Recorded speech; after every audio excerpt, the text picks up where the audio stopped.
It's Week 12 of the NFL, and we'll be watching the dynamic Tyreek Hill. He rises when it matters most, and he comes in third in the NFL in touchdown receptions. It's the Steelers and the Chargers, and it's coming up next on EA Sports. EA Sports coverage of the NFL brings us to the City of Angels, Los Angeles, California.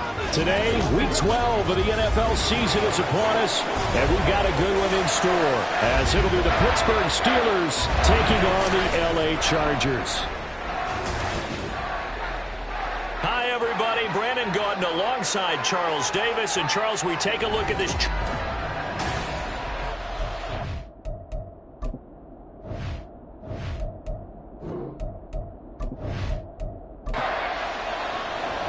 The final playoff push is upon us. It's Week 12 of the NFL season, and we're underway on EA Sports.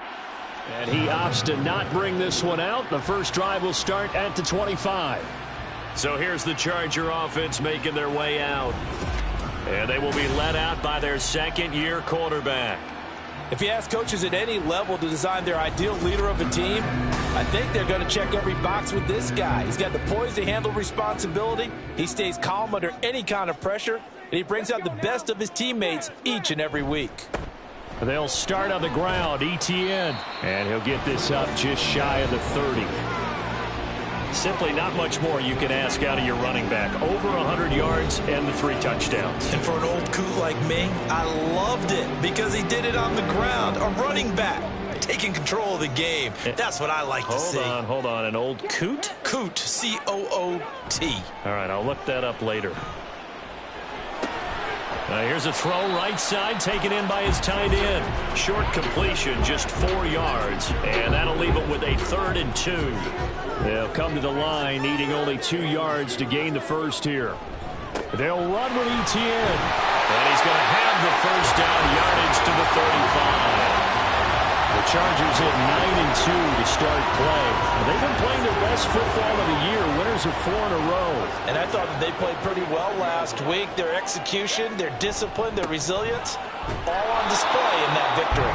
And he will lose yardage back to the 34-yard line. Looking at a 2nd and 11 now after the loss. Now back to throw. A little short pass. This is Everett. And that's good for a gain of 6. And it brings up 3rd and 5 now.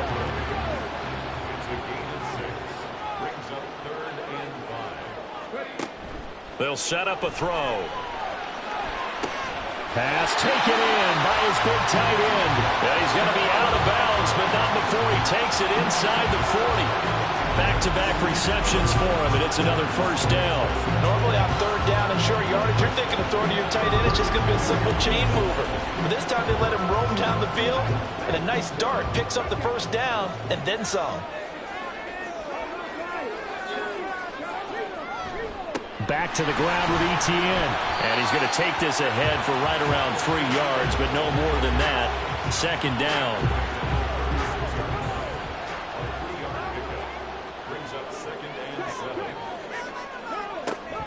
Looking to throw. That's taken in by Palmer. And they're going to have themselves another first down as the tackle's made at the Steelers' 19. The Chargers passing game rolling a bit here. They've got another first. So here's a 1st and 10 now down inside the 20. Toss left side for Etienne. And he's going to push his way down to about the 12. A solid run on first down. Gain of 7 leaves him with a 2nd and 3.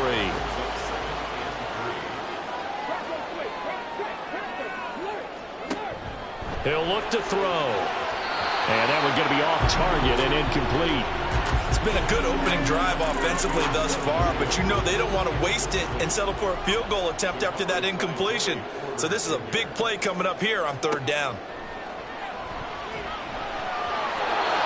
Now the throw on 3rd down, knocked away and incomplete. They converted twice on 3rd down that drive already, but couldn't make it a 3rd. We always talk about in-game adjustments. How about what the defense did there, able to shut them down on that attempt? kick is good. And the Chargers grab themselves a 3-0 lead.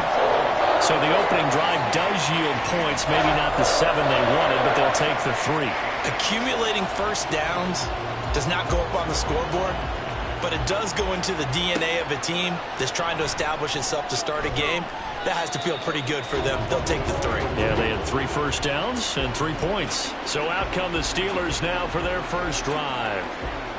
And they'll be led out by a guy who has a couple years under his belt in the NFL, their third-year quarterback. And when you watch Kenny Pickett play, you see a young man who got better every season in college and really blossomed in his final campaign. Took his game to a new level and made him a first-round pick in the NFL. He's the type of kid who can beat you with his mind, beat you with his arm, and occasionally with his legs. A tough, skilled performer. Kenny Pickett, he's got some moxie to him. Here's Pickett.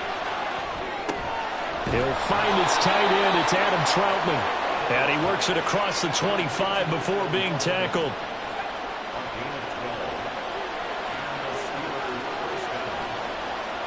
On 1st and 10, it's Pickett. That ball caught by the former Toledo Rocket, Deontay Johnson.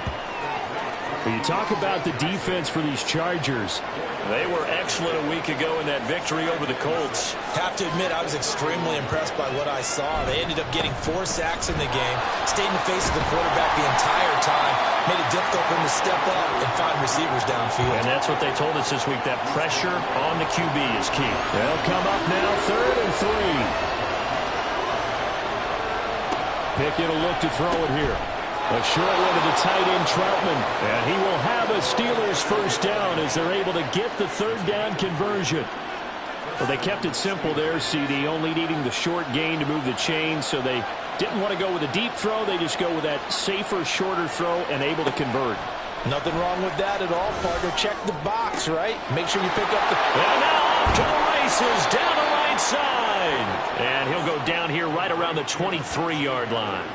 A big change in field position there. That's 40 yards on the catch and run. And Charles, with that completion, I'm told that puts him now over 3,000 yards passing on the campaign. And Brandon, I think we have to start to think about where we are in the season, because right now, 4,000 is not out of the question.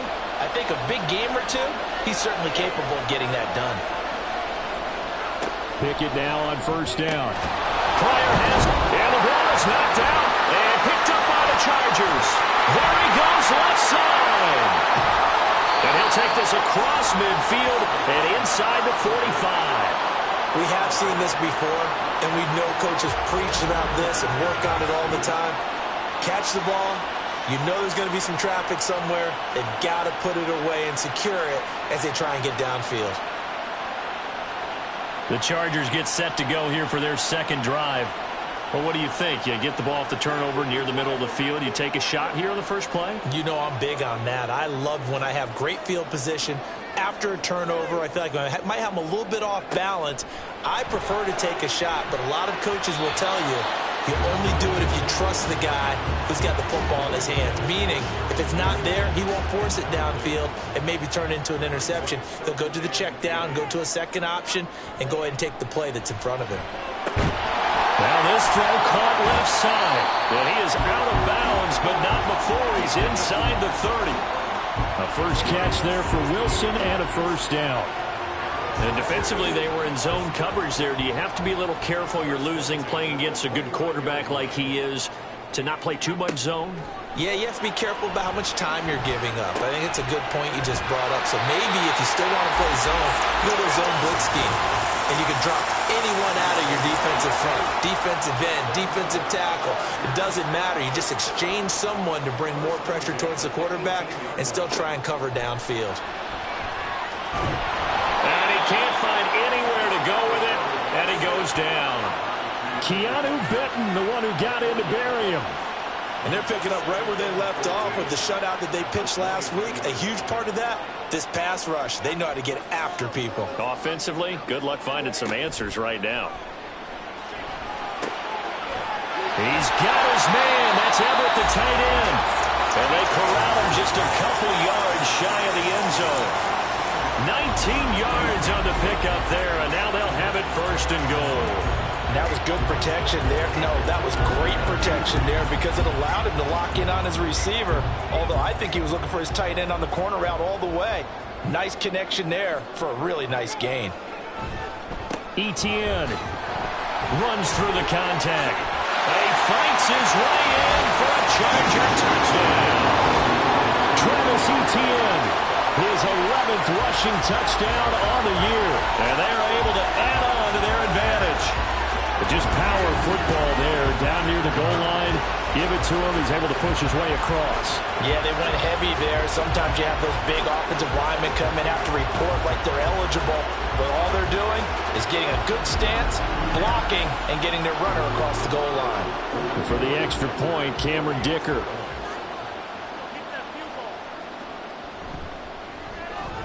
He's got it, and now it's a 10-0 lead here in the opening quarter. A drive that time of 6 plays. And it was capped off by a Travis Etienne touchdown run. So an early 10-0 lead for them now as they kick it away. This fielded right at the goal line.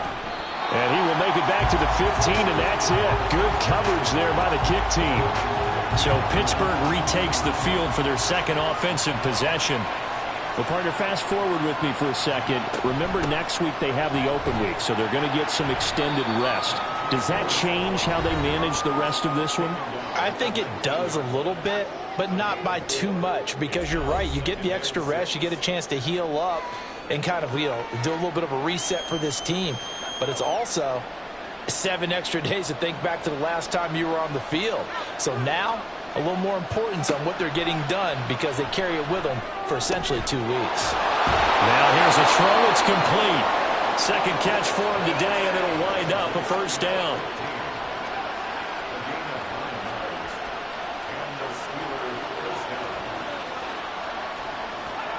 Now Pickett. And that is incomplete. He couldn't hold on through the contact. Brings up second down.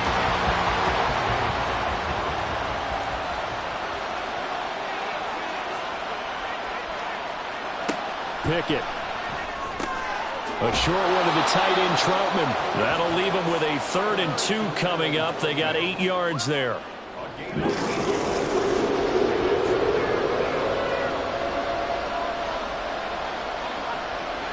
Pickett, he's going to throw it again.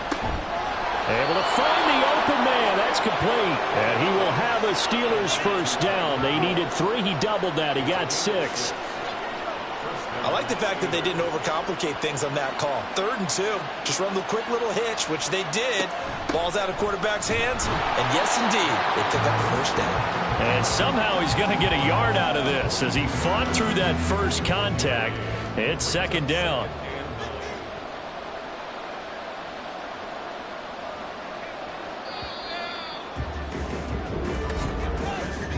10-0 the score after 1 on EA Sports.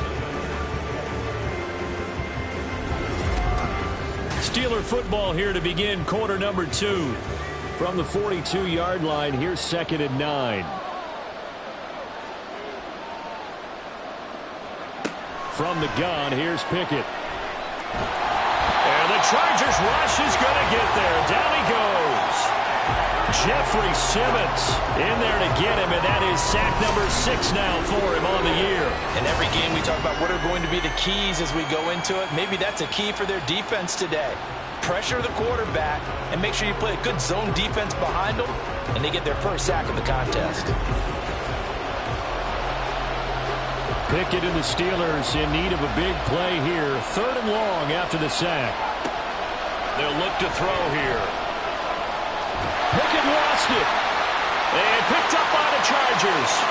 And they are going to score on it from a return touchdown. So the big fella gets on the scoreboard with a return for a touchdown. Good thing he didn't have to go too far, though. You know the trainers were very happy about that. Imagine having to go get him in the end zone, escort him to the bench, and give him the oxygen. They were loving the fact that he got in without having to run very far.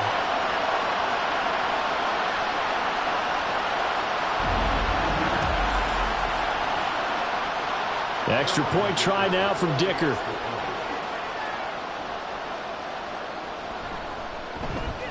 He's got it, and it's 17-0. The scoop and score, always an exciting play in football, and we witnessed it there, grabbing it off the ground and then rumbling it into the end zone for 6. And you can bet they're preaching 2 hands on the ball here as the kick's away following that fumble return. And here comes a return from just beyond the goal line.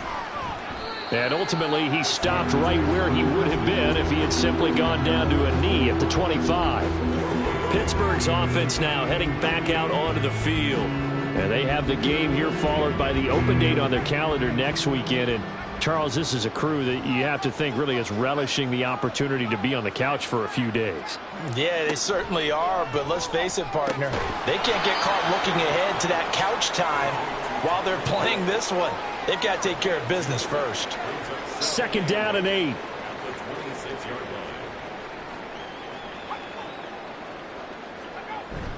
Off the play fake, here's Pickett. Incomplete. I tell you, Brandon, this defense is playing with some confidence. Haven't allowed a point yet. Flying to the football. I'm telling you, it's almost 11 to the ball on every snap. Another nice job there to force an incompletion. Throwing on 3rd down. Here's Pickett. That is caught. And he will have a Steelers 1st down as they're able to get the 3rd down conversion.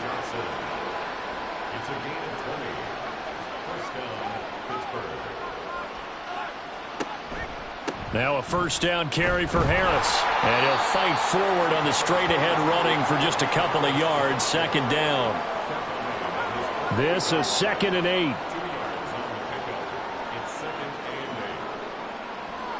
Pickett now from the gun here. Finding Harris over the middle. And he's brought to the ground with another 1st down at the Chargers' 41-yard line.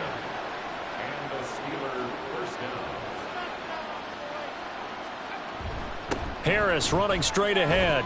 Yeah, boy, this defense again really making things tough on him as they stop him for no gain. Here's 2nd and 10. Back to throw, Pickett. Over the middle, complete. That's Harris. And he's brought to the ground with another 1st down at the Chargers' 27-yard line. That one good for 14 yards and a Steeler 1st. And I like the idea here. Get the ball in his hands, even if it's in the passing game. 3 catches a week ago, and he does a nice job here to pick up yardage. This offense finding its legs now. Here's another 1st and 10. They run the play fake. Here's Pickett. A short one to the tight end, Troutman. And he'll be out of bounds just inside the 25-yard line. Offense. So following the hold, they're in a bit of a hole here with a 1st and 20. Off play action. Pickett. And he'll get this into the hands of Hill. Complete. And finally down he goes as they work it inside the 10 to the 7. That goes for a gain of 31. Already over 1,000 yards receiving this season. That catch is just going to add to his total. Certainly not resting on his laurels. He's trying to continue to gain as many yards as possible and continue this big season. Now a chance to make that big play really hurt. It's 1st and goal just outside the 5. That's complete to Troutman right side. That'll bring up 2nd and goal after the gain of 5. Nice rhythm throw there on 1st down. He located his tight end, made it a nice easy pitch and catch. Hoping he can break a tackle or two. Wasn't able to do that there, but still good yardage. So the false start will back them up 5. False start. Offense. James Daniels, the guard, called for the penalty there. Things made a little more difficult after the false start as they try again on 2nd and goal. Working out of the gun, it's Pickett. That's swung out wide to Harris. And he's able to get it down to the 2-yard line. 5 yards that time on the completion, and now it's 3rd and goal.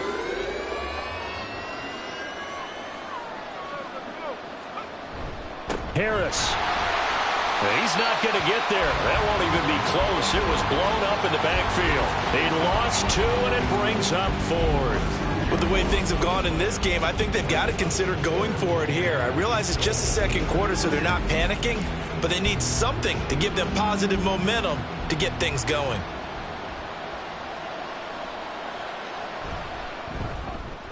And his kick is right there. It's good. So a long drive gets him down inside the 5, but ultimately they settle for just the field goal. And I have to think that if maybe they were a yard closer, that would have made their decision tougher, and I think they likely would have gone for it. But in this situation, they just decided to take the 3, and I think it was a smart move. And he's up past the 20 to the 22-yard line. So here are the Chargers to take over. They're working on a 4-game winning streak, and they lead this one as well right now as they start 1st and 10.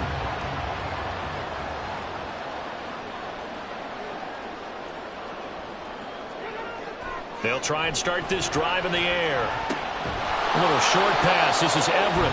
They'll wind up getting just a yard out of it, and it's 2nd down.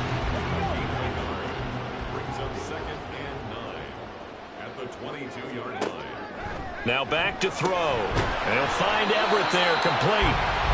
2 yards on the pickup there. 3rd and 7 now. So 7 yards from the first down here as they come up to the line of scrimmage. On 3rd down, he'll drop to throw. He's got his target. That's complete. And he is going to have the Chargers first down as they're able to get the 3rd down conversion. But things are definitely going right for them here in the first half. Pick it down, any down, even 3rd down, no problem. They get a connection there and pick up a fresh set of downs, continuing to move the ball.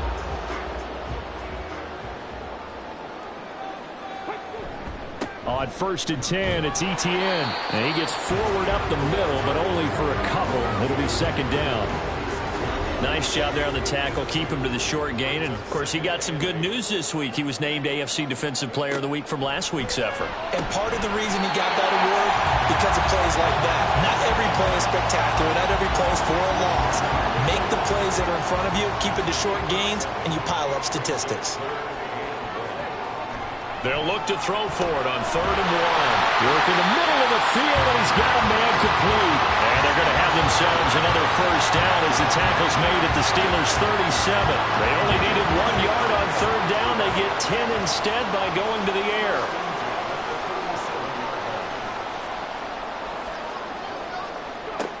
Now on 1st down, he'll drop to throw it. Throw right side is into the hands of his tight end, Everett. A short gain of just over 2 yards as the first half clock dips inside of 3 minutes. From the 35, here's a 2nd and 8. They'll look to throw again. Working the middle here, that's complete to Everett, the tight end. These two have hooked up 9 times now this afternoon as they pick up the first. They don't need to run another play here before the 2-minute warning. Let's see if they do it anyway. They'll stick with the passing game as he looks to throw. And his throw's going to be incomplete. And their back's up against the wall a little bit, and they come through by forcing an incompletion. Now they've got to continue to ratchet up the intensity a couple of more times and get off the field before giving up any more yardage. Down right around the 25. They'll be in search of 8 yards here as they hope to convert the first down. Back to throw. He had a man open, but he missed him, and it's incomplete. I see the surprise in your face there, partner. That is a rare incompletion from him. He's been on point this entire game. He has percentage completion-wise way up, not that time. And his kick is indeed good, and that will extend their lead even further. So a nice kick there as they are able to add on to their lead. And that's exactly what you're looking to do. Maneuver yourself into range. That way, if your drive stalls out, you're able to get something out of it. And they do so right there. From a couple yards deep, he'll bring it out of the end zone. And only able to get this to the 19, so probably should have opted for the touchback. And Pittsburgh getting set to take the field. It's been very much a slow start for them. 3 drives and just the 3 points, CD. Yeah, if you're into the points per drive ratio, that answer is 1. And that's not going to get it done in a ball game. They've got to find a way to finish these drives in end zones, not having balls go through goalposts. And into the end zone. Touchdown, Pittsburgh. Tyreek Hill, his 104th career touchdown, one shy of Tim Brown on the all-time list. And the Steelers are able to strike quickly here as they are in for 6. Partner, you know what the real key is to stopping a good passing attack? You tell me. Being able to tackle as soon as a guy catches the football. Didn't work out there. No, because when you give up the big run after catch, the rack yardage, that puts your defense in a big-time stressful position. A lot of rack yardage and a touchdown there on the big play. Here's the Steelers kick team as they'll boot this one away. This taken in at the goal line. And not much happening on the return as he'll get this to about the 23. L.A. readies for its next possession. And they're not going to play this conservative, I don't think. They had the field goal last time, and they're up, but they're looking to put a drive in the end zone. Oh, I agree with you totally. No one goes out on the field and says, all right, let's just settle for 3, except in certain situations, trying to ice a game, that sort of deal. Most of the time, it's end zone, and that's what you're thinking, and I believe that's exactly what they're thinking as they begin this one. Yeah, no quarterback ever goes out there saying, hey, let's get 3, right? Not one that I've ever met. And he gets this up to the 34 out of bounds there. A 6-yard pass on back-to-back plays. Picks up the first.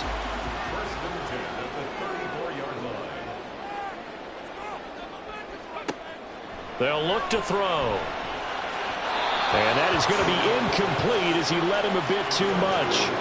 Just a little beyond the reach there of his receiver. That's probably one he wishes he had back. He wishes it had been 7-on-7 in practice, or maybe even routes versus air, because that's a completion he makes, 9.9 times out of 10? Just missed that one. And he is met at the line of scrimmage, and he goes down right there. The Chargers going to signal for the first of their timeouts, as they'll stop it with just over a minute to go before halftime. Still needing 10 yards. Now it's 3rd down. He'll look to throw. And the Steeler pressure too much here. He's going to go down. Now the Steelers use the first of their 3 timeouts, as the stoppage will come with a little under a minute to go in this first half. Tyreek Hill making his way back out towards the huddle, making his presence felt early in this one. First half, already over the century mark. How about the yards per completion, too? That's a pretty darn good number there. Number of catches, but he's shredding defense, is getting big yardage with each and every one of them. A throw over the middle, taken in by Troutman. And they'll get it all the way up about 5 yards shy of midfield. 1st and 10, here's Pickett. And that is incomplete. Now the coverage a little too good there, and it's 2nd down.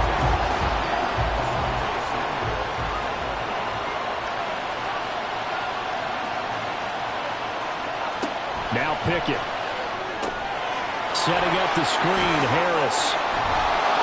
And he'll work free from one tackle, but that's about all as he's taken down. Now the Steelers use the second of their 3 timeouts. From the midfield stripe, they'll look to throw.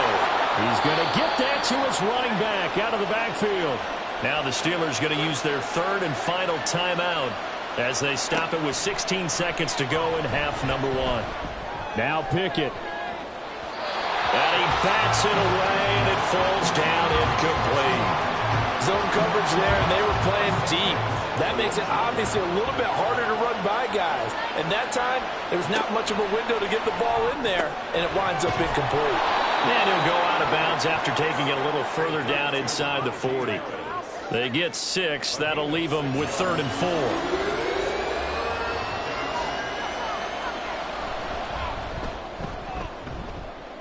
And his kick here is good. And that will tighten this one up a bit. Now a 1-score game at 20-13. So that, Charles, a season long, and since he's a rookie, I guess we can go ahead and call that a career long as well. I love how you put that together because, you know, that's where everyone at home was saying, okay, has to be career, right, since he's a rookie. Well done by you, but I definitely like what I've seen from him so far this year. Very distinguished college career. He's looking right at home here in the NFL. So we have reached halftime with a touchdown. That's the difference on the scoreboard. As we send you cross-country to Orlando, Jonathan Coachman is there and has our EA Sports Halftime Report. All right, Brandon, thanks very much. Things starting to get interesting in this final weekend before Thanksgiving. So let's see what's going on around the NFL.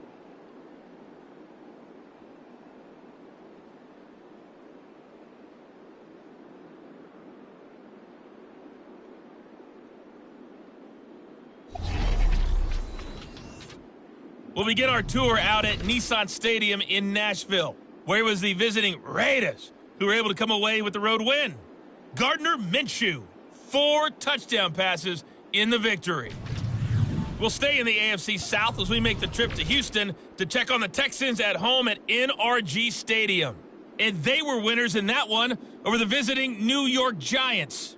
Nico Collins leading the way with 3 touchdown catches. Lastly, we head to the Gulf Coast and check on the Bucs at home in Tampa. And they were losers in that one as they fall to the visiting Denver Broncos. Cortland Sutton, a touchdown catch in the victory. One of the top performers in that first half was the running back Travis Etienne. He wound up finding the end zone on a touchdown run to help give his guys the advantage here at the break.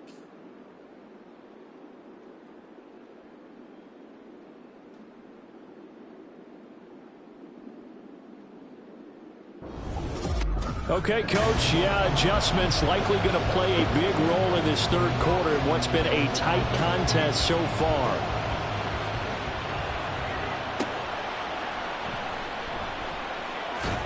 And he returns this to the 22. The Steeler offense now with a football first here to begin the third quarter. This offense, Charles, had a strong first half throwing the football, at least in terms of yardage, but that hasn't translated so far on the scoreboard as they begin the third quarter here, trailing and looking for a little momentum. Yeah, you're right about that because, let's face it, in the first half, most of their focus was in the passing game. And to their credit, resulted in a healthy amount of yardage. So I would think that at halftime, they're going to anticipate that defense loosening up a little bit to try and cover the passing lanes. They've got to get the running game going, and there should be some gaps to run through now. So that complicates things a bit here. 18 yards to go now on second down. Pickett back to throw. And this one incomplete.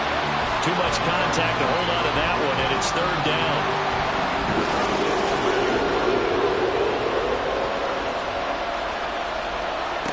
Pickett, he'll look to throw it. And that is incomplete. But the pressure there on third down, forcing the errant pass. Fourth down coming up. And so many times we look at the opening drive of the third quarter as a tone setter, and many coaches do emphasize it. And that's a strong performance there defensively to force incompletion and, more importantly, force a quick punting situation. 37 yards on the punt with no return. And it'll be Charger football here as they take over. Now we'll look at the Chargers offense. They get ready for their first possession of the second half. Chargers in good field position to start out. 1st and 10 at the 45. Now Etienne to start the drive. And shutting him off now open field. And they'll wind up getting this one all the way down inside the 20. 46 yards on the play. Pretty explosive run on that inside handoff, and when you're a runner of his caliber, you don't need a big crease. You really don't, but also what we're seeing is an offensive line that's taking charge at the point of attack, aren't we? Not only they're controlling the initial contact, they're actually utilizing what they call the strain, the next 2 to 3 seconds to continue to move people. They'll look to throw now on first down. And he's wrapped up, taken down, back at the 25. John Franklin Myers, the one in there to drop him. And it's never good to take a sack. You really don't want to take one down here in this part of the field, down near the red zone. Not at all, because you're already pretty much assured of a field goal. But you take a big sack, it could push you out of range, and that's why defenses get a little more aggressive in this situation. They're almost conceding the 3 points. They want to push you back and try and take you out of that. In need of a conversion on third down. They had the big play to start the drive. Not much sense.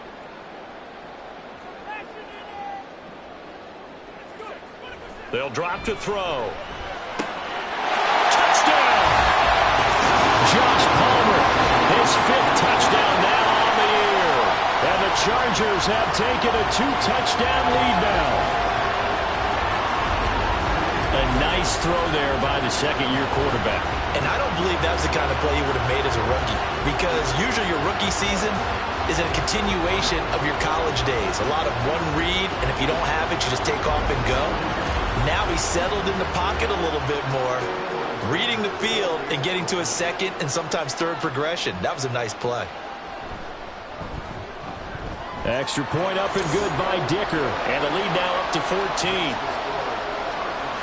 A drive there of just 4 plays. And it ends with a touchdown pass to Josh Palmer. And he'll get it up past the 20 to about the 22. The Steelers ready to take over on offense. These guys definitely hoping for a better showing than their last appearance. They couldn't really even move the football much beyond the shadows of their own goalpost, Charles. We'll see if they can get a better, more sustained drive going here. Yeah, and every team that we ever talk to says the exact same thing. When you start a drive from that deep in your own territory, the goal is a minimum of at least 2 first downs, because even if you have to punt then, you change the field position, right? You flip the field a little bit. They didn't get that done. This time they want to string together a nice drive and help themselves out. And not much there. Maybe a yard up to the 24. This offense in desperate need of a conversion as they come up on 3rd down. Pickett will look to throw it here. He had him. He was open, but he couldn't get it to him. It's incomplete. Looks like another empty possession offensively, and you're at that point in the game where you can't afford too many more of these. So this is going to require some heavy thinking on the sideline to figure out what they can do to crack this defense. And it's fielded at the 34. 7 yards on the return after a punt of 39. And it will be 1st and 10 as they take over. The offense for Los Angeles returns to the field. This drive here beginning probably with a pair of motivated groups. Remember, the offense scored a touchdown on their last time out, looking to repeat that in Charles's defense. They were very frustrated after giving up 6 the last time on the field. And frankly, it's just a battle of wills in a lot of ways, because you know they're both motivated, they both game plan for this drive, and they both have specific outcomes in mind. To me, it just comes down to who can execute better and which side can step up and assert its will over the other. And they'll employ the jumbo set now on 2nd and 1. Straight ahead, ETN. And he'll be brought down at the 45-yard line. 4 yards the pickup, 1st down.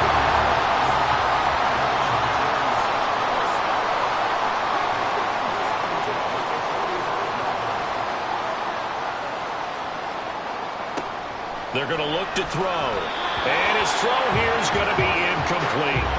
They don't get the hook up there, but you really have to marvel at how precise he's been throwing the football these last couple weeks. Oh, that's a perfect word for it, precise, because if you're at 70% or better 2 weeks in a row, you have a job as long as you want one in this league, won't you? I mean, let's face it's not just West Coast offense either. He's putting the ball downfield as well. They'll need 5 on this play to move the sticks. Out of the gun now on 3rd down. He's got his running back out of the backfield. And they'll wind up getting this one all the way down inside the 20. Great way to convert on 3rd down there. 21 yards the play. And now we get into the psychology of the whole thing, because a lot of teams with a 2-score lead in the 3rd quarter, they almost become defensive with their offense, just playing not to lose. I think with this team, you got to figure at this point, this is a great spot for them to go into attack mode, really try and put the hammer down and finish this one off. ETN up the middle. And he'll take this inside the 20 and down to the 18. TJ Watt in on the tackle. Here's a 2nd and 8.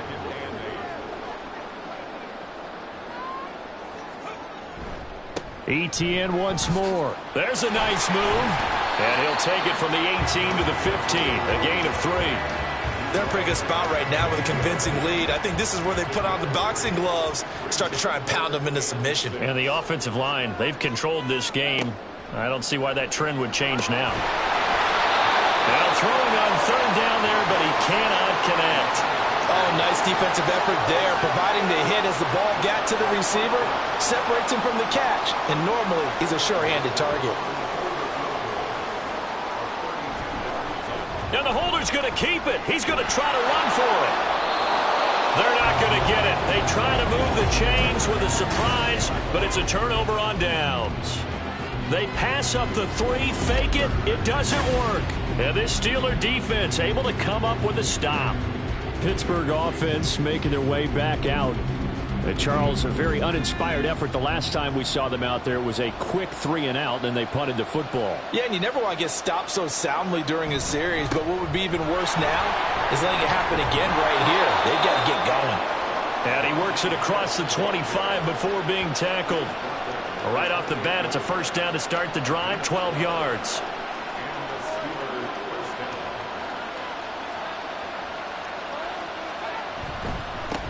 On the give, this is Harris. He'll get a nice chunk there on the first down run, and it's 2nd and 4. Running lanes were at a premium in the first half, but he's able to find some room there, and he's hoping that that's a precursor of a big second half. On 2nd down, this is Harris. And this is going to be a Steelers first down as good running gets him to about the 44. Yeah, they really needed to get something going, didn't they? They had punted on the last 2 possessions. The running game starting to come to the front for them, providing a nice pickup there to keep this drive going. They hand this off to Harris. And he'll power ahead, but only for about 3 yards. 2nd down coming up. Not a lot of running room there, not a place to make a cut and kind of exit out because they had everything bottled up. Looked to me like the linemen were taking on their blocks really well and giving up no creases. Pickett's throw caught by his receiver Hill. And he's brought to the ground with another first down at the Chargers 30. 23 yards the pickup there. And with that last play, he's now up over that 300-yard mark. And in today's NFL, it almost feels routine. And I hate that when you talk about a 300-yard passing game. To me, 300 yards still signifies excellence, and he's achieved that in this performance. A run with Harris out of the shotgun. Trying to keep those big legs churning, but he's going to go down in the backfield. Officially, it's a 1-yard loss. That's going to bring up 2nd and 11.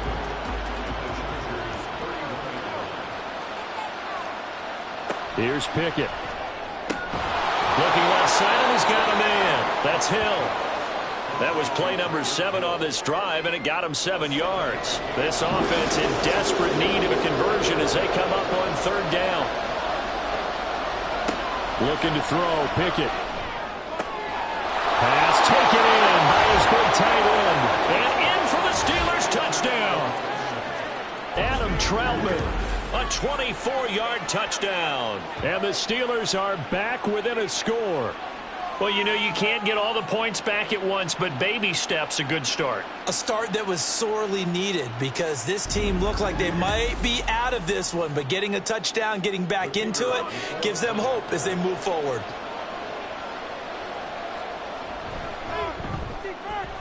Extra point right down the middle, and that'll cut the lead down to a touchdown. So that drive takes him down the field in 8 plays. And it ends with the Steelers finding the end zone. And makes it across the 20 as his guys will set up shop at the 23-yard line. And the LA offense ready for this next possession. Still enjoying the lead here in the 3rd quarter despite their defense giving up that last touchdown. Now they'll see if they can get the equalizer here on this drive. They'll try and start this drive in the air. Throwing over the middle, and it's incomplete. Yes, sir. How about an attaboy there on 1st down? Got his hand in and knocked it away. 3rd quarter of a tight football game as we come up on a 2nd and 10. Back to throw here. That throw taken in by Jamison Williams. And they're able to get this one across the 35. Catch number 40 for him on the year. It's a first down. And a good quarterback facing zone coverage. If he has just a little bit of time to survey the scene, that's what's going to happen. No doubt about it. If there's no pressure, he's going to continue to pick them apart because he'll have all that time to find someone open downfield. You can only cover for so long. So maybe they want to go to a zone blitz scheme, get a little bit more pressure. Remember when Carolina did that against Denver? They lost the game ultimately. They dropped the defensive end out, and he ended up with an interception in that game in Super Bowl 50. Maybe some sort of scheme like that to try and get more pressure at the passer. On 2nd down, a run with Etienne. And he'll rumble for about 5, up close to the 40. Well, you certainly have to give a little credit here because they're playing this game now at their pace. This is ball control football, sustained runs, taking their time, and making it work. And as they come to the line, they will not be able to get off another play as time has run out on this third quarter. You're watching the NFL on EA Sports. The Chargers on third down. They're hitting at 60%, 6 out of 10 thus far. This is 3rd and 9.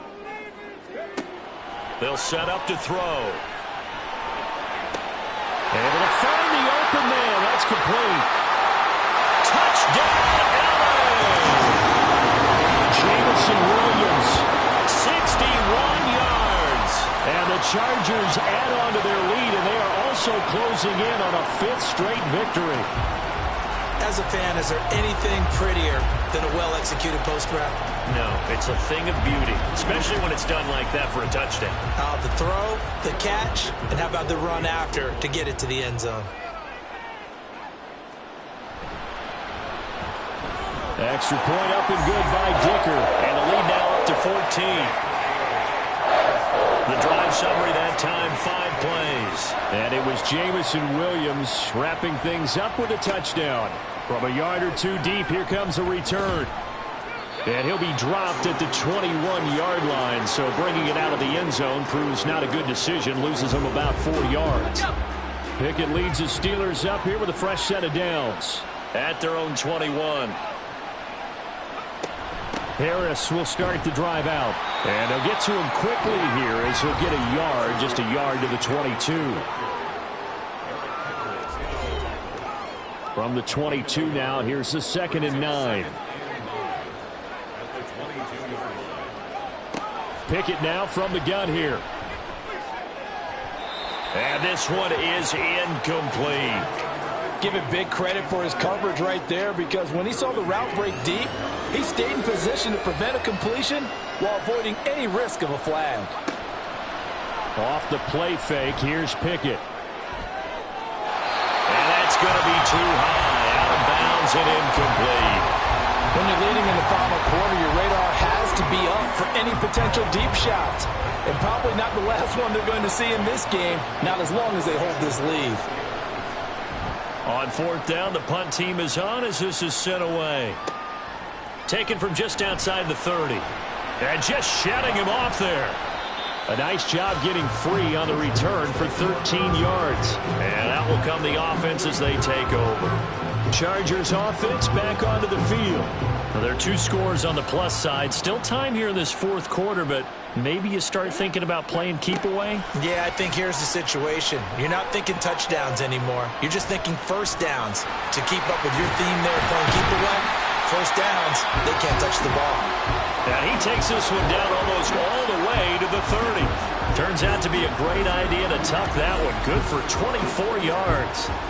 He's starting to fall into the category of not fair because when he's on target throwing the ball, he's dangerous. But when you add in his ability to make plays with his feet, almost impossible. Well, yeah, exactly. They've had trouble stopping him in the secondary. This time they've got the great coverage. Oh, he can run too.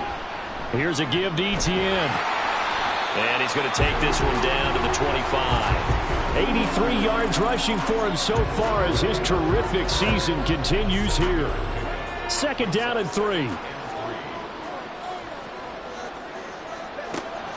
Now a shotgun snap as they'll look to throw. It's incomplete. Took a shot, couldn't connect. Going for the knockout blow right there. I think if I'm up 2 scores, I'd be worried about an interception, but playing this way is what got him this lead. So you may as well ride it out to the end. And oh, he's just going to be short here, barely. Maybe by a half a foot. It'll be 4th and inches. The decision is to decline it and not give him the down back. They might as well have sent a skywriter above the stadium saying, we don't think you can get the first down against our defense by that decision. So that almost certainly the final piece to this puzzle, a 3-score lead. I don't think there's any coming back from there. Well, you know, normally I'd get on you for giving up on the game right here, but I do think you're right in this case. This late in the game, 2 scores is tough enough. 3, I'm with you. That seems out of the question. And good coverage there on special teams as they'll get him down shy of the 20. Pittsburgh set to take over again on offense. And just looking ahead, it would appear that that bye week is coming at the right time. They'll have 2 weeks to chew on this one, though probably not one that they want to chew on. A poor performance from start to finish. And now a throw on first down there, but it's incomplete. 2nd and 10.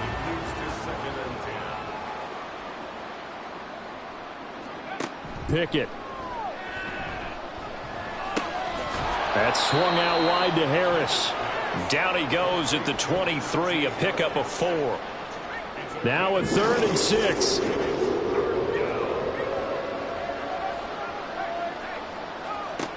From the gun, here's Pickett. And that's going to wind up incomplete. Nearly their first pick of the game, but it does bring up 4th down. As a corner, you have to be able to run with guys step for step downfield at man coverage and make up ground quickly in zone.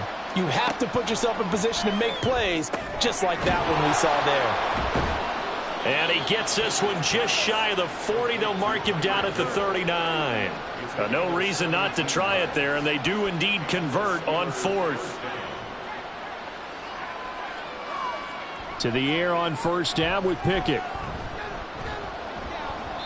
That one thrown across his body, and it's incomplete. At this point, down big, you'd have to imagine this defense are just going to sit back, blanket the field as best they can. Yeah, this is actually the easy part of the game for them because, just as you noted, they can sit back, keep everything in front of them. But they've blanketed the field the entire game using a variety of coverages. 9 yards, and that leaves them just short, so it'll be 3rd and less than a yard.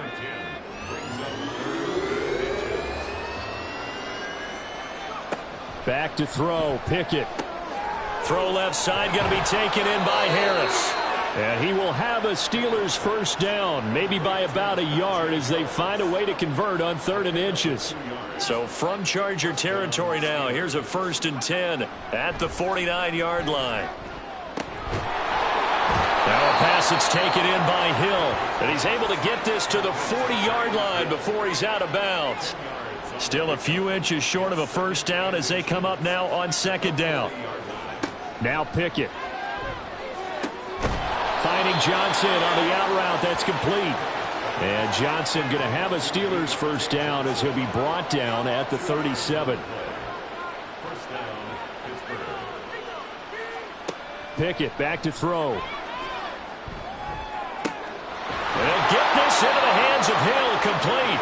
And all the way inside the 15 before they drop him. From the 13 now, they work on 1st and 10.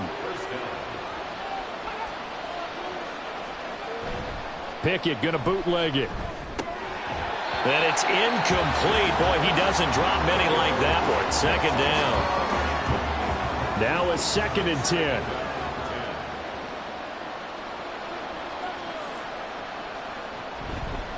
They run with Harris. And he'll be dropped at about the 11 after only a yard. Not too many offenses want to turn down long drives, but when you're down what they are, they've got to pay it off with some points. Throwing on 3rd down. Here's Pickett. And this is going to be incomplete. How about the coverage we just saw him break out on 3rd down? Dime defense, blanketed the field with extra defensive backs and speed, unable to find an open hole to complete that pass. Pickett, 4th down, desperation time. And it's incomplete. They cannot convert, and they turn it over. Mike Tomlin takes a shot here, but to no avail.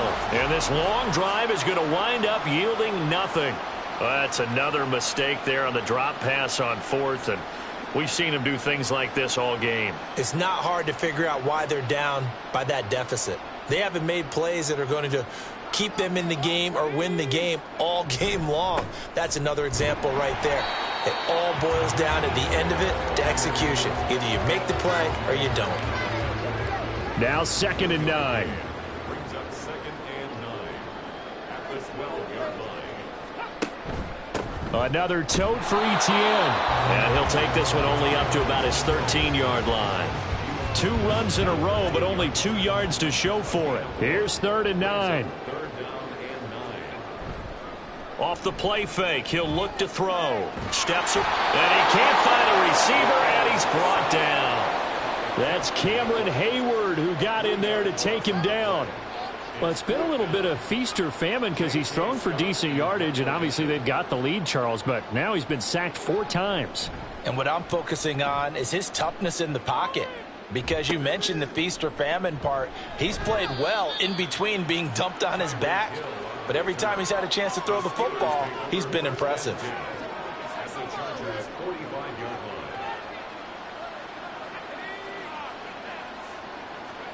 First and 10, here's Pickett.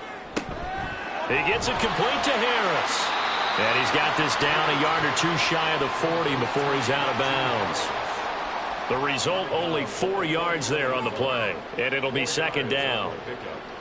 Second and 6. Pickett will look to throw it here. Complete. It's Johnson. So 5 yards here, 5 on the play. And it'll leave him with 3rd and a full yard to go. Throwing there, but this pass is going to wind up incomplete. Nice call by the defense there on 3rd down. Just flood the field with extra defensive backs in their dime package. Nowhere to go with the football. Forces the incompletion. They run for it with Harris. And he gets it to the 34. Good enough for the first. And they're going to hurry back to the line now. Pickett to throw on 1st down. He lets this one fly toward the back of the end zone. That is incomplete. And they're at the point of the ball game now where they've got to take some chances.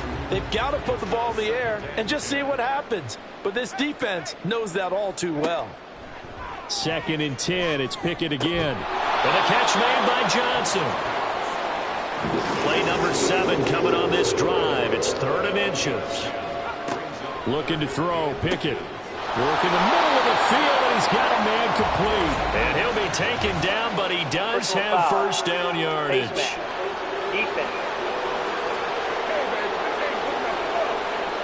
So give him the yardage on the completion and also tack on 15 more. If you give that hand up there, you've got to let go immediately or just not close the hand at all. He didn't, gave it a tug, and that was easy for the officials to see. Here's Pickett.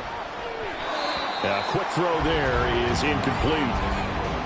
Had an open man that time, but ended up putting a little too much heat on it, don't you think, partner? Absolutely. Just needed a touch more air under it. Instead, he fired an absolute bullet. Pickett looking to throw on 2nd down. That is caught at the 7-yard line. And he'll get 2 or 3 out of that one, as that is going to take us to the 2-minute warning. So the Steelers with the football as we get you reset. This likely a must-have. 3rd and goal. They'll throw again with Pickett. Feeling the pressure here and taken down. A sack back at the 7. The field goal doesn't help. They're going to go for the 6 here on 4th and goal. And he's brought down. Can't do anything with a football. It's a sack and a turnover on downs. He couldn't get the ball away on 4th and goal. And this 10-play drive winds up yielding nothing. So they tried to go for it for pride, but it really wouldn't have mattered. This one, it was already determined. No doubt about it. This one was over a while ago. L.A. set to take over again on offense. And it's looking all the more likely that a 5th straight win is going to be in the cards. They'll try to run some time here with a 1st and 10.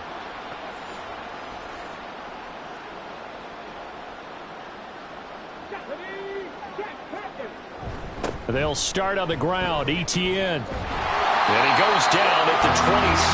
The pickup of 13, and that last play began at the 13. First down. Well, that's a carry they have to be satisfied with. And throughout this game, they've been satisfied with what he's given them. Whenever they've needed a big run, a first down, he's the guy they've turned to. And it doesn't matter what the defense thinks. They feel like they've got the confidence to keep handing it to him and keep picking up good yardage. And able to stay on his feet past the 30 to about the 33-yard line. Here's a 2nd and 3 now from the 33.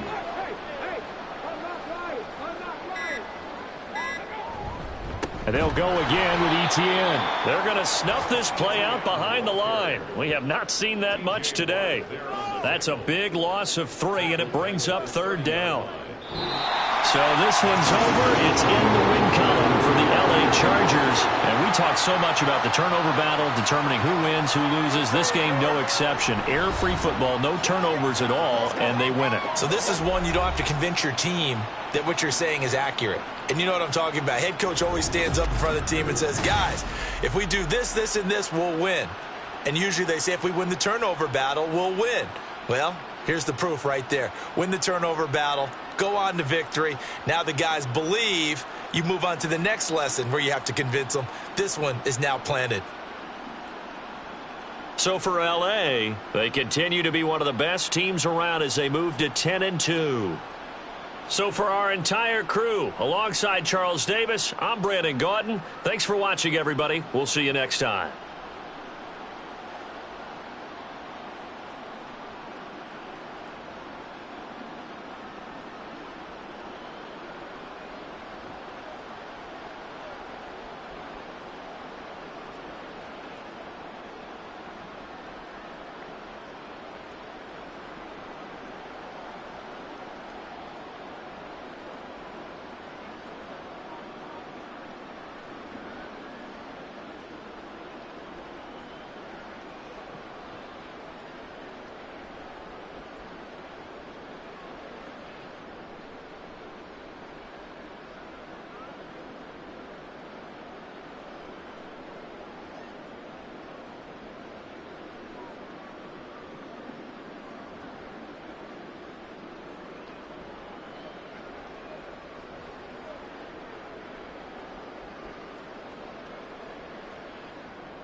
It's the National Football League on EA Sports. And coming up, it's the 49ers, leader at quarterback. After his last game, he's now across 3,000 yards for the season. It's the 49ers and the Cardinals. Coming up next.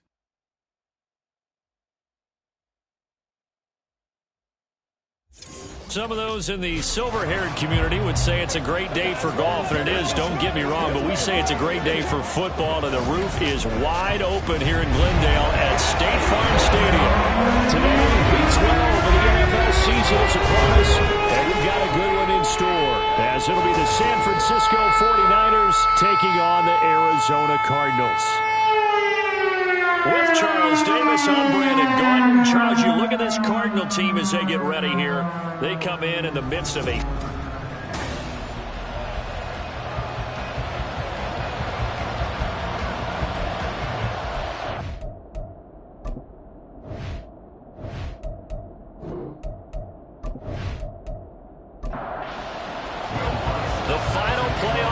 is upon us. It's week 12 of the NFL season, and we're underway on EA Sports.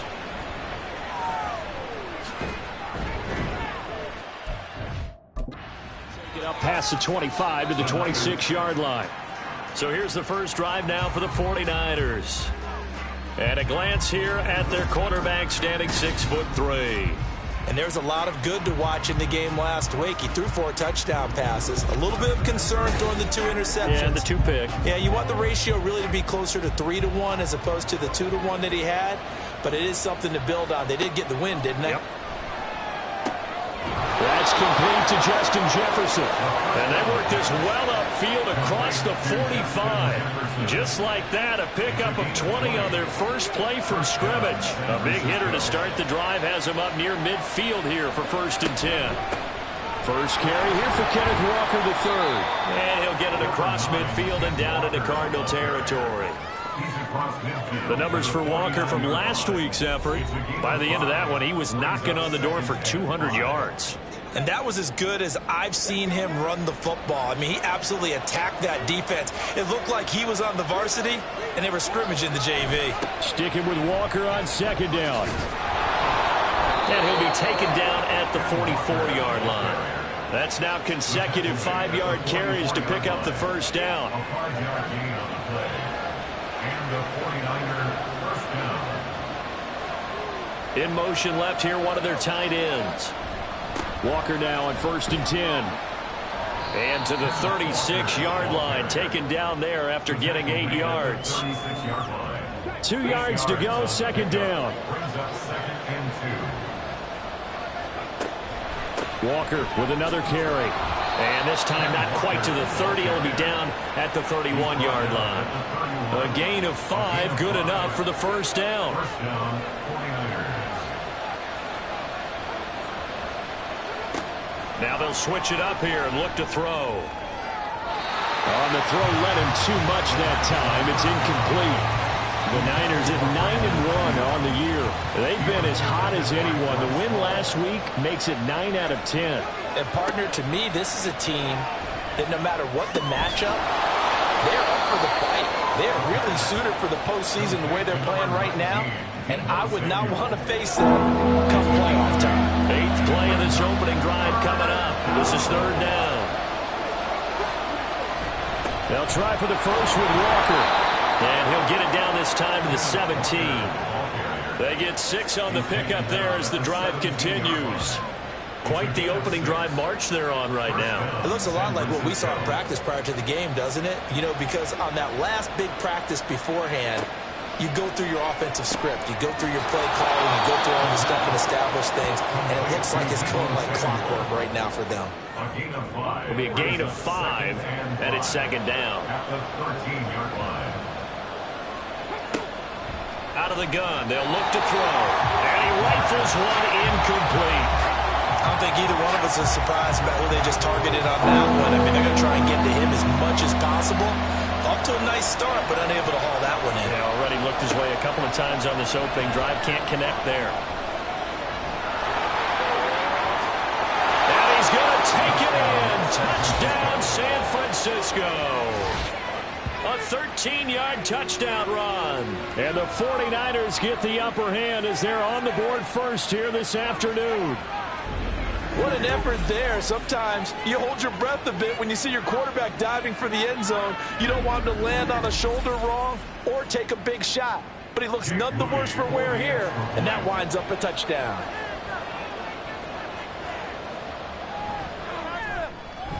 Moody good with the extra point. And that makes the score 7-0.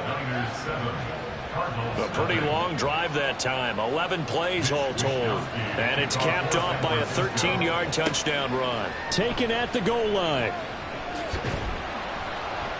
And able to get this out to the 25. The Cardinals making their way out, and it's the #1 overall pick in 2019, Kyler Murray at the helm. Okay, I thought there was something to build on in last week's game by his performance. I thought he played fairly well overall. The numbers won't knock your socks off. 2 touchdown passes and an interception. The bottom line, though, they lost. Yeah. How does he eliminate that 1 interception, continue to take care of the ball, and maybe increase the number of times he puts the ball in the end zone with a receiver? Now Murray, and there is a one. And now look at this. Big gain, but a fumble. But it looks like one of the DBs has it. And they take possession 2 yards away from midfield at the 48-yard line. A lot of talk this week about ball security. In fact, they added an extra period in practice to be more secure with the ball. It didn't work out there. Well, sometimes you just get overexcited during the game. You may all of a sudden make your catch, see some open field, and decide you're going for it, and not realizing the danger lurks while you're doing so. And there's your end result right there. Out of the gun, Walker with it. It's a solid footwork there as he'll take this down to about the 38. It'll be a gain of 10 to start the drive out, and by a few inches, that'll be a first down.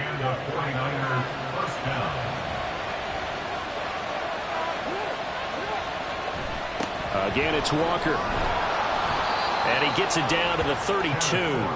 45 yards rushing for him now to this point. From the 32-yard line now, here's a 2nd and 4.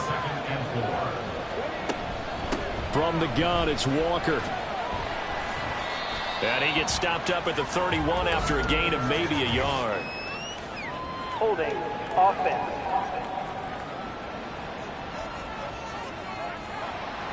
They'll come up now on a 2nd and long after the hold.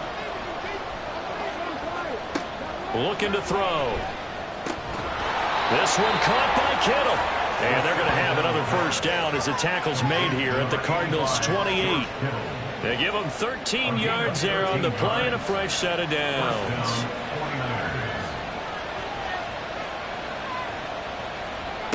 On first down, he'll drop to throw. Got a man, that's Ayuk. And he'll lose yardage here, going down back at the 28. He was unable to shake free there, and they'll cover him for a loss of a yard.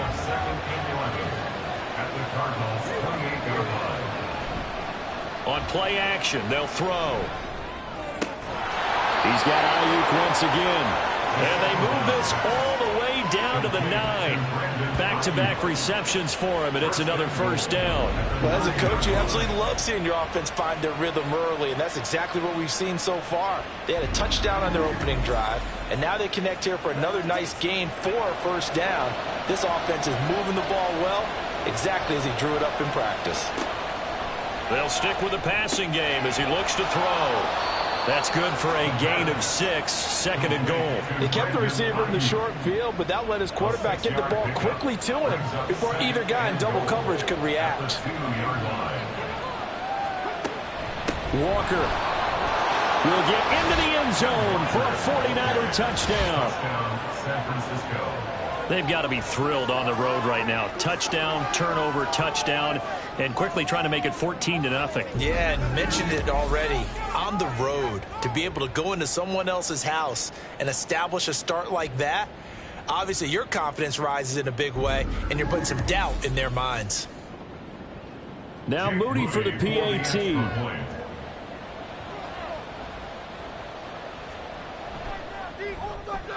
And it's good, and they have jumped out here to a quick 14-0 first quarter lead. So that winds up a 7-play drive all told. And it was Kenneth Walker finishing things off with a touchdown run. And here comes a return from just beyond the goal line. And he's able to get this across the 20, but not by much, as he's marked down officially at the 21. So the Cardinals offense back onto the field here for their second drive of the game. They find themselves in a good-size hole here, and a good-size hole early on in this game as they come up on first down. Now a quick throw there, but it's going to be incomplete. You know, Charles, for this defense, look, it's no secret. You're facing a team that is really, really struggling. They haven't won in what seems like forever, but sometimes a desperate team can be a dangerous team, right? You're exactly right about that, but they shouldn't be. When they're on that type of a losing streak, it's incumbent upon you to take charge of this game early and not give them any reason to hope.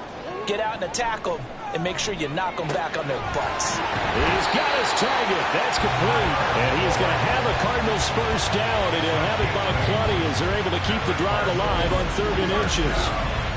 And Brandon, from our time in college football, where receivers weren't running the traditional NFL route tree, one thing they did learn, find open areas, find soft spots, and set up and catch the ball. And I think we just saw that there. Yeah, we saw that indeed, picking up the first. And he takes this up right near the 45-yard line. Ball spotted at the 45. Here's 2nd and 3. To throw is Murray. Firing quickly here, and that's complete. And he's able to get this one out closer to midfield across the 45. 2 first downs have him up near midfield now on 1st and 10. Throwing now is Murray. He gets this one to Boyd. So the completion good for 7 there, and it'll be 2nd down. We've seen quite a bit of the short passing game here early on first quarter, haven't we? We have, and I think it works a couple of ways for this team because, number one, you throw the short game until they stop it. And if they're not going to stop it, you keep throwing it, and occasionally you'll break a tackle and turn into a bigger game. Also, if they start to creep up, start to pressure receivers, now you go over the top, take it deep, and now you get some of those big shots downfield. Now Murray again. Nowhere to go here. He lost the football. Oh, and one of the linemen on the other side has got it. Points 1, 2, and 3 in their defensive game plan was to get to the quarterback and knock the ball free. They did it there. Luckily, offense hangs on to it. Yeah, that's got to serve as a wake-up call, though, because they can't afford to let the ball go over to the defense and miss opportunities. And I'm not saying it happened here, but you know what a good rule of thumb is when a play like that occurs? You know who usually recovers it? The guy who missed his block and let his quarterback get hit. Now Murray throwing on 2nd down. He's going to loft one deep left side here. And that's going to be incomplete.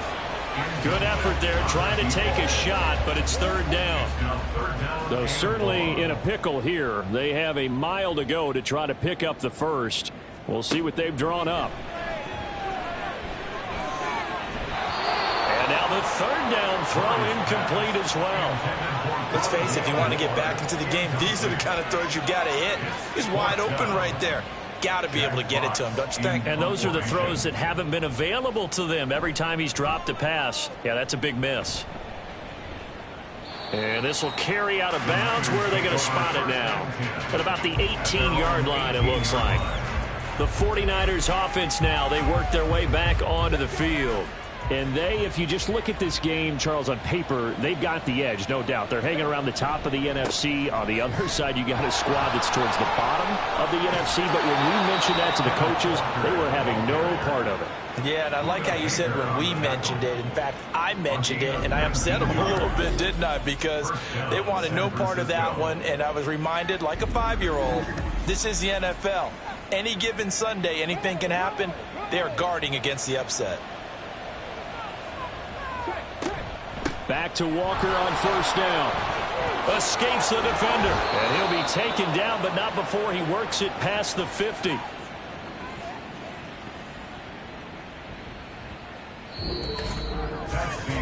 $14-0 the score. This is the NFL on EA Sports.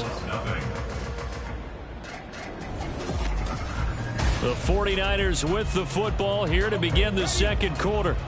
So into Cardinal territory now. It's 1st and 10 at the 47. And going right back to Walker. And not a whole lot of room to operate there on the first down run. He gets maybe 3. Remember, these two teams met earlier in the year in Santa Clara with the Niners coming out on top. So a win here in Arizona would give them the season sweep. And he is met in his tracks behind the line of scrimmage. Now they're staring at a 3rd and 8. That last play backwards a yard. They'll set up to throw.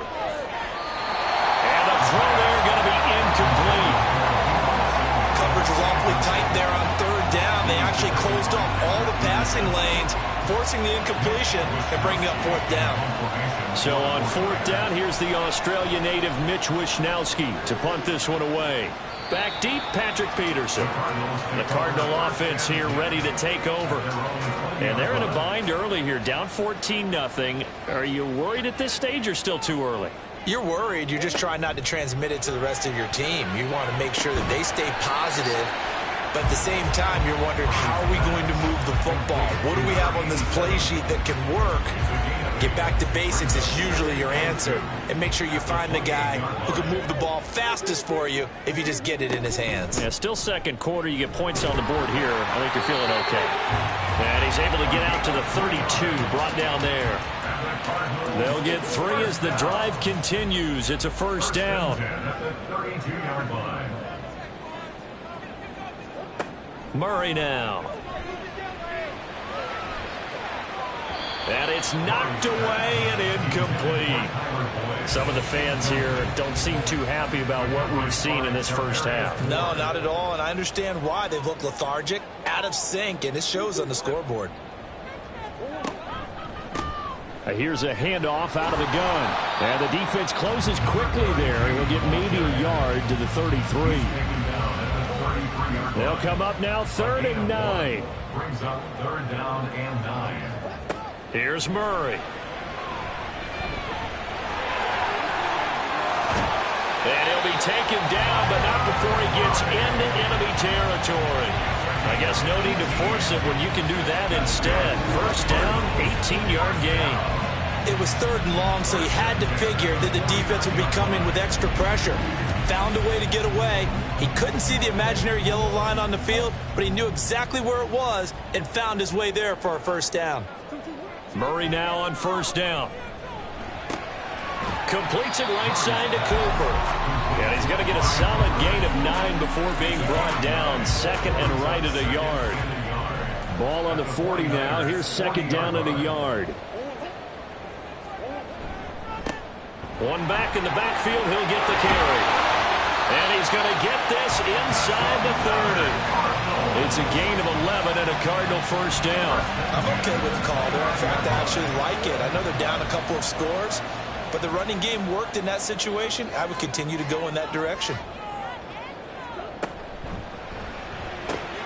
And quickly out wide, this is Watson. And he'll be out of bounds just inside the 25-yard line. This 2nd and 4.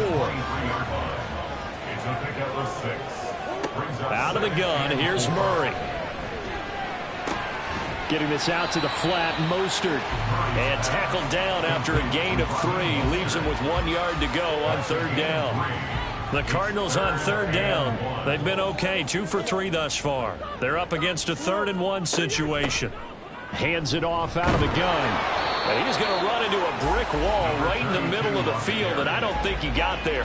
Calling no gain that time, and they're going to be left looking up at a 4th and 1. Defensively, we always know that he is tough in run support, and I think the way that he gets there is he understands what an offense is going to do before the ball's even snapped.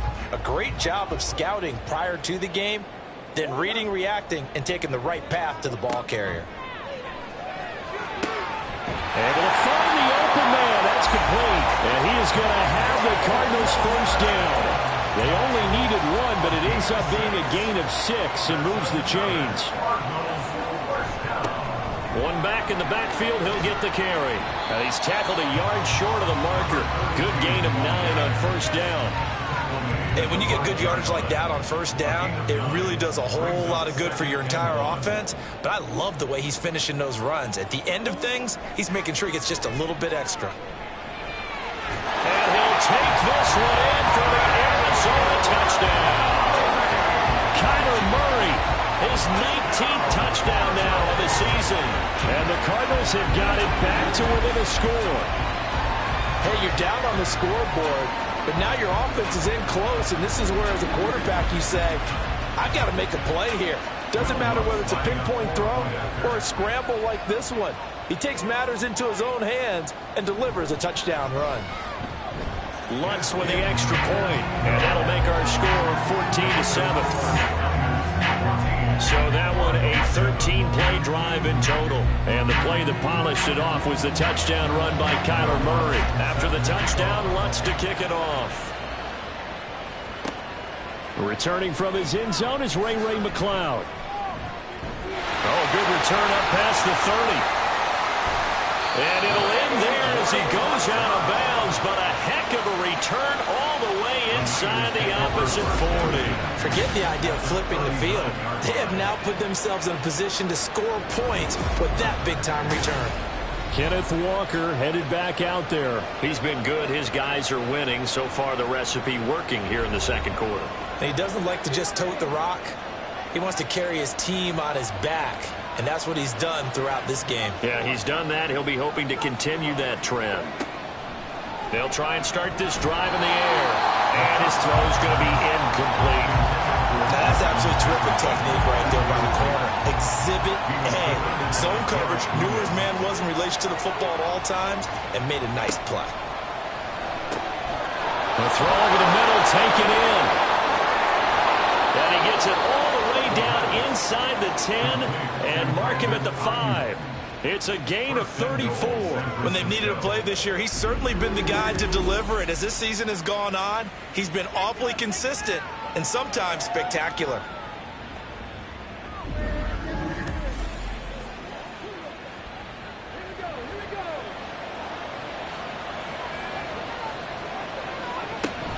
They'll run with Mitchell. And across the goal line into the end zone. Touchdown 49ers. Elijah Mitchell, his second rushing touchdown on the year. And the Niners go up by 2 touchdowns. You talk about certain guys just having a nose for the end zone. He's one of them, and he was not going to be denied there. And defensively, especially in the red zone, you've got to be able to at least slow him down and hold on for dear life. But he's able to get out of a couple of tackles there, and not enough people got there in time. Pretty poor on that defensive side of the ball. Extra point try now for Moody.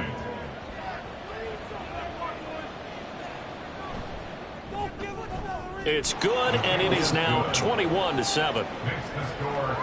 Scoring summary, 3-play drive, and it's finished off with a 5-yard touchdown run. Here is Wishnowski to boot it away following the touchdown. This fielded right at the goal line. And he takes this near the 25, just a little pass there, called it the 26. Here's the Arizona offense now as they get set to take over. That last drive, it was a good mix. Run, pass, defense on their toes. And what really helps out in a big way is when you're doing the run-pass mix and everything's working, that means that they're guessing wrong every time on defense. They think you're going to pass when you run and vice versa. I would continue that, and when they finally draw a beat on you, maybe you mix it up a little bit, a little play action and throw the ball. And will they maintain that balance? Time to find out. And he'll push forward for a couple to the 34. Typically, we think it's the strong safeties that are better tacklers, especially closer to the line of scrimmage amidst traffic. But in this case, how about the free safety coming up and making the big time? And hit behind the line. He lost the football. It's loose. And now this is scooped up by the 49ers. And his guys are going to take over at the 31-yard line. He was trying to do anything he could to get that final little bit for the first down. Instead, he lost the ball. Yeah, and he was short of the first down, but not by much. Trying his best, as you noted, to get there. Sometimes that extra effort can cost you. So here are the Niners to take over on offense. They are working on that very impressive 9-game win streak, looking to get it to 10 as they've got the lead here, 1st and 10. They'll come out throwing here to start the drive. Short pass to Howard. And they'll have it in the red zone before he crosses over out of bounds. 15 for the Niners there and a 1st down. And this was a nice example of an offensive coordinator scheming his guy open. Just a little underneath route, just trying to free up some space. And it worked awfully well. Got him not just space, but plenty of room to run after the catch to pick up really nice yardage. This will be caught just inside the 10. This will be stopped about 2 yards shy of the marker. 8-yard gain, 2nd and 2. Ball on the 8, 2nd and 2.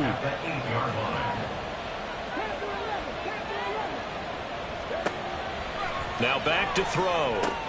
That's complete out left to Ayuk. Touchdown 49ers. Brandon Ayuk from 8 yards out. And the Niners take a 3-touchdown lead. Well, Charles, he's still a young signal caller in this league, 2nd year in the NFL. But I don't know if last year as a rookie, if he would have worked through his progressions like he did on that touchdown pass. I think you're right about that. We're seeing him grow up right in front of our eyes because when he went to his primary read, he recognized that they were all over that, so he continued to survey the field, picked up another target, delivered a pass exactly where it needed to be. A very mature play for the 2nd-year quarterback. Here is Wisnowski to boot it away following the touchdown.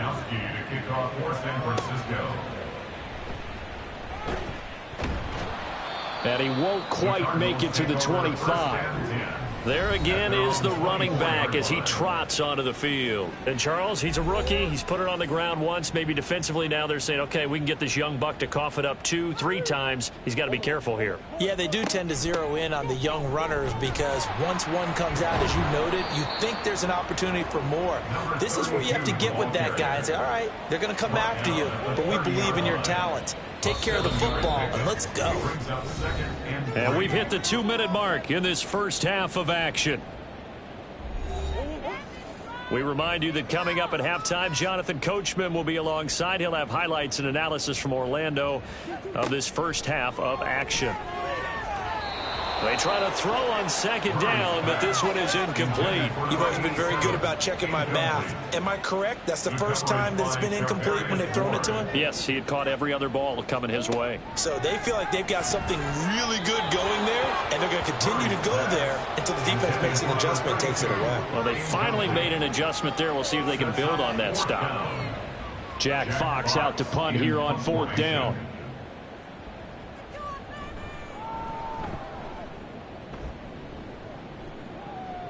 And a fair catch signaled for and taken successfully. It'll be a 39-yard punt, no return. And the Niners will go on offense, 1st and 10. The San Francisco offense ready to start their next drive. They've had a very solid first half, and as we near the end of that first half, they're just looking for a little more on top of their lead right now. And when you put together a game plan on offense, you put together what you think is going to be the best possible scenario, right? Hey, we're going to score. These are the plays that are going to do it. But you also put together your counters, meaning after they make adjustments to what you're doing, what do we have to go to next? The adjustment to the adjustment. Exactly. So I can't wait to see if we come out of the half, how they're going to go about doing things. Do you just keep running what you ran before, or do you go to your counters expecting those adjustments to happen? Before that, we'll see the end here of this first half. And they get him down, but not before he takes it across the 40-yard line. And this 3rd down looking very tough after the holding penalty. 3rd and long. Up the middle they run. It's Walker.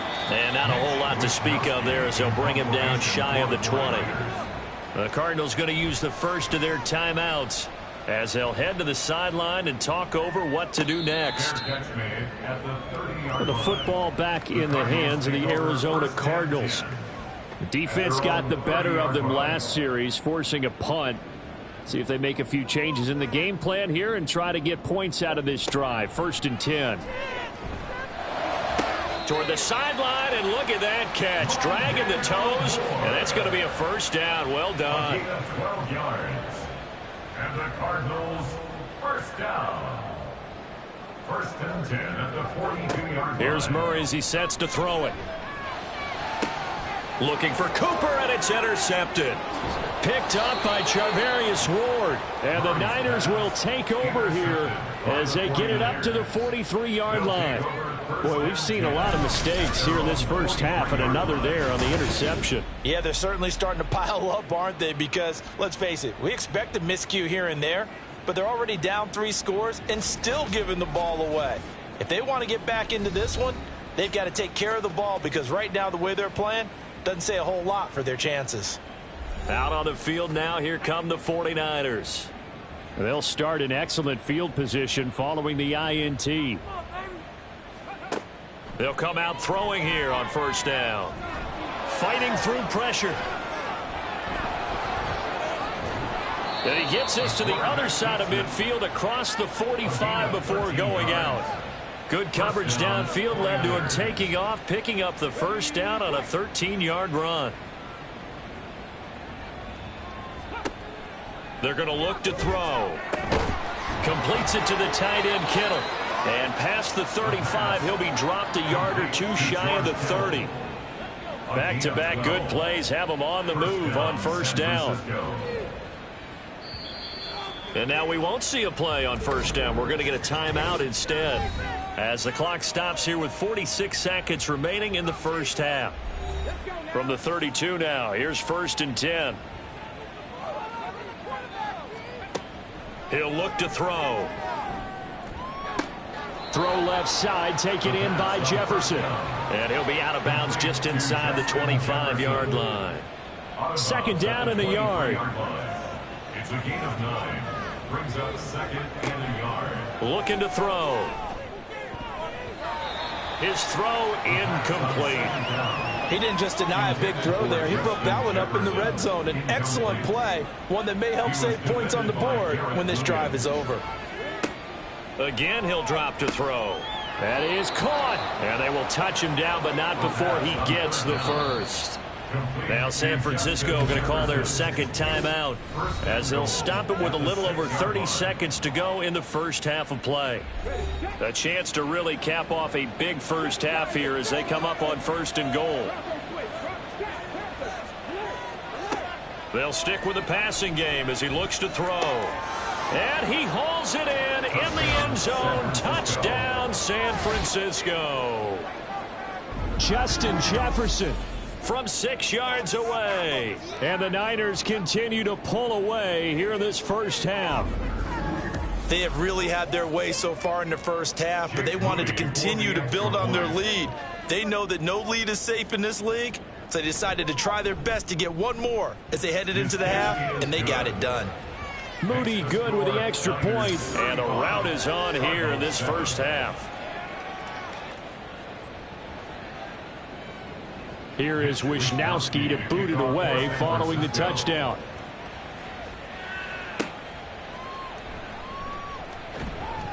And he won't get this to the 20-yard line as he's down at the 19. The Cardinals going to get the football one final time here in this first half. And the ball backed way up, so thinking with this amount of time on the clock, probably just sit on it, and we'll see these two teams go to the lockers. Yeah, I don't think you want to overthink it in this situation. Either side of the ball. Just go ahead and finish up the half and get on out and talk about it. Complete to Rondale Moore. A gain of 4. It's now second and 6 at the 23-yard line. So we have reached halftime here with the visiting 49ers on top.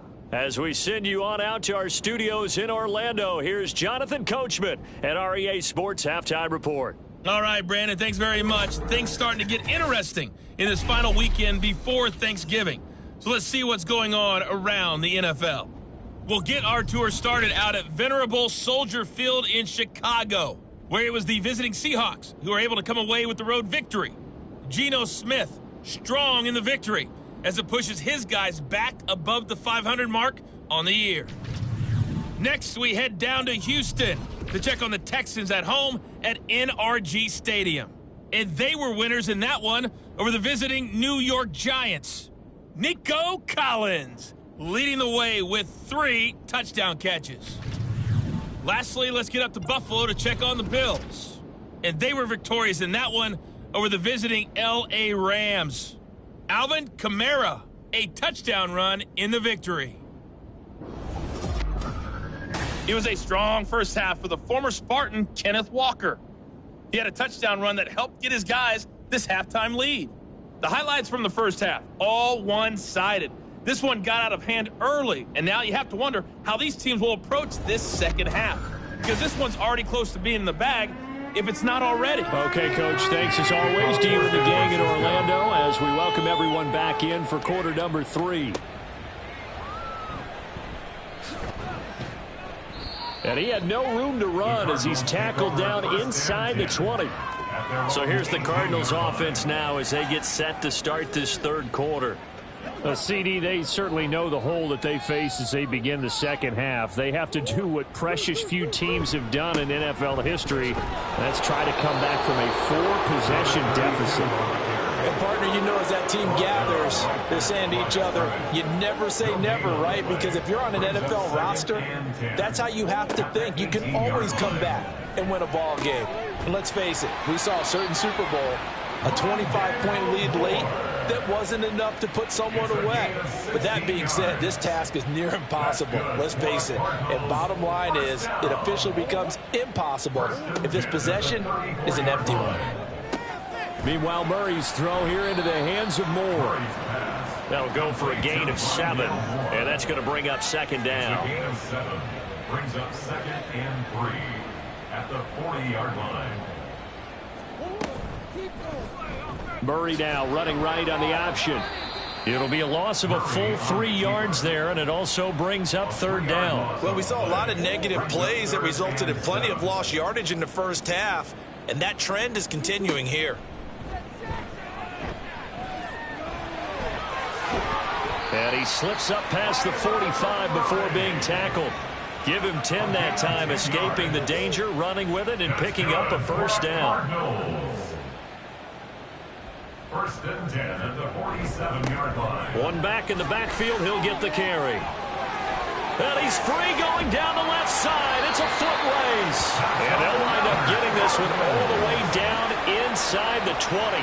85 yards for him on the ground now as he has been terrific here this afternoon. Right back to him on first down. And he is into the end zone. Touchdown, Arizona. An 18-yard touchdown run. And the Cards are able to cut into that deficit. When you talk about a battle being won in the trenches, that touchdown right there, a lot of credit to the offensive linemen. Yeah, when you watch them surge across the front, they really created great space for the runner to get in. Lutz will look to add the extra point.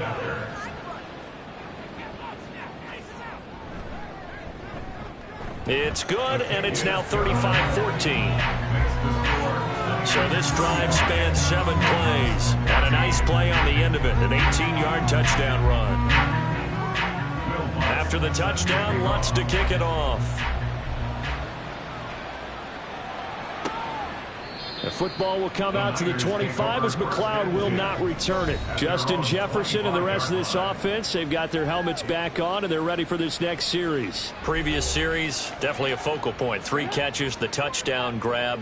As a DB, or former DB, is there a number of catches on a drive you're like, oh, he got the best of us? I'm not sure there's a number, but there's a great feel.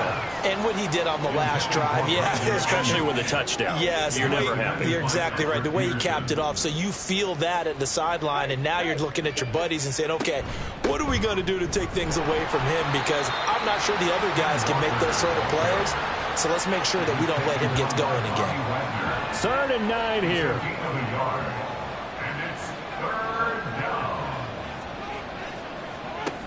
Now a shotgun snap as they'll look to throw. Work in the middle of the field, and he's got a man complete. And he is going to have a Niners first down as they're able to get the 3rd down conversion.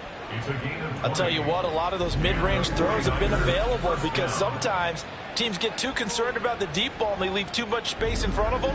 And these guys have been taking advantage so far.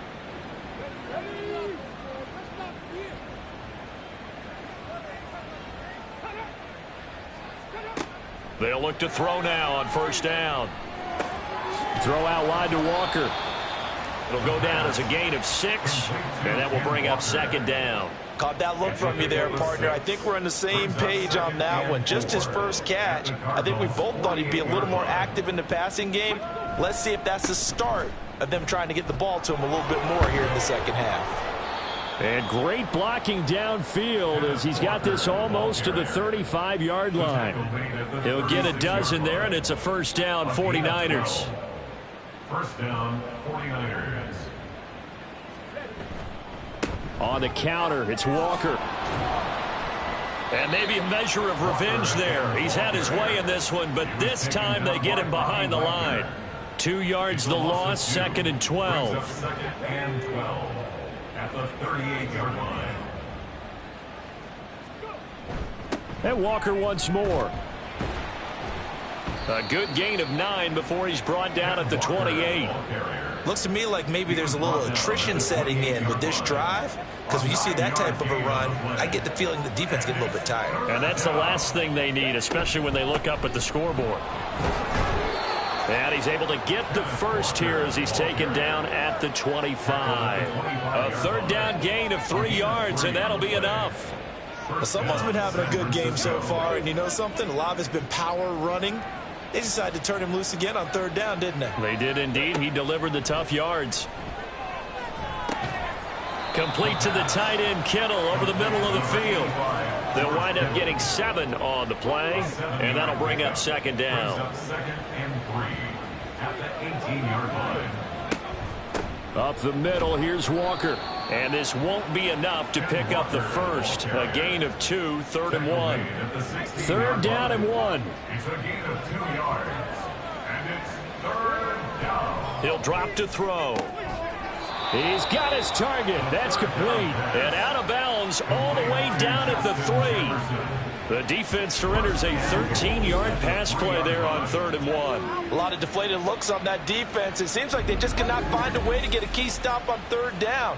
Here's another conversion, and now this offense, they're in a position to go up even further as they've got it first and goal.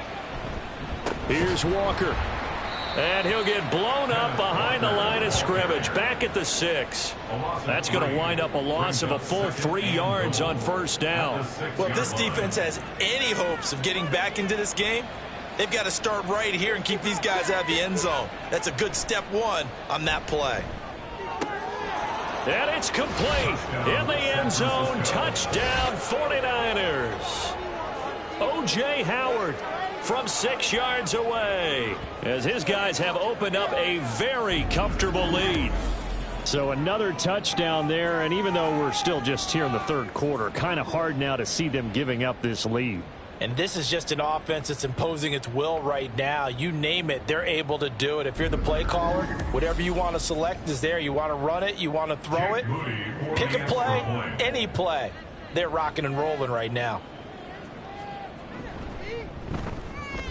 Moody good with the extra point, and that'll increase their lead to 28. Here is Wisnowski to boot it away following the touchdown. Wisnowski to kick off for San Francisco. And he's up past the 20 to the 22-yard line. A look at the running back, the man out of the backfield as he gears up to go again. He's been a good workhorse. I know we use the word workhorse a lot, but he's been a good workhorse for him in this one. No doubt about it, and there's nothing wrong with that. That's what you're looking for if you're a back, because that means everything's coming together for you. The big guys up front have created space. You've run through it. And you've probably gotten some help even from the wide receivers who want to catch passes as opposed to block, but they're helping out too. Yeah, everyone's pitching in. He's had a good game. One play has him to the 37 here for first and 10. Murray's throw taken in by Cooper here. And he has a big gain inside the 40 before being dropped. Back-to-back good plays have him on the move on first down. Here's Murray. He's got the connection to Moore. And he's got this down almost to the 20 before he's dropped. That's another Cardinals first down. First and 10 at the 21-yard line. Throwing on first down is Murray. And he'll go. Now a loose football. The ball comes out. And now this is scooped up by the big turnover there as his guys will get the football back. Obviously, you got to hold on to the football, but I've got to give credit to the defense there. Good job of knocking it free. Yeah, because a lot of the time we just blame the offensive players for not taking care of it. How about the effort of the defensive players knowing that guys are going to, and if they're good, anticipate the contact coming and try and cover up the football. And they still find ways to knock it free. The 49er offense set to get this drive underway. A long drive last time out for this offense, Charles. If you remember, they started basically in the shadows of their own end zone, marched it down the field, and a lot of that was through the passing game. And, partner, as a former defensive back, I'm having almost a physical reaction watching what's happening right now. But let's give credit where it's due because they've done an excellent job moving the ball through the air. Secondary getting picked apart pass by pass. Obviously, they need to make some adjustments there on the back end. Yeah, because offensively, we know that they're not going to be shy about throwing that football. And it's third down. Now on 3rd and long, they'll look to throw. And that is incomplete. Not his best throw there, but where we sit right now in the 3rd quarter, he's had a pretty good game throwing the football. He certainly has, and it's not exactly at the point where we're doing 4-minute offense yet, but they've got to think about, I'm not going to say milking the clock, but understanding clock management here on out. Now it's Peterson. It'll be a 44-yard punt, 6 on the return. And the Cards will take over 1st and 10. Arizona's offense back out and ready to go. Well, we haven't exactly been treated to a nail-biter in this one, CD, and if they cannot score here, this one's pretty much all but over. Are you saying that you feel like people are starting to think about getting out of here, maybe beating the traffic in order to get home or to their final destination? Yeah, I don't think there's a whole lot of reason to hang around, especially if they can't score here. Yeah, you're right about that because it has been pretty clear who the better team has been in this one. And in a league that we talk about every game being a one-score game as we go into it, watching this blowout, let's just say it's been unusual. Another throw on 2nd down, and this one incomplete as well. So back-to-back incompletions, and that has him staring at a 3rd and 10. He's going to leave this for his running back. It's complete. And he is going to lose yardage here. So that'll go as a 4-yard loss on the play. And that's going to make it 4th down. Here comes the Cardinals punter now, as he'll come on to kick this one away.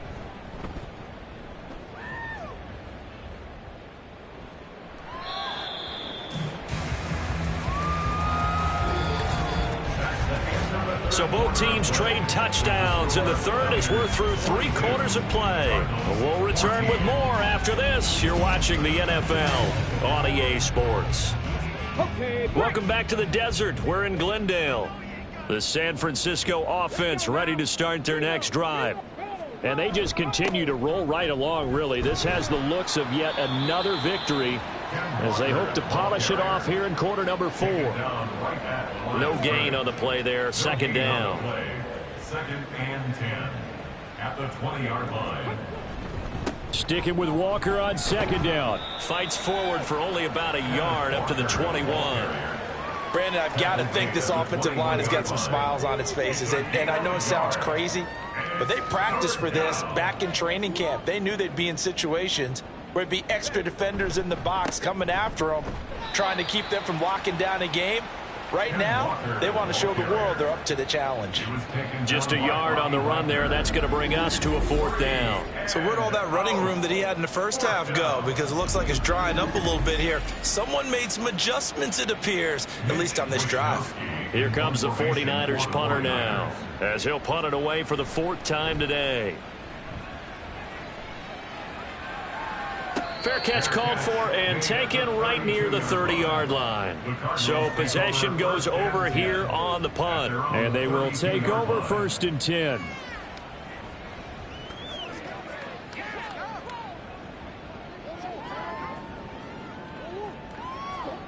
Now Murray.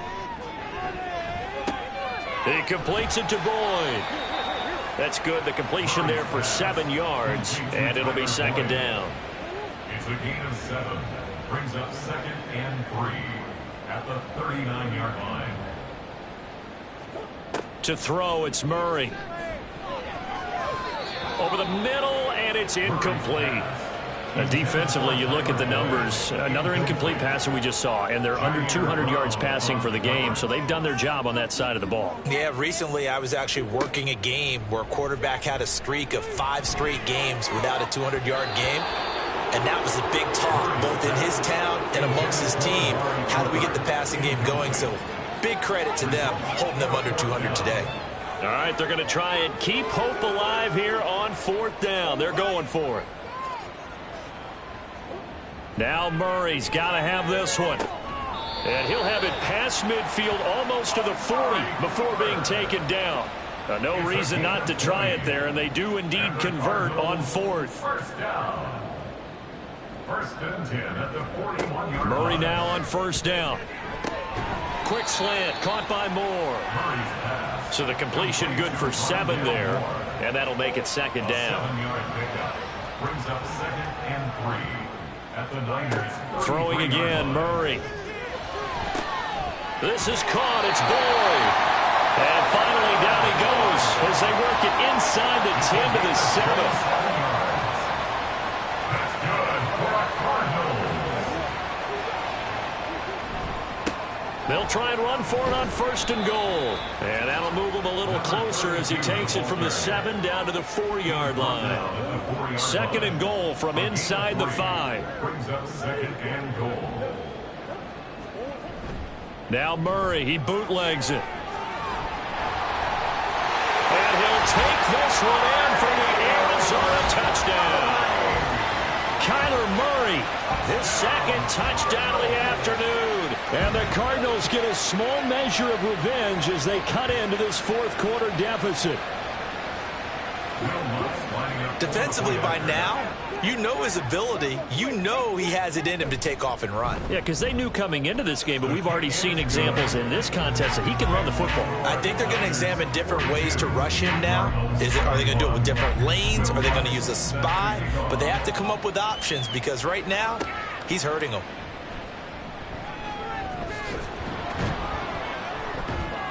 And they'll start this drive just across the 30. Pretty nice work on the return. The 49ers offense now, they get set to head back on the field. Well, the win for them at this point seems pretty assured. I mean, still a decent amount of time left here in the 4th quarter, Charles, but you got the football. You're up 3 scores.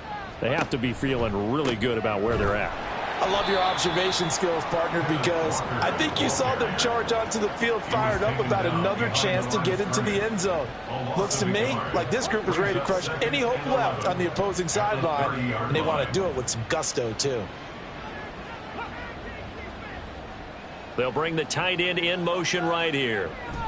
Sticking with Walker on 2nd down. And he gets this to the 35. Good for a gain of 5.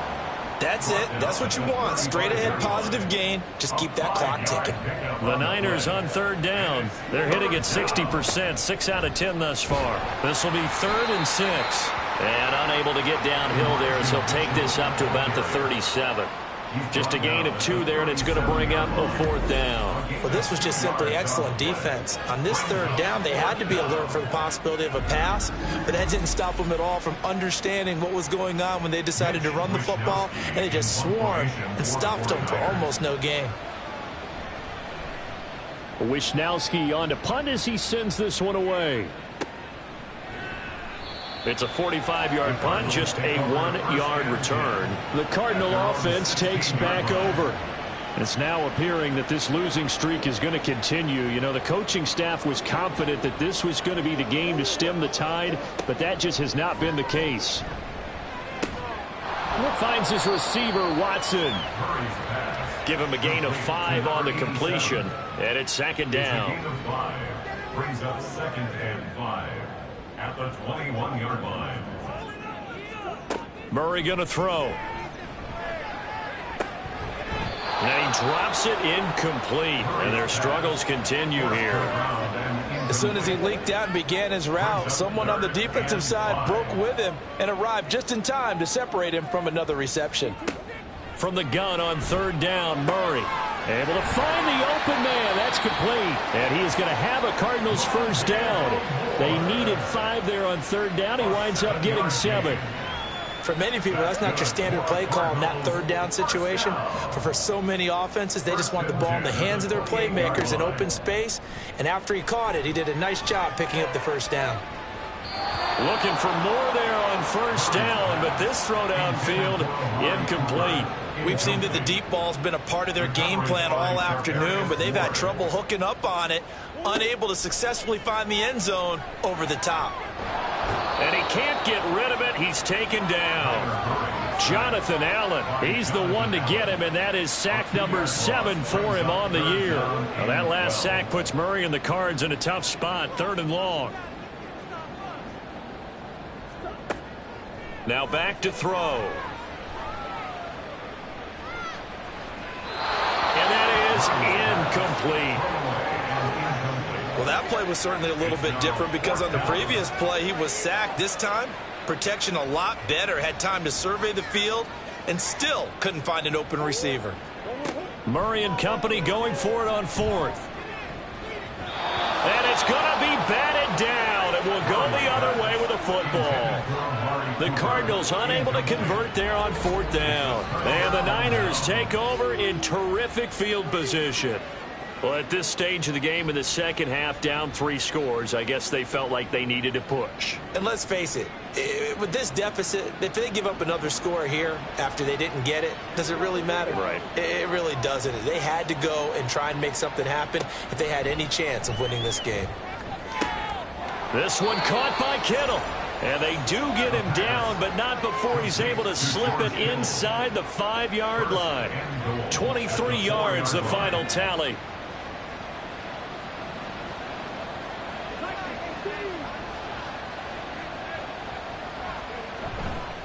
Straight ahead, Walker. And he gets halfway there from the 4 to the 2 on a gain of 2. You know, when this offense gets down here near the end zone, they're going to turn to their bell cow. And this guy's been a touchdown machine all year. Excellent job stopping him there on first down. Mitchell is not going to get back to the line of scrimmage as they'll tackle him at the 3. That backs him up 1 yard and brings up 3rd down. This is kind of one of those in-between plays here, Charles, on 3rd and goal from the 2 or the 3 in that area. What do you dial up? Something quick hitting. You don't have the time for something that develops slowly. It's got to be right at them if you're going to run the football. And if you're going to throw it, something quick, get it out of your hands in a hurry. That is not going to be any help as they dump him behind the line of scrimmage. There have not been a lot of great moments for this defense throughout this game. Finally, they have one they can hang their hat on. A nice stop there. Just 2 minutes remaining here in the 4th quarter of what has been a one-sided affair. So it's 49er football here as we get you reset. They've got a 4th down here in a game that looks to have been decided already. And this one is right through, and that will extend their lead even further. Well, ultimately not really sure that they're going to need those 3 points, but they'll take the 3 and they pad that lead. Yeah, this one's already wrapped up, but you and I both know if you're an offensive coordinator, you never let up on the gas unless the head coach tells you to do so. And maybe you've actually clicked him off in your headset so you can keep calling plays and trying to add to this lead. Arizona getting ready to go as they take the field. Well, I think that the folks here had hoped that maybe this home atmosphere would carry their guys to a surprise victory, but it does not appear that that's going to be the case. Just too much to handle on the other side in this one. He's going to flip that out to the flat. It's complete. And he'll get this up past the 25 before he's out of bounds. 2nd down and 6 now from the 26. 2nd and 6. Murray now. Quick throw, and he's got Amari Cooper. And he's taken down, but able to slip across the 35. The quick slant, good for a 1st down, a gain of 12. Throwing now is Murray. He gets this one to Boyd. And they bring him to the ground just shy of midfield. 11 more on that one, and another 1st down. That's another Cardinals 1st down. 1st and 10 at the 40. Murray to air it out again. That's taken in by Watson. That'll go for a gain of 7, and it'll be second down. You got the big lead defensively, willing to give them that underneath stuff, right? And this is why you work on your tackling. Tackle them after the catch, inbounds, keep the clock running. Just go ahead and bleed the game out that way. Now 2nd and 3. To throw is Murray. And Watson has it right side. Now the Cards going to call another timeout, their second, as they'll stop it with just over 40 seconds to go in the game. And now a throw on first down there, but it's incomplete. This is certainly a team that has proven it likes to target its backs through the air, and defensively, they were aware of that and certainly were prepared on that throw. Back to the air on second down, it's Murray. Well, the trials and tribulations of being a quarterback in this league, it's tough. It's got to be wearing on him out there. Well, he has been sacked a number of times. He had an interception, so I'm going to give him a skosh of credit for hanging in there and trying to make something happen, despite the amount of pressure he's been under this entire game.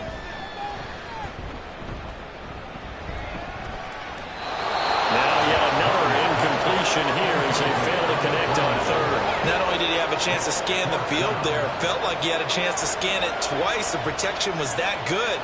Unfortunately for him, the coverage downfield, equally good. They're going for it. Hits Murray. And this is caught. He hits Moore.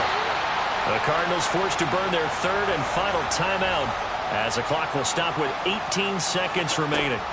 On 1st and 10, here's Murray. And that will be incomplete with the clock down now to 13 seconds.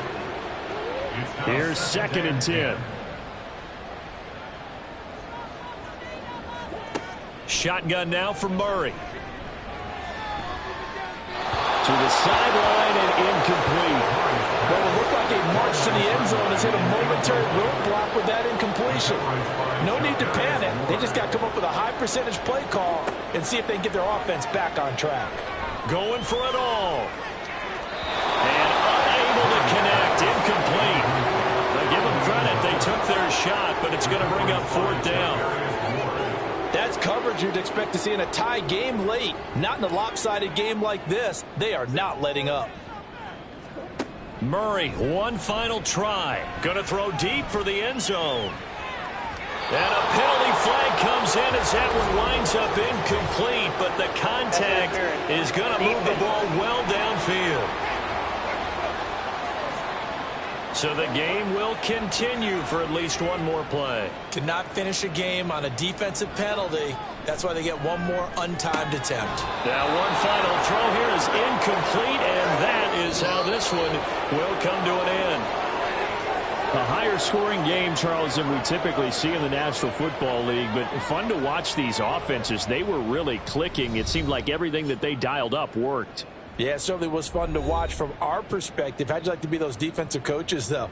That wasn't a blast for them at all. And let's face it, they all game plan, they all scout, they all think they're prepared. But executing and stopping teams, that's another matter entirely. So for San Francisco, they get win number 10 on the year as they move to 10-1. And they will head back home next week. Meanwhile, for the Cardinals, their woes continue as the record falls now to 1-10. And they'll look to get back in the winning column next week as they head to Foxborough to face off against the New England Patriots. Thanks for tuning in, everybody. Alongside Charles Davis, we thank our entire crew. I'm Brandon Gaudin. This is the NFL on EA Sports.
It's the NFL on EA Sports.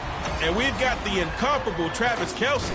He comes into this one 5th in the NFL in touchdown receptions. It's the Chiefs and the Panthers under the lights on Monday night.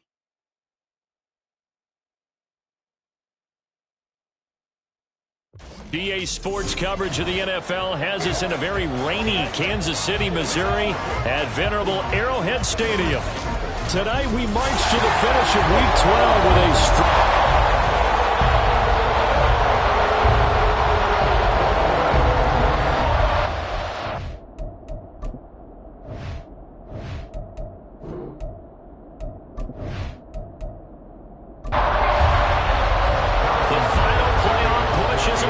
It's Week 12 of the NFL season, and we're underway on EA Sports. This taken in at the goal line. Wrangle it down a couple yards shy of the 30. So here are the Panthers now for their opening drive. And a glance here at their shifty mobile signal caller. We're seeing it more and more in this league, how teams love to have athletes back there taking the snaps, guys who can throw it and move around and get yards with their legs if needed. He's one of the best examples that we see out there right now. He can throw for hundreds of yards one week and then run for 100+ the next. He adds an extra dimension that really confounds defenses when he puts it all together.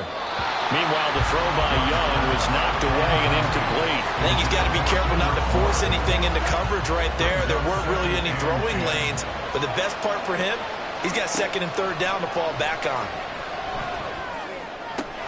Meanwhile, Young's throw pulled in by Marshall. And he gets this up across the 35 before he's out of bounds.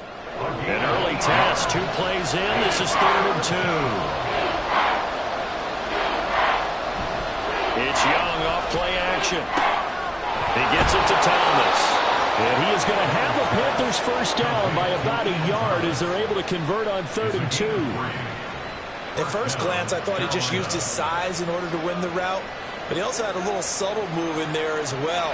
Made the defender think he was going one direction and was able to track the ball in another. A first carry for the Canadian-born Chuba Hubbard to about the 40-yard line. A check on the numbers last week for Hubbard. Pretty good as he found himself in the end zone on 2 separate occasions. And those are the most important numbers because no matter what you pile up prior to the goal line, getting in is all that matters. Putting those numbers up on the board, and they love them when they're 6s. Young's throw taken in by Bourne. Now he'll go down, but not before getting this inside the 30. That'll go as a pickup of 32 on the catch and run. We expected this defense to be tested by this passing game coming into this one, and there's an example on this first possession of the game.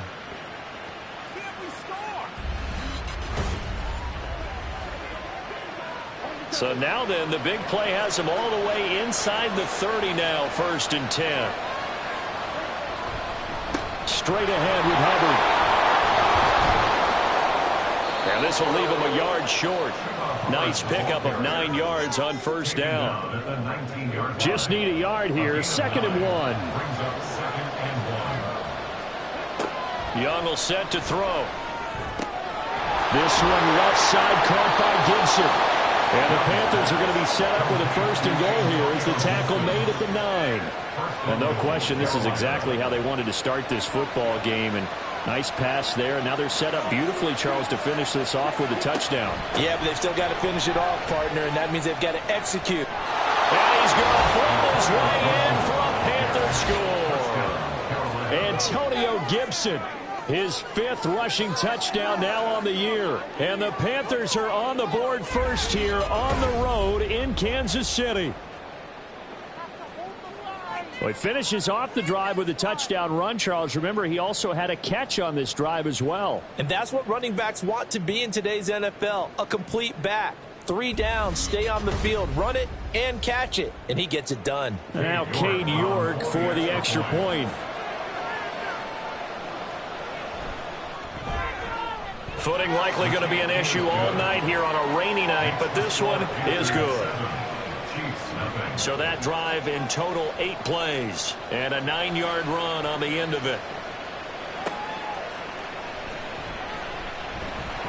And he will be brought down here inside the 20. Good coverage as he's dropped at the 17. So here are the Chiefs now under their veteran head coach, Andy Reid. And they will be led out by their second-year quarterback. Brandon, it's always nice when you get recognized with an individual award. And he was the AFC Offensive Player of the Week last week. But when you do it in a win, so much the better. Absolutely. And he was all talking about that win, not so much the award he received on Wednesday. That's a nice-looking award. I wonder if he took it home, got out of the car, showed it off to the kids in the neighborhood, passed it around. Wonder what he did with it. So after the incompletion on first, now 2nd and 10. Back to throw. He'll check this one down to Pacheco. And he goes nowhere. He'll lose yardage back at the 17.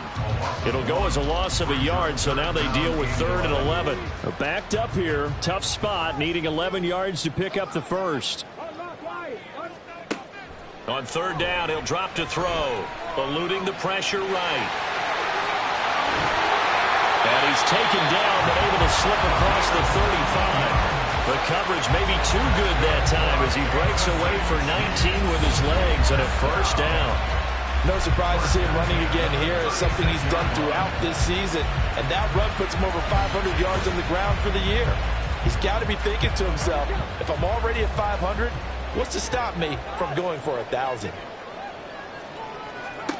On 1st down, he'll drop to throw. He's going to hit his man out of the backfield, complete.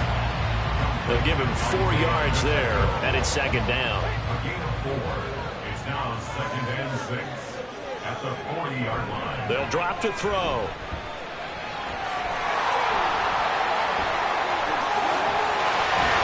And he'll go down, but not before getting this inside the 30. Big yardage there on the scramble. It gets him a 1st down. I don't want to be a jinx partner and put the whammy on him, but I think we could be looking at all-time damn the ground with the way that he's going. Only a few quarterbacks in this league are capable of a 100-yard game, and he's halfway there just in the 1st quarter. This is a record-setting pace. Hopefully, he can keep it up, and we can have fun watching it. And that's good for a pickup of 10 yards. And they'll be left with a 2nd and about a 4th. Clock rolling as we hit the midway point of this 1st quarter. 2nd down and inches. Open man right side is Rice. And he'll be out of bounds, taking it just shy of the 10 at the 11 or the 12. Now a 1st and 10 at the 11. Looking to throw. Running right through it. And he's going to get a solid gain of 9 before being brought down. 2nd and right at a yard. Well, this has certainly turned into a showcase game for what he can do on the ground because they're just continuing to give him chances to run it, and he's earning every additional carry by putting up positive yardage on each run. And in for the Chiefs touchdown. A great play there. His 6th touchdown of the season. And the Chiefs are able to match the opening drive touchdown against him with one of their own. Had the option there, read it perfectly, and an easy little touchdown toss. And it has to be a sharp throw, too, because of where they are on the field, the extra traffic, things are condensed near the goal line. Good route by the receiver as well. Harrison Butker is on for the extra point.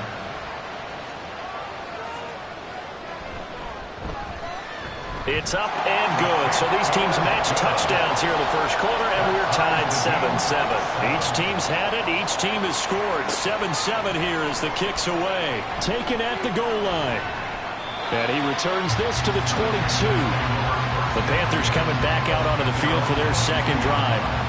A lot of time for this unit to game plan on the sideline after that drive that they watched the other side just score. But remember, last time they were out, they scored as well. We'll see if they can seize that momentum right back. And they have had a lot of time to cool off from reaching the end zone the last time. So have they been able to keep themselves mentally sharp and into this game even though they haven't been on the field? And you and I both know, one big play, though, gets them right back up to that level. On second down, Young again. Throwing quickly there, but it's incomplete.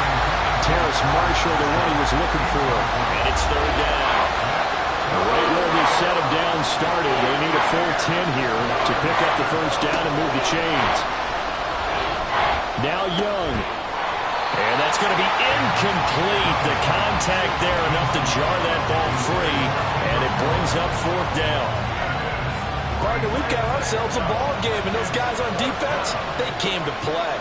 Slipped up on their first series, but they're definitely settling in now and letting it be known that points won't come so easy again. And he'll take it just outside the 40. 35 yards that time on the punt. And it's Chiefs football, 1st and 10. Kansas City taking the field for their second drive. And, Charles, if the season ended today, and it's not going to, we still have December left. More football. We're only in November. But they would be a wild card team. And that's great. They'd be in the playoffs, but you know they're trying to bump up to be one of those division leaders. That guarantees you at least one home game in the playoffs, and that's what you're really seeking. But there also isn't much margin for error for this team, right? Because right where they're sitting, a 2-game losing streak could have them out of the playoffs, so they've got to make sure they continue to keep the momentum going. Absolutely. There's some sharks smelling blood in the water behind them. The throw over the middle, taken in. And he'll go down, but not before getting this inside the 30. That one covers 24 yards. It's a first down. That connection seemed to work out okay on the first play of the drive. Why not go right back to it? And once again, this defense is left without an answer as they surrender back-to-back first downs. So from Panther territory now, it's 1st and 10 as they've got it to the 28-yard line. Now back to throw. Over the middle, that's caught by Rice. And the result here, a pickup of 8. Leaves him with 2 to go on second down. Now a 2nd and 2. They'll look to throw again. A quick throw, but incomplete. Well, anytime he reads man coverage, I don't think it's going to be the only time he'll try and hit that route to the outside in this game. He'll test the perimeter, but that time, they were up to the challenge. They'll stick with the passing game as he looks to throw. Escapes the sack. And he will slide to a stop. He does have the first down. It's a pickup of 6. Certainly not a positive sign if you're the D coordinator and you see your guys give up that space so early in the game. Third down, that's when the clamps are supposed to come out. But his ability to create things with his legs makes things difficult. Throwing on first down, but this one winds up to be incomplete. One thing that you're going to see from this offense is that they love the matchup with their wide receivers against this secondary. That one wasn't successful, but don't expect them to back away from attacking all game long. And that is caught. Touchdown, Kansas City. Chris Godwin from 13 yards out, and the Chiefs have taken the lead. And in the red zone, I guess this is why you have a guy like that on your roster. Without a doubt, if you have him, you use him because he's a guy who's going to win just about every time. I don't care what the coverage is.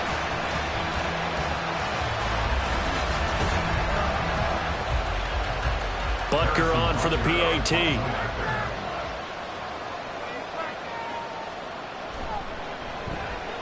It's up and good, and it's 14-7 now here in the first quarter. So that drives 7 plays in length. And it's Chris Godwin who finishes things off with a touchdown reception. From a couple yards deep, he'll bring it out of the end zone. And no chance to get away as they'll get him down at about the 17-yard line. Carolina getting set to take the field. Over on the sideline, hoping to hit that reset button between possessions. Last time out, they had to punt it away. This time, hoping to finish this thing off in the end zone. They'll start on the ground with Hubbard. The linebacker, Jeremiah Owusu-Koramoah, on the tackle. They work now on 2nd and 9. Brings up 2nd and 9 at the 19-yard line. And they'll go again here with Hubbard. And he'll be taken down at the 20 after a gain of just 1. You talk about this Chiefs defense. This unit, they're hoping to improve against the pass because right now, Charles, number 27 in the NFL. They're in the bottom 10 in the league. I mean, when you look at their talent, you would think that they'd be much better. Overall, I don't think there's any question you'd have to say that they've underachieved. And they work this well upfield across the 45. 27 yards there on a very nice third down conversion. And, partner, they're locked in man coverage out left, and they end up running a crossing route. Rounded it a little bit more than a slant. He's just going to angle himself towards the right side of the field, and that's very difficult for a defender to shadow him across all that ground.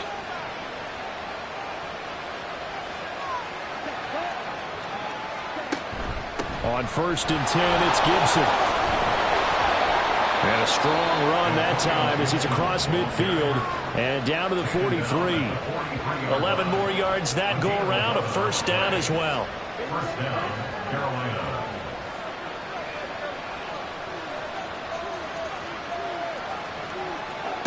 Now here's Young. And that one too far in front. He couldn't reel it in. It's incomplete. Well, a momentary speed bump there with that throw, partner. The defense had other ideas, and they're trying to mount a small stand before this drive reaches the end zone. On 2nd down, here's a run with Hubbard. And maybe a little over pursuit there as he's able to take this down to the 25-yard line. 25-yard line. It's a gain of 17 yards. First down, Panthers.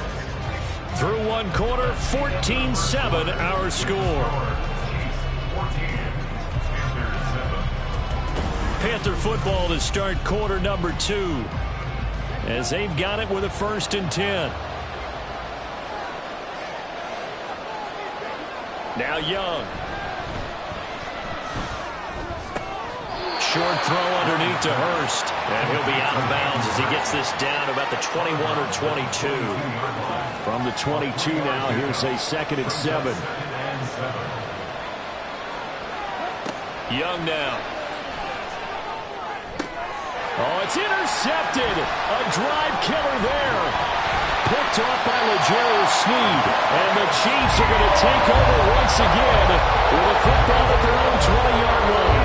CD, I know it's just his 2nd year in the league as a quarterback, but that's going to be one when he flips on the tape. He's like, I shouldn't have thrown that ball. No doubt about it, and his coaching staff will be emphatic about he shouldn't have thrown that ball. But remember, 2nd year, as you noted, on-the-job training, so he's got to take this feedback that he's getting, negative or otherwise, and turn it into positives moving forward.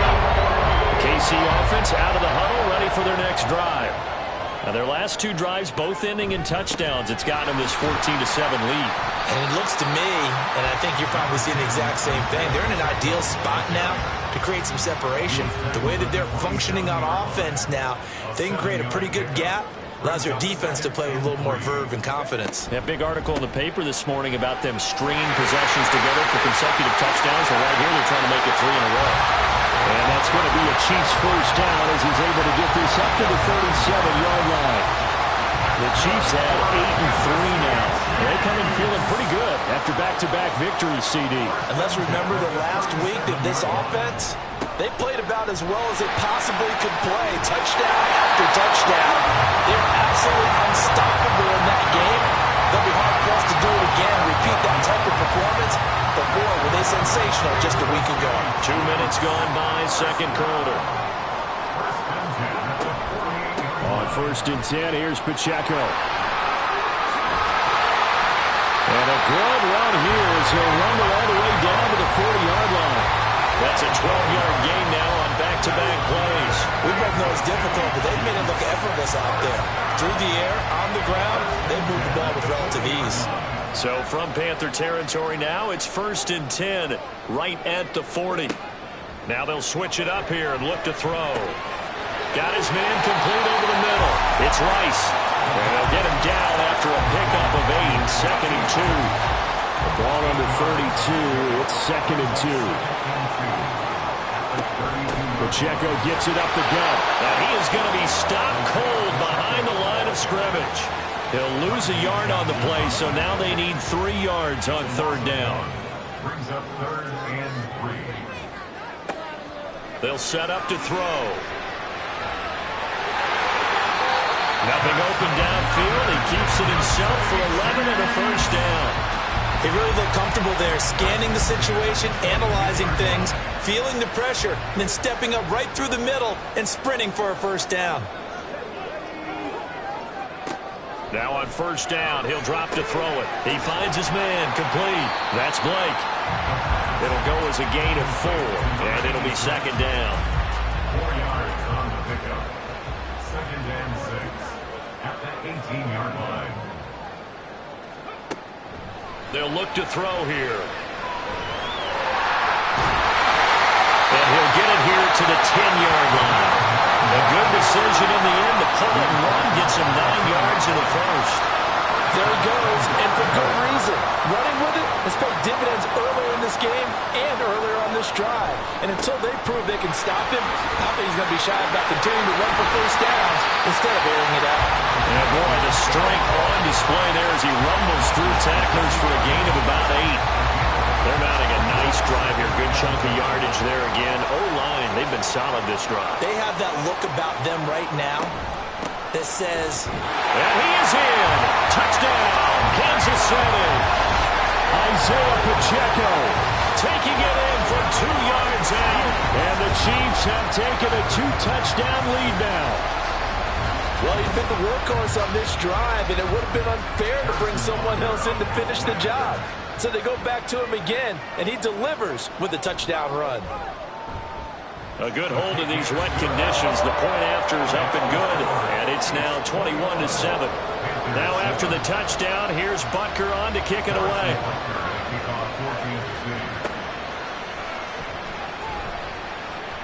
Now a crease here as he's past the 30.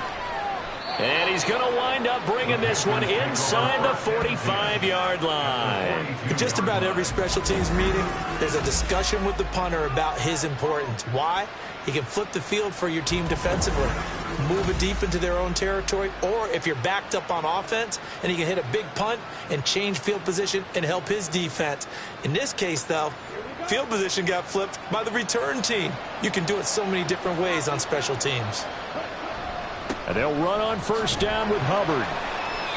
It's a 6-yard pickup, and it gets him to 2nd and 4.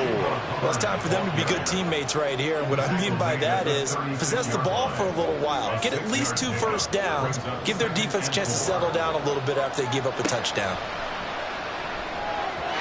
That throw by Young incomplete.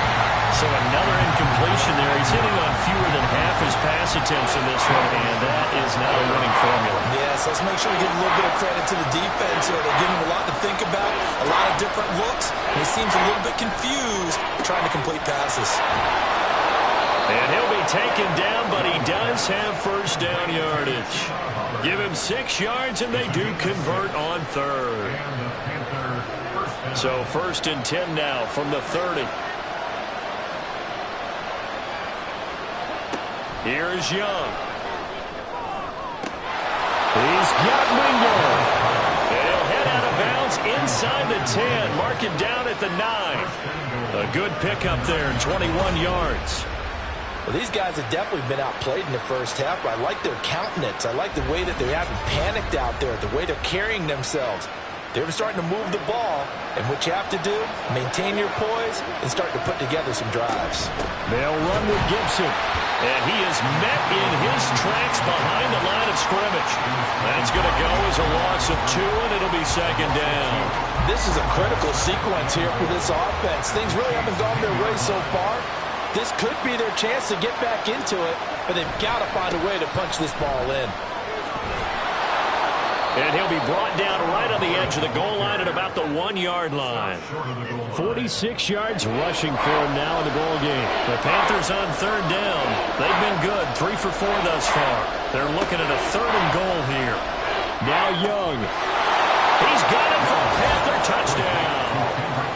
Kendrick Bourne, a 1-yard touchdown reception. And the Panthers have cut it back within a score. Well, it was 3rd and 1. I was expecting run, so much for that. They pass it, they score it. That had the feel of the head coach telling the offensive coordinator, you've got 4 downs here. We're going to go for it on 4th down unless there's a disaster on 3rd. Go ahead and take a shot if you want to. And he gratefully accepted the opportunity and did exactly that. If they didn't get it there, that had the feel that they would come back and try it on 4th down. This game back within a touchdown now as the kickoff's away.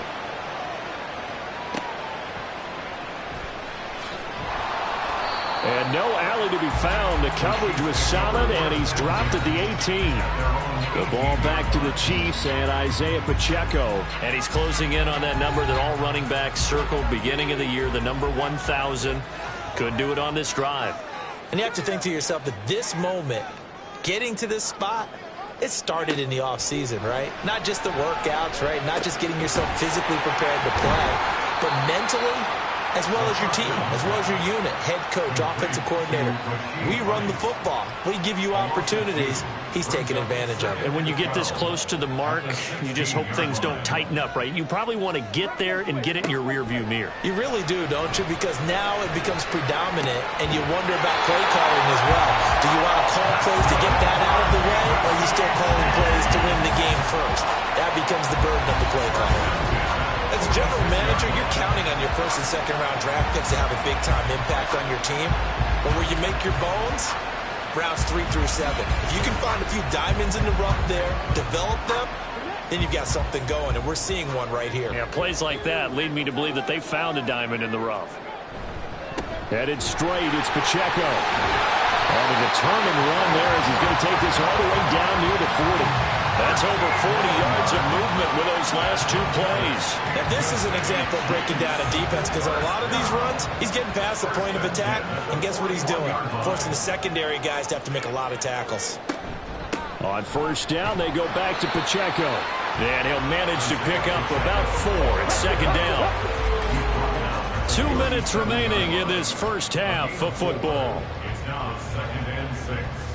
Coming up at halftime, I'll go from one personality, that's you, Charles Davis, to another one in Orlando, the coach. He'll have stats and scores from around the NFL. You and Jonathan Coachman both larger than life. But you're stuck with me in this booth. Yes, he's miles away and smiling. And happy.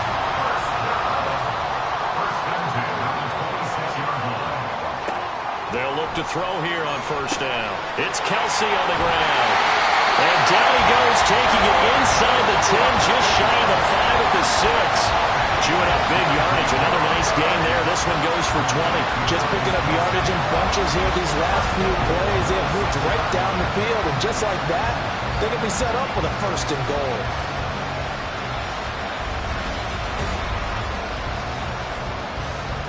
A chance to really cap off a big first half here as they come up on 1st and goal. They'll look to throw. Rolling to his right. And he will take it all in for a Chiefs touchdown.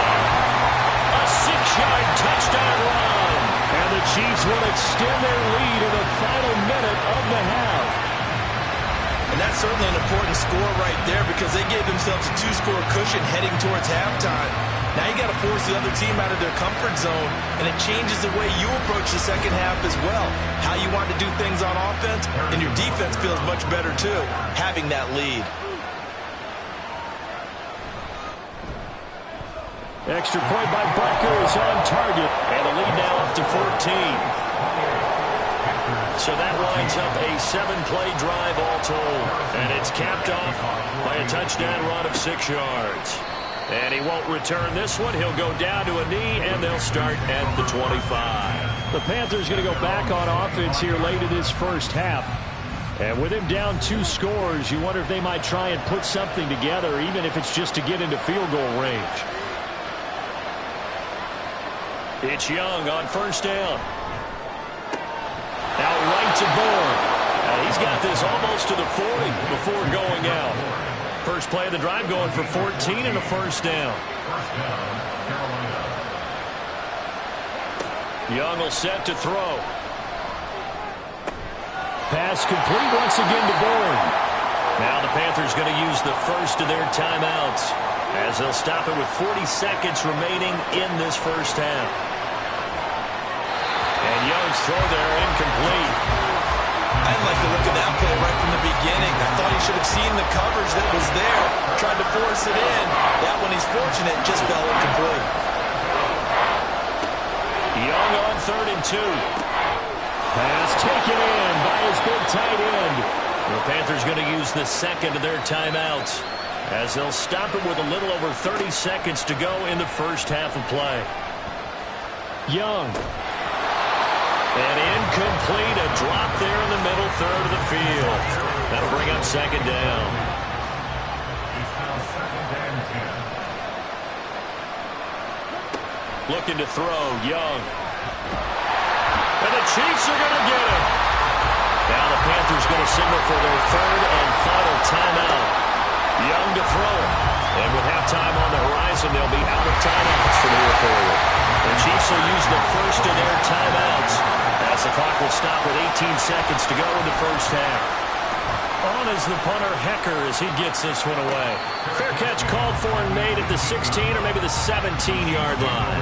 They'll call that a 33-yard punt with no return. And control of the football switching hands with very little time remaining until the half. They'll indeed try to run it out as they start on the ground. And defensively, they're just looking to keep him contained as they're able to get him down. So we have come to halftime in what's already a 2-touchdown game. As we'll head down to Orlando, that's where we find our man Jonathan Coachman at our EA Sports Halftime Report. Coach. All right, Brandon, thanks very much. We'll get back to you and Charles in a minute. But first, time to give the folks at home a look at what's going on around the NFL. We'll begin out in Houston, where it was definitely a game with some intrigue, as you can see by the scoreline. Nico Collins leading the way with 3 touchdown catches. From there, we'll head up to Indy to check on the Colts at home at Lucas Oil Stadium. And things didn't work out so well as they fall to the visiting New England Patriots. Tua Tagovailoa, terrific in the win, as his guys up their mark to 7-4 with the victory. Lastly, let's check on one final game for you. And you can see they are scoreless as they play the second quarter.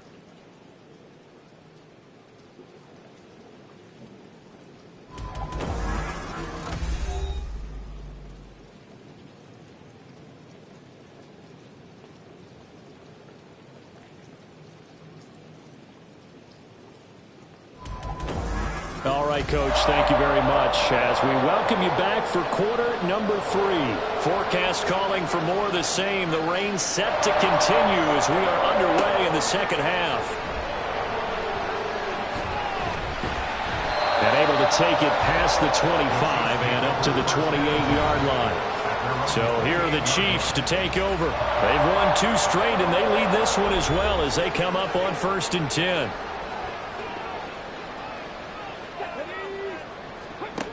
They'll try and start this drive in the air. And it's incomplete. Boy, he doesn't drop many like that one. 2nd down. 2nd and 10. Covered by J.C. Horn. On the handoff, it's Pacheco. And he is going to be stopped cold behind the line of scrimmage. 2 yards the loss, and now 3rd and 12. And plays like that are exactly what this defense needs here early in the second half to give it a little spark. I think their halftime adjustment, what they talked about, maybe it was just a little inspirational speech. Who knows? But it looks like they're ready to go. And all the way in for a Kansas City touchdown.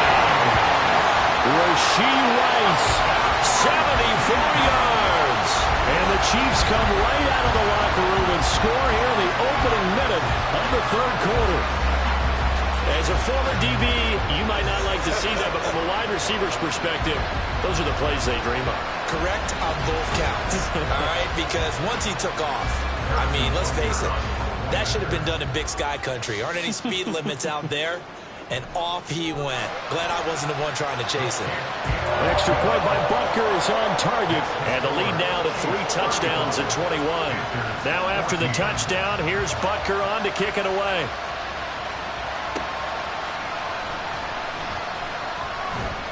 And good coverage there on special teams as they'll get him down shy of the 20. The Panthers offense now, they head back on the field for their first possession of the second half.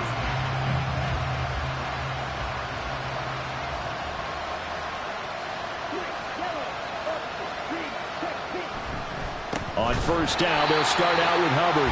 And that one blown up quickly, as he's going to be stopped before he could even get started. That's going to go as a loss of 4, and it'll be second down.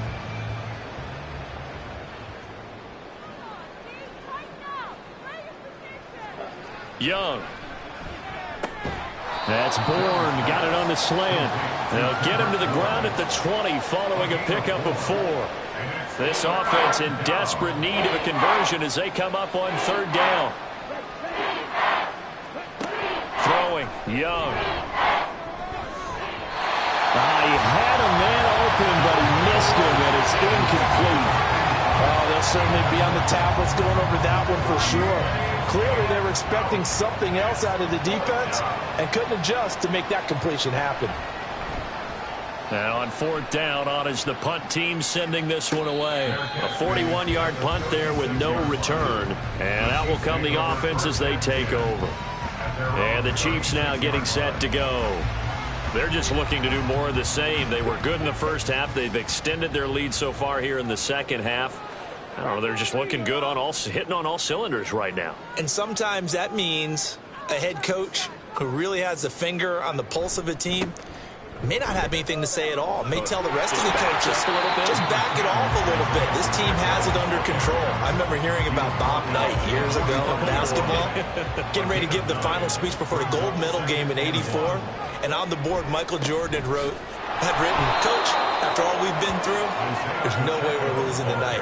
He didn't even give a pregame speech. Wow, interesting. Well, right now, no speech is needed. 3rd and 2. Makes it 3rd and 2. They'll try for the first with Pacheco. And he'll be taken down at the 46-yard line. Just a gain of a couple, but good enough to keep the drive rolling. Well, partner, none of these runs individually have added up to a whole lot. Now, 3 plays, all 3 short runs, but together a first down. Yeah, it's amazing how the narrative changes when you string them together. And he'll get across midfield and into Carolina territory. Call it a gain of 4 on first, and that'll make it second down. 4 yards on the pickup. 2nd and 6. Now they'll throw here out of the gun. That one caught by Rice.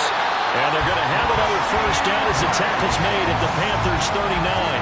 With that catch, he goes over 100 yards receiving on the night. So 1st and 10, and if they score on this drive, might have to start digging in our second half blowout material. Oh, he tried to fit it in on the slant, and it's intercepted. Dante Jackson picks it. And the Panthers are going to take over here up near the 40. Well, still down quite a bit here, several scores, but yeah, at least that's a start, Charles, getting the interception here. And look, we're still in the 3rd quarter, so this thing not done yet. You're right about that, Brandon. This defense, they haven't quit on this game. They stayed with it and got an interception and handed the ball back to their offense. And what you wonder about is the team that just threw that interception, they've got to be careful about developing a sense of complacency and thinking this game is over. They've got good starting field position as they come up here 1st and 10 at the 39-yard line. They'll start this drive out on the ground. And he can only manage to get a couple. 2nd and 8 coming up.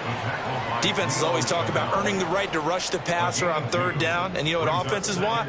Win first down so they can set things up for themselves better. And that wasn't helpful there. Not a big impact on first down. Now Young. And he's taken down. A Chiefs sack. Chris Jones gets him for a loss of 8. What great push up front. This offense in desperate need of a conversion as they come up on 3rd down. Young to throw it.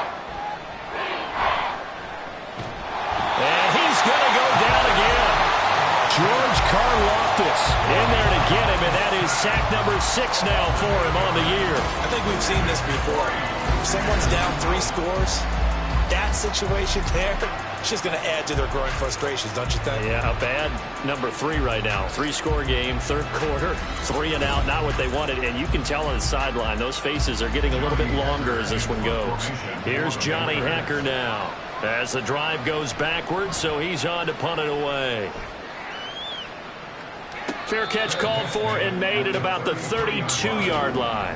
They call it 38 yards on the punt, no return. And it will be 1st and 10 as they take over. So they'll come up 1st and 10 now from the 33.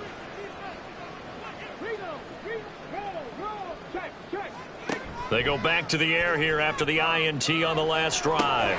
He finds his man complete. It's Blake. And he'll be tackled right on the chalk of the 45. First and 10 at the 45-yard line. A handoff now for Pacheco. Broken tackle. 91 yards for him on the ground now. He has been a tough man to bring down all night. From just across the midfield stripe, here's a 2nd down and 4. 49-yard line. He'll look to throw. And this throw incomplete. Well, the defender all over him that time, and it's going to lead to 3rd down. In search of 4 yards here to pick up the 1st down. He'll drop to throw. Work in the middle of the field, and he's got a man complete. And they're going to have another 1st down as the tackle's made at the Panthers' 29-yard line. Nice 3rd down conversion at even 20 yards. And while we may be looking at the scoreboard, this offense certainly is not, because they're showing no signs of backing down, even with a 3-score lead here in the 3rd quarter. I think they keep taking their shots. They've seen blown leads happen throughout this league. They don't want to fall victim to it themselves. They go play action here on 1st down. That's going to be knocked away and incomplete.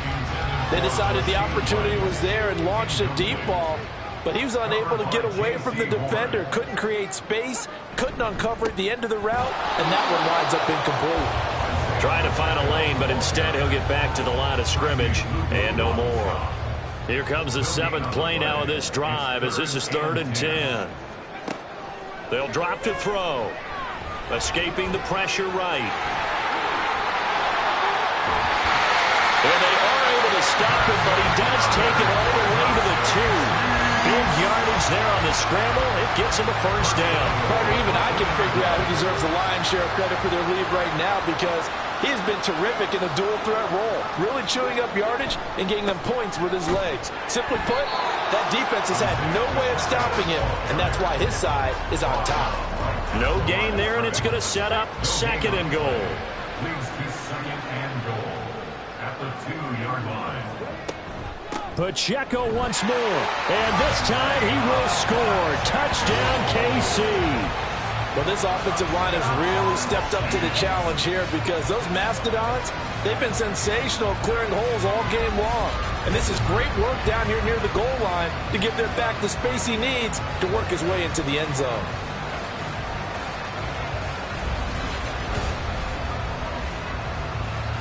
Butker now to add the extra point.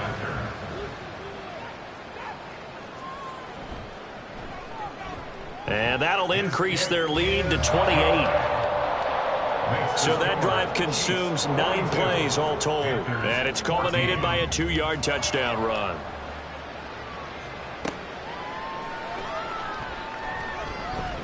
And taken down just past the 20 at about the 21-yard line. The Carolina offense about ready to go. See if they can put this drive in the end zone, Charles, because it's been a little bit of a rough go at times. They've had to punt the football a ton in this ball game because of stalled-out drives. So are you saying that you're kind of tired of seeing the punter run out there and do his thing during this game? Is that what you're trying to say? Yeah, well, I mean, I'm okay with it. I have a feeling that this offense, they don't want to see the punter again. And frankly, the punter doesn't want to run out there anymore himself. He would love to see his offense put together a drive and give his leg a rest. Now he's going to swing this one out to his running back. And he'll get it up to the 33-yard line. That one a 1st down pickup of 8. 8-yard pickup. 1st down, Panthers. A give up the middle, Hubbard. And boy, this defense again really making things tough on him as they stop him for no gain. 3rd quarter on a Monday night with a 2nd and 10 coming up. To throw, Young. Open man here is Pro. They do get a couple, but they'll be left staring at a 3rd and 8 coming up. Oh, it's time to give a little credit there to the defense. They played that very well because it was a drag route, and he ran a little shallower than normal as he worked straight across the field. He was hoping he'd get lost behind the defensive line, but once he made the catch, nowhere to turn upfield and gain any yardage. That throw by Young incomplete. And you can tell just by looking at him that this offense is a frustrated unit. Things are really unraveling here, and as a head coach, time to earn your paycheck. You've got to find a way to keep it together as that brings up another 4th down. This will be fielded at the 17. 44-yard punt, return of 9. Isaiah Pacheco and the offense back out. He is hoping to find the end zone for a 3rd time, and we sit now in the 3rd quarter. And nothing would excite him more, but I think even more so, his offensive line. Anytime you've got a guy scoring that many times, that means you've done a really nice job in front of him. You're always giving props to the big fellas up front. It's always a good idea. There he goes, left side. And he'll be taken down, but not before they work it across midfield. That'll wind up a gain of 27 on the catch and run.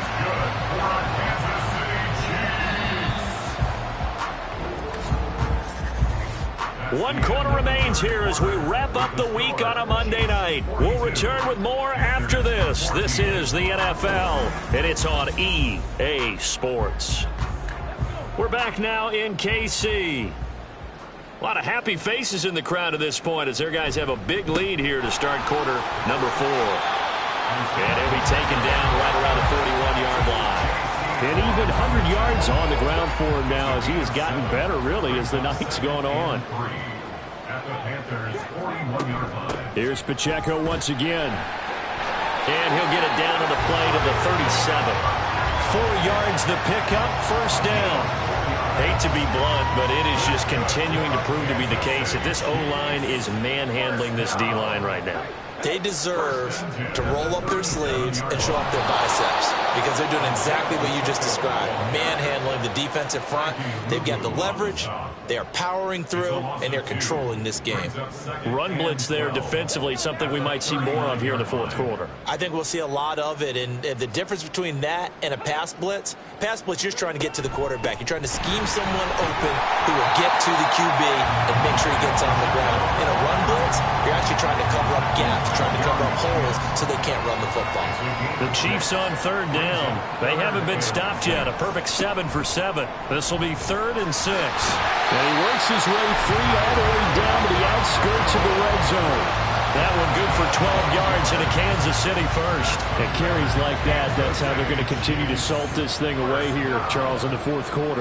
Yeah, how about that? A new set of downs. Clock continues to move. No better way to close out a game than to tap those mastodons you have up front and say, guys, keep pounding them. Let's keep the ball, keep their offense on the sidelines, and let's close this one out. A 7-yard pickup brings up 2nd and 3. Looking for Godwin again, and he's got him once more. And the Chiefs are going to be set up with a 1st and goal coming up as they get him down at the 6-yard line. 1st and goal at the 6-yard line. They'll look to throw here. He'll check this one down to Pacheco. And the stop will come inside the 5 at the 4. 3 yards is the gain that time. 2nd and goal. Brings up 2nd and goal at the 4-yard line.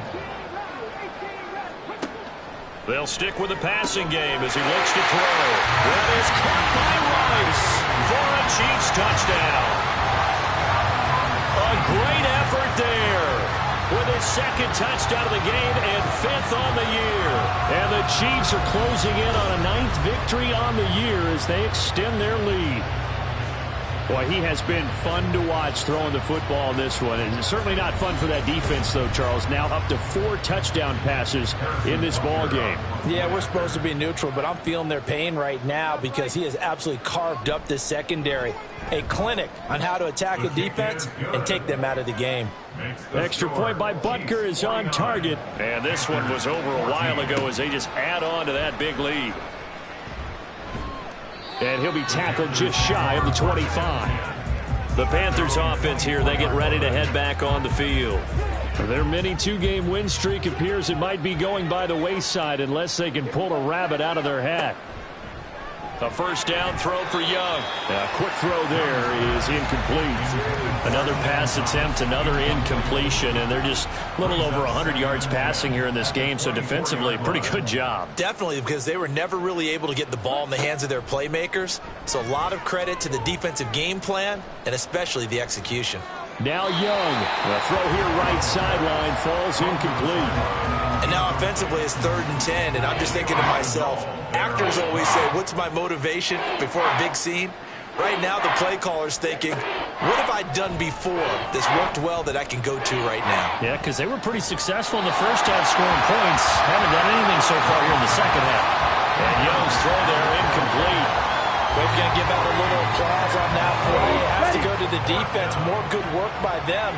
They've taken away the passing lanes all game long, and you can see the frustration that it's causing because he just about threw that one. Thrown across his body, and it's intercepted. Picked by Antoine Winfield Jr. And he'll get this back to the 32-yard line. And they've got the huge lead now. They have another interception on the defensive side. Seems like everything they touch in this one, Charles, turns to gold. And they have to be awfully happy right there to get what appears to be one more for the road and help seal away one of their best efforts of the season. Now this Chiefs offense gets set to go again. And after the interception, they are sitting in an even better spot with the ball and a comfortable fourth-quarter lead. From the 32 now, here's 1st and 10.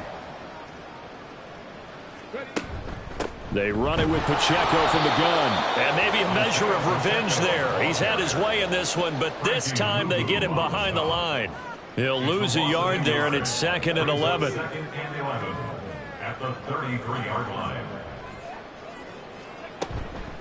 Here's a play fake as they set up to throw. And that falls to the ground, incomplete. A nice job of bodying him up defensively, and now it brings up 3rd down.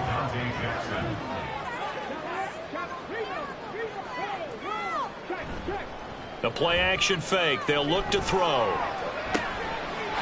Touchdown! Rashee Rice. 33 yards. And the Chiefs continue to run up the score. They lead it big here in the 4th. And you wonder now if he might be able to remove the helmet, put on the baseball cap, and watch the rest of this one from the sideline. His 5th touchdown pass of the game. Say that again. Did you say 5th touchdown pass of the game? Yes, sir. Boy, that's a heck of a performance, isn't it? Because they've had no answer for him at all game long. Receivers have been open constantly, and he hasn't missed a single one of them. Extra point by Butker is on target. And this one was over a while ago as they just add on to that big lead.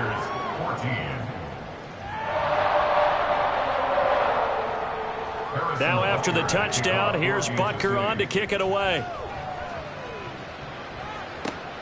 Taking it about the 1.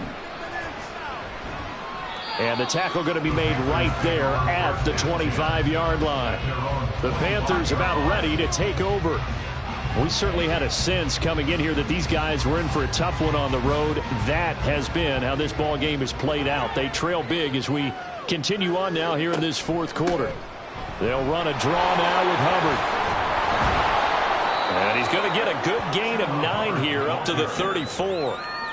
That was a good run, and it got to the 2nd level. And what I mean by that is that's where the linebackers usually play. First level being the defensive front, last level being the secondary. But the strong safety position ended up making the tackle, and oftentimes we call them a hybrid. Combination defensive back, combination linebacker. We saw the linebacker make the stop. So signs of life in what's been a dormant offense in this second half. Here's 1st and 10. Young will set to throw. Short throw to the tight end Thomas. And he'll be out of bounds after getting this one across the 40. 2nd and 7. It's a pickup of 3. Brings up 2nd and 7. Here's Young.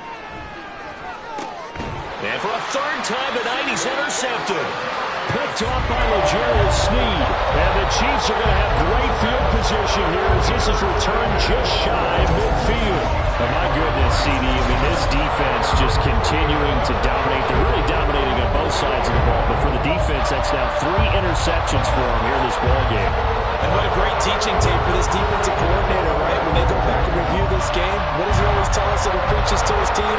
We're going to lead the league in hitting.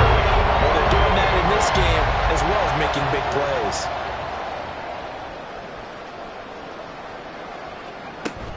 They'll start the drive here with Pacheco. And for one of the first times tonight, he's going to be held up at the line of scrimmage. Now a 2nd and 10. Second and 10 at their 49-yard line. Again, it's Pacheco. And he'll get across midfield and into Carolina territory. 2 runs in a row, but only 2 yards to show for it. They'll see about converting this 3rd and 8. Makes it 3rd and 8. Looking to throw. Over the middle, that's caught by Rice. And he'll only get this to about the 44 as they stop him short of the line to gain. Short completion, just 4 yards. And that's going to bring up a 4th down.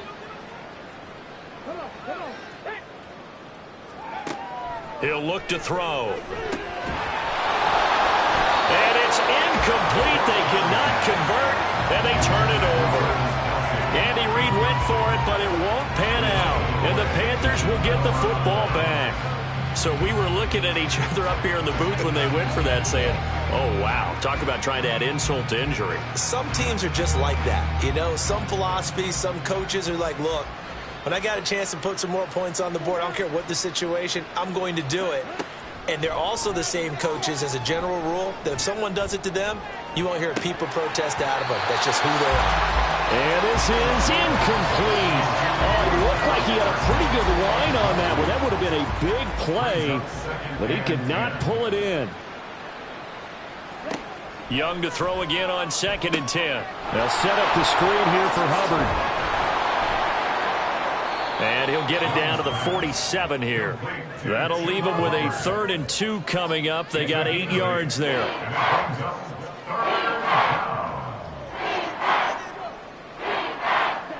Looking to throw, Young. And this pass broken up. And the contact well timed there, and now 4th down. This has obviously been a bad loss, but one of the few things they can still do is try and throw the ball all the way to the end zone and get some points on the board so they're not shut out over the final 2 quarters of this game. And that ball's going to angle out at the 3-yard line. A beauty. Personal foul. Roughing the kicker. Defense. This is one of the dangers of going for the punt block. And you know before you even call going for the block, it's a risk-reward play. So many factors come into it. They went after it, and you know punters, what they do? They leave their leg up in the air an extra count or 2, hoping someone comes into contact. On 1st and 10, Young. Over the middle, complete. It's Marshall. So give him 5 yards there on the pitch and catch, and that's going to bring up 2nd down. 2nd and 5 at the Chiefs' 27-yard line. Young.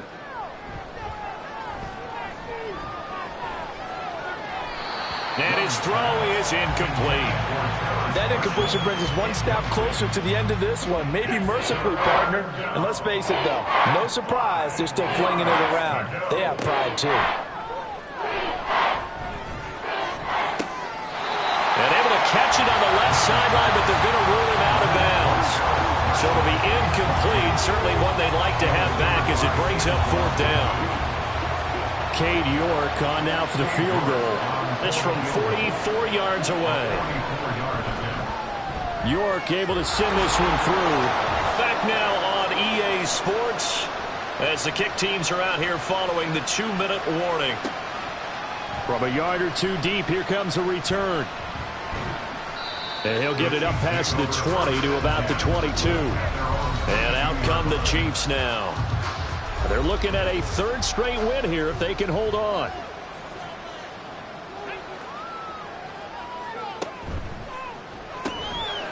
He finds his man, complete. It's Blake. So he'll be stopped here for no gain. And that will bring up second down. Brings up 2nd and 10 at the 22-yard line.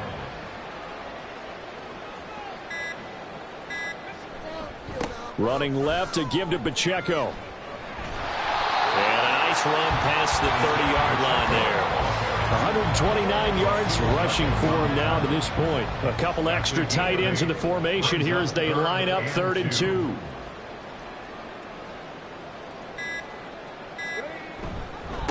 And they'll run with Pacheco. And he gets it to the 34. Good enough for the first. They're able to convert with a gain of 4. Well, it wasn't a goal line situation, but how about the goal line formation on 3rd and short? They went in and went heavy. No surprise on who was going to get the football. How about the power exhibited there? Yeah, that was just put a hat on a hat, drive forward. Nice job to pick it up. Well, partner, under the lights in prime time, this offense, they gave the nation quite a show, putting up that many points to come away with what will certainly be a memorable win for them. And Brandon, I think it's as simple as this. Some players, some teams, they're just meant for the big stage. And when they get a chance to play in this type of atmosphere, where all eyes are on them and all the lights are shining brightly, they show up and they show out. So for the Chiefs, they continue to make their case for the playoffs as they move to 9-3. And they will hit the road next week to take on the Cincinnati Bengals. Meanwhile, for Carolina, the problems just get worse and worse as they fall to 2-9 now on the year. And they'll get a chance to redeem themselves at home next week. I'm Brandon Gaudin. Certainly have to thank Charles Davis, my broadcast partner, and our entire crew. We'll catch you next time right here. It's the NFL on EA Sports.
It's Week 13 of the National Football League, and we've got CeeDee Lamb. He's on the doorstep of another milestone in a great season, approaching 1,200 yards. It's the Cowboys and the Giants, and it's coming up next on Madden Football. DA Sports coverage of the NFL brings us to the Lone Star State in the very mammoth AT&T Stadium in Arlington, Texas. Today, boy, what a matchup. Two NFL franchises with so much history, so much tradition, getting set to do battle here, as it'll be the New York Giants taking on the Dallas Cowboys. Hello again, everyone. I'm Brandon Gaudin, joined as always by Charles Davis. And Charles, you take a look at this Cowboy team entering play. They come in off another victory a weekend ago. That ran their win streak up to 7 now. And I think that win last week established them as Super Bowl frontrunners. They're playing with confidence and swagger, and you need that to go a long way. On the other side of the field for the visiting Giants,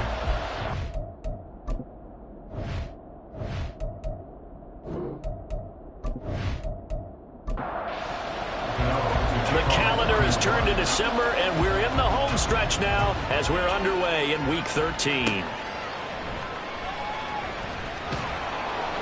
And up to about the 26-yard line, just across the 25.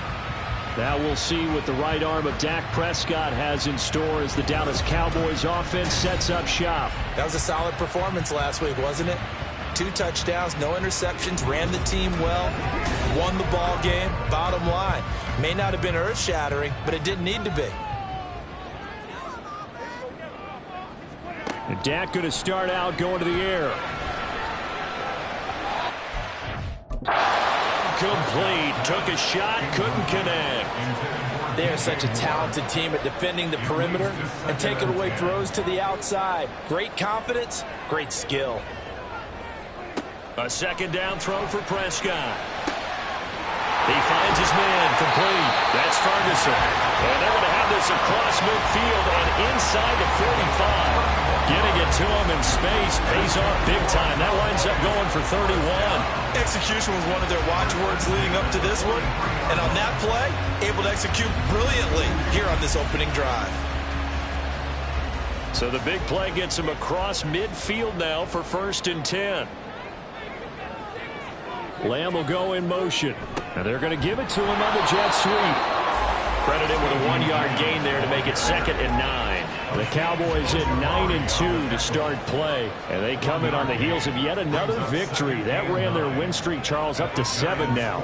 And I think that last win, that established them and stamped them to me. And this is caught inside the 5. And out of bounds all the way down at the 3. A gain of 39 that time. Brandon, we've both been around the game long enough that we know that in pregame, defenses are pretty amped up, aren't they? I mean, they're pounding lockers, and they can't wait to get out there. But when you hit them with some big pass plays early, it takes a starch right out of them. A terrific opening drive has them knocking on the door, 1st and goal. Hunt.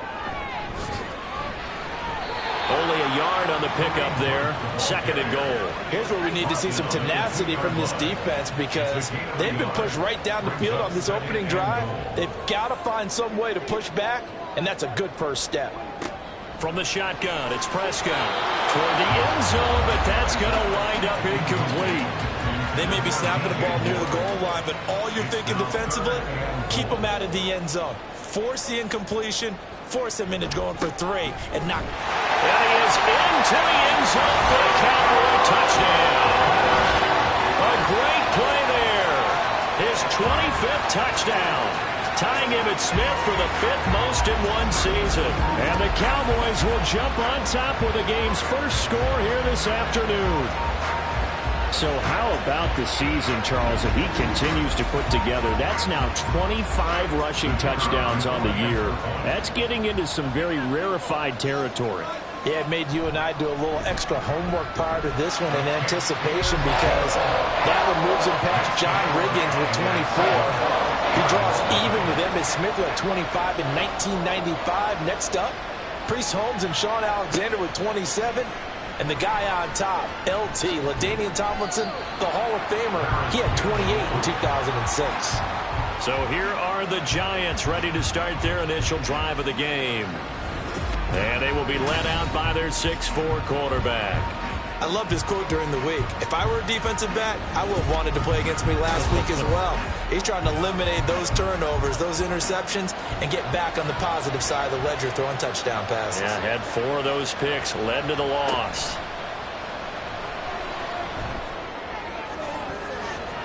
Meanwhile, they take a shot to start the drive, but this is going to wind up incomplete. Well, they certainly came out firing in this one, and while that one was incomplete, I can't imagine that would be the last shot that they take in this game. Another throw on second down, and this one incomplete as well. But so far in this drive, they've done some good work. They force incompletions on first and second down, bring up 3rd and 10. That brings up the big question. Do they bring pressure, or do they play coverage on this down? Oh, he put it on the carpet, a fumble. But fortunately, he's able to recover his own fumble, and that could have been trouble. Offensively lucky they were able to keep the football, but now 4th down, so they'll have to boot it away. I do think, though, they're going to look at this as a positive. 1, they recovered the fumble, so they retained possession. But 2, being able to punt it changes field position for them. Imagine if that turnover takes place there. Now your defense has to go onto the field and try and hold. Instead, they get a little breathing room. And here's Gillen on now to punt as he gets this one away. That's pulled in at the 32.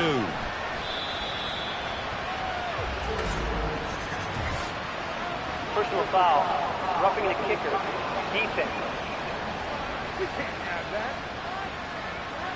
So not just running into the punter, but roughing the punter. And I'm struggling with this one. You know, you're watching it, partner. Is it more the first rather than the latter? This is a tough one. Almost feels like he felt like he had to call it on that play.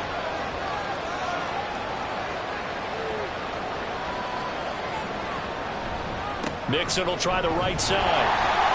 And just no chance of turning the corner. He can only get back to the line of scrimmage. 2nd and 10 coming up.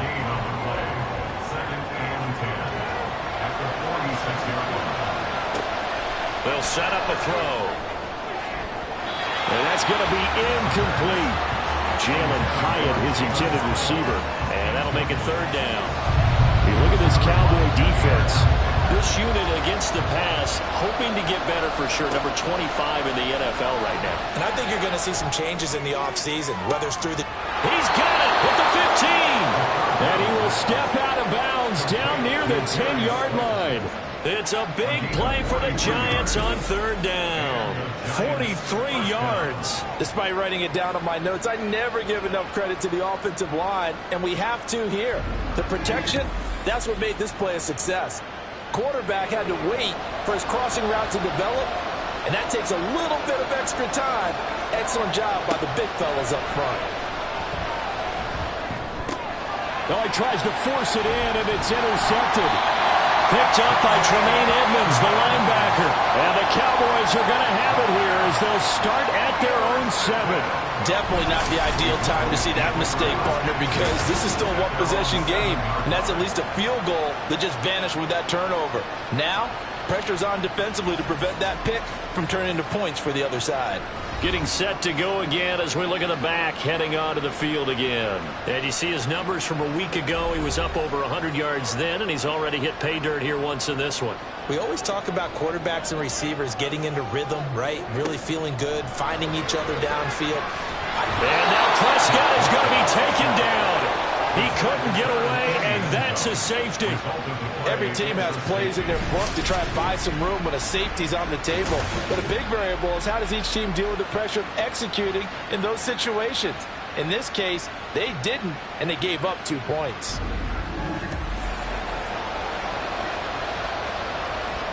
So after that safety, now a free kick situation forthcoming as they punt it away from the 20. So the Giants getting the football back here for their 2nd drive.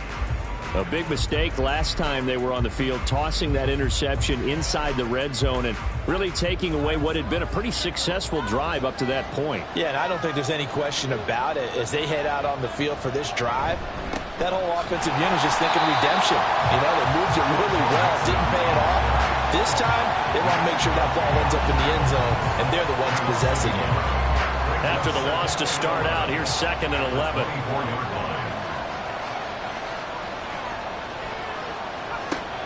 They're going to look to throw. That ball caught by Slayton.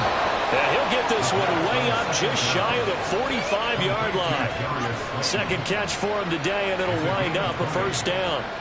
And that's how you shake off the interception you threw on the opening drive, come back and throw another strike and gain nice yardage. And I give credit to two people on this one. The man throwing the ball and the person calling the plays. They're not shutting him down early in this game. The numbers for Nixon last week: 18 carries, 98 yards, and a score. And that's 10 touchdowns on the season for him on the ground. And remember our meeting with the coaching staff, they did share with us that one of their goals for the year was for him to get in the end zone at least 10 times, and that ramps up into their bigger goal to try and get 20 overall as a team. Just a 1-yard pickup there, and it's going to make it 3rd down at 6. They are in need of 6 yards here if they hope to move the chains. On 3rd down, he'll drop to throw. Work in the middle of the field, and he's got a man complete. And he's going to have another first down here as the tackle's made at the Cowboys' 26. Excellent play there on 3rd down. Give them 25 yards. And that's well executed there on 3rd down. And I love the confidence that they had to let their tight end try and find some space in the middle of the field, right in their quarterback's line of vision. And QBs love to make that easy throw, and they hooked up there for a first down. Back to throw now on 1st down. Going right side, he finds Slayton. And he'll go out of bounds inside the 15-yard line. From the 13 now, they work on 1st and 10. He'll drop to throw. To the goal line, but it's incomplete. Quick hands that time to knock that one away. Sure looked like a short touchdown, but able to get a good break on the football and force the incompletion. They'll look to throw again. He's going to be sacked back at the 23-yard line. Osa Odighizuwa able to record his 5th sack of the season. And another long drive from the offense, but the defense is denying them the end zone. Nothing to show for the last drive offensively. They can't come away empty-handed again.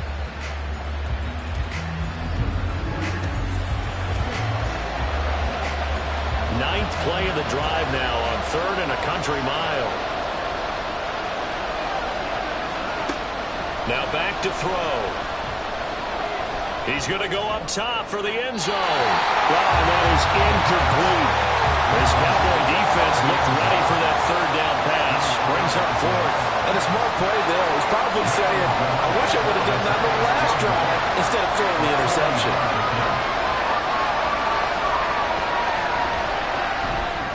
Gano's kick is good, and that will cut the lead down to just 2.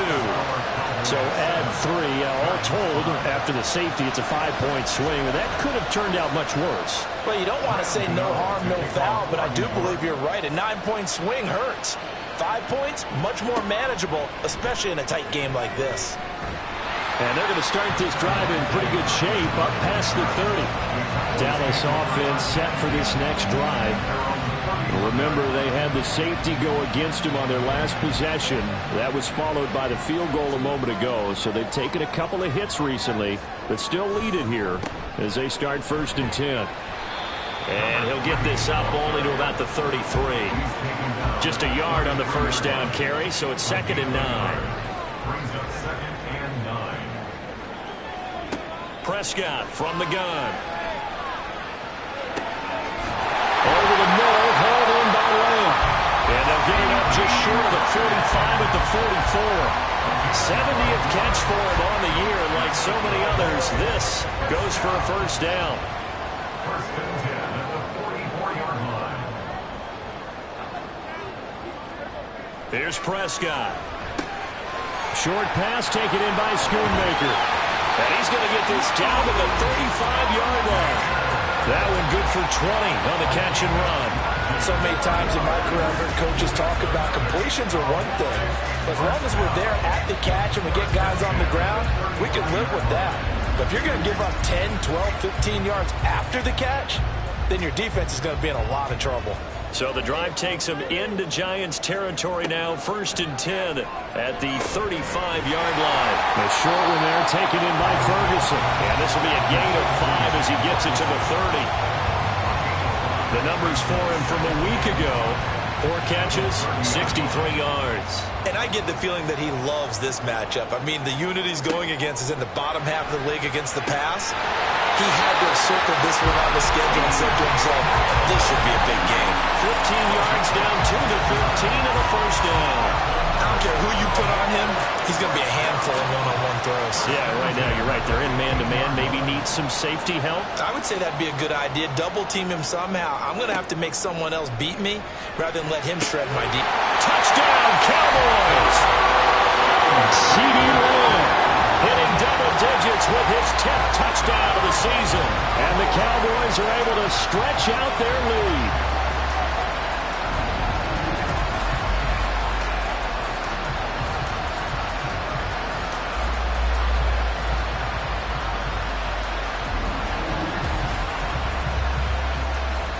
Aubrey now for the point after.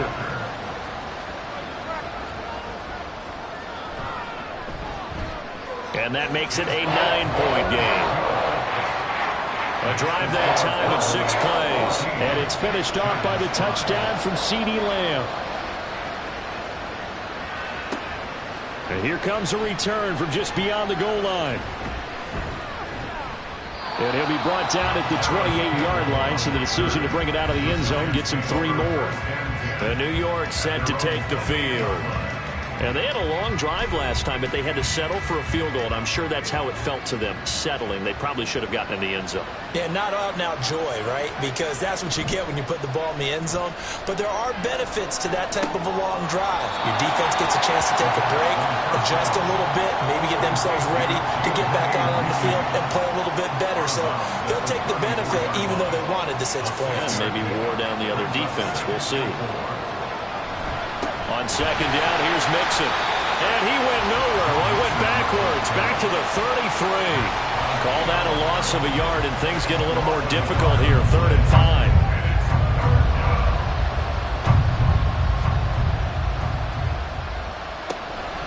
Off the play fake, he'll look to throw. And he will go down. A Cowboys sack. Dropped for a loss of 7 by multiple defenders. We had a pretty good idea that they were going to pressure this young quarterback, and that's now 2 sacks here in the first quarter. And yeah, this is a secret to exactly nobody, because if you're a rookie quarterback, you know you're going to see pressure. Defenses want to see how you're going to handle it, or if it forces you into making bad decisions. That's their goal. And this will probably be the last play of the quarter.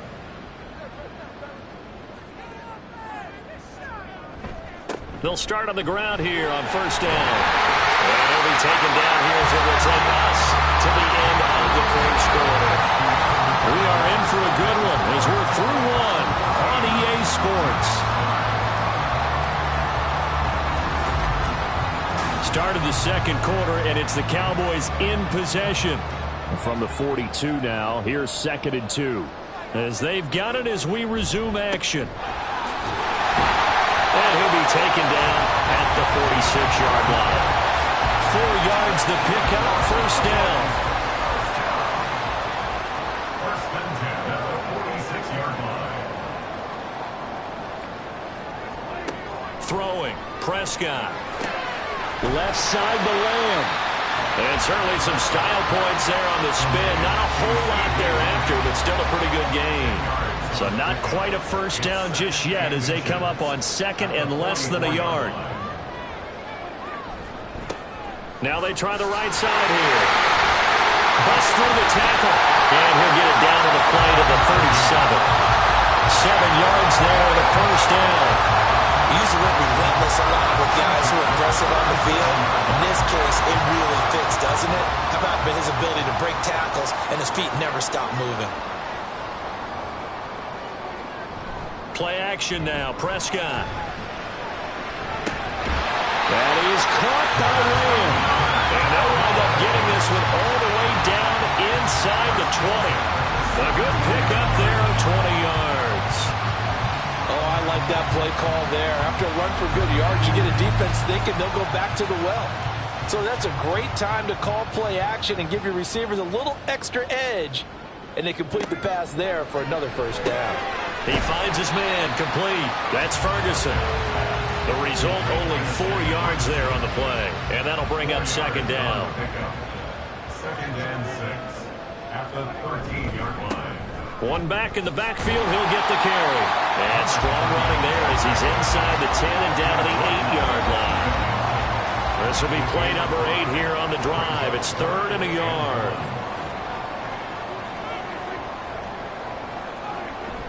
Off the play fake, Prescott.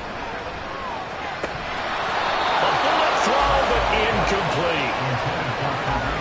I wonder, Brandon, I just wonder, you think maybe he was worried about where he was on the field? Was he far enough? Was he close enough to the first down sticks? Absolutely. He was right there by him, and I think he was thinking first down before he caught that football. Yeah, got to catch it first, because if you don't catch it, there's no chance of picking up a first down. So he's been automatic to this point of the season, and he connects on the field goal there. And what a luxury it is to have a kicker you can depend upon, partner, because he hasn't missed all year long. Converts on that one as well. And kudos to you. You didn't jinx him. And that decision to bring it out ends up not being a good one. Cost him about 5 yards as he's tackled at the 20. And New York set to take the field.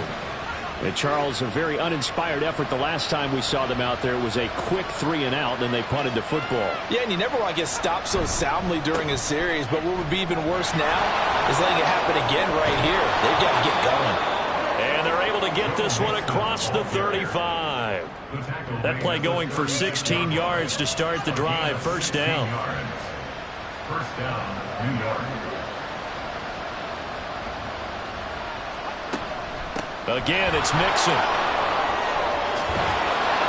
And they're going to have this across midfield and inside the 45. It's another first down as this time they get an even 20. With that run, double check my math. Yes, he has hit 8,000 career rushing yards. And that's fantastic. That means he's now approaching the top 50 all-time rushers in NFL history. That means he just sped past Terrell Davis, who's in the Hall of Fame. And now he's just got to go ahead and be strong and run hard because he's chasing down Larry Zonka. Looking at a 2nd and 11 now after the loss. Mixon on the toss right. 4 yards on the pickup there, and now they're left with a 3rd and 8. On any running play that's called, they're always hoping that's going to break big and go the distance. But when you get a nice game like that, you're able to do so many things anyway. You can come back and run essentially the same play again, continue to move the ball. And he's going to have to eat this one as down he goes. Osa Odighizuwa. That is now 2 sacks for him here in this first half. On 4th down, here's Jamie Gillen on the punt.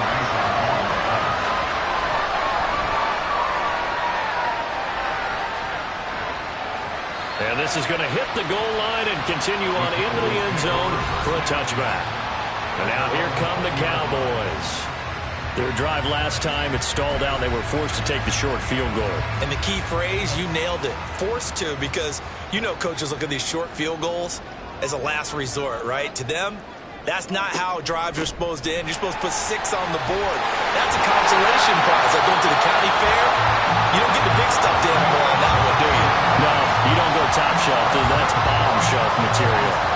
48 yards now on the ground on just 7 carries. Good, strong, explosive run that started inside, which means you've got to control those defensive linemen, the defensive tackles, the nose guards. Those guys have to be controlled. How about the offensive line, the job they just did? Yeah, key that A-gap usually on those runs, right? That's where it all starts, because everyone wants to kind of control that area. It disrupts things from the defensive side and the offensive side. As we just saw, it opens up possibilities.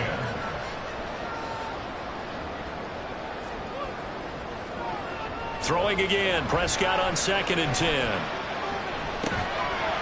Now he'll dump it underneath to his running back, complete. He'll get only 3 there, so it leaves him with a 3rd and 7 ahead. It's 3rd and 7. Here's Prescott. Hard throw, incomplete. That might be the 3rd down stop that they needed, because they've had a lot of trouble slowing down this offense in the first half. This might be their opportunity to get off the field. So they're forced to punt on fourth as this one's away. Here's Jackson. That'll go as a punt of 34 yards that time. And it'll be Giant football, 1st and 10. Joe Mixon and the rest of his offense making their way back onto the field. And he's sure looking like a lock for a 1,000-yard season. Don't know if he's going to get it in this game, but he'd probably like to just to get past that point. Yeah, and if he doesn't, as you noted, there's still time, still opportunity. There's still more games to be played. So, yeah, it's not a lock. But barring injury, it certainly looks like he's going to get there. And what an accomplishment that is. Anytime you get over 1,000 yards, you're celebrated in the NFL. It's been quite a season. Still a couple chapters left in that book, though. Back to Mixon on 1st down. And fights through one man. To the 43, 2nd down.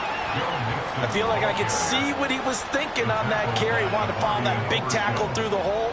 Ended up only getting 4 yards on the carry. I think he had designs on that one being bigger. A 2nd down pass play there, but it's incomplete. Well, this is a half for not just the coverage, but the entire defense is setting the tone in this game. Out of the gun now on 3rd down. And he's got the 1st down yardage there as he takes it just across midfield. A strong 8 yards will keep this drive rolling. So from Cowboy territory now, here's 1st and 10 at the 49-yard line. It's Mixon on the counter. And he is met in his tracks behind the line of scrimmage. Officially, it's a 1-yard loss. That's going to bring up 2nd and 11. Sometimes you just sit back and marvel at what he can do defensively. Speed, strength, quickness, he's the whole package. And that package just wrapped up the runner for a loss. Here's a ball thrown right side and complete. And he's going to have another 1st down here as the tackle's made at the Cowboys' 29-yard line. Last play, they got stuffed at the line. Different story here, over 20 yards. It's a nice zone breaker right there. Take the tight end, move him out to the slot, then have him run a corner route versus the zone coverage, which means he's going to be behind the shallow coverage and ahead of the deep coverage, put the ball right on him.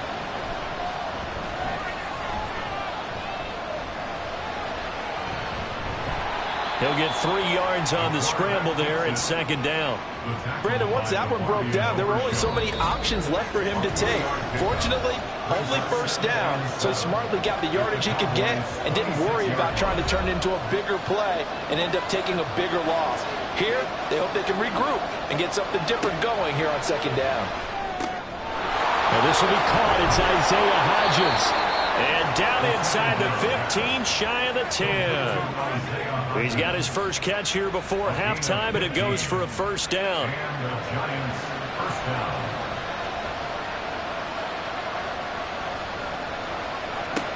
They'll look to throw.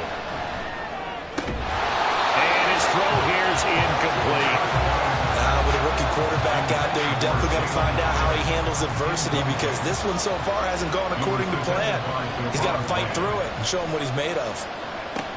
And 2nd and 10, he'll look to throw again. And he'll slide to a halt here, still a little shy of the 1st down marker. 6 yards there off the scramble, but it'll still leave him with a 3rd down.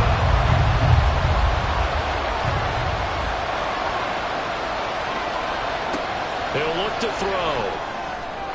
That's to the left sideline and incomplete.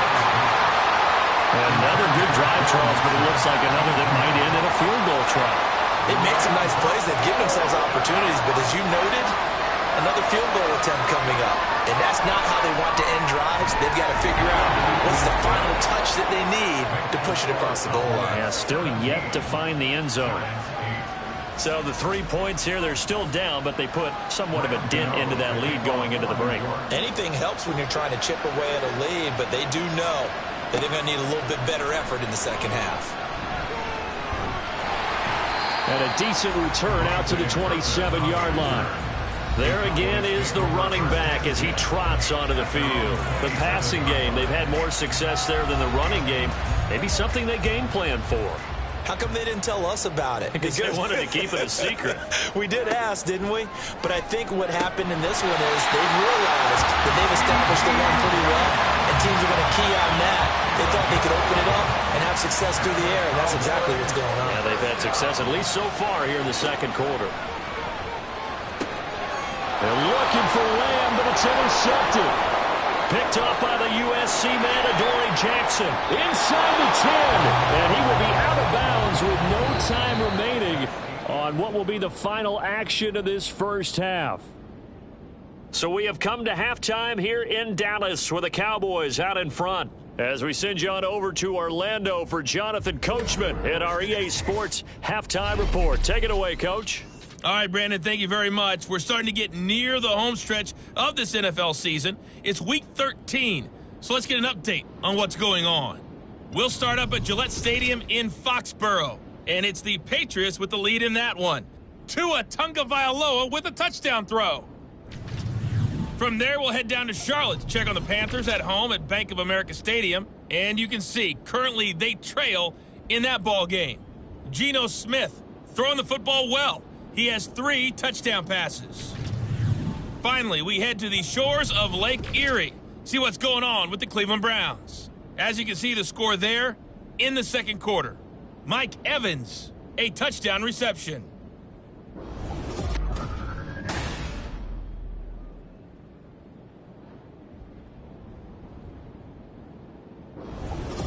We were certainly treated to an entertaining first half. Both these teams with some high points and maybe a couple of low points as well. So it's going to be a question of who can be the most disciplined team going forward. Paris Campbell now on the return. And he'll take it a yard or so past the 20, call it the 21. The Giants offense set to begin this third quarter. And they're on the short end of the scoreboard here. Charles, what adjustments, if any, do you think they need to make for the second half? Well, paraphrasing the gold medal hockey winning coach Herb Brooks, I just say you continue to play your game. Throw the ball. They had success doing it in the first half, so make sure you keep getting the ball to your playmakers, a little bit more to the perimeter perhaps, but above all, play your game. 4 yards on the pickup. Here's a play fake as they set up to throw. And that is incomplete. I tell you what, that's a veteran play from the guy in his first season in the NFL. A lot of rookies are trying to force something there. He thought better of it, and that was the right decision. And now the third down throw incomplete as well. Well, this is just a continuation of what we saw in the first half. So much for the fresh start to begin the third quarter. Still off-target throws, no rhythm throwing the football, and obviously no touchdown scored in this game. On fourth down, the punt team is on as this is sent away. It'll wind up just a 35-yard punt, no return. And the Cowboys will take over the football with a 1st and 10. So Prescott and the Cowboys now with a 1st and 10 at their 36-yard line. They'll come out throwing here to start the drive. This will be caught downfield by Moore. And he'll go down, but not before getting this inside the 30. A big pickup of 38. Well, you had all halftime to think about what you wanted to do to start the second half. That came out with a big one. Does that not beg the question? What was happening in the other locker room at halftime? Was that the one play they didn't cover as a possibility? Because they just gave up a big, big gain. So now then, the big play has them all the way inside the 30 now, 1st and 10. Now a handoff running through the middle. And he'll go down right on the edge of the red zone following a pickup of about 7 or 8. Here's 2nd and 3.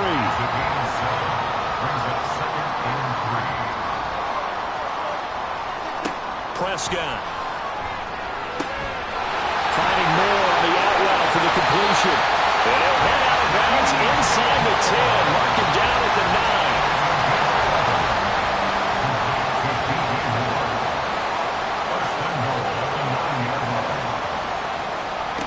Prescott. And this is caught for a Cowboy touchdown. Jake Ferguson. A 9-yard touchdown grab. And the Cowboys are able to extend their lead. Always important to get the first score of the second half. Now you start to pull away a little bit and get some breathing room going. And now we find out about the fortitude of the group that's behind, because they were counting on getting into the game a little bit more, right? Maybe they get the first score. That doesn't happen. It looks almost insurmountable, but it's not. Let's see how hard they play the rest of the game. And unable to connect. They don't get the 2-point conversion here. Tough there. Good pass. Hit hit the hands. He just couldn't bring it in.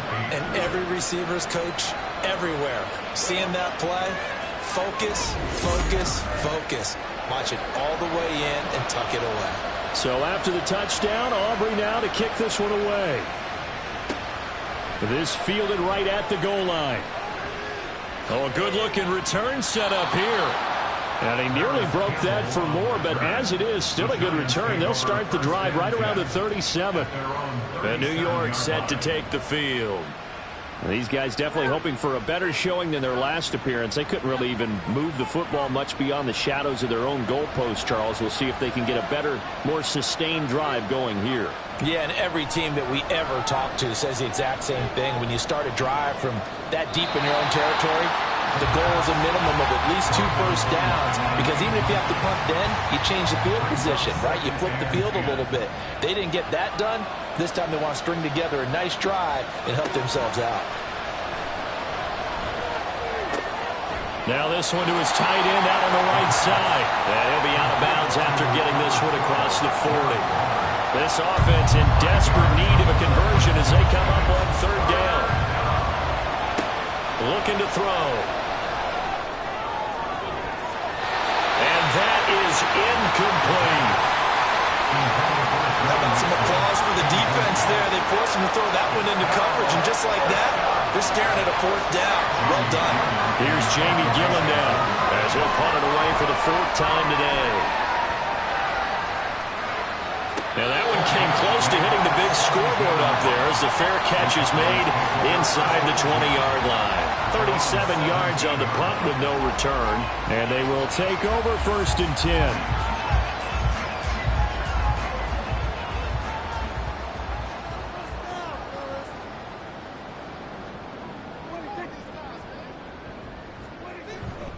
They'll start this drive out on the ground.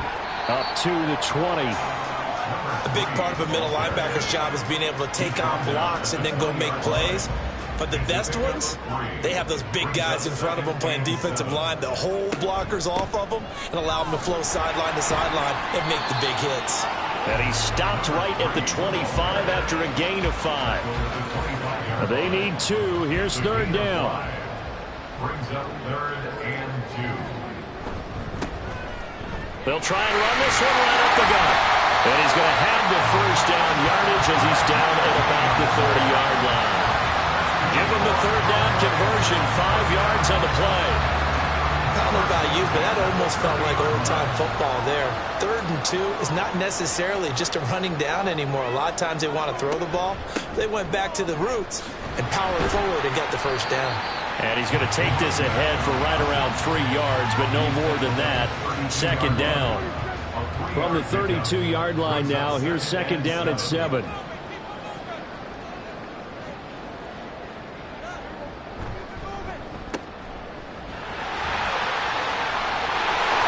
he's going to be out up around the 45-yard line. 13 yards and a 1st down, Cowboys.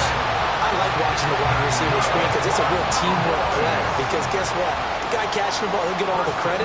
But how about the people up to block in front of him, either fellow receivers or offensive linemen? That makes that play a really nice timing play, and sometimes it can break big. 82 yards rushing now for the NFL leader coming into this ball game. So the drive takes him into Giants territory now, 1st and 10 at the 44-yard line. Meanwhile, Dak's throw complete there to Moore. And he works it past the 30, almost to the 25. Another nice gain. That's now 30 yards between those last 2 plays. Now that was pretty. They executed that curl route versus zone coverage, and that changes things a little bit because against man, it's often a tight curl, tight, sharply run route. Against zone, you're just looking for that open spot, that dead area, so you may curl it a little bit wider just to get to that place. And usually a tight window. He fired a bullet in there for the completion. On 1st and 10, Prescott. And this is caught at the 8. And they do get him down, but not before he's able to slip it inside the 5-yard line. A well-executed 22-yard gain.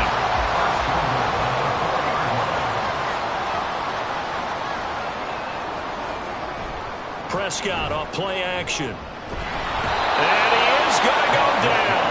Back at the 11-yard line. Not the first and goal play they drew up. Multiple defenders in to bring him down to the ground. So they get pushed back to the 11, and here's second and goal. To throw is Prescott. Got his man complete over the middle. It's Ferguson. Only 3 yards there on the completion. That'll lead to a third and goal.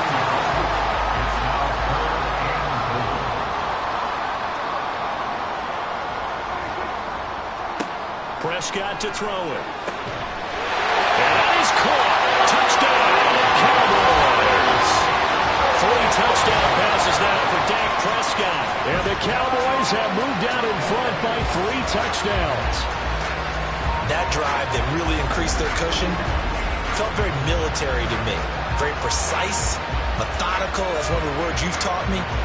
And they just got it done. And slowly but surely now starting to pull away a little bit. Things looking good for them here in the third quarter. Not only pulling away, but you mentioned that slowly but surely. You also drain clock, too, with a drive like that. So you really give yourself an advantage. The extra point up and good by Aubrey. And the lead opens up now to 22 points. So after the touchdown, Aubrey now to kick this one away. Campbell returning it. And he had no room to run as he's tackled down inside the 20. And New York set to take the field. I kind of feel like they've reached a do-or-die point in this game, Charles. If they're going to try to pull off an impressive comeback, it has to start right here, right now. Yeah, now they've got a final chance to get out of this situation, but they also understand they've got to move the ball and move it fast. In addition, they need to save as much time so they can get 2 more possessions. Dallas, Texas is the spot. Third quarter inside AT&T Stadium. Glad you're with us. 2nd and 10. The throw over the middle taken in. And he was able to shed 1 tackle but could not get away from there. He'll get only 3 there, so it leaves him with a 3rd and 7 ahead. He'll drop to throw. Oh, this will be incomplete. The rush gets home just as he was letting that go. That could have been worse. Instead, it's 4th down. Here's Jamie Gillendown as he's on for the 5th time here today.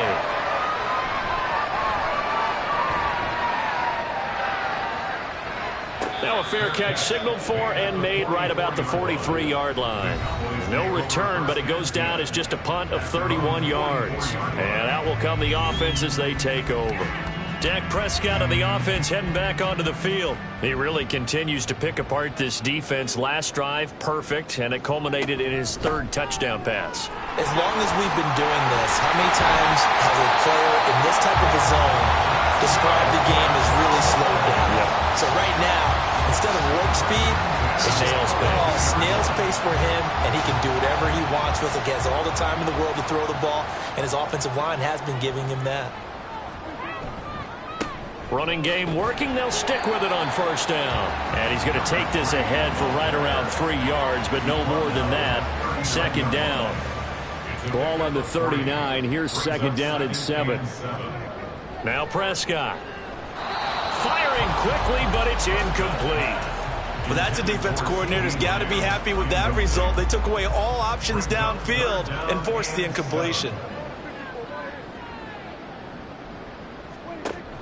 Play fake. Here's Prescott. Pass taken in by his big tight end. And they're going to have another 1st down as the tackle's made at the Giants' 27-yard line. The drive stays intact with a pickup of 13. This offensive game plan has just been sensational. I mean, when you think about all the different ways they've gotten their receivers open so far, it's really been impressive. Scheme, design, execution. And now a throw on 1st down there, but it's incomplete. This could be the start of a nice stand from this defense now after getting walked backwards on this drive. Come through with another one here, and you have them staring at a 3rd and long, and that puts the defense in a position to dictate to the offense. Meanwhile, Prescott's throw here into the hands of Moore. He'll get only 3 there, so it leaves him with a 3rd and 7 ahead. It's 3rd and 7.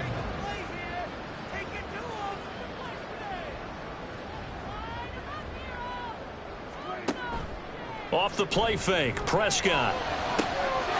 And this ball is caught by Lamb. Touchdown, Dallas. Dak Prescott now 4 touchdown passes on the afternoon. And the Cowboys get another third-quarter touchdown to add on to that lead. In order to lead in a game, you're going to get plenty of contributors, but that's his second touchdown catch of this game. He's one of the key guys in this one. And you better believe he'll be looking for the hat trick here as this one continues to go. Aubrey now for the PAT.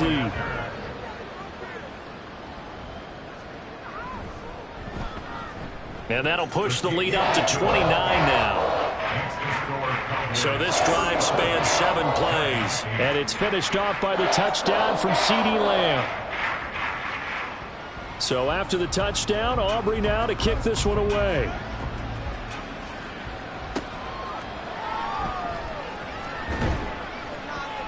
And his guys will get the football right at the 20-yard line. And New York set to take the field. And right now these guys, they're shuffling a little bit, maybe doubting, because 3 straight drives have ended with them punting the football away. Yeah, so you start pointing fingers at each other a little bit, asking a lot of questions. What are you seeing? What are you getting? Maybe trying to narrow down your playbook a little bit and maybe get simpler rather than more complex in order to try and fashion together a drive. So they'll get 8 out of that completion, and that'll bring up a second down in just a couple. Brings up 2nd and 2 at the 28-yard line. They'll set up to throw. And he drops it incomplete, and their struggles continue here. It's been clear in this matchup which side has been the more physical one. It's been this defense. And here's another example on that last play. They give to Mixon to try to pick it up. And he's going to get to the 31, enough for the first down. We have played 3 quarters. You are watching the NFL on EA Sports. Back now in Arlington. A lot of happy faces in the crowd at this point as their guys have a big lead here to start quarter number 4. Now on first down, he'll drop to throw it. He'll find Paris Campbell. That's complete. And out across midfield down to the 45. So on the other side of the field now, it's 1st and 10 as they've got things rolling on this drive. They'll set up a throw. Able to locate his man Slayton on an out route. And he'll go out of bounds after taking it a little further down inside the 40.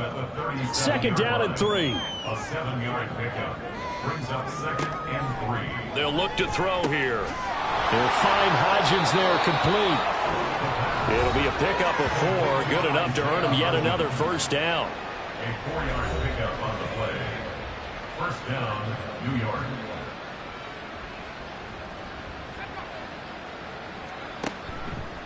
On play action, they'll throw. On the move to his left. And he'll take this beyond the line of scrimmage as he slides to a hole. He'll wind up getting right about 4 there on the scramble, and it's second down. 29-yard line. They'll look to throw. And that one complete to Hodgins. That one good for 7 as this long drive continues and the chains move again. First down, Giants. On first down, he'll drop to throw. Oh, the ball comes out on the hit, but they'll say it's incomplete. Darren Waller, the intended receiver, but it'll be second down. Brings up 2nd and 10 at the 22-yard line. They go back to the ground now with Mixon. They do get a yard there, but only a yard. Leaves them with 3rd and 9 looming. When we talk about defenders, specifically linebackers, keeping their eyes in the right spot, he had that eye down the entire time. And you know that's not easily done because they throw a lot of misdirection at you. They try and fool you and get your eyes in the wrong place. But you're right about that one. He correctly figured that one out and made a really nice play. He opted to go with a scramble, gets 2 yards, and now it's 4th. Nice call on defense, rolling out the nickel package for that big 3rd down play, and he did an excellent job locking down coverage and forcing him to try and run for it, and he doesn't get there, which brings up a big 4th down call. As expected, they're going for it to keep the drive alive. And it's intercepted at the goal line. Picked Picked off by Trayvon Diggs.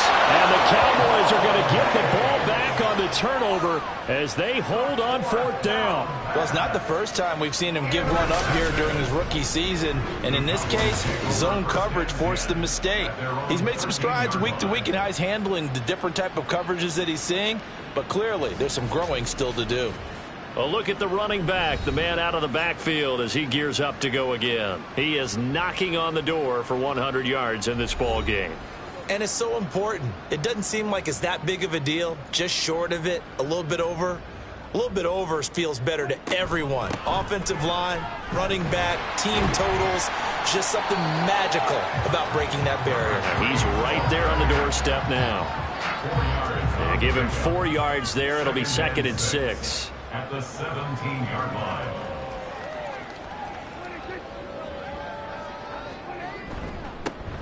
And they'll give him another shot here on the ground. And maybe a measure of revenge there. He's had his way in this one, but this time they get him behind the line. A loss on that play, and now 3rd down gets tougher. 3rd and 6. Throwing. Prescott. Work in the middle of the field, and he's got a man complete. And he will have a Cowboys 1st down as they're able to get the 3rd down conversion. Partner, I know we're still in the afternoon slate here. Some primetime games still on the docket, but it's going to be tough to top this effort. What an offensive performance we have seen. They have been unstoppable from the moment we began this game, and they're not holding back. They're still throwing the football here in the 4th. They certainly are, and let me tell you something. If you're old school, you don't like this at all, but in today's football, you just go ahead and savor it. Watch a team execute at a high level. Doesn't matter what the scoreboard says. Here's a throw to his running back. It's complete. And to the 42-yard line here and brought down there. So 2 first downs, and that moves the ball to the 42 now, 1st and 10. Prescott now, option right. This will be stopped about 2 yards shy of the marker. 8-yard gain, 2nd and 2. It's a gain of 8. Brings up 2nd and 2.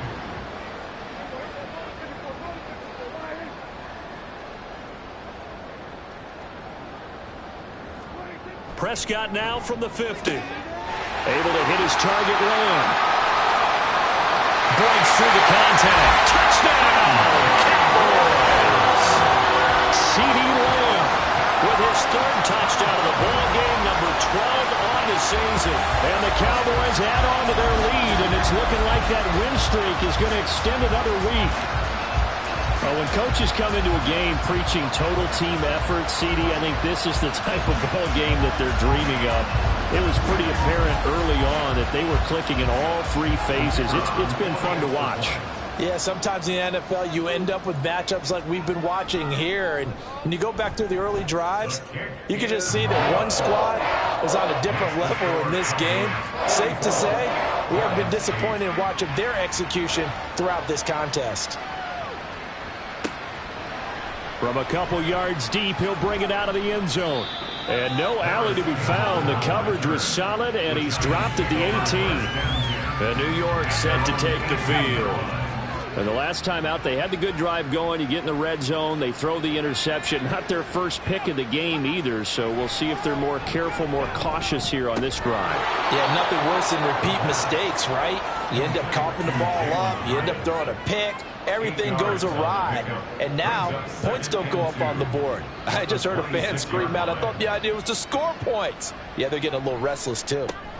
Now a quick slant as the throw's complete. And he'll only get a yard to bring up 3rd and 1. So they just need 1 yard here to pick up the 1st down. They'll look to throw for it on 3rd and 1. Ball had his hands on it, couldn't bring it in. Pretty symptomatic of how this game's been going. They lead big, and a major part of that has been how they've taken their play to a whole new level this second half. No points allowed since the break, and you can add another incompletion to the total number that they forced in this runaway contest. It'll be 37 yards there on the punt. From a star in college to a star in the NFL, C.D. Lamb at wide receivers. He brings out this offense. This defense, they wouldn't mind not seeing him again for a while. 3 trips to the end zone. How about that? I think right now, they would happily go to their general manager and say, is there any way you could get a trade for him? Bring him over to our team so we don't have to cover him anymore? Because he is really having a heck of a ball game, isn't he? Boy, he is. I don't know that that mid-game trade's going to happen, but good thought. He'll lose a yard there, and it's 2nd and 11. Second and 11 at the 32-yard line.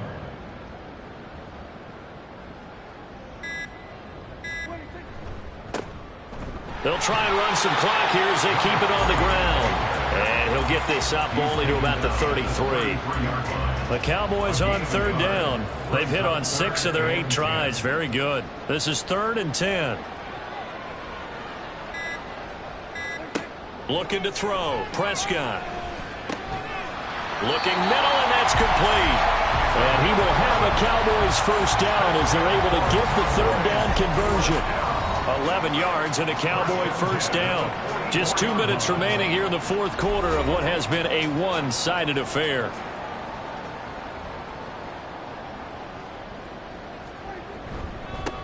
On first down, they'll go to the ground attack to about the 48-yard line. End result of that one, a nice 4-yard gain. So you can use that to set up your play-action game, or you can come right back and continue to run the football because as an offensive play caller, you're on schedule and feeling pretty good about your next couple of calls. Oh, the motion comes too late, and this is going to be a delay. Delay of game, offense.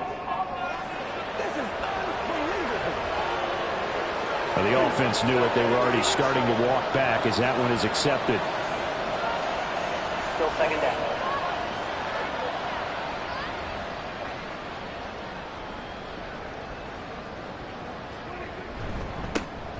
And they'll keep leaning on the running game. Back to the ground. And he's going to get this past the 50 and into Giant territory. 122 yards rushing for him now in the ball game. Brings up 3rd and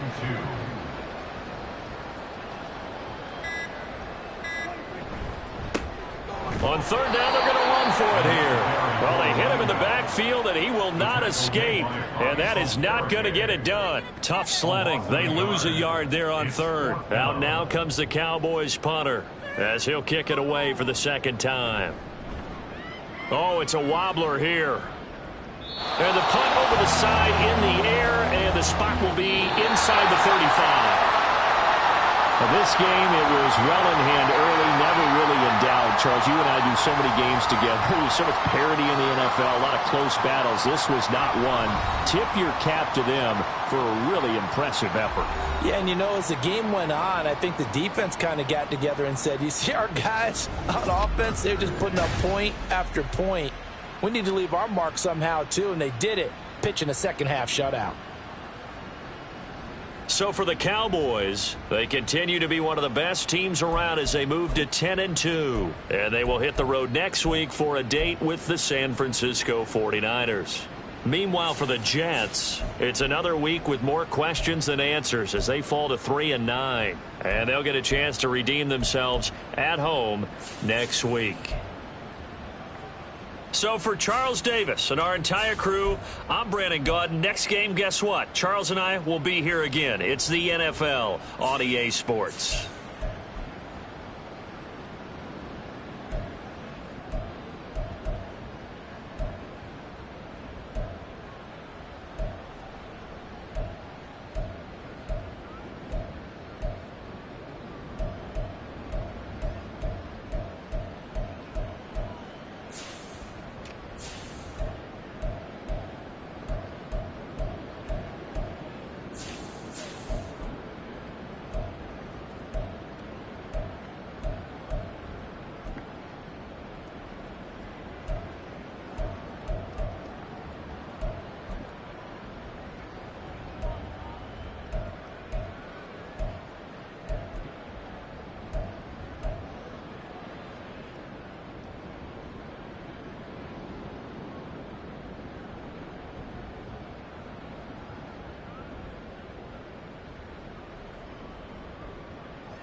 It's Madden NFL 24. All eyes are on Jamar Chase. Big plays follow him around. He comes in second in the NFL in receiving yards. It's the Bengals and the Chiefs, and it's coming up next.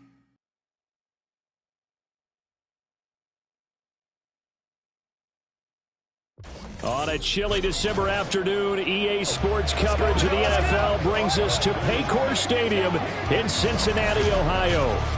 Today, we've got a Week 13 matchup for you here, as it'll be the Kansas City Chiefs taking on the Cincinnati Bengals. With Charles Davis, as always, I'm Brandon Gaudin. Charles, you talk about storylines in this one. I think it begins and ends with our two quarterbacks, certainly two of the best in the business. And nowadays, I don't think you can get by for long periods of time without a top-flight quarterback. The way the game is played, with all the responsibility he has and how the game flows through him.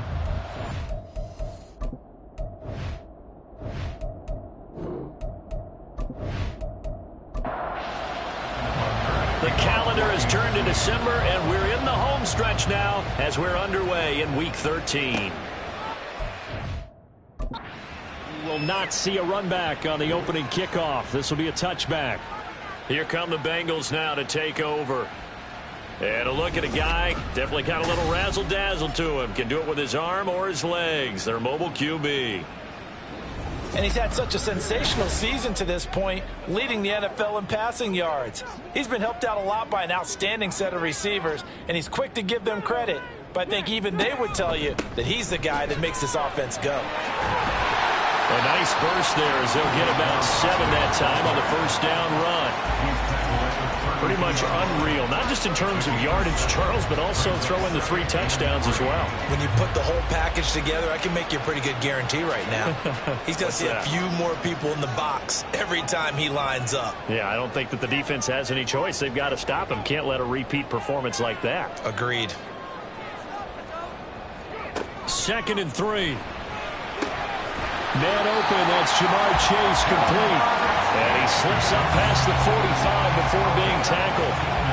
That one good for 15, and the Bengals get a first down. First and 10 at the 46-yard line. Barkley, inside handoff. And he'll take it across the 50 and into Chief territory. He'll get a nice chunk there on the first down run, and it's 2nd and 4. It's a pickup of 6. Brings up 2nd and 4.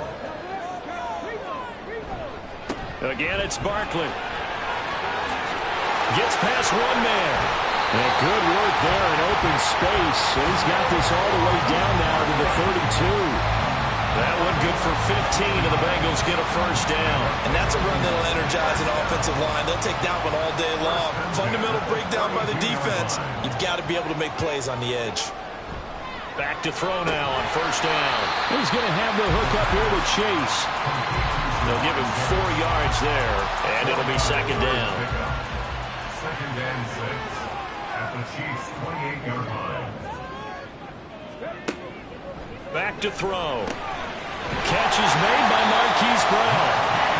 7 yards there and a first down. The Bengals at 8-3 now.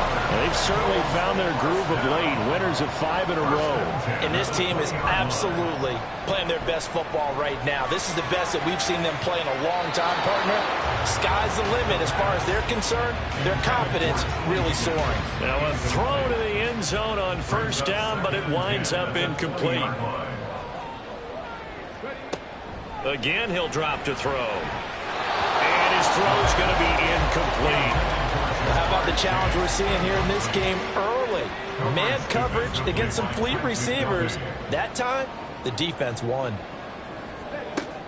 They'll look to throw again. Fights through him. Powerful running. Nothing open downfield. He keeps it himself for 11 and a first down. Oh, man. Just when the D thought they had the answer for him, he went and changed the question. Surprises him by taking off himself. Is able to set up his offense pretty with a 1st and goal. Back to throw here. And incomplete. A drop there in the middle third of the field. That'll bring up 2nd down. Leads to 2nd and goal.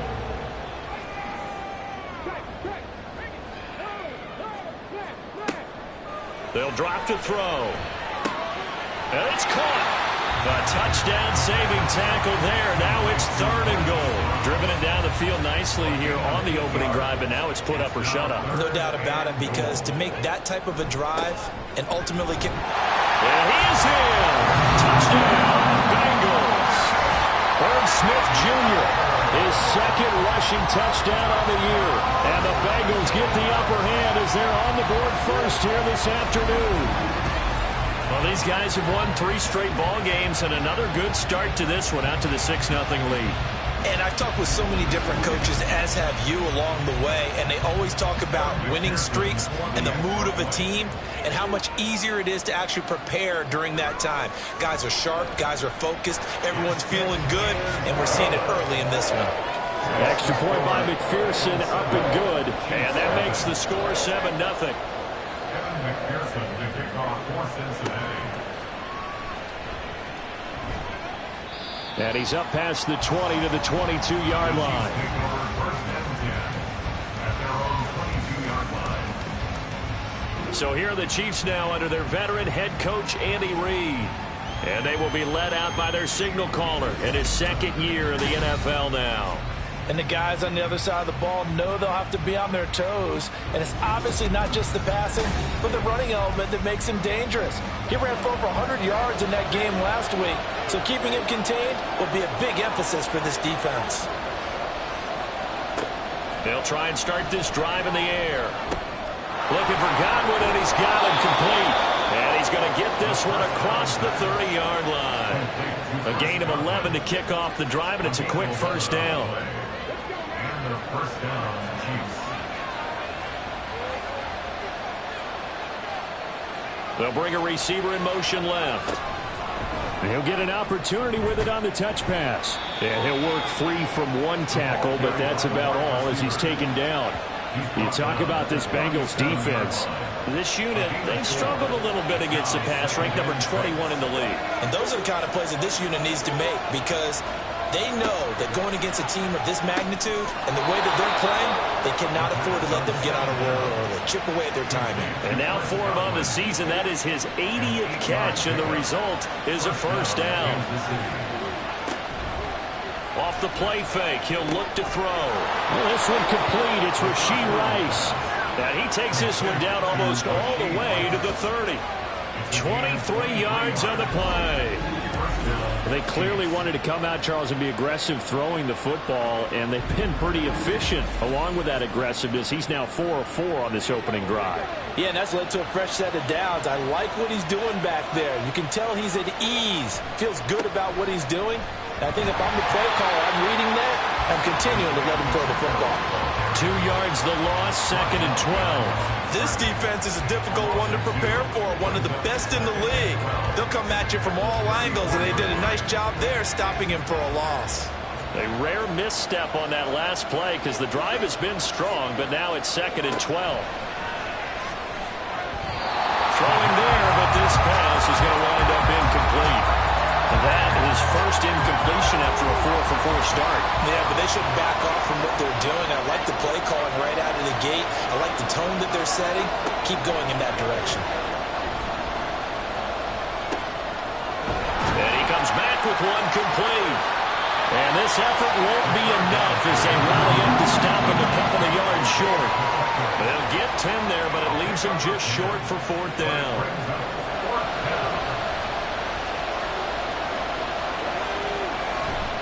They'll run for it with Pacheco. Dances by him. And they will eventually get him down, but he's inside the 5 all the way to the 3. It's 1st and goal after they rip off a solid chunk of yardage in the ground game on a risky 4th down call. 4th and short got a whole lot more than he bargained for. He almost scored. Yeah, how about that? Because you know how it is when you get all those bodies near the line of scrimmage. You often get engaged by blockers, and you can't get your hands on the ball carrier. And he breaks free, and he goes almost the distance. And he's got it. Touchdown, Chiefs. Noah Gray. His 3rd touchdown now on the year. And the Chiefs respond to that opening drive touchdown with one of their own. This is where, as a tight end, you've got to really sell that this is a run. They're going to fake the give, hope the linebackers bite, and here they do just enough. That split second, that's all it takes for that tight end to leak out into the end zone.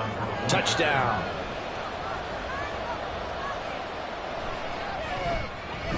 Extra point by Butker is on target. And we are tied at 7. Each team's had it. Each team has scored. 7-7 here as the kick's away. And no effort to bring this one out. It's a touchback. The offense takes the field, and we turn our attention to Saquon Barkley. Last week, over 100 yards, 3 touchdowns. We were talking with him on the field before the game. He said simply, I was in a groove. He obviously was. And I think he's been a little modest about that, being in a groove. That's a big-time game right there. And I think he feels like his entire team is coming along with him because they're creating spaces and holes for him to run through. He's making people miss, running through tackles. They are locked in a big way and confident about this game as well. Now a throw here going to be taken in by the tight end, Njoku. They'll wind up getting 7 on the play, and that'll make it 2nd down.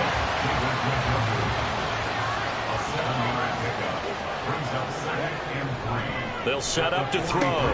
He's got Njoku, his big tight end. 3rd catch for him on this drive alone, and it'll give him a 1st down.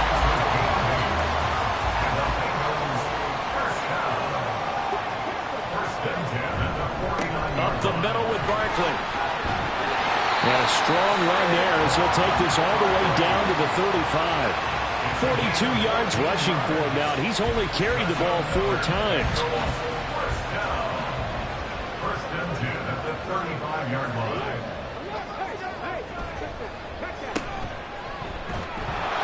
And he maybe makes it back to the line of scrimmage. That's it.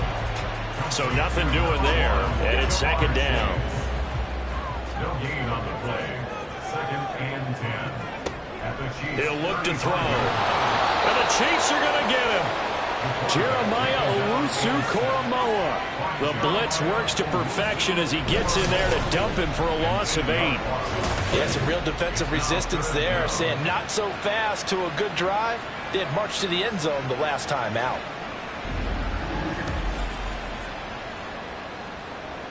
Seventh play of this drive coming up, but a long way to go on 3rd down. They'll set up a throw. And he'll just toss it away. So he throws it away, and that brings up 4th down. That is certainly one way to frustrate a quarterback. Run those extra defenders on the field. Dime package, lots of speed, no space to fit in the football. And here's a very low-line drive, almost whiffed on it. And no return here. Where will they spot it? They say just outside the 20-yard line. Kansas City taking the field for their 2nd drive. And they come into this one riding that nice long win streak. And remember, next weekend is an open week for them. So if they can get the win here, a lot of momentum into that time off. It certainly is. And if you're wondering if anybody's saying, boy, this is coming at a bad time, we want to keep playing, the answer can be yes. Because when teams are on a hot streak, they want to keep going. But what the veterans are telling the young guys in the locker room, an open week is always good, guys. Take it and let's go with it. That's a nice throw there, and he's obviously feeling pretty good because, remember, he had a touchdown pass on the last drive, and here he comes out throwing again, and they wind up getting good yardage and a first down right out of the gate. A big hitter to start the drive has him up near midfield here for 1st and 10. They'll look to throw here. Throwing the out route, incomplete. That's Rice. And he takes us just a few yards shy of the red zone before going out. Another big play here as they strike for 31. Oftentimes now, offenses aren't nearly as precise as days gone by. They just tell receivers, find an open patch of grass and let the quarterback find you. And that's exactly what they did on that play. First with the pass through the air, nice chunk of yardage there, and then additional pickup with his legs after the catch. These two teams all tied after one. The Chiefs with the football as we start the second quarter, as they've got it with a 1st and 10. Now back to throw. To the right side, it's Kelsey. And they'll work it inside the 15-yard line before it's all said and done. Add the gain here to the previous play, and it's better than 40 yards total. From the 13 now, they work on 1st and 10. Back to throw again. They'll check this one down to Pacheco. And he's going to be brought down just shy of the 5 at the 6. That's good. The completion there for 7 yards, and it'll be 2nd down.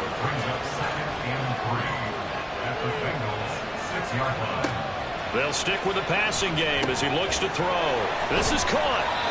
Second catch for him today, and it'll wind up a 1st down. It's been all passing all the time on this drive. 5 for 5, and now 1st and goal. Feels like a case of until they stop us, we might as well keep running the offense that we like to run. Don't change up and do something different just because you think you need to. Call it a full 3 yards in the wrong direction there. Brings up 2nd down.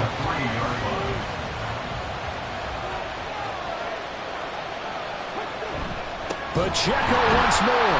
Now he will go backwards as he's stopped for a loss. It'll go down as a 2-yard loss, and it brings up a 3rd down. And now 3rd and goal coming up. The loss on 2nd down. That just means this crowd's going to get even louder, and they'll get a little bit of extra help from the defenders as they exhort them to join them in the effort. And in for the Chiefs touchdown. Chris Godwin from 6 yards away. And the Chiefs have taken the lead. Well executed there offensively. Defense looked a little confused, but he found his receiver, and that one good for 6 points. And the payoff we just saw there tells us how many times they ran this play in practice over the past few weeks, because they executed that flawlessly right here on game day when the situation arose. Extra point by Butker is on target, and that makes the score 14-7. So that drive goes 8 plays. And it's Chris Godwin who finishes things off with a touchdown reception. Now after the touchdown, here's Butker on to kick it away. On the return, it's Tristan Ebner from his end zone. And that decision to bring it out ends up not being a good one. Costs him about 5 yards as he's tackled at the 20. The Bengals set to take over. That 7-0 lead of theirs short-lived as they've now given up 2 straight touchdowns to fall behind by 7. Yeah, but no cause for discouragement here. Yeah, they've fallen behind, but haven't they proven that they can go down and score? So what was the formula to get them down there the first time? Get back to something close to that, and maybe they get this game tied up. After the incompletion, here's 2nd and 10 from the 20. He'll drop to throw. Over the middle, he finds Higgins. 9 yards, not quite enough, and they'll be left now with 3rd and 1. A gain of 9 brings up 3rd and 1. Out of the gun, they'll look to throw. That is caught, and he is going to have a Bengals 1st down as they're able to get the 3rd down conversion. Got to say, I was a little surprised to see him, Charles, come out in the shotgun on 3rd and less than a yard. Yeah, but the way the NFL is nowadays, we hardly ever see anyone really run for it on short yardage. So they're going to throw the football more times than not. That was a nice, easy rhythm throw right there, and they pick up the 1st down. So from the 39 now, they'll come up on a 1st and 10. Running left, it's Barkley. And nothing much materializing there on the first down run. He'll get a couple, and that's it. From the 41, here's a 2nd and 8. Now a shotgun snap as they'll look to throw. He's got Njoku over the middle.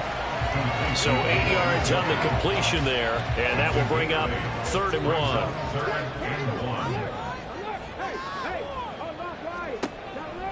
He'll look to throw. Able to find the open man. That's complete. And he is going to have a Bengals first down as they're able to get the 3rd down conversion. And that one was a lot of fun right there because that was the game within the game. 3rd and short. Blitz was on. What's the key for the quarterback? Get out of your hands in a hurry. And that was a quick little completion. Got the job done for a first down. They'll set up the screen to Barkley. A nice little screen. They get 6 on first down. Good call there on first down. And, Brandon, I'm getting better over the years and not screaming out, screen, screen, screen with my defensive training. They want to keep those pass rushers honest, and they did so there, and they wind up picking up positive yardage.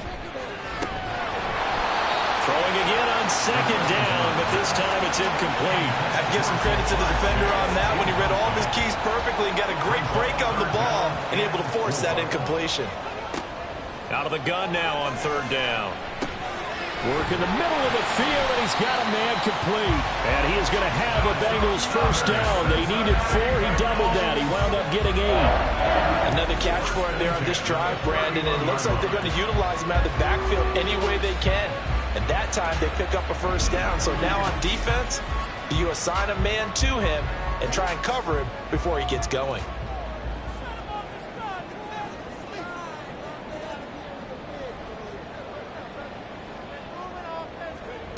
Again, he'll drop to throw. This short pass into the hands of Njoku. And he's going to get this down near the 20-yard line. The Bengals passing game finding a rhythm. They've got another first. First and 10 at the 21-yard line. They'll look to throw again. And it's intercepted at the goal line. Trent McDuffie with a pick. And the Chiefs are going to have the football at their own 1-yard line.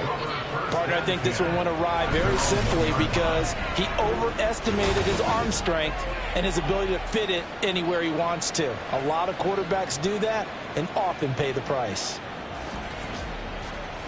Out is their quarterback with this offense to take over once more. He's got 2 touchdown passes on his first 2 drives, and he'll try again here on drive 3.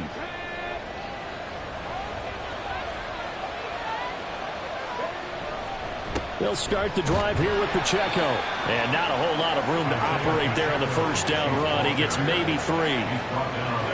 Here's 2nd and 7. A 3-yard pickup brings up 2nd and 7. They're going to look to throw. And he's able to get this up just shy of the 15. Give him 10 that time, escaping the danger, running with it, and picking up a first down. And their first down, Chiefs.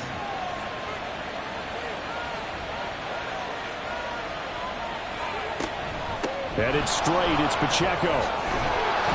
And he finds enough of an opening to get this one back up to his 20. A solid run on first down. Gain of 7 leaves him with a 2nd and 3.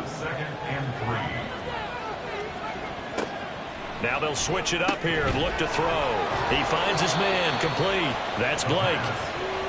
3rd catch of this first half for him, and this one is a first down. First down, Kansas City.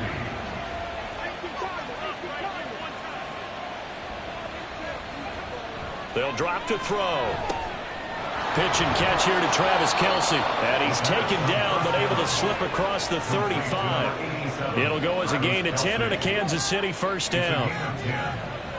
First down, Chiefs. Pacheco gets it up the gut. And he is going to be stopped cold behind the line of scrimmage. 2 yards the loss, 2nd and 12. He came out ready to play. That's 3 tackles for a loss, Charles, rolling the second quarter. And that's problematic for the guys trying to run offense because that means he's got a pretty good idea of what they're doing. There he goes, right side. He's to the 15. And all the way in for a Kansas City touchdown. Chris Godwin with his second touchdown here in this first half. And the Chiefs go up by 2 touchdowns.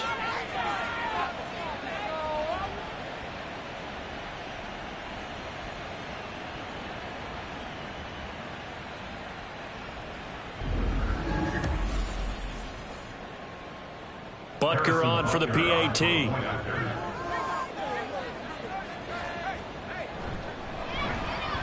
It's good, and it is now 21-7. So that drives 7 plays in length. And it's Chris Godwin who finishes things off with a touchdown reception. Now after the touchdown, here's Butker on to kick it away. Ebner going to elect to bring this out of the end zone here. And in hindsight, probably should have taken a knee as he only gets this out to the 16-yard line. Now the Cincinnati offense ready to see what they can do here. And we'll see if they can bounce back from that last drive. In particular, if they can bounce back at the quarterback position, Charles, after throwing their first interception of the ball game. Yeah, and some guys, you know they're going to want to try and get a big play right away and take control back. Others, they're going to look to hit a couple shorter passes, get a little momentum back that way. But for the defense, that goal's not changing a bit. They want another pick. You're exactly right about that. In fact, you've got to watch them a little bit because in coverage, they may cut down their gaps a little bit, maybe their splits a little bit in order to try and get to the ball even faster. Now on first down, he'll drop to throw it. Looking middle, and it's incomplete. Well, the incompletion, yes, but maybe here not the worst thing in the world? No, not on 1st and 10. It actually gives them a chance to regroup, relax just a little bit. They huddle up, talk it over. Then they get a chance to continue their drive. He'll try again with the arm here on second down. And he'll get this underneath, dropping it off for Barkley. And he'll be down at the 46. Well, they go from 146 to the other on a pickup of 8. On 3rd and short, they'll try and pick it up through the air. And this pass broken up. And the contact well timed there. And now 4th down. And here's Brad Robbins now.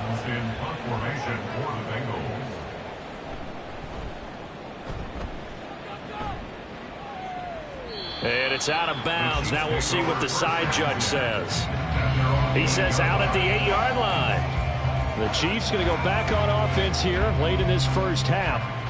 And we'll see how this is played. Offensively, they've got the lead. Not a whole lot of time left. What do you think, Charles? Well, it's tempting to try and add to your lead, but a mistake there, that can change things in a big way. I say go ahead, take the knee, get on out for the half. The Chiefs now going to use the first of their timeouts as the clock shows 50 seconds to play here in half number 1. And incomplete, a drop there in the middle 3rd of the field.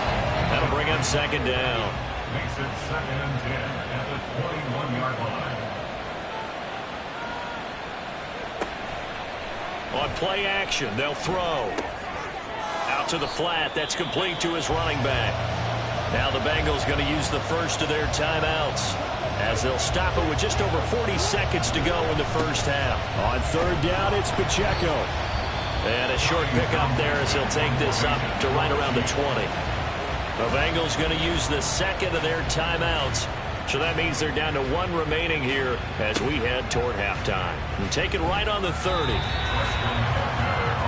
The Bengal offense going to see the ball one more time in this first half. And with time quickly fading here in the second quarter, not sure how aggressively, offensively they want to play this. I think we'll find out just how much they trust their guys in this situation if they decide to take a shot. Throwing on first down, but this one winds up to be incomplete. Here's 2nd and 10. Back to throw here. And he'll spot Higgins open left side.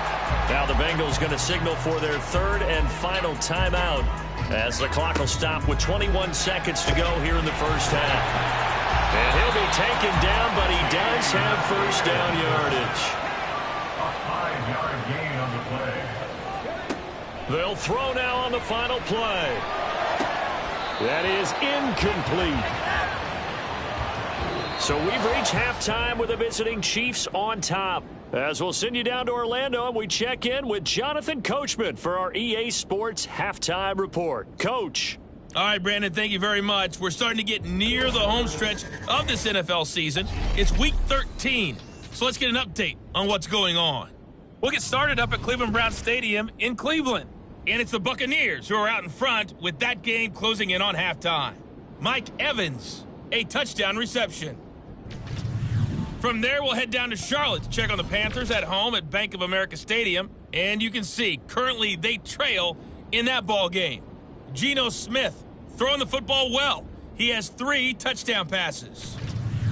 Lastly, we head to Gillette Stadium in Foxborough to check on the Patriots. As you can see, the score there in the second quarter. Tua Tagovailoa with a touchdown throw. The highlights are fairly one-sided to this point. It's a 2-touchdown difference here at the break. But I wouldn't call this one over just yet. I think there could still be some fireworks yet to come. Okay, Coach, thanks as always to you and the gang in Orlando as we welcome everyone back in for quarter number 3. Ready for the start of the third quarter. The Chiefs have the lead and set to receive the football. From a yard or 2 deep, here comes a return. And able to get this across the 20, but not much further as he's dropped at the 23-yard line. The Chiefs ready to go on offense to begin quarter number 3. As this offense takes the field to begin the opening drive of the second half, Charles, remember in that first half, good through the air and really all around an outstanding offensive performance. Absolutely. They've reached the end zone several times. The passing game working awfully well. And most importantly, partner, yeah, they went to the tunnel with a lead. They come back out with that lead. Absolutely. NFL coaches, we know they're perfectionists in a lot of ways, but they had to like what they saw in that first half. And 2nd and 10, he'll look to throw again. And this one is incomplete. They have to like what they've done defensively here at the outset of this drive. They forced a couple of incomplete passes, bring up a 3rd and 10. Don't be surprised to bring a little pressure on this snap. On 3rd down, he'll drop to throw.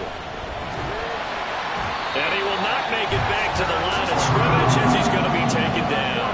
Dexter Lawrence in there to get him, and that is sack number 6 now for him on the year. Here's the Chiefs punter now as he'll punt it away for the second time.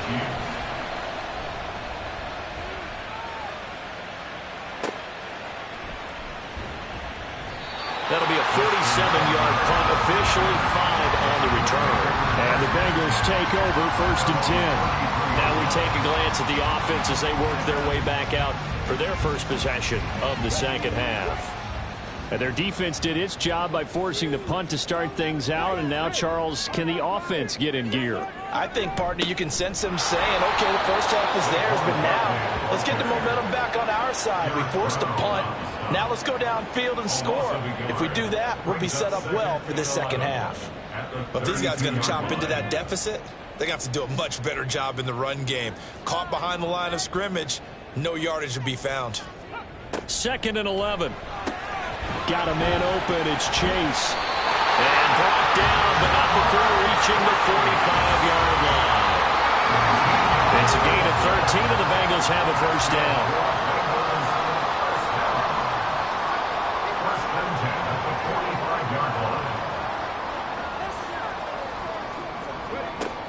Back to throw.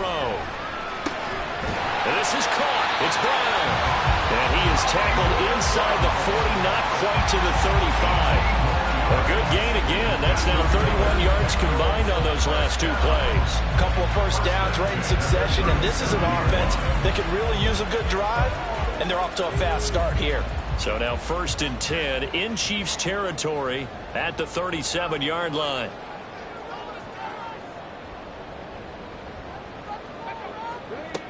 Looking to throw. And that's going to be caught. T. Higgins. And down he goes, taking it inside the 10, just shy of the 5 at the 6. It'll go as an impressive 31-yard gain.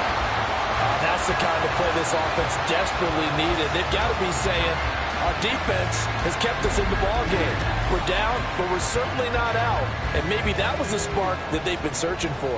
Now a chance to make that big play really hurt. It's 1st and goal just outside the 5. Back to throw again. To the end zone, but it's incomplete.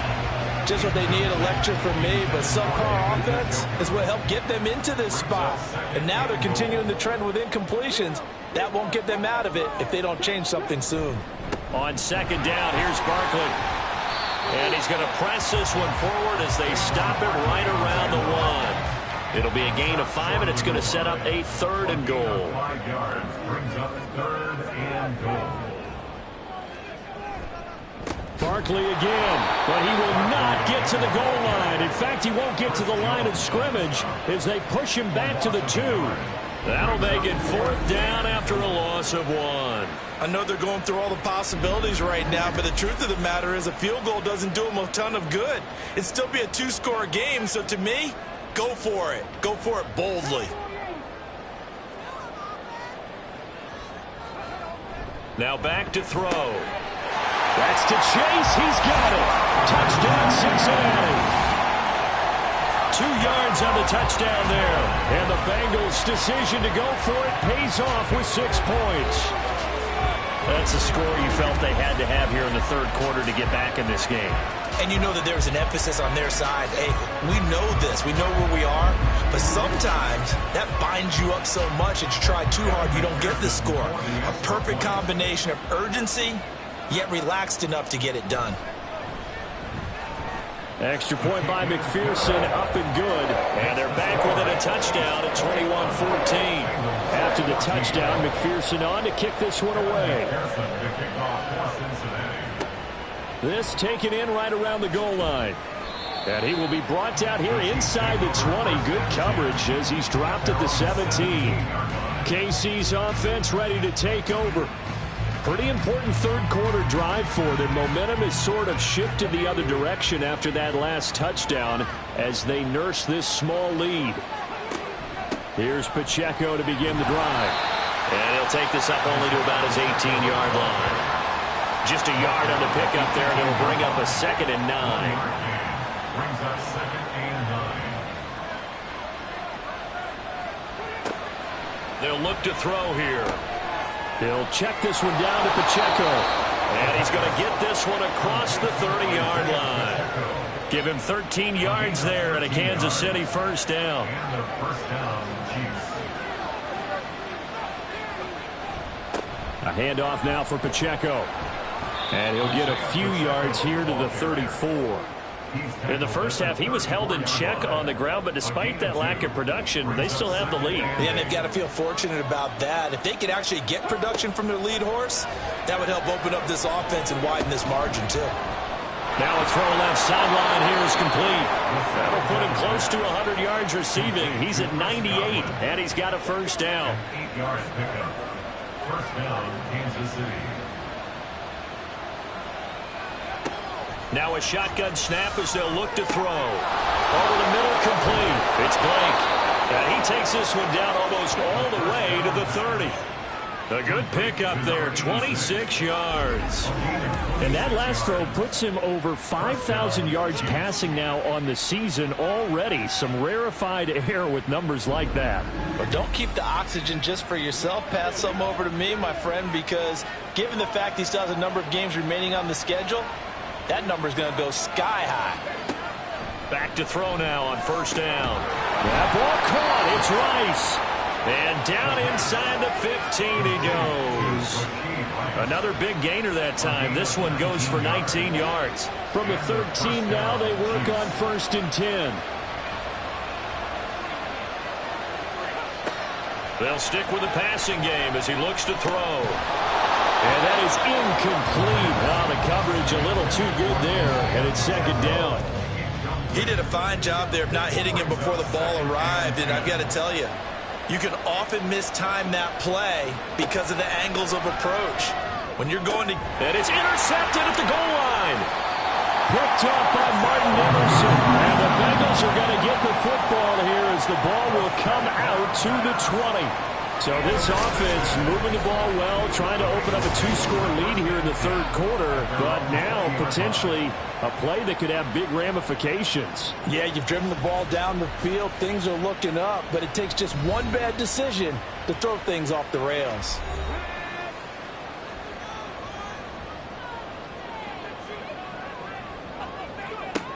They'll come out throwing here on first down.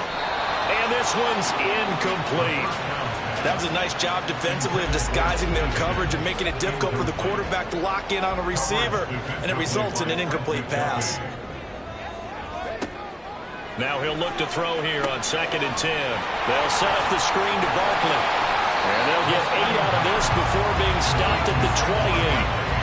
That's a nice design there, but sometimes, though, you get so many blockers out ahead of you, they kind of slow you down and force you to adjust. You always appreciate guys trying to help you, but maybe one less there could have turned this into a bigger game.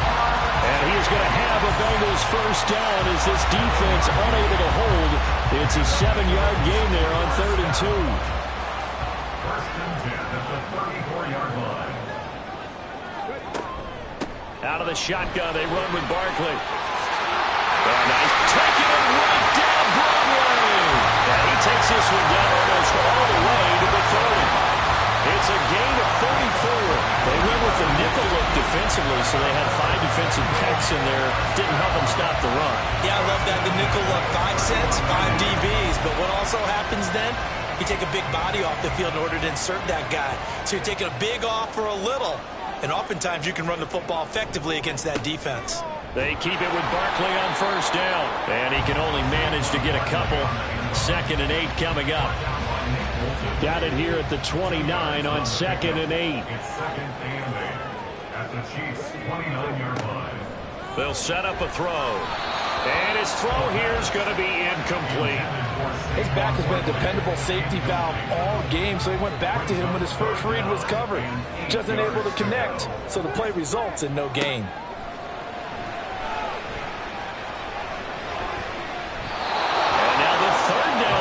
Incomplete as well. The Kansas City defense tough to throw on there, and now it's 4th down. Smart move to throw that one away. You're in field goal range, so you definitely don't want to be loose with the ball. And that's great work by this defense to force a 4th down. McPherson's kick is good. And that'll bring him back within 4. Well, the 3 points certainly helps, but you feel like, Charles, at this stage of the game, when you force those turnovers, you need to start converting them into touchdowns. Yeah, I'm a little bit surprised myself because I thought in this situation, they were thinking end zone or bust. Now they got to rely on their defense to get the ball back again for another opportunity to get 6 points. And he will make it to the 20-yard line and no further. And Kansas City's offense now set and ready to go. In a close game like this, Charles, those interceptions like they had on the last drive could be costly, but here they've got another opportunity to seize control of this game. And they'd better take advantage of it because otherwise, if they end up losing by 1 score, they'll relive this over and over and over until they have another opportunity to wipe it away. Dexter Lawrence able to get in there for his 2nd sack of the afternoon. 2nd and long. He's going to leave this for his running back. It's complete. Calling a gain of 3 on the play. And it'll be a 3rd and about 13. And we see another pitch and catch there to the running back. This position just continues to evolve. They become just as critical to the passing attack as a lot of receivers, tight ends, because their ability to make people miss in the open. Oh, he breaks a tackle, and he's got an alley. And he takes us beyond the 35 before going out of bounds. Able to convert on 3rd and 14. A terrific play call. Whenever we talk about moving the sticks and controlling the football, there's a great example right there. Those are the 3rd downs you need to convert to win football games. We're in the 3rd quarter of this one, and this is a tight one.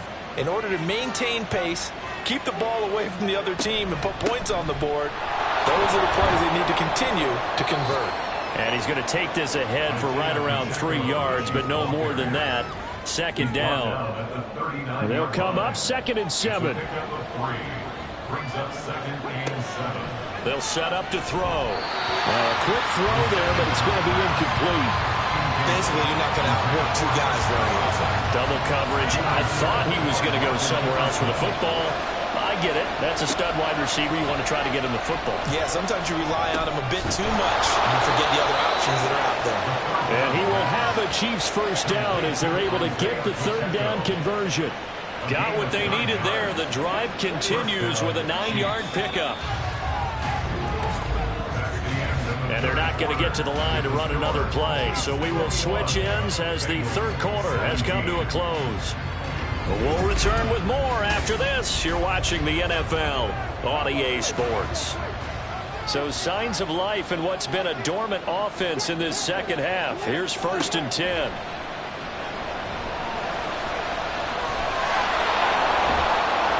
And they'll get him down as he's inside the 40. Good coverage downfield led to him taking off, picking up the first down on a 13-yard run. First down, Chiefs. They run it with Pacheco from the gun. A beautiful fake. And he's taken down, but not before reaching the 10-yard line.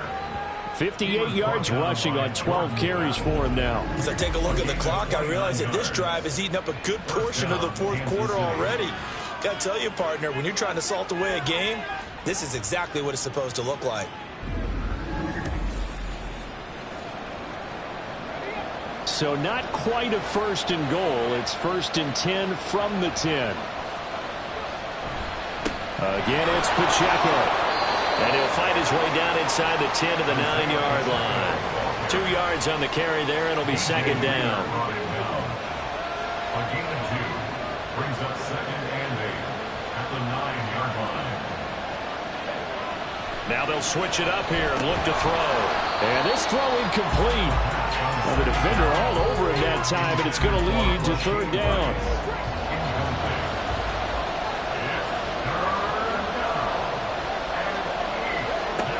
He'll look to throw.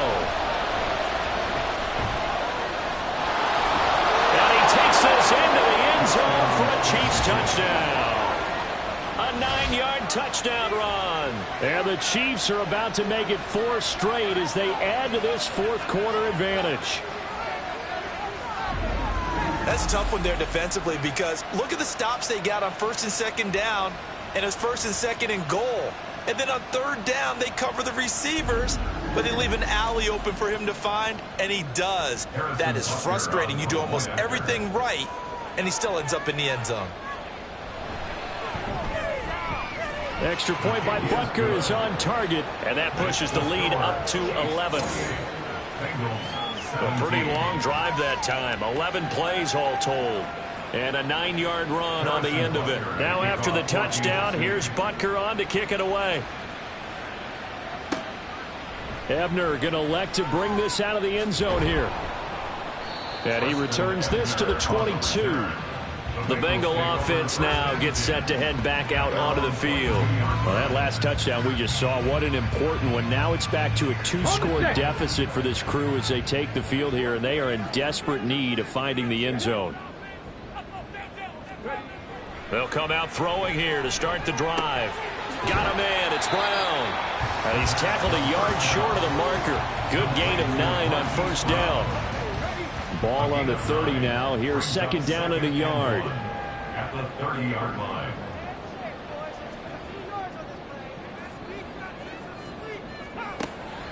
Back to throw here. And that'll be off the mark, too far out in front, and it's incomplete.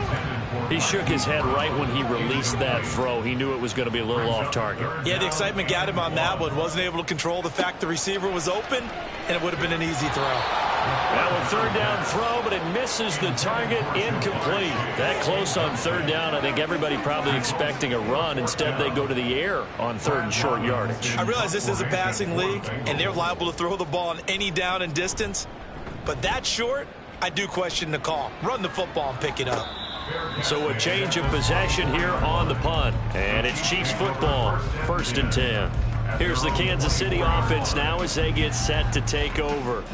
Now, there are 2 scores on the plus side. Still time here in this fourth quarter, but maybe you start thinking about playing keep away? Yeah, I think here's the situation. You're not thinking touchdowns anymore. You're just thinking 1st downs. To keep up with your theme there, playing keep away, 1st downs, they can't touch the ball. A nice run there, 9 yards, and it'll be second down. It's a gain of 9. Brings up second and a yard.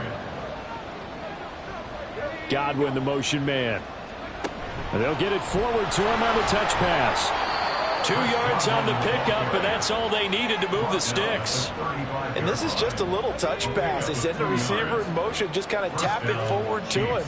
Now, it doesn't turn into a huge play, but they do pick up a first down. A nice, consistent gain. Oh, he's hit. He lost the football. Put it on the carpet. And it looks like one of the DBs has it. And to the 43. So down inside the 45 to the 43-yard line. That's where they'll take over. Partner, that one looked like it was over. I mean, they had control, had the football, and the defense had to make a play in order to keep them in the game. That's exactly what they did. And now that door ajar, 2-score game, so hold on here, not done in the fourth.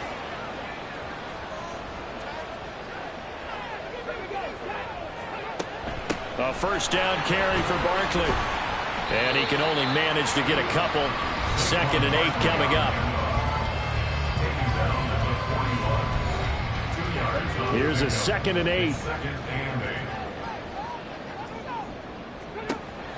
They'll drop to throw. He'll get this out to Barkley, complete. And they'll be inside the 35 now at the 34-yard line. He's had success running the football, and this is more or less an extension of that because they drop it off to him on the screen. And I'll bet he's thinking to himself, if I didn't have to slow up a bit here in traffic, I could have really made something out of that one. And he's going to have the first down yardage as he's down at about the 30-yard line. But just 4 yards on the pickup, but that's good enough to extend the drive. So 1st and 10 now from the 30. They'll run it again with Barkley. And a strong run there as he'll maneuver his way down inside the 15.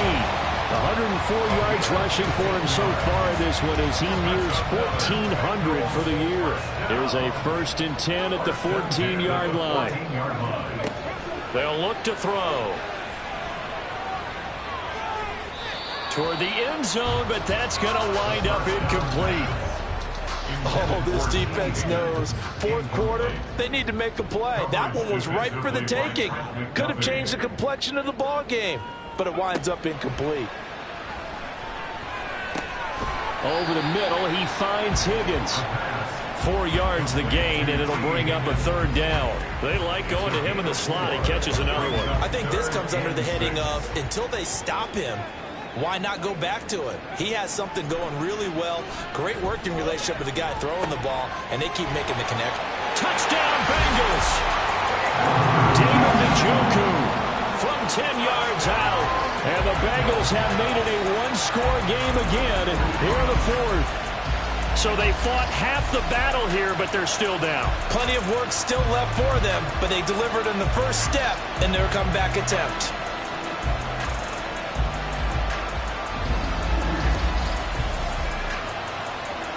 Here we go now as we get set for a big 2-point conversion. They'll look to throw. And no, it falls incomplete. So the 2-point conversion, no good. So unable to throw it in for 2 from the 2. Let me ask you, as a former DB, what changes there around the goal line on a 2-point conversion as far as how you're defending it? You just make sure you never back up and you never retreat. You establish yourself really on the line of scrimmage, put your heels on the goal line at worst, and if they're going to throw the ball, make them throw it over your head because they're going to run out of space because of the back of the end zone. Never let a guy catch one in front of you. The Chiefs offense now making their way back onto the field. Now, Charles, of course, you got to remember, last possession they fumbled. It led to a touchdown. 1-score game here. Got to be careful. And this is where coaching and training really comes into play, doesn't it? What does everyone say after an error? Next play, move on, next drive. That mantra has to come to the front. They got to take care of business right here and act like the last series just didn't happen. Here's 2nd and 7 now from the 28. Brings up 2nd and 7 at the 28-yard line. He'll drop to throw. And look at this. They get the turnover they needed. It's intercepted. And he will bring it back. It's a pick 6 for Bengals TV. This game, it's it's been defensively oriented on both sides, so I guess it stands to reason that the play of the game comes on defense. So it's my kind of game. You know that. Anytime we have a defensive battle, but that, as you said, it stands to reason that's the way the game tilted. Someone had to make a big play, and the way the defenses were dominating, that's exactly what we got. All right, now a big two-point conversion attempt still to come. They'll try and throw for it. And this one's caught. And their fourth quarter lead grows by a couple more. So that effort gives them a 3-point cushion and guarantees that a field goal going forward won't beat them. Yeah, that's really good strategy because that's all you care about. Not getting beat at this stage. At least give your team a fighting chance.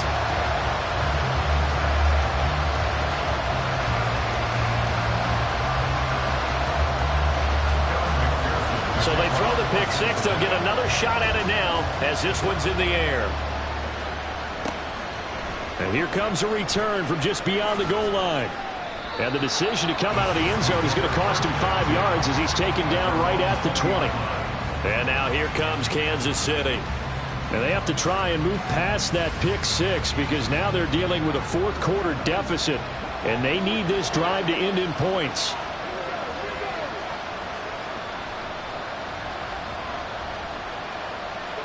After the pick six, they go right back to the air. Over the middle, that's caught by Rice. And they'll get 8 out of this before being stopped at the 28. Ball on the 28-yard line. Here's 2nd and 2. At the 28-yard line. Throwing quickly there, but it's incomplete.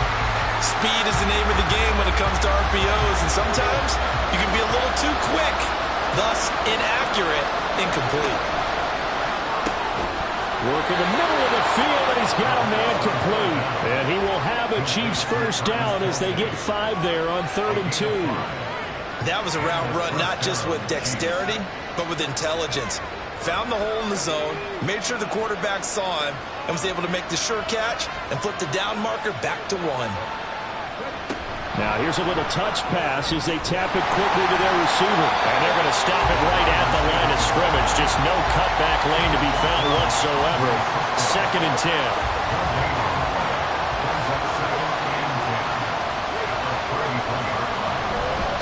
On the handoff, it's Pacheco. Not much there. Maybe a couple up to the 35. And the big fella stuffed that one up in a big way. I think doubling him has to be a priority because you can't move up to the next level if you don't take care of him first. On 3rd down, he'll drop to throw. And that's caught inside the 30. And all the way in for a Kansas City touchdown. Chris Godwin, his 3rd touchdown of the game, number 16 on the season. And the Chiefs use the defensive breakdown to take the lead away here in the 4th. Might be seeing that one on the highlight shows tonight. The home run ball here in the 4th quarter to take the lead. There's nothing like being aggressive, preaching that to your team, and then following through. All the way through. Go ahead and throw one more up there. Why not? Been a great game, and we are not done yet. Extra point by Butker is on target, and that will make this a 4-point game. And he won't get this to the 20-yard line as he's down at the 19. Cincinnati's offense coming back here onto the field. We certainly have a good one on our hands. They're trailing after that last touchdown, but now a chance for this offense to try to snag that lead right back here in the 4th quarter. They'll try and start this drive in the air. And the throw left sideline here is caught, but they'll rule it incomplete. Couldn't keep his feet in. 2nd down. Coverage defensively by Trent McDuffie. They're going to look to throw. Looking for Chase on the out route. He's got him. And he's brought down, getting this one up to about the 35. That's the number 2 receiver in the NFL in terms of yardage. And tell you what, a few more plays like that, he won't be number 2 for long. But that's what often happens when you have competitors running around the field. These guys know where they stand in relationship to yardage, totals, numbers, the whole deal. And let's face it, all of them, they all want to be number 1. They'll look to throw now on 1st down. Oh, what a heck of an effort there as he'll make the diving catch.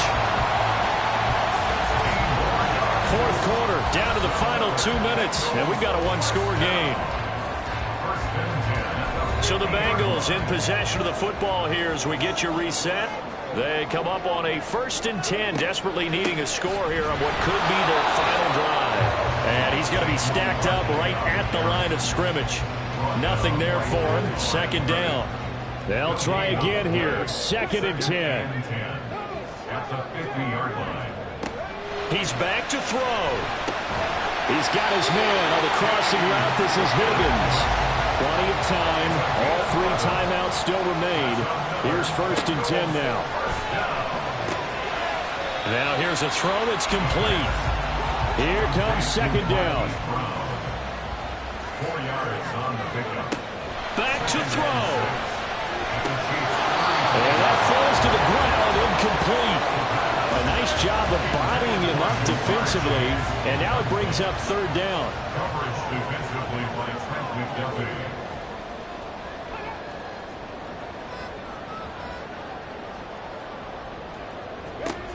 Back to throw.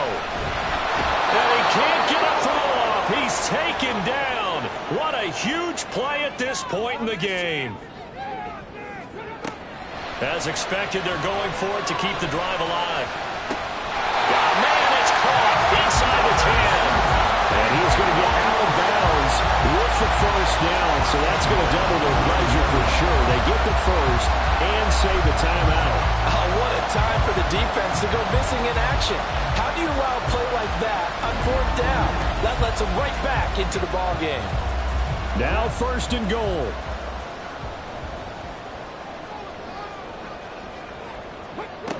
They'll look to throw. And that one drops down, incomplete. Good coverage there. Force the ball free, and it's 2nd down. Leads to 2nd and goal.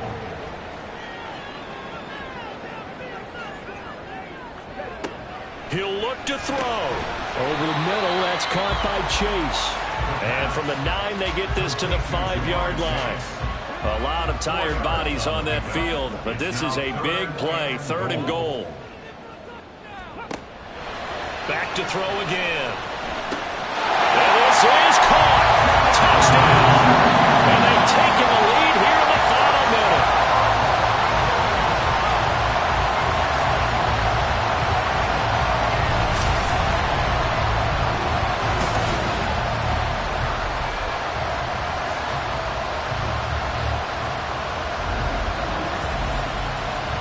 What an outstanding drive right there to take the lead. And also, Charles, didn't leave their opposition with a whole lot of time on the clock.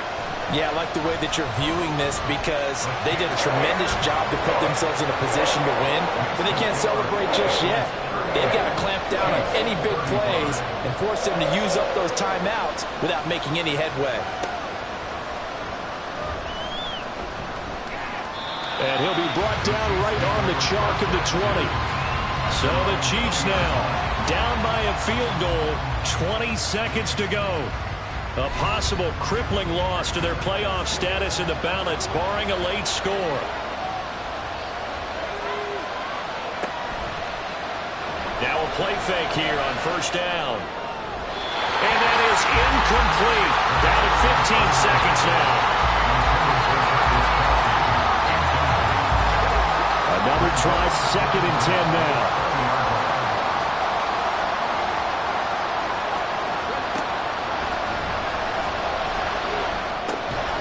That's complete to his receiver, Godwin. Now a final chance to stop it here as a timeout comes in with 10 seconds left in the game. The Bengal pressure gets him that time. Down he goes. A costly sack. They'll have to use a timeout here. And barring a defensive penalty, they'll be looking at one final play. Well, this is taken in. It's complete. Well, it took us until the final play, Charles, to officially decide a winner. Although on that last play they were so backed up it would have taken a miracle, and they couldn't get that miracle done. Well, I like how you stayed with it because we both knew that this had to go down to the last play, and neither side was going to exhale until that play concluded, because we've seen the improbable before. A couple of laterals, maybe some poor defense on the back end. They might have gone all the way to the end zone. In this case, though, it didn't happen. Perhaps next time. So for Cincinnati, they continue to make their case for the playoffs as they move to 9-3. And they will hit the road next week to take on the Pittsburgh Steelers. Meanwhile, for Kansas City, it's a loss that could have implications on the playoff race as they fall to 9-4. And they'll get the extra week to think about this one as they return to action in 2 weeks' time. And for Charles Davis and our entire crew, I'm Brandon Gaudin. You've been watching the NFL on EA Sports.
It's the National Football League on EA Sports. And we've got the Dolphins, leader at quarterback. After his last game, he's now across 3,000 yards for the season. It's the Dolphins and the Rams, and it's all up next on EA Sports.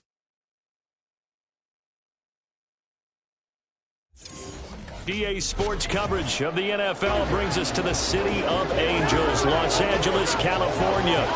Today, we've got a Week 13 matchup for you here, as it'll be the Miami Dolphins taking on the Los Angeles Rams. Along with Charles Davis, I'm Brandon Gaudin. And Charles, you look at this Rams team as they enter play. They come off a disappointment last time out that put an end to their modest 3-game win streak. Meanwhile, for our visitors, the Dolphins, they come in off the very rare tie a game ago.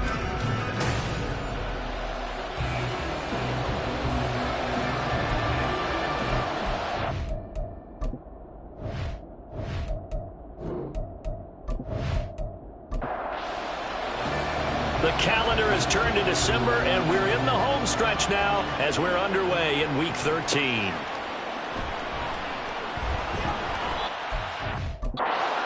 Past the 20 to about the 22. So out come the Rams now for their first possession.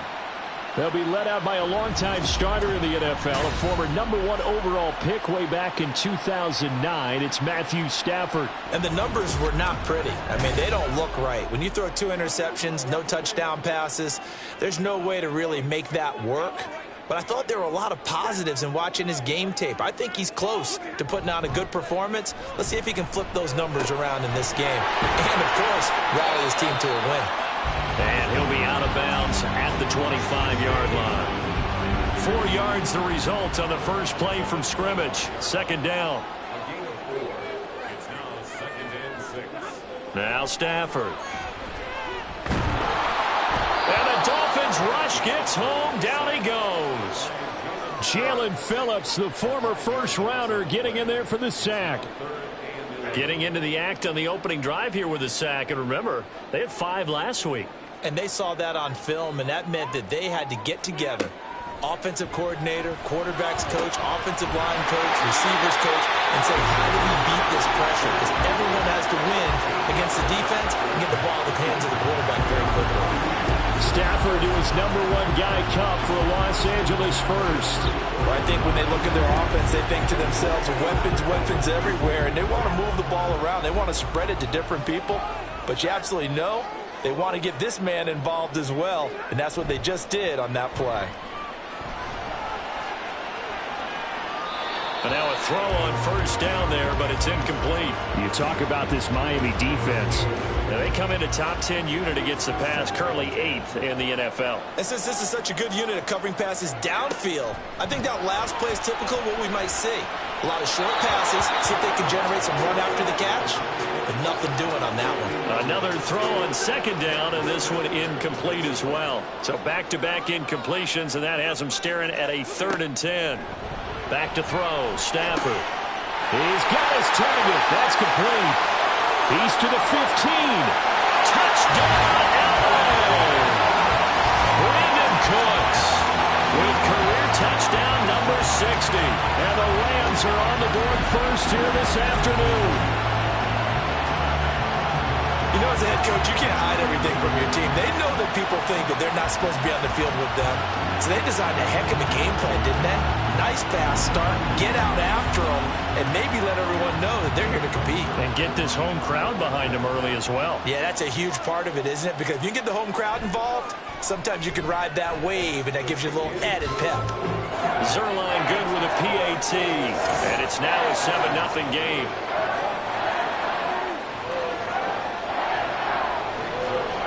Now after the touchdown, it's Zerline. He'll kick it away.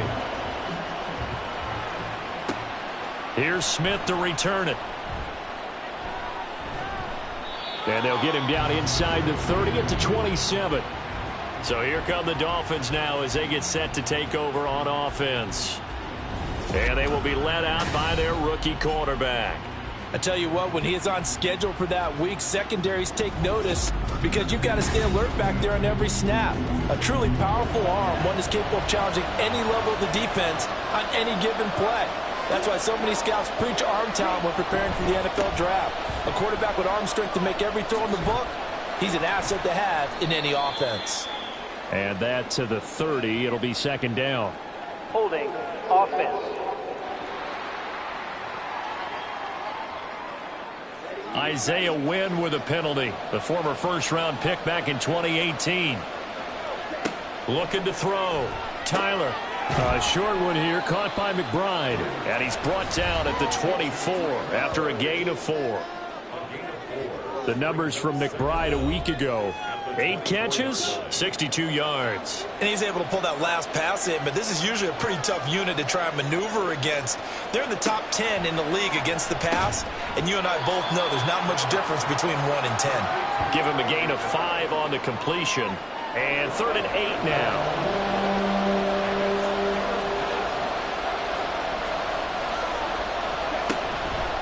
Off-play action. Tyler. Rifles one, and that's going to be intercepted. And he will bring it back. It's an interception return for a Rams touchdown. CD, what a sensational start for this defense. Instead of just forcing the 3 and out, which they were about to do, they pick it off and take it in for the score. Yeah, I mean, they didn't just settle for the standard good way to start a game. They started in dramatic fashion. Take it away, score points, and guess what? They'll be flying to go back out there on defense again after that play. Zerline now for the PAT.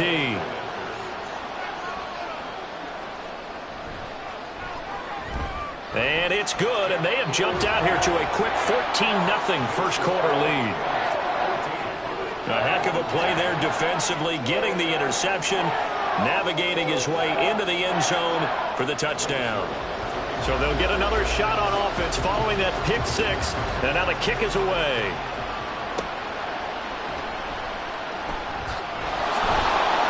And not much happening on the return as he'll get this to about the 23. So Miami coming out for their second drive. They find themselves in a good-sized hole here, and a good-sized hole early on in this game as they come up on first down.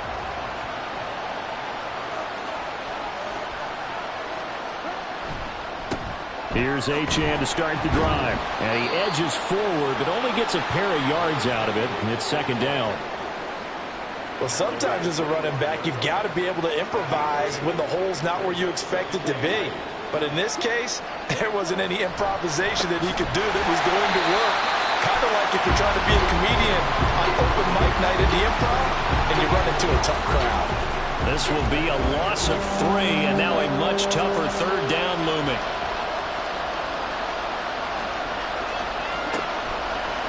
Blitz forthcoming as he'll look to throw. And he fires one, but incomplete. Every offense tells you they want to come out and start fast. That's not unusual at all. But this group, they've yet to get much rolling through their first 2 drives. It looks like they have to give up the football again after this one. Now on 4th down, on is the punt team sending this one away. Returnable now for Saunders. It'll be a 47-yard punt with a net of 40 following a 7-yard return. And the Rams will go on offense here with a 1st and 10. Good starting field position for them as they come up 1st and 10 at their 35-yard line. Here's Stafford. Short throw, it's Higbee. And he slips up past the 45 before being tackled. A 14-yard gain there as they look to improve this 14-point lead. I like how they work the tight end on a nice little under route there. And if you're going to give him that much space, he's not going to catch the football. He's going to run away from you a little bit, and that's exactly what he just did there, picking up extra yardage.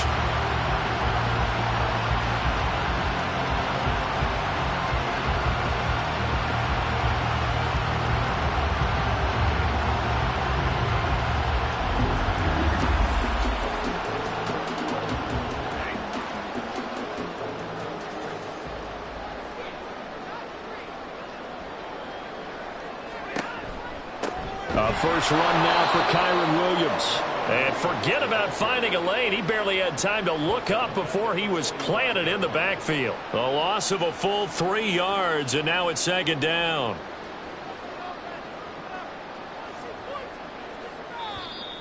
And now whistles and a flag, and I think we got a jump here. Encroachment, defense. And that'll be a free 5 yards for the offense. Just like a tennis match, that's just an unforced error. Still Stay second alert, down. don't jump early, and give them free yardage. So the penalty erases their earlier loss. Now it's 2nd and 8. From the 50, Stafford. That's into the hands of Tutu Atwell. And he's got another first down as he's brought down at the Dolphins' 32-yard line. He got 18 yards out of that one, and it gets him a new set of downs. From the 32 now, here's 1st and 10. Up the middle, it's Williams. And he struggles to get a yard here, maybe a yard, down to the 31. The numbers for Williams a week ago, 16 carries, 64 yards, and a touchdown. Just an all-right day from him last week. He really didn't break out for the huge yardage he had hoped going in. I talked with him before the game, though, and he knows this is a new, fresh opportunity. He's put last week behind him, and his focus, getting some extra yardage with every carry he receives this week. Coming up here looking for 3 yards to pick up the first.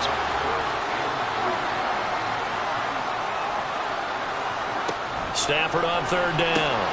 Able to find the open man. That's complete. And brought down, but not before they get it inside the 10 to the 7. Back-to-back receptions for him, and it's another first down. Everything's going right here in this first half, and they've got a good lead. And part of that can be attributed to their success on 3rd downs. This is another conversion here, and they can look to really open things up now with this 1st and goal. Here's Stafford.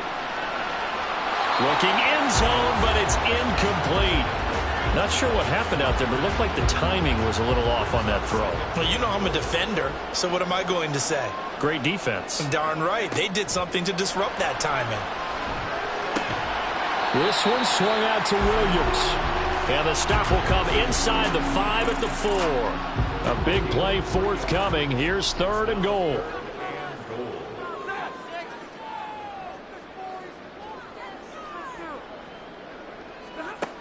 Throwing is Stafford. And it's complete. He's got it in the end zone. Touchdown, Rams. Matthew Stafford, 2 touchdown passes in this first quarter. And the Rams take a 3-touchdown lead. Boy, still in the first quarter, and look out. I mean, they are on pace for over 80 points in this game. I don't know that they'll get there, CD, but this has been impressive to watch so far. That certainly would be history in the making, wouldn't it, partner? I'm glad we're here to actually watch and see if it actually happens, although, like you, I have my doubts, but they are firmly in control of this game. Zerline connects on the extra point, and it's now 21-0. That time, a 9-play drive. And the result for the Rams, a touchdown. And he takes this near the 25. Just a little pass there. Call it the 26. Dolphins offense returning to the field. Well, CD, you kind of feel like they're in a bit of a danger zone right here because now you're down 3 scores. And I know we're in the first half, but the way this offense hasn't been able to generate anything, you feel like they probably need to get something going on this drive, right? Yeah, and sometimes I overuse that this is an important possession. But I think this has to be the possession where they come up with an answer because only a few teams in league history have ever come back from a 4-score deficit. And if they don't score here, that's what they could be facing the next time they get the ball. And he'll take this to the other side of midfield before going out of bounds. A first down there on a pickup of 25. Well, these guys certainly need something good to go their way because this first quarter has been something of a disaster for them trying to move the ball. But that completion there maybe can get them focused and moving in the right direction. So from Rams territory now, it's 1st and 10 at the 48-yard line. A run straight ahead with Achane. And he'll manage to pick up about 4. It's 2nd down. You talk about this Rams defense. And they've been excellent against the pass, the number 6 unit in the NFL. This secondary has really developed into one of the strengths of this team. They diagnose, they cover, they run, they hit. What a nice team. And he's dropped just before the line to gain. 4-yard pickup leaves him with 3rd and 1.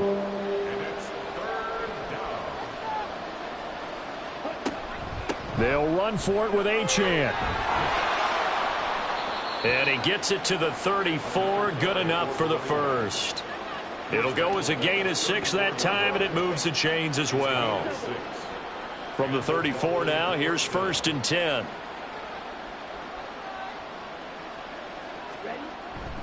Again, it's Achane. And they eventually get to him at the 17 after a pickup of 17. Into the red zone, 1st down.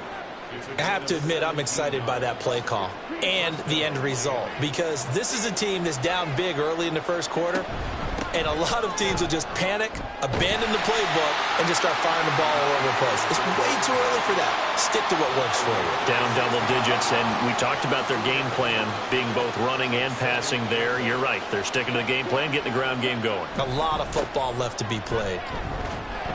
They stopped after only a yard, taking it down to the 14.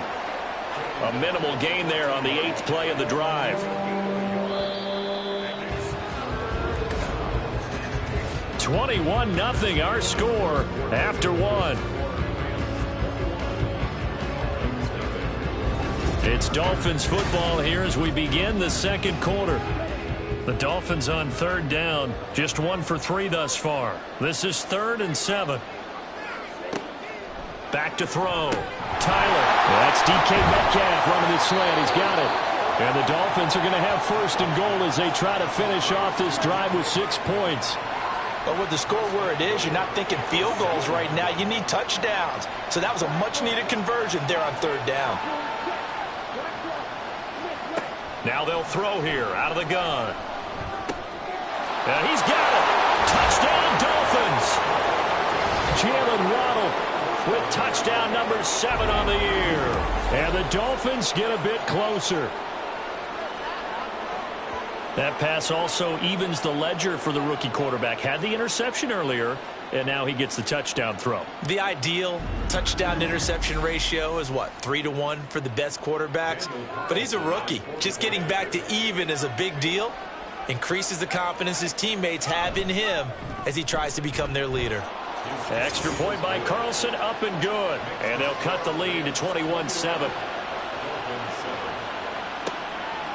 From a couple yards deep, he'll bring it out of the end zone. And he had no room to run as he's tackled down inside the 20. The football going back to the Rams now. And right now they're saying, hey, let's keep this going. 2 drives, 2 touchdowns. Yeah, can't ask for a better start than that, can you? I mean, this is the way you practice it. This is the way you rehearse it. But right now, the play calling, they're locked in really well. And that's good for a gain of 6, and it'll be 2nd down.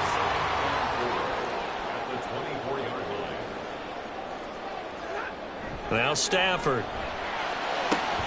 This is caught. It's close.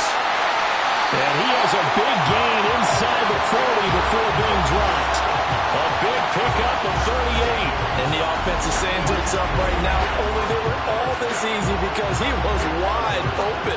And once he made the catch, plenty of room to work his way downfield. That was a breakdown on the defensive side of the ball, one that they want to fix immediately. So how about that for a chain mover? They're all the way down inside the 40 now for 1st and 10. Play action. Stafford. The Dolphins get there this time, and they bring him down. Loss of 10 as multiple defenders get to him. I know there'll be a little bit of criticism there because they went right back to the air after the huge pickup and end up getting sacked.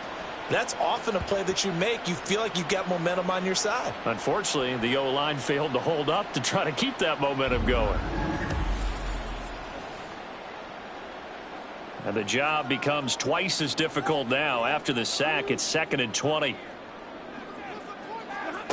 Stafford now to throw.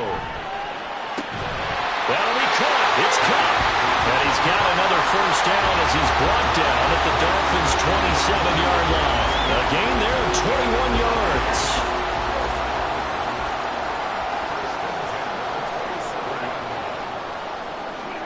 On the jet sweep, this is Eskridge. And this is not going to work as planned. He's going to be met and dropped behind the line of scrimmage. 2 yards the loss, 2nd and 12. Brings up 2nd and 12 at the Dolphins' 28-yard line. Now a give up the middle to Williams. And he'll go down right on the edge of the red zone following a pickup of about 7 or 8. 7th play of the drive now as they come up on a 3rd and 3. To throw is Stafford. And he'll be taken down, but he does have first down yardage. Give him 6 yards, and they do convert on 3rd. Here's a 1st and 10 at the 14-yard line. Now it's Stafford. They're unable to connect, but a late flag comes in. And the contact may have come too early. Defense.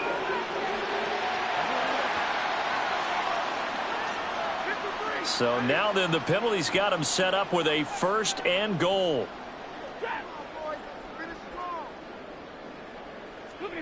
Stafford. Throws left side. Atwell's got it. He'll get only 2 there, and it's 2nd and goal. And they ran just a little underneath route here on 1st and goal, but there's really not a whole lot of room to operate this close to the goal line.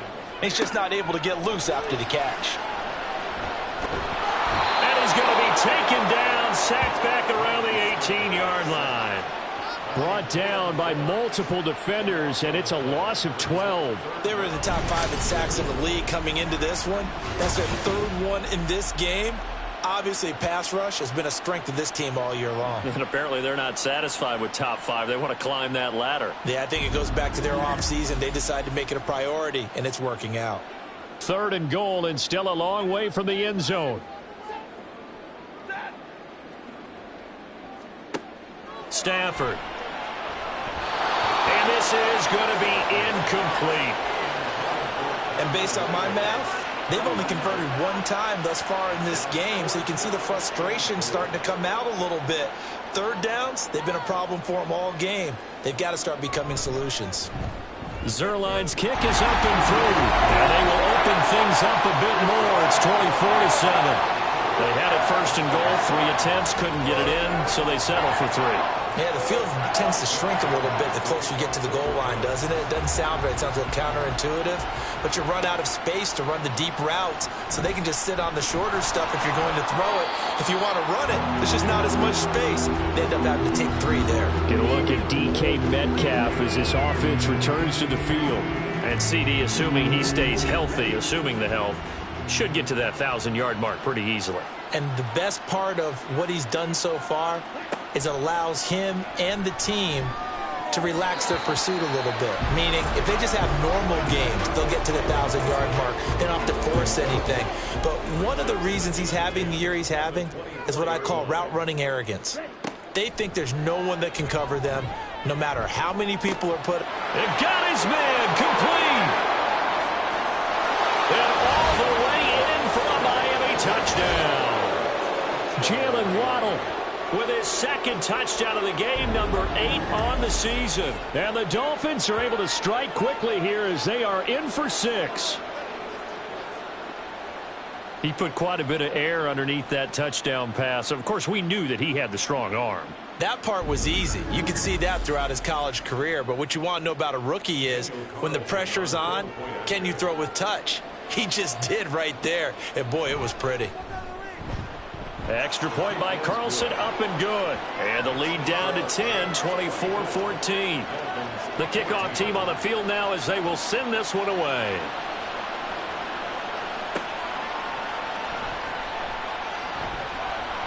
And his guys will get the football right at the 20-yard line. And we move to spotlighting Brandon Cooks. He's up over 100 yards, has the touchdown. He's a big-time receiver in this league, so the question becomes, how do you limit him going forward?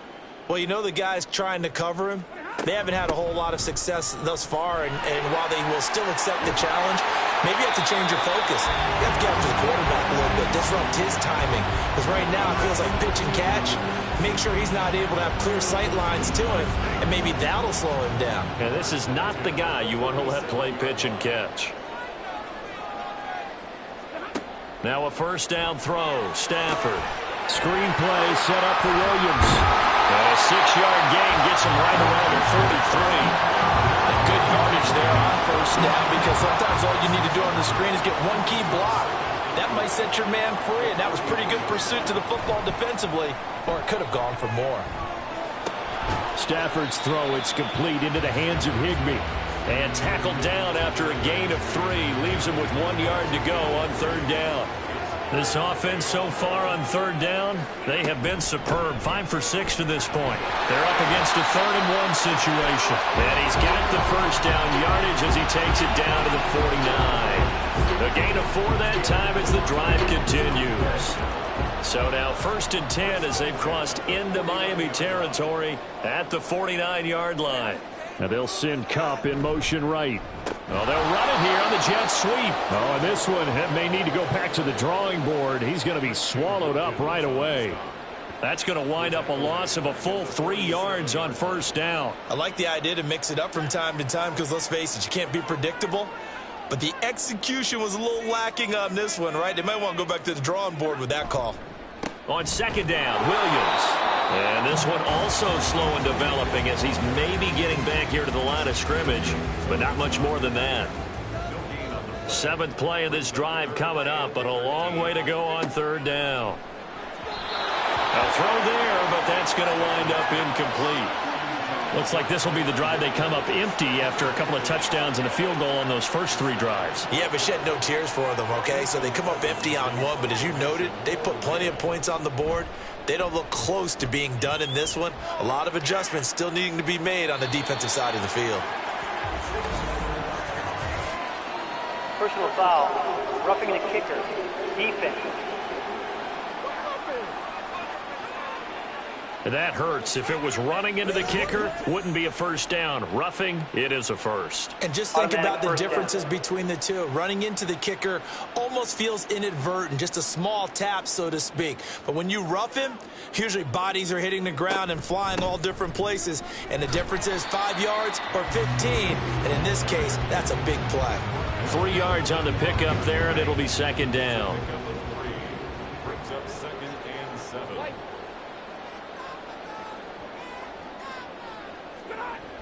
Looking to throw.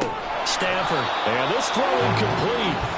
And the defender all over him that time, but it's going to lead to 3rd down.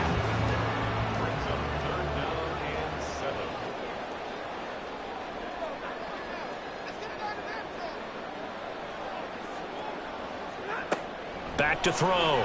Stafford. It's incomplete. Took a shot, couldn't connect. And I feel like my man, Old Mo, momentum might be changing jerseys right now. How about what they just got done? They scored a touchdown their last drive. Now here's a 3 and out. Maybe momentum's getting ready to creep to the other sideline. Zuerlein's kick is up and through, and that will extend their lead even further. These kickers now, it's like we take them for granted. Kicks like that used to be such a big deal, and now you just expect them to make it. Yeah, you're exactly right, and we shouldn't take them for granted, but I have a theory about it. You want to hear it? Yep. They are more athletic now than ever before. Talk about kickers. Trace their backgrounds, trace their histories. You'll find that they were big-time athletes all along, but their kicking was so prevalent that we made them specialists. Well, and now those 50-plus yarders seem easy for some reason. The Dolphins at the line ready for their next drive. And the drive starts with a run from Achane. And they get him down, but not before he takes it across the 40-yard line. 49 yards on the ground for him now on 9 carries. Interior of that line blocked really well on that run, but also the 2 tight ends, they blocked well too. Not only have they scouted the line of scrimmage, with their agility, they can get upfield and hit moving targets like linebackers, defensive backs. They do a really good job helping out the running game.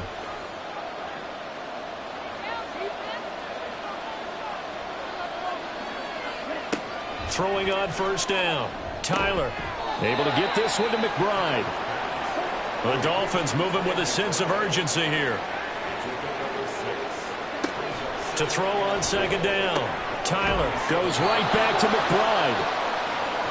A 6-yard pass on back-to-back plays. Picks up the first.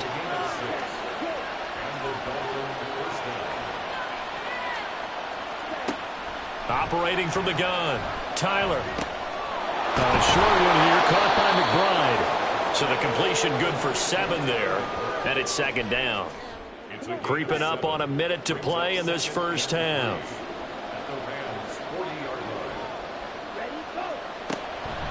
On second down, a run by Achane. And here he'll be brought down a little shy of the 35 at the 36. Now the Dolphins going to burn the first of their timeouts as the clock stops here with 46 seconds remaining in the first half.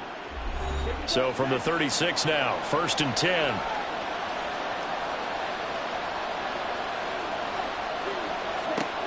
Looking to throw.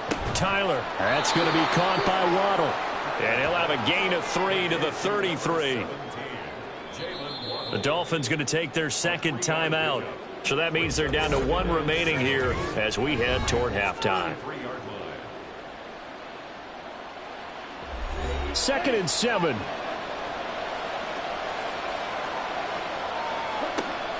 Operating from the gun.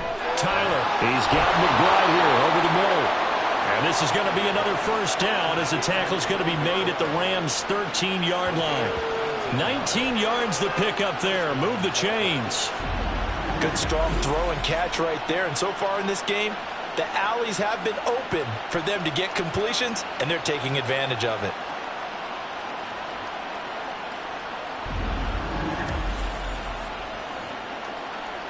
First down now, but the clock continues to move. From the shotgun, he'll look to throw. And it's caught. And so close, he gets it to the 1. Out of bounds right there.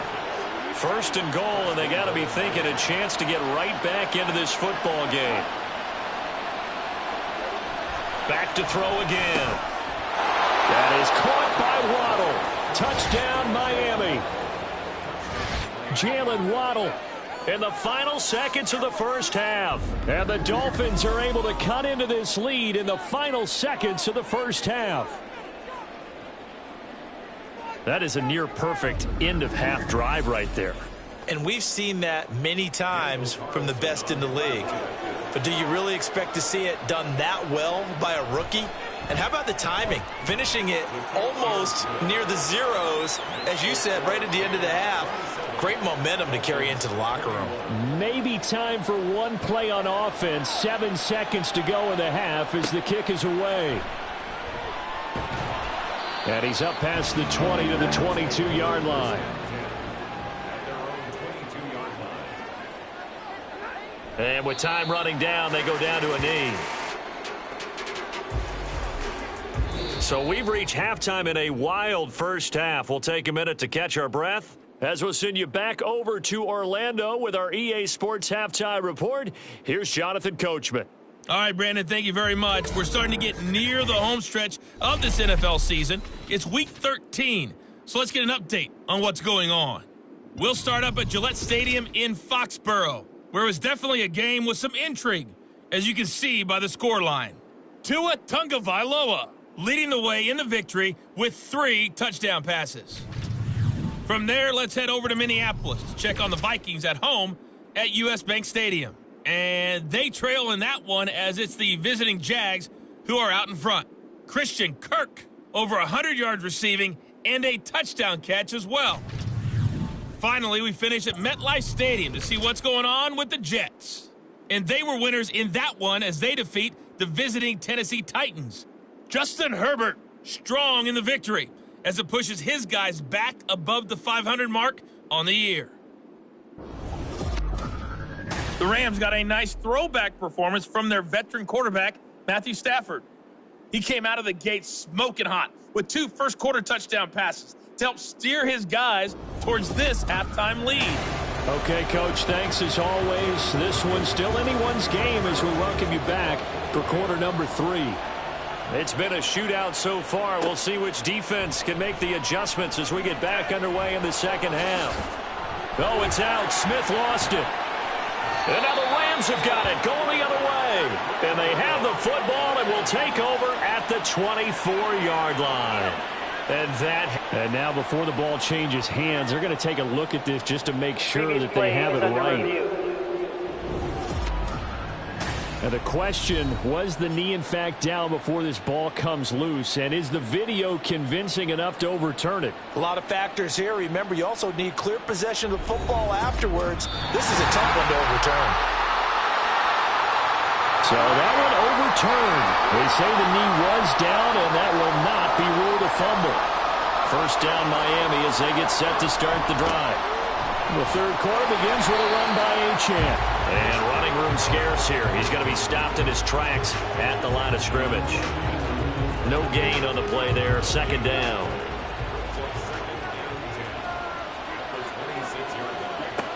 Operating from the gun, Tyler. A short one here, caught by McBride. They get 7 out of that, so they're left with a 3rd and 3. Let's not quibble about the gain there on second down. That was a positive play because that was a take-what-you-can-get situation. Got out to the tight end. Now it gives them much better opportunity to convert on third down. From the gun on 3rd down.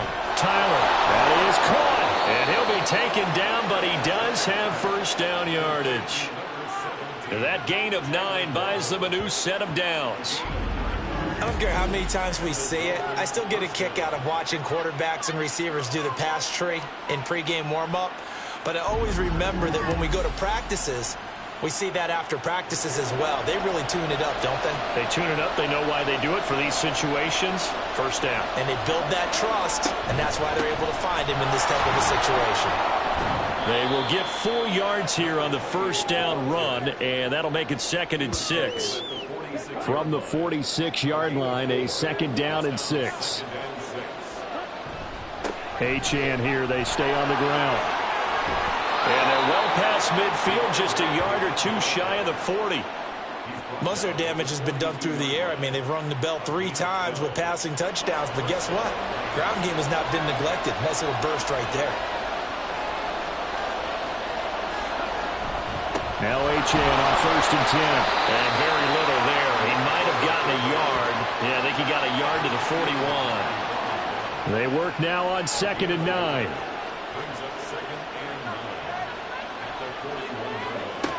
Now they'll switch it up here and look to throw. A short one here, caught by McBride. So give him 5 yards there on the pitch and catch. And now it's 3rd and 4.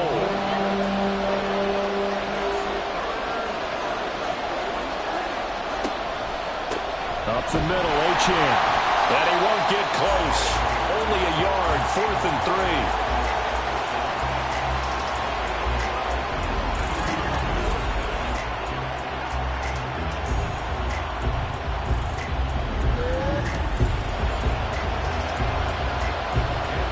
Out is Carlson now for the Raider field goal.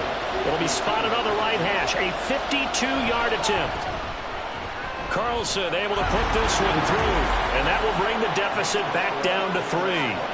So give him 3 on that drive. You know, normally you'd say, we'll take it, but the way points have been flying around, it feels like a little bit of a letdown. Yeah, you just have to wonder, are field goals going to be enough? Because as you pointed out, the way touchdowns have been scored, does kicking a field goal actually put you at a disadvantage the rest of the way? Brandon Cooks and the rest of the offensive crew trotting back into place out there. Good day for him so far here in the 3rd quarter. He's hit pay dirt once, over 100 yards, but hey, it's the 3rd quarter. He's thinking, I want more, right? He wants more, and it just increases the confidence of his team because every play he makes, that means his quarterback is really feeling good about throwing the football. Probably feels like he can't throw an incomplete pass when he throws it to him right now. Yeah, he's looked really, really sharp. Well, partner, we know they came out of the locker room down on the scoreboard, but I will guarantee you the defensive side of the ball got super emotional. They can come out and play with aggressiveness, with fury, because they don't have to be quite as precise, and it paid off for them on that. Under pressure, they got him again. Taken down for the 5th time this game. Multiple defenders there to get him. So, Brandon, we've sat in with a lot of coaches, and when they talk about things they want to accomplish offensively, I'm not sure that sack and sack are on their play sheet.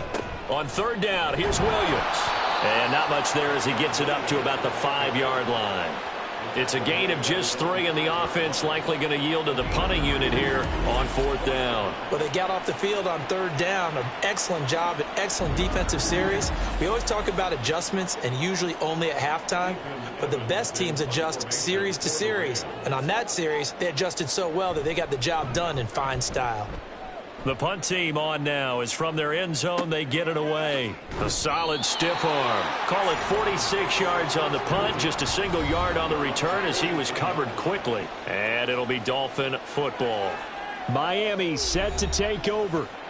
Last time out, you remember their drive stalled, but thanks to their kicker, booted a long field goal to at least get them 3. Now here they'll try to do better and find the end zone. And in our experience, how much fun is it for coaches to know that they've got a kicker who can nail it from long distance? Now, the hard part is, as an offensive play caller, you don't want that in your head too much where you're relying on it, and he goes out and gets the job done for them. But I'm quite sure he would be content to just kick extra points from here on out. Yeah, absolutely no question. I think his teammates would be okay with him just kicking the extra points as well.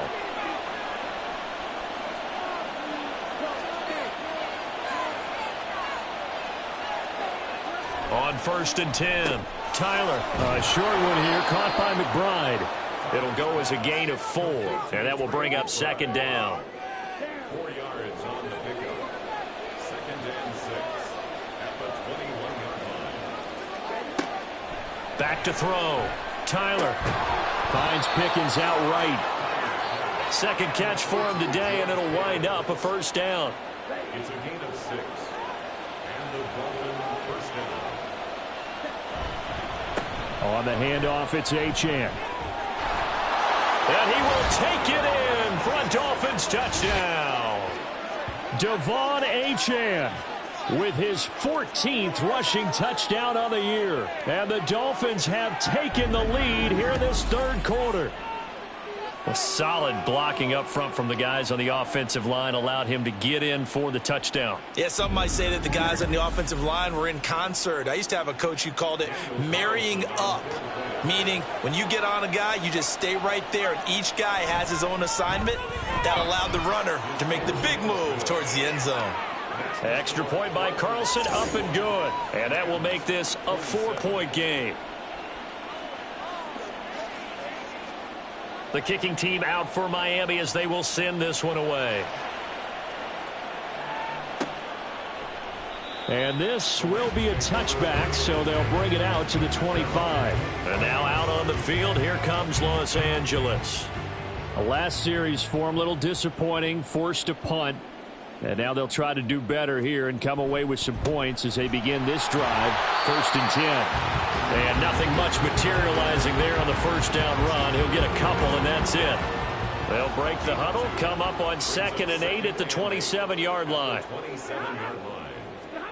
Back to throw, Stafford. A quick pass to Cup.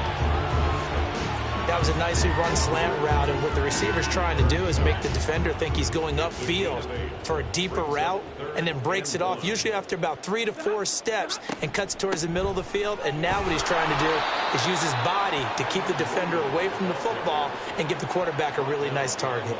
A loss of a yard, and it brings up 4th. I see a shake of the head as he gets up, and you've got to imagine he's thinking, guys, you got to help me out. He's hoping his team can read his thoughts because he definitely needs some assistance. Here comes the Rams punter now as he'll come on to kick this one away.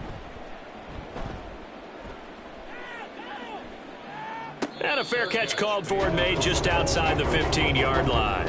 So possession goes over here on the punt. And they will take over 1st and 10. Devon Achane to the offense, ready to go once again. Since emerging from the locker room at intermission, he's looked pretty sharp, hasn't he?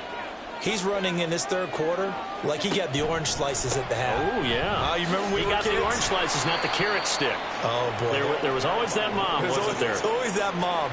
Wasn't yours, wasn't mine. All right, they brought the carrot sticks. But this guy, orange slices, and been reading the Surface tablet, watching the defenses, and he's made some nice adjustments.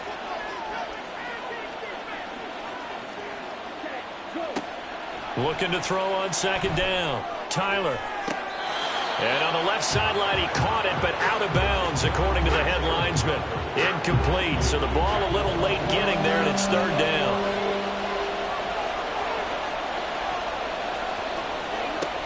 On 3rd down, Tyler. Work in the middle of the field, and he's got a man complete. And he is going to have the Dolphins 1st down as they're able to get the 3rd down conversion. Well, that was a fun one to watch right there. A nice in-breaking route and plenty of room in the middle of the field. And he was able to get behind the linebackers and grab the completion for a really good pickup. Line of scrimmage, the 37 on 1st and 10. Out of the gun, here's a give to Achane. And he can only manage to get a couple. 2nd and 8 coming up. But not much on that run, Charles. No, that's exactly the way to execute a run blitz there. They guessed correctly that they would move the ball on the ground, honed in on it, and stopped them. Mark that down for a win in the defense's column. Here's a pass swung out left to his running back. And he'll be out of bounds after getting this one across the 40. Short completion, just 4 yards. And now we've got a 3rd and 4.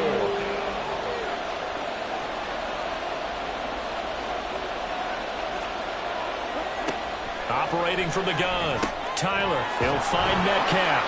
And he is going to have the Dolphins first down by about 3 yards or so as they wind up getting 7 there on 3rd and 4. Would it be safe to say that as precise as routes are supposed to be run in the NFL, maybe they're not quite as precise in college ball? That's accurate, yeah. And I think we saw a college route in the NFL there. Just find the soft spot, find the dead zone, and find the first down. And that's what he just did.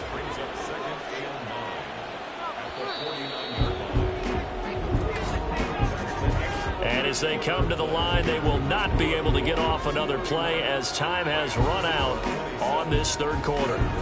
This is the National Football League on EA Sports. So from just across the midfield stripe, here's 2nd and 9. Back now in Los Angeles. It's Dolphin football. It's also Dolphin lead to begin quarter number 4. A good job in coverage there. They took away his top read on the play, so he went through his progressions and ended up settling on his running back who scored on their last possession, but the coverage held. It goes incomplete. To throw on 3rd down, Tyler, and that will be incomplete as well. So 2 3rd down conversions on this drive, but not able to get a 3rd, and now they deal with 4th down. Here's A.J. Cole now as he's on to punt for Miami. And this one will not be returnable as it sails out of bounds. Here's the Los Angeles offense as they get set to take possession. Their defense accomplished step 1 of the mission. They forced the punt. Now they'll look to erase that deficit and take a 4th quarter lead. On 1st down at Stafford. They'll get this one to Cup, complete. They'll go for a gain of 7, and that's going to bring up 2nd down. I got the sense that the defense created a little momentum for them there, didn't they? Did their job, forced the punt. Now, nice start to the drive. Offense has to do their part. Yeah, they certainly do, but what a great start for them. They've got to go thank the guys on D. Throwing again on 2nd down, but this time it's incomplete. At this point in the 2nd half, one mistake on a forced throw could doom your chances of a comeback, so that's the right call there to just throw that one away. They'll try and run for it. Here's Williams. And he'll be tackled about 2 yards shy of the line to gain. A 1-yard pickup leads to 4th down. Now that was a big-time play by the defense. They as well knew where the first down line was, and they didn't let them get anywhere near it. Here comes the Rams punter now as he's on here to punt it away. Averaging over 50 yards of punt so far as this one's away. Here's Smith to return it. A pretty good punt, but a nice 13-yard return. And it will be 1st and 10 as they take over. Jalen Waddle, the speedster wide receiver, brings out this offense. So far, he has the trio of touchdowns. Obviously, it's been a pretty good game for him. So if this were hockey, they'd be throwing their hats out on the ice for the hat trick, right? I'm not sure exactly what you do in the NFL except applaud and continue to hope you see a little bit more of this. What a tremendous game. You want to start a new tradition? What can we throw on the field? I don't know. Throw your mic out there. A lot of fans would like that. Cut his mic off. 3 touchdowns so far. So he'll be stopped here for no gain. And that's going to lead to a 3rd and 12. We'll see what they have drawn up here. A little bit behind the line. 12 yards needed to gain a 1st down. On 3rd down, Tyler. He's got his target. That's complete. And he takes this one down almost all the way to the 30. A big one there on 3rd down. They hit for 30 yards.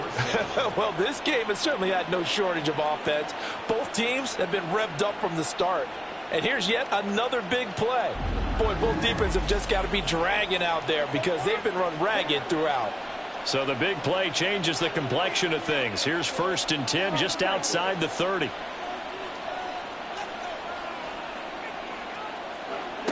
Operating from the gun. Tyler got an open man. It's Pickens. They'll wind up getting 7 on the play, and that'll bring up 2nd down.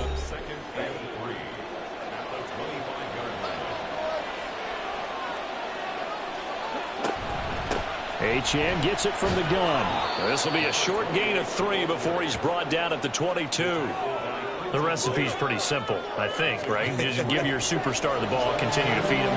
Yeah, don't overthink this one, right? Make sure he's touching the football, but you're also counting on his intelligence in playing the game as well. If it's not there, don't force the run. Just make sure you hang on to the football and keep the clock ticking. That, I believe, will put him over 100 yards receiving for the game. Yes, it will. And he's got a 1st down to boot.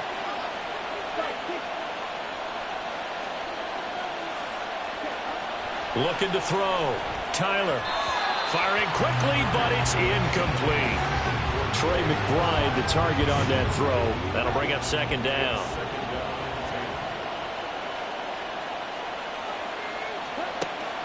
Back to throw. Tyler. And it'll be intercepted. And the Rams are right back in this football game.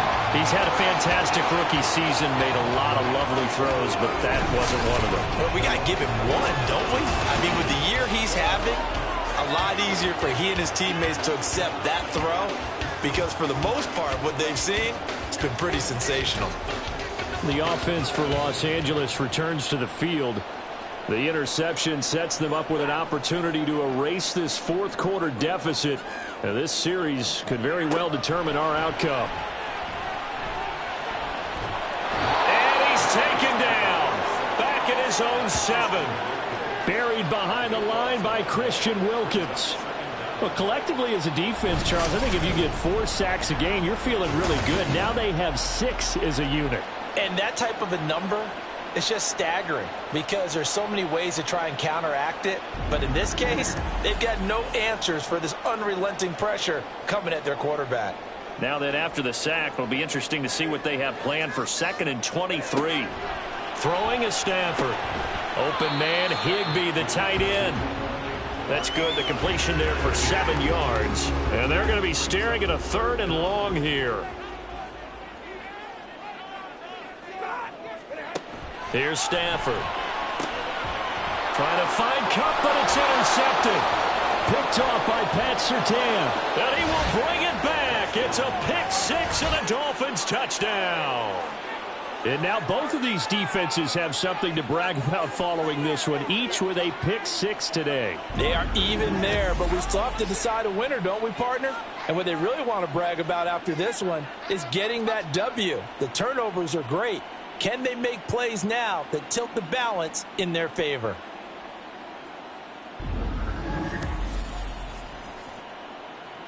Carlson now to add the extra point.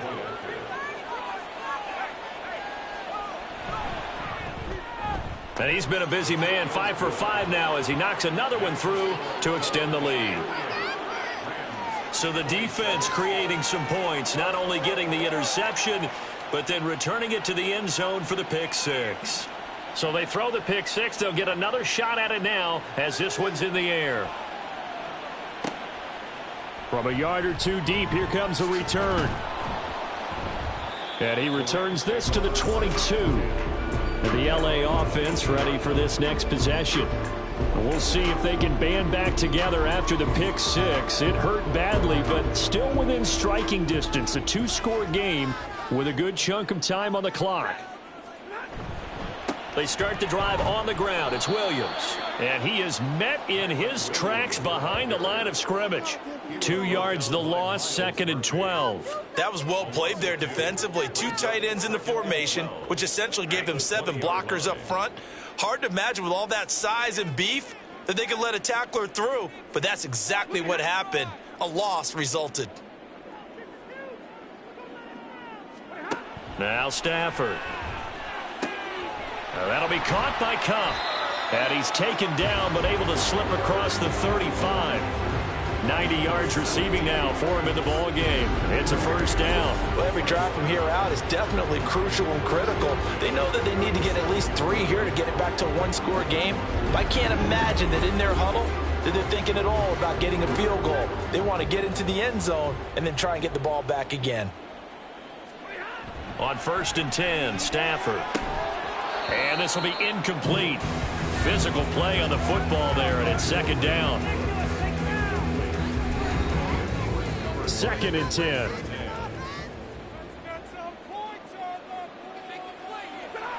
Here's Stafford.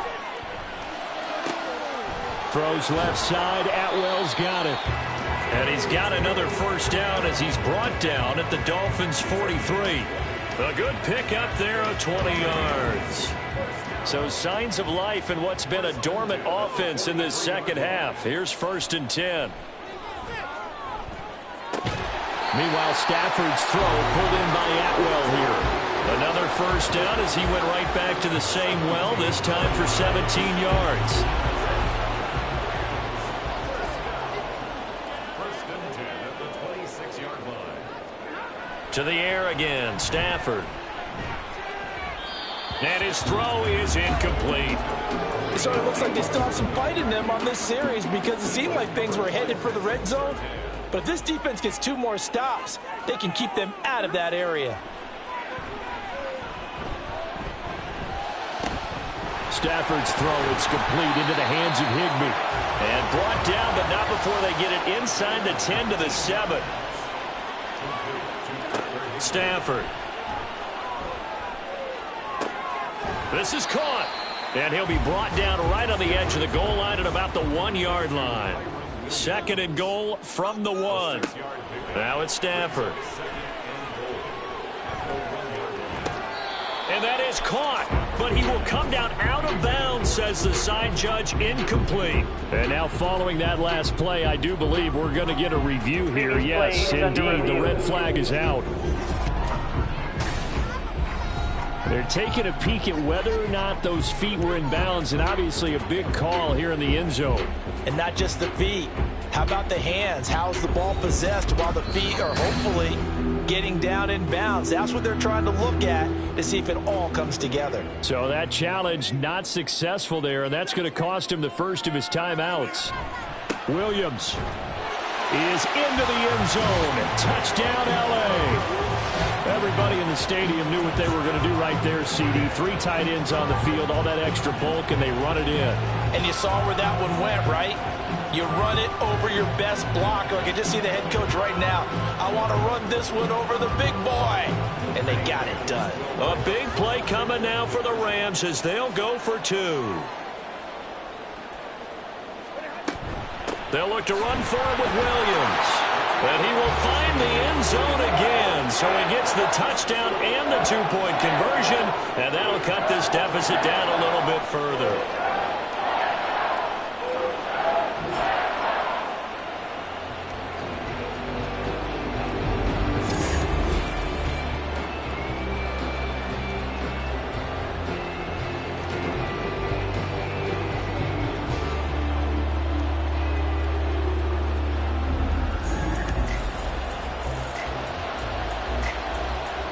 Now after the touchdown, it's Zerline. He'll kick it away. And Smith chooses not to return it, and they'll bring it out to the 25. Jalen Waddle running out, and that means that the Dolphins ready for another drive on offense. And I know that they've double-teamed him a couple times, but not a ton. Whatever they're doing isn't working. He's up over 100 yards. We'll see how they adjust. And when they do that, they weaken their defense in other places as well. And how many times have we done games where we've seen a guy have a big game like this? But it's usually not by himself, is it? Right. Usually it opens it up for other people to have big games as well. Maybe a good spot to take a shot. Here's 2nd and a yard from the 34. A give left side. Here's Achane. And he'll be out of bounds, but able to get it up past the 45. 107 yards rushing for him now as he has been tremendous all day long. And not totally home free yet, but it's looking good as they come up 1st and 10. Running right, here's Achane. And just no chance of turning the corner. He can only get back to the line of scrimmage. 2nd and 10 coming up. Defense.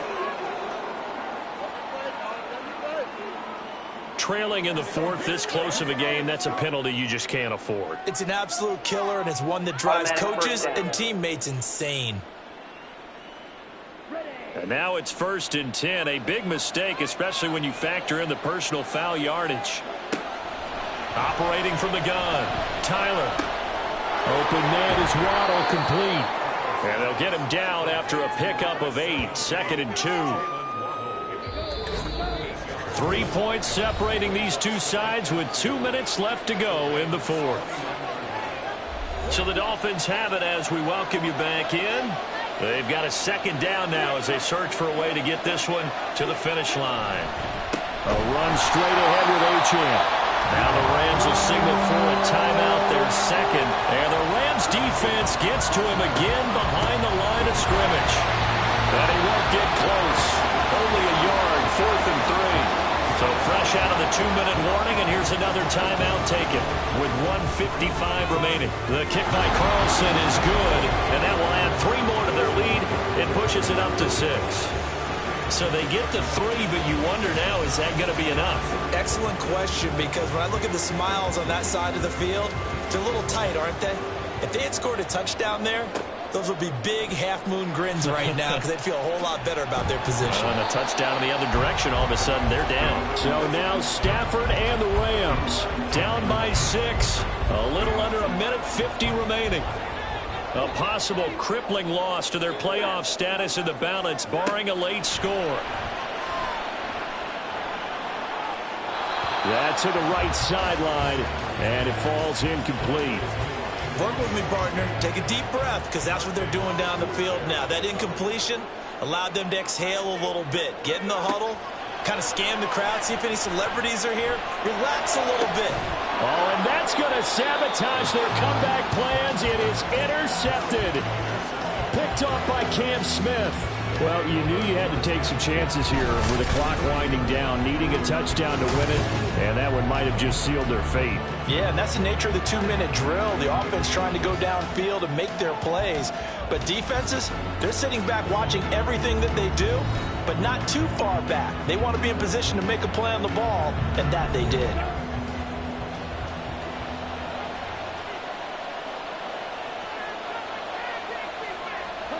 And they'll indeed take a knee. 2nd and 11 at the 41.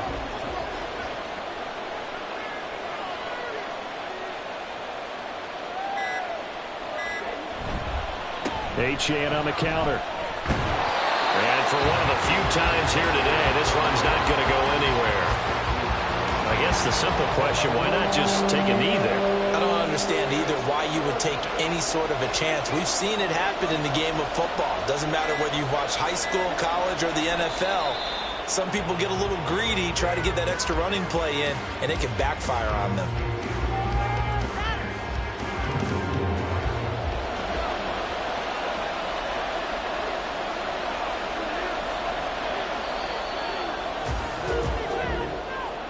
Charles, normally when you see a group score this many points, it's a complete blowout. But instead, they needed every single one of those in this close, high-scoring affair.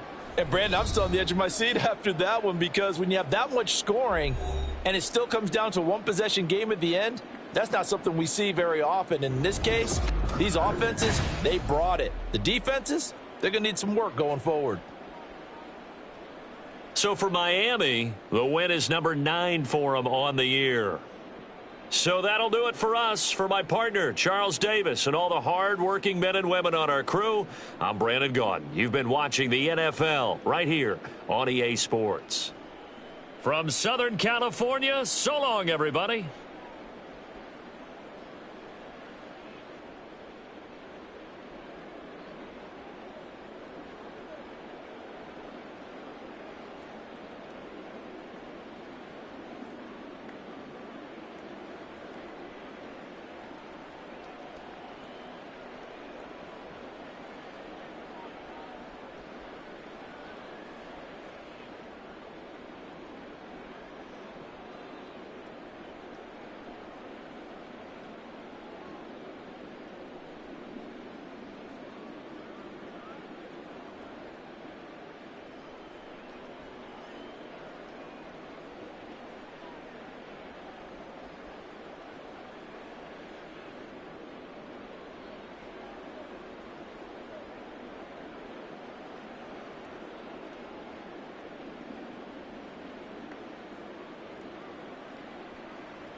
It's the NFL on EA Sports, and we're going to see Mark Andrews.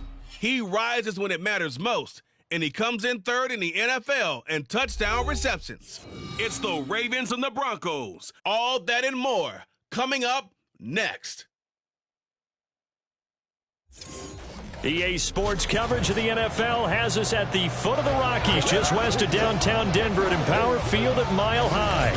Today, we've got a Week 13 matchup for you here, as it'll be the Baltimore Ravens taking on the Denver Broncos. And hello again, everyone. Brandon Gaudin alongside Charles Davis. And Charles, we look at this Bronco team.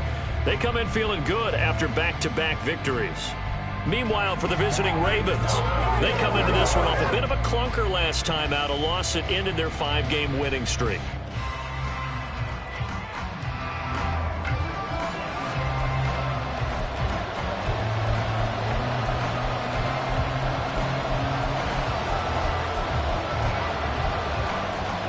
The calendar has turned to December, and we're in the home stretch now as we're underway in Week 13. And no run back on the opening kickoff. It'll come out to the 25.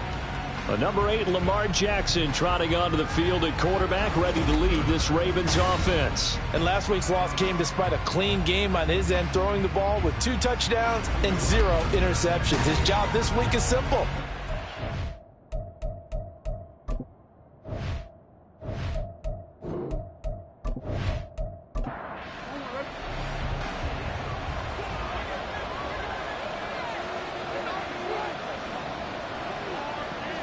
Right to the air is Jackson. Oh, the first play of the game going to be intercepted. Mosley, and he'll bring this one back to the 29. Well, it's football 101 because when you come in as the favorite team, you obviously don't want to hand any kind of advantage to an opponent ready for an upset. Now, you'll be lucky to only be down 3-zip the next time you get the ball back because you've just handed them a dose of confidence to start this game. So now here are the Broncos with excellent field position to start off.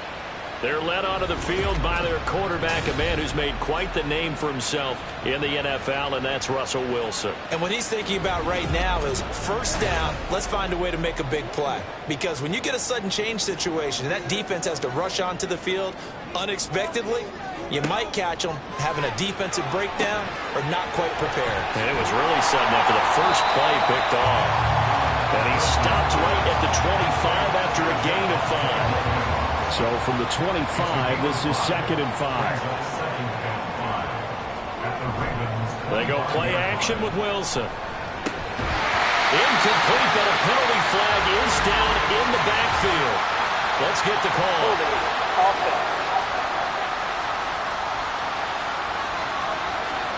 They'll come up now on a 2nd and long after the hold. Now it's Wilson. That's complete. It's Greg Dulcich. It's a gain of 9 yards. 3rd and 7 now. Brandon, perfect defense in this situation would have meant that there was an incompletion that would have picked it off. Okay, so they gave up the completion. But I really enjoyed watching how the defense stayed in sync, stayed in great communication, and as he dragged across each zone, you see him pointing, communicating. There he is, and they passed him off to each defender. Ended up making a nice play, even though it was complete. The rushing numbers for Wilson, maybe down from earlier in his career, but he's still a threat to go, showing it there, picking up the first down. They'll run it for the first time with Williams. And he'll fight his way down right around the 12. Credit him with a 1-yard gain there to make it 2nd and 9. 1-yard gain. Brings up 2nd and 9. Again, it's Williams. And he is into the end zone for a Denver touchdown. Javonte Williams with his 6th rushing touchdown on the year. And the Broncos take the early turnover and convert it into an opening touchdown. A strong, determined run there, Charles, to get in for 6 points. This is why it's such a team game, isn't it? And I know that sounds really generic and it sounds almost trite, but the blocks were made up front. Offensive line, collective victory at the line of scrimmage and downfield. And how about the finish to the run all the way into the end zone? Fairbairn good with the extra point, and that makes the score 7-0. So after the touchdown, here's Fairbairn now to kick it away. No run back here for Duvernay. Touchback out to the 25. Baltimore set to take over here for their second possession of the game. Not the start that they were hoping for. The interception on the first play of the game. It leads to 6 points the other way. How do you rebound from here? Yeah, a little bit of humor. Oh, and his early struggles continue. Here's another one intercepted. Picked by Emmanuel Mosley. And his guys will take over at the 25-yard line. But they're certainly not giving much help to their defense, are they? Because for the second time now, that D has had to run back out on the field early after an interception. And remember, on the last drive, the opposing side took it in for 6 after that interception. So now the second drive offensively coming up for the Denver Broncos. And they'll have good field position here following the interception and a chance to build on their lead as they start with a 1st and 10. They'll find Lindsey here.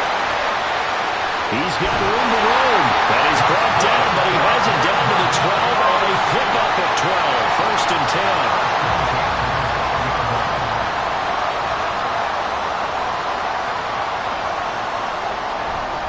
Up the middle, it's Williams.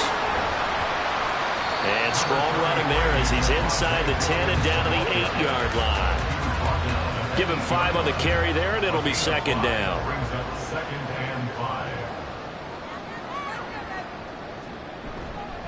Now we give up the middle to Williams.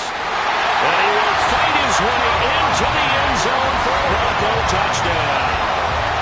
Javonte Williams with his 2nd touchdown in this opening quarter. And the Broncos have taken a 13-0 first quarter lead. So 2 drives, 2 touchdowns here in this first quarter, and he's got both of them. But he's certainly setting himself up for a big game here, and I think if the play caller doesn't get in his own way, they should keep riding him the entire way of this game. Until the defense proves they can stop him, that's what I would call. Extra point by Fairbairn, up and good. And it's now 14-0. So they only needed 3 plays on that drive. And it was capped off by a Javonte Williams touchdown. And he's off to a very poor start. 2 passes, 2 interceptions. We'll try and see if he can complete a few to the good guys here as he starts 1st and 10. Jackson and the Ravens come up now 1st and 10 at their own 25-yard line. They'll start on the ground. Hall. Officially, it's a 1-yard loss. That's going to bring up 2nd and 11. But you look at this Bronco defense. They're just below the cut line for top half of the league. 17th in the NFL against the run. And the focus now is making sure that they're hitting on all cylinders as they head into the playoffs. And that means they've got to stop the run better. Because playoff football often means running football. So they've got to be prepared for that. 12 yards to pick up there. Good for a Raven first. So from the 36 now, 1st and 10. Now it's Jackson. Stays on his feet. And able to get this one across the 45 before he's brought down. They get 10 more there, and I believe that'll be enough for another 1st down. It will.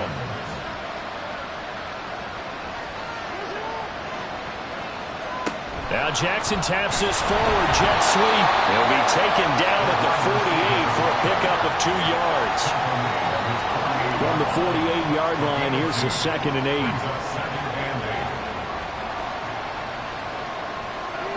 Jackson. Oh, for the 3rd time, Jackson going to be intercepted. Picked by Emmanuel Mosley. And he'll return this ball across midfield to the 47-yard line. Well, this is just crazy. He's got 3 interceptions, Charles, and we haven't even departed the first half of this ballgame. I think if you're looking at the stats right now, you're saying, all right, who's the leading receiver? Well, can you flip it around and say that maybe he is and could be for the game the way that things are going right now? I think if it's him, he wants to be on the field at all times. And Denver getting set to take the field. It has been about as perfect of a start to this game as these guys could have asked for, Charles. They've scored on their first 2 drives. They still haven't given anything up on the other side of the ball, so they can already make this a 3-score game here if they can come away with points on this drive. Yeah, they're almost pushing them to the brink, aren't they, partner? Almost to the point now where it's a loss of words for me, which I know would excite all of our viewers, but you're just not supposed to see that type of dominance so quickly in a game like this.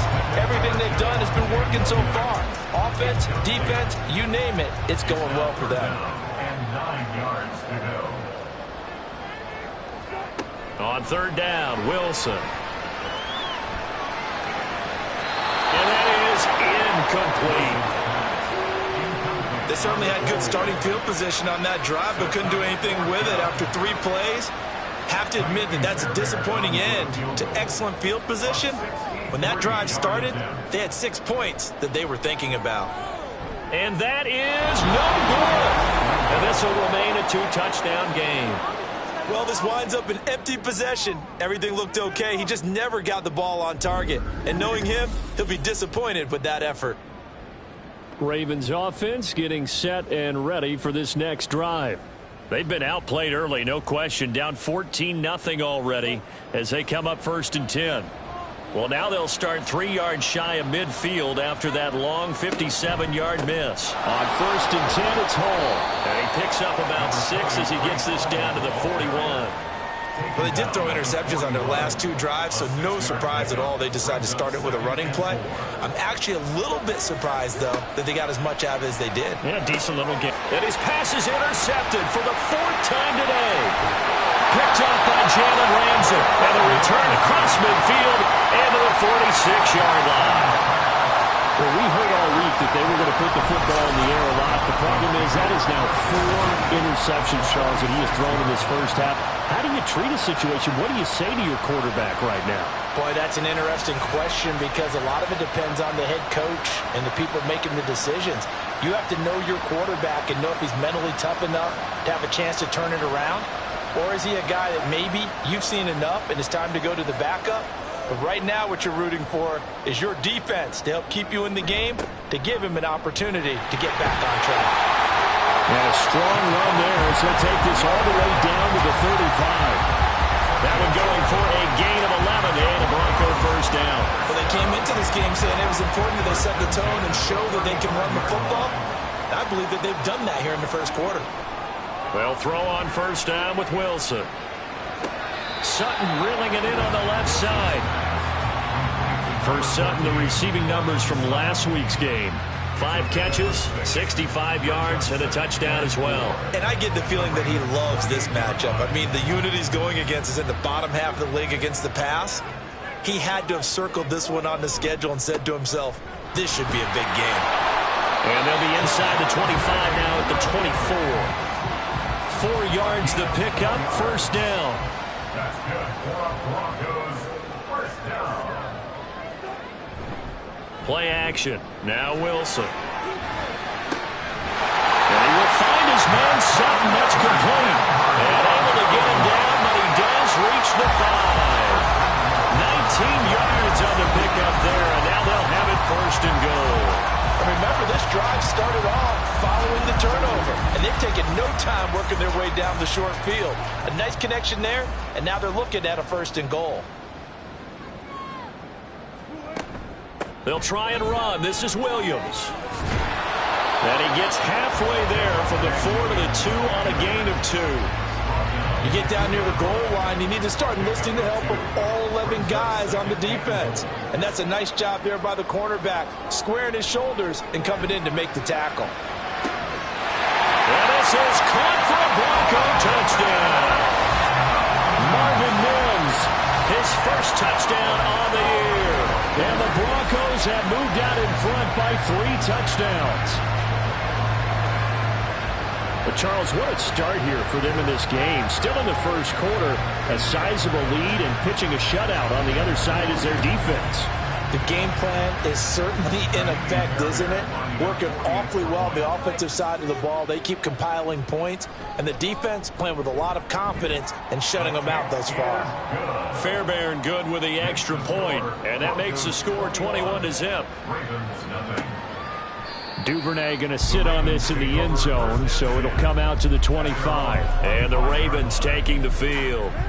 So now, Charles, this drive maybe a touch more important, trying to erase the memory of that interception they had the last time out. Yeah, and everyone goes through this because even the best in the game, you're going to have games where it just doesn't go right for you, and interceptions result. So, frankly, to me, it's all about how you respond, not just the types of plays that you call, but how you carry yourself, how you show your team that you're still with it, and how you continue to lead. All again on second down. And it worked his way across the 30 to the 32. This defense for the Broncos, they were terrific a week ago in that victory over Tampa Bay, Charles. Yeah, and what stood out to me on tape, the way they were flying to the football. So that tells me that they've got all their assignments down, and they're playing with extreme confidence. And he's going to have a Ravens first down as he's able to get this up past the 40. A gain of 9 yards. And a Raven first down. And now Jackson will look to throw it. That ball caught. It's Mark Andrews, the tight end. And he'll take this to the other side of midfield before going out of bounds. That one good for 13 and a Raven first down. First down, Baltimore.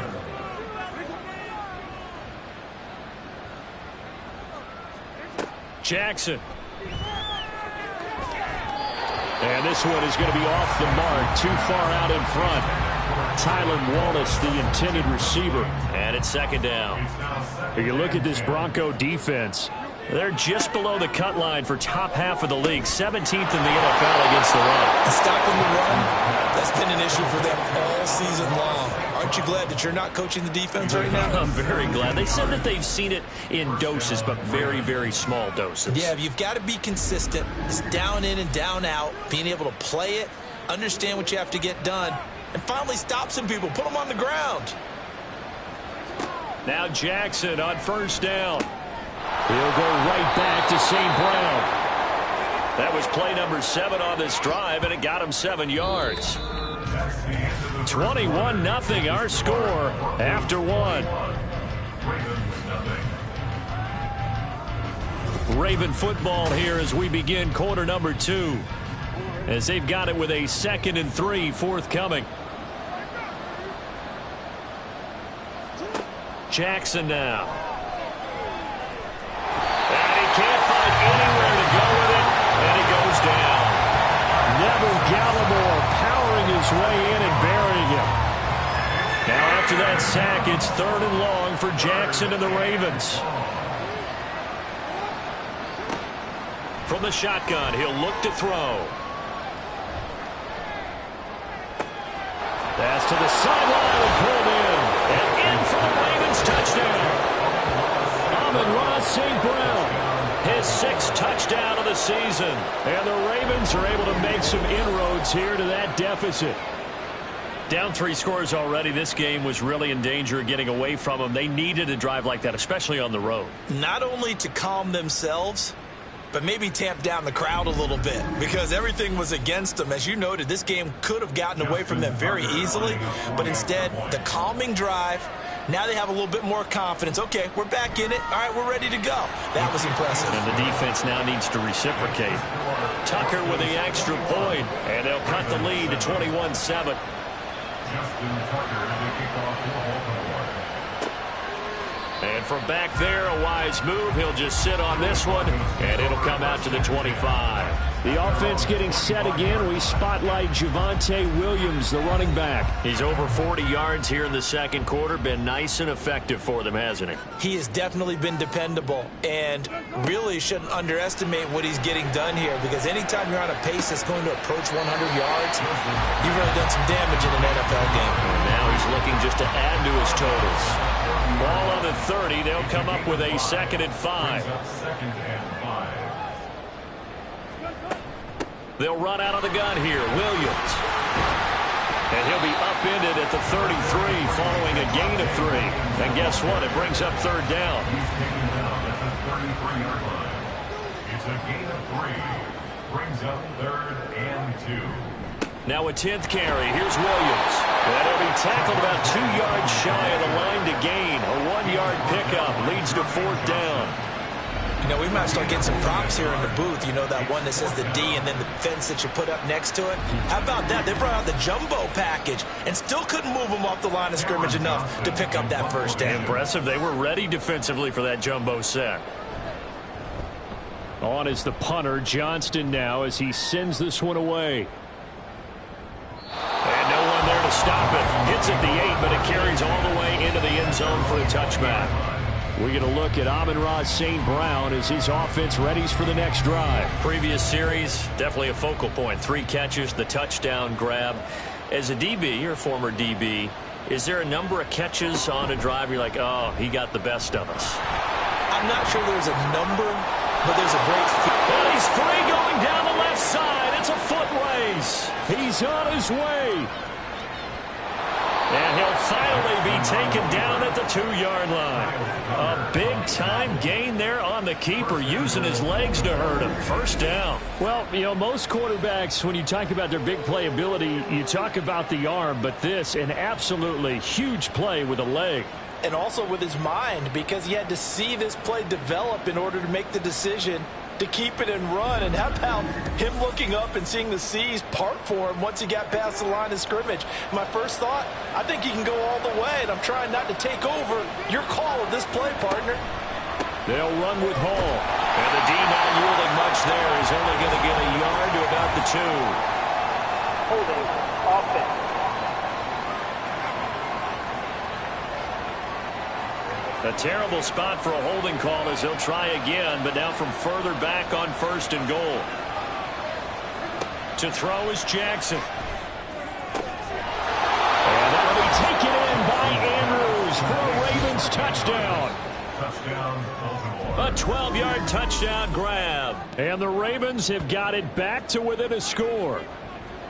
You got to figure down by the goal line. This is where a tight end earns his money, in the high traffic area. And he's able to work free in the middle of the end zone and grabs that one for a touchdown. Now Tucker to add the PAT.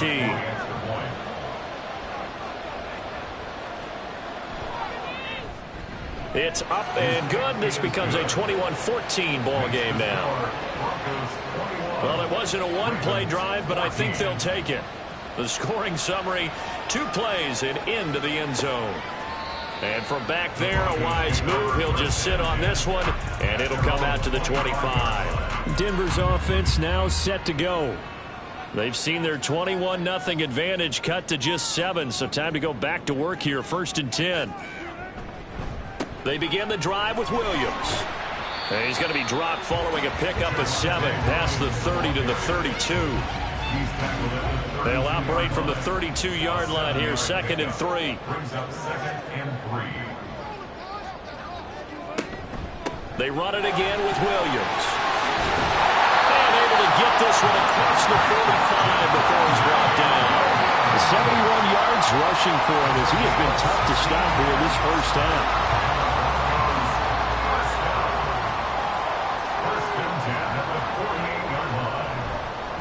Now a 1st down carry. It's Williams. And across midfield he goes into Raven territory. 5 yards on the carry. Good pickup on 1st down. From the 47, it's 2nd and 5. From the gun, it's a run for Williams. Wiggles free. And he gets this inside the 35-yard line. That one good for 13 and a Denver 1st down. I'm not sure how much more evidence they need, partner, than to understand that if they don't start to slow him down, it's going to be a long afternoon here at the stadium, because he is just shredding them at this point. And let's face it, coming into the game, they knew he would be the focal point of their attack. This is going to take an 11-man unit on the defensive side to start making plays. All runs on this drive so far. It's 1st and 10. Now a man who's been busy this afternoon, it's Williams. And a short gain here, down to the 22. Stopped by the safety, Kyle Hamilton. From the 22 now, here's the 2nd down and 9. At the 22-yard line. Now they'll throw it with Wilson. A quick throw there is incomplete. I think he's a little trigger happy right there, and it turned into an ill-advised throw into their zone. Well, we know he has confidence. He'll throw it any place, anytime, anywhere. That time it fell incomplete. Throwing is Wilson.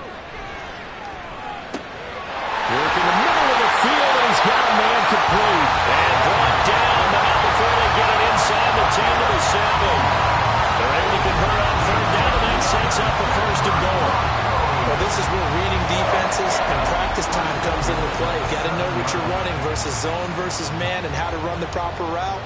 And they just executed that one pretty well. They go back to the ground with Williams. And he gets him a little bit closer and takes it from the 6 inside the 5 to the 4. On 2nd and goal, standing alone in the backfield is Williams. Brings up 2nd and goal at the Ravens' 4-yard line.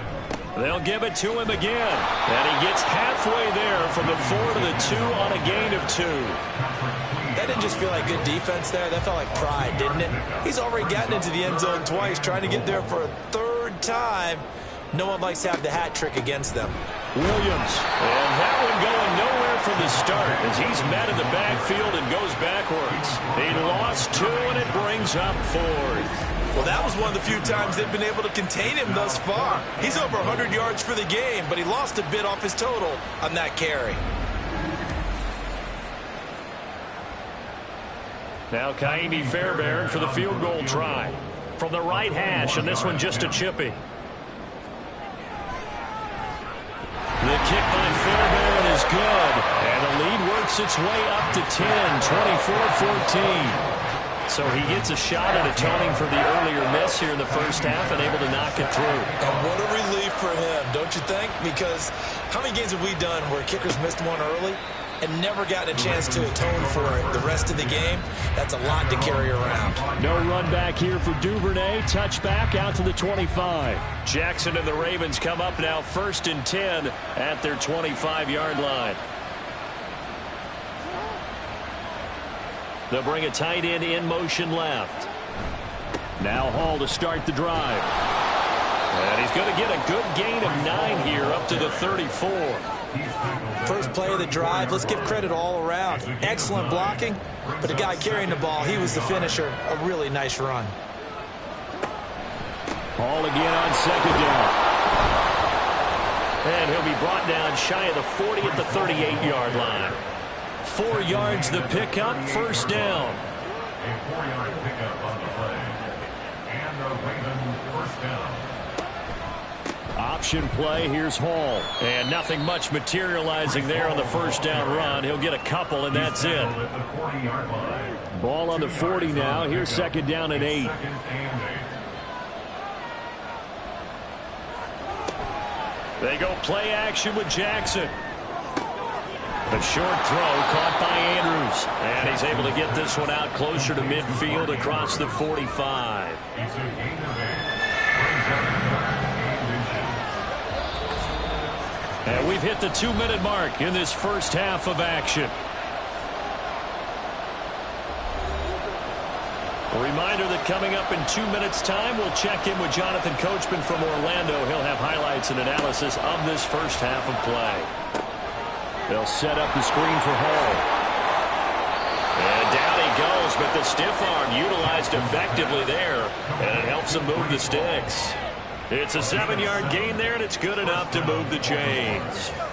And that's a gutsy call there on 3rd and short, because that's a play that's got a good chance of being blown up in the backfield for a big loss of yardage.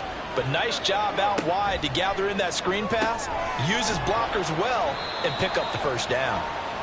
So the completion good for just 3, and that'll make it 2nd down. Pickup of 3 brings up 2nd and 7 at the Broncos. Here's Jackson. And check down, complete to Hall. And he got blown up, losing yardage on the play back at the 44. And now on 3rd down, they'll need to get it to the 36 to pick up the 1st. To throw again is Jackson. Able to find the open man. That's complete. Now the Ravens going to use one of their timeouts as they'll stop it with just over 40 seconds to go in the first half. Jackson's throw into the hands of Andrews. And all the way in for a Ravens touchdown. Mark Andrews halfway to 100 now with career touchdown number 50. And the Ravens get a late score here in the final minute of the first half. These two teams in this first half, it's been fun. Back and forth, back and forth. Well, it's not fun for the defensive coordinators, but offensive coordinators are enjoying it. Yeah, they're having streaks here, aren't they? Being able to put scores together and really bunch them up, and we have a tight game here. You know, we often talk about having the right shoes for the right turf. Today it's track shoes, because that's what we've seen with these offenses. Yeah, it's been an absolute track meet so far, and fun to watch. Tucker able to connect on the extra point, and that cuts the lead to 3, 24-21. And he'll decide to not bring this one out as their drive will begin at the 25. Javonte Williams and the rest of the Bronco offense back out onto the field. He's already cruised past the 100-yard mark. We haven't even gone away for halftime yet. He might not want halftime. All right, why cool off? Keep everybody here. Let's stay out on the field and keep going. But all that being said, everything is really working well for them. The play calling's been excellent. The blocking's been terrific. And obviously his vision and legs have hurdled him to this big number so far. We could be seeing something really special here. Now we'll see how much they give him the ball here. They tried to throw on second down, unsuccessful. Now it's 3rd and 1. Wilson. Pass taken in by his big tight end. Now the Broncos going to use the second of their timeouts as the stoppage will come with 23 seconds to go till halftime. He finds his man complete. That's Lindsey. Completion was given up, but that's why you play zone defense, so that you can have people around the ball when it's caught, and you don't give up much run after the catch.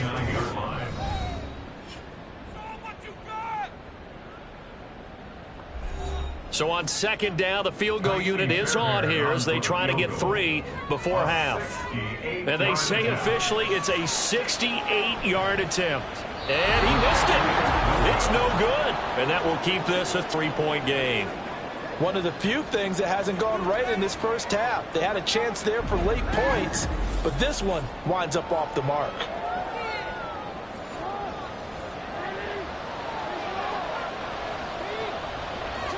Throwing on first down, it's Jackson. Got his man there. It's Wallace complete. And they'll burn the timeout with 5 seconds left.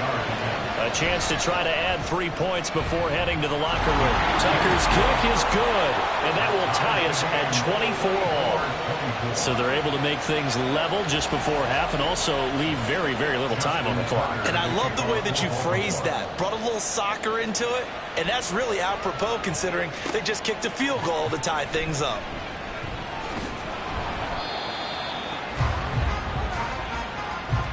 So thanks to the late field goal, we are all tied up heading to intermission. As we send you on out to our studios in Orlando, here's Jonathan Coachman at REA Sports Halftime Report. All right, Brandon, thank you very much. We're starting to get near the home stretch of this NFL season. It's Week 13, so let's get an update on what's going on. We'll get started up at Cleveland Browns Stadium in Cleveland, where you see the final score there. Nick Chubb, what a game. 3 touchdown runs in the victory. From there, let's head over to Minneapolis to check on the Vikings at home at US Bank Stadium. And that one's gone to halftime with the visiting Jags out in front.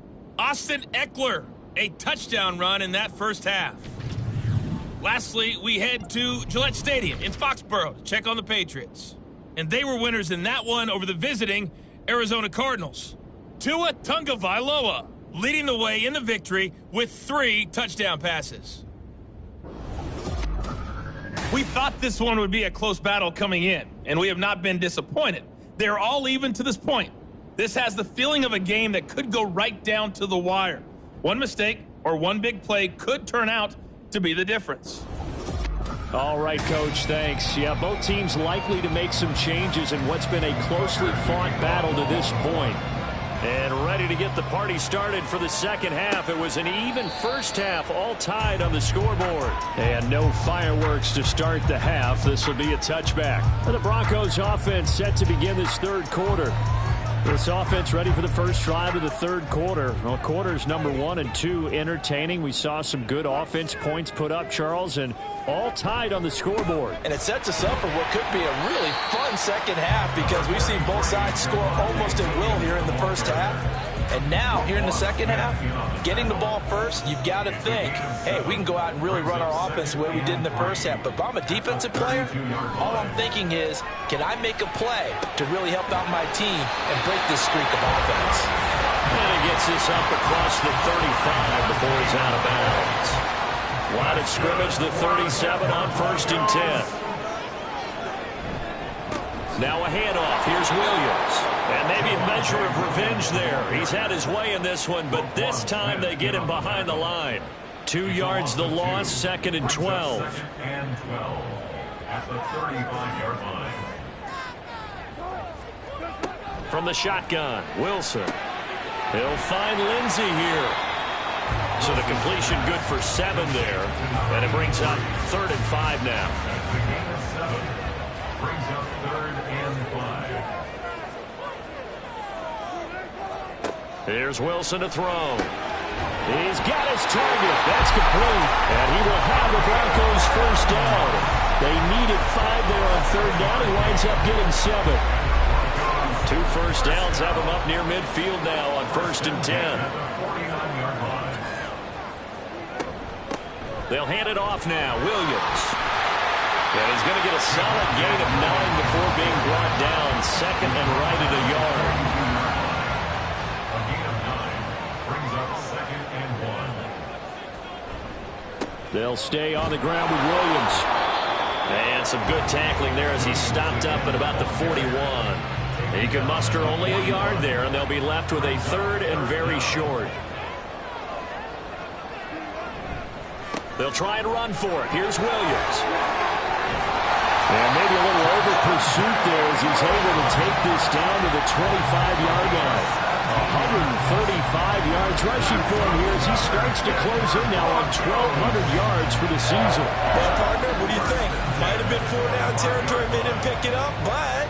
Yeah, it's a moot point now. I was curious, so if they didn't get it there, would they have gone for it? I guess we'll never know. Yeah, we didn't have to make that call, but I have a feeling both of us would have said, go for it.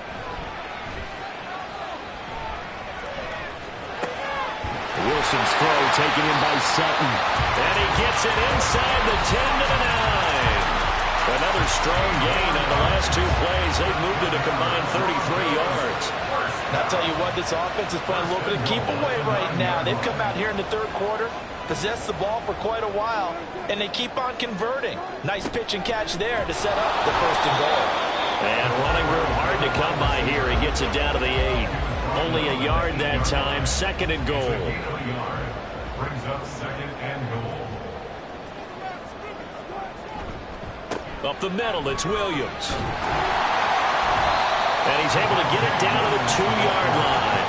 A nice run there as he picks up 6. It's going to be 3rd and goal now. Brings up 3rd and goal. Trying the power game with Ham. Well, they hit him in the backfield, and he will not escape. And that is not going to get it done. A loss of a yard, and it brings up 4th. And I know this quarterback. His instinct, he's going to want to go for it here on 4th and goal. I want to see if the rational heads on the sidelines prevail and they say this late in the game, let's get 3 in the lead. This debate is going to be fun. They're going on 4th down. It's Wilson. And he'll take it into the end zone for a Denver score. Russell Wilson, a 3-yard touchdown run. And the Broncos have taken the lead as they go right down the field and score on the opening drive of the 2nd half. The defense was almost too good on that play. They took away all of his targets. The one thing they forgot, to account for him as a runner. And he's able to tuck it and go for the end zone and get it done.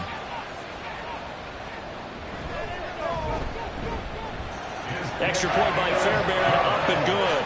And they will take a 7-point lead. So after the touchdown, here's Fairbairn now to kick it away. Duvernay going to sit on this in the end zone, so it'll come out to the 25. The Ravens offense getting ready now for their first possession of the 2nd half. And this game was all square at halftime, but now they find themselves down 7 following the opening drive touchdown here in the 3rd quarter. And they need to take a good, relaxing, deep breath, don't you think? Because right now they might start to feel like they've got... There he goes, left side. Inside the 20. And all the way in for the Ravens touchdown. Lamar Jackson halfway to 100 now with career touchdown number 50. And the Ravens are an extra point away from drawing level. Well, we've certainly seen this before, CD. No one can quite electrify a crowd like Lamar Jackson, and really don't know what else to say other than that was special right there. I think you pretty much said it all, but I go back to what you said about electrifying a crowd. He's also electrifying us, and we're calling the game. This guy is simply sensational. Tucker now for the extra point.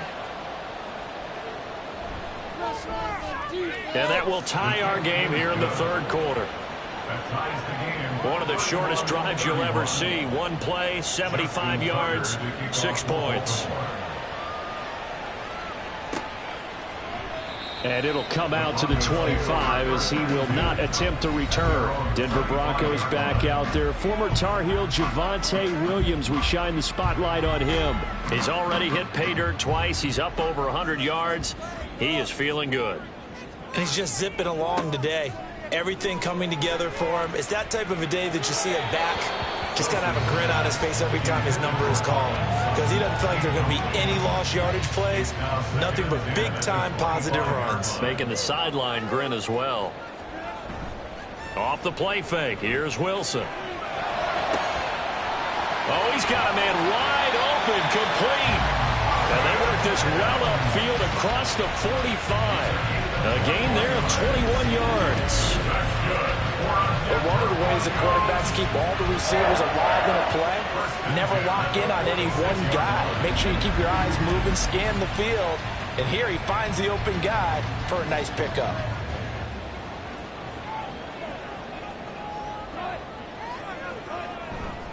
They try the left side here with Williams. And maybe a measure of revenge there. He's had his way in this one, but this time they get him behind the line. He'll lose a yard there, and it's 2nd and 11. Brings up 2nd and 11 at the 45-yard line. Now it's Wilson. And his throw's going to be incomplete. Timing was just a bit off, and that can happen occasionally, even with these fine professionals in the NFL. Well, on those out routes, that requires precision, doesn't it? It absolutely does. Everyone has to be in sync from the time the quarterback hits his back foot and delivers the ball to the receiver turning to find it. And now the third down throw incomplete as well. One first down here, and that's all, folks. Good work by this defense to hold things in check and force a punting situation. And the kick's away as he angles this one for the sideline. And this will be out of bounds, and they spot it at the 15-yard line. Not too bad. Baltimore about ready to go on offense. Well, partner, you know, coaches always say that every play is designed to score a touchdown. Sometimes that's not really true, but last drive, that was the case. One play to get into the end zone, and now they'll try to duplicate that success here. And it's rare for those moments to happen. Incredible when they do. And you saw the celebration. Pure, unbridled joy after that one. Officially, it's a 1-yard loss. That's going to bring up 2nd and 11.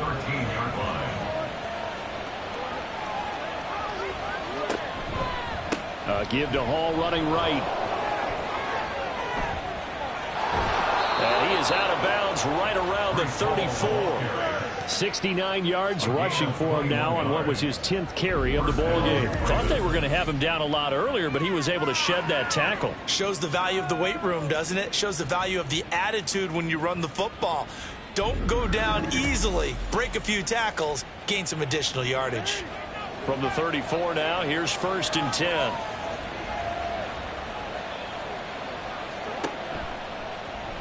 Jackson options out left. It'll be a pickup of 5 on the keeper and 2nd down. Now that's what he can do, you know, when he keeps the football. It's not a huge gain, but it shows how hard it can be to stop him. Yeah, and I thought the defense had that one pretty well contained, and in fact, they probably came up and felt pretty good about what they did.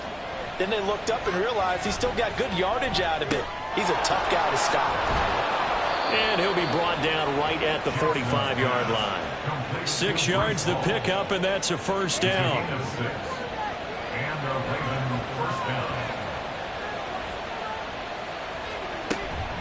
On 1st and 10, it's Hall. And he can only manage to get a couple. 2nd and 8 coming up. They suspected it was a power play up the middle coming at them, and boy, were they right. That defense got downhill in a hurry and limited them to just a couple on 1st down. A 2nd down pass play there, but it's incomplete. And those two just haven't been in sync thus far. They've done a nice job against him, but still, with his talent, you would expect him to have more completions to him in this game. That is caught. And this is going to be another 1st down as they'll make the tackle at the Broncos' 31-yard line. A good pickup there, a 22. He's such a good route runner. Shows it there on 3rd down. Very proficient and a good pass. And you know what I've observed over the years in the NFL? The better a route runner you are, the more confidence your guy's going to have in you to go to you in important times because he can trust you being in the right spot, and they connected there and picked up a 1st down. Throwing now, Jackson on 1st down. And that'll be caught. It's St. Brown. And all the way in for a Ravens touchdown. Amon-Ra St. Brown with his 2nd touchdown of the game, number 7 on the year. And the Ravens have broken the tie. I know we often laugh, and sometimes we even exalt the guys who are great trash talkers and give us some really funny lines. But the bottom line is absolute production on the field. His 2nd touchdown of the game, and they lead. And now they'll be looking to their defense to preserve that lead. Tucker with the extra point, and they will take a 7-point lead. Tucker now to kick it away following the touchdown. And he'll elect not to return this one, so they'll bring it out to the 25 on the touchback. The football going back over to the Denver Broncos. Over on the sideline, hoping to hit that reset button between possessions. Last time out, they had to punt it away. This time, hoping to finish this thing off in the end zone. Just a yard on the pickup there, and it'll bring up a 2nd and 9. Brings up 2nd and 9 at the 26-yard line. Now it's Wilson. Finding the open man, and that's Tim Patrick. And he's going to get a good gain of 9 here up to the 34. A yard all they need, but it's 3rd down.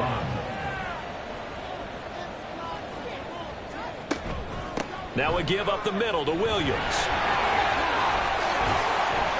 And some nifty running here as he'll take this across midfield and down to the 47. That good for 19 and a 1st down.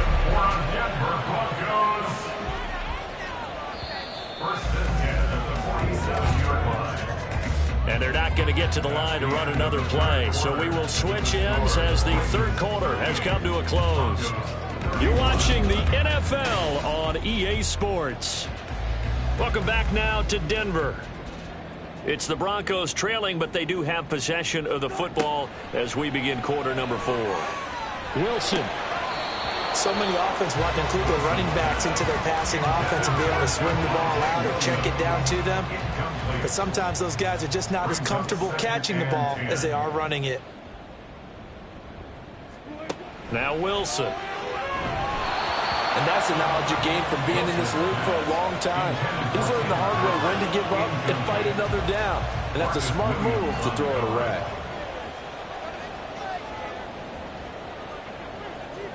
On 3rd down, Wilson. And he goes down. The Ravens able to get to him.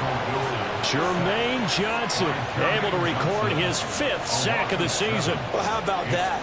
A dime set on defense, 6 defensive backs. None of them blitz. They're just back there in coverage. Defensive lineman gets the sack. That's where the O-line, they go to the sideline, they keep their helmets on so the cameras can't find them. Right? Yeah, the cameras can't find them, but I know one thing. The O-line coach will. Now the Baltimore offense heading back out onto the field. They have the lead, obviously, late in the game. I guess the good news for them is if for some reason they would make a mistake, a field goal does the opposition no good. Everyone loves to have a little bit of a cushion, and that helps you immeasurably. But the bottom line is, do all the things that you're taught in order to close out the game. Don't even let that become an issue. Yeah, but still a one-possession game. This one not fully over yet. Tell you what, he's been able to put the ball in some tight spots all game long. That throw, no different. Yeah, a lot of people would call it a gutsy type of a throw. I think he looks at it as, I can do it, so it's not that big of a deal to me, and I'm going to keep firing. A give running right is Hall. And they're going to stop him right at the line of scrimmage. Just no cutback lane to be found whatsoever. 2nd and 10. No gain on the play. 2nd and 10. At the 42-yard line. Jackson now. And it's knocked away and incomplete. Just because you got the lead in the fourth, it doesn't mean you have to play it safe. I like the aggressive play call there to push it downfield. That time, it didn't work out. That's complete. It's Zay Flowers with it.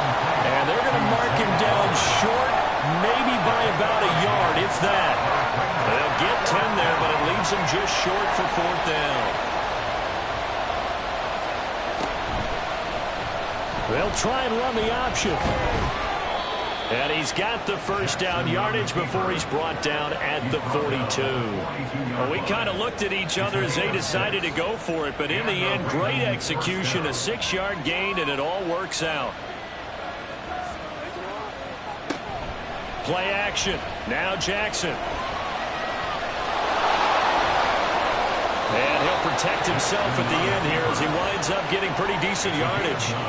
He'll wind up getting 9 after tucking it and running, so it'll leave him with 2nd and a yard.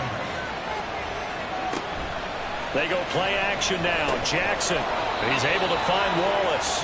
And he's down into the red zone at the 16 after a gain of 16. 1st and 10. These guys are running offense like you drive. The pedal is down, stomped down. How about that? Back-to-back completions. They are rolling. So much for being conservative and running that football. So the ball down to the 16 here for 1st and 10. From the gun, Jackson. He's got him. And able to get him down, but he does reach the 5. 11 more yards that go around, a 1st down as well.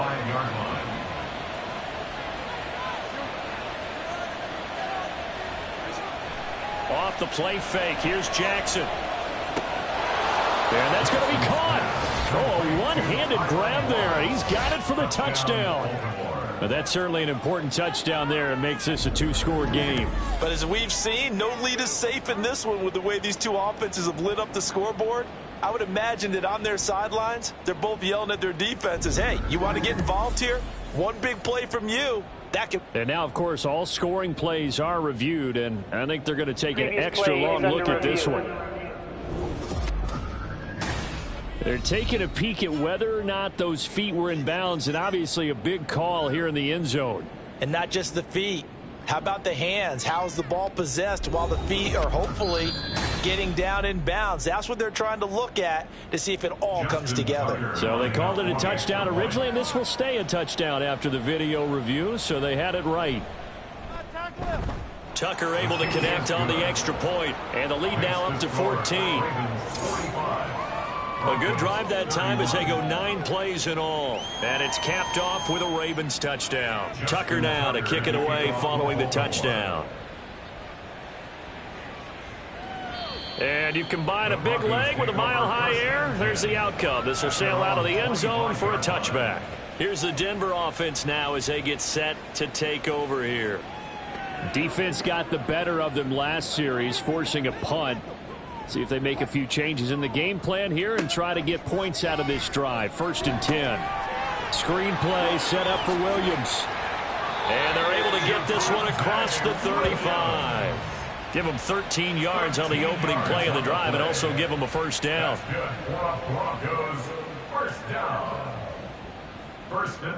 Here's Wilson. And that is incomplete.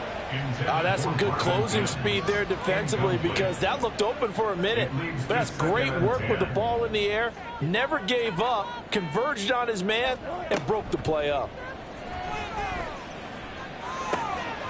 He finds his man, complete. That's Lindsey. 9 yards, not quite enough, and they'll be left now with 3rd and 1. A gain of 9 brings up 3rd and 1.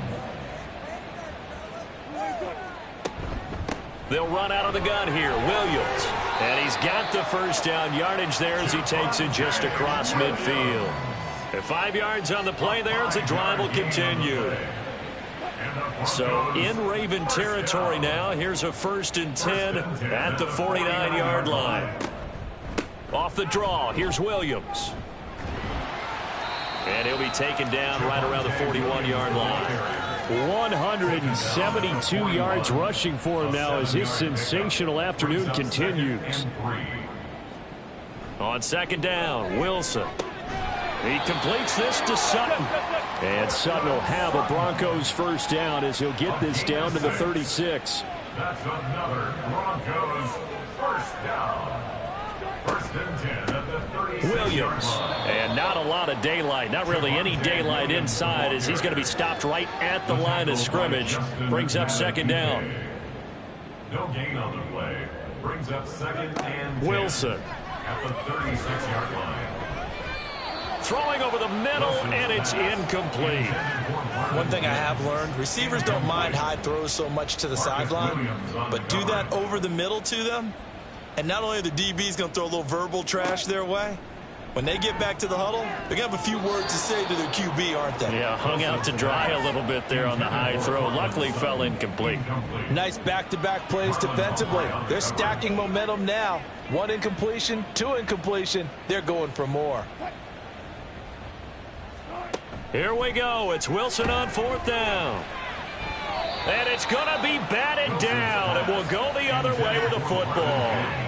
The Broncos unable to convert here on 4th. And this 10-play drive winds up yielding nothing. So they really needed points here in a 2-score game. Could not come away with anything there on 4th. And while we know they're a little bit discouraged here, they can't check out of this game. You and I have called a good number of games over the course of our career where we've seen these types of situations.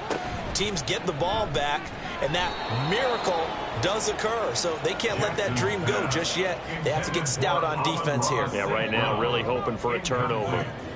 Here's 2nd and 10. A handoff for Hall. And they're going to have this across midfield and inside the 45. That burst good for 20 and a first down. No doubt those are the types of carries they're looking for here, Charles. The lead in the 4th quarter. This is when coaches that have a reliable running game, they breathe a little easier on the sideline. Yeah, they love the idea that they can take the air out of the football at this point of the game. That means they're really counting on that offensive line, counting on the runners, taking care of the football. Because you're going to tell your quarterback, hey, no time to be a hero. We're not going to throw it here. Just eat up that clock. And if you have the ball, they can't score. And again, the run defense stout this time. He maybe gets back to the line of scrimmage, but no more.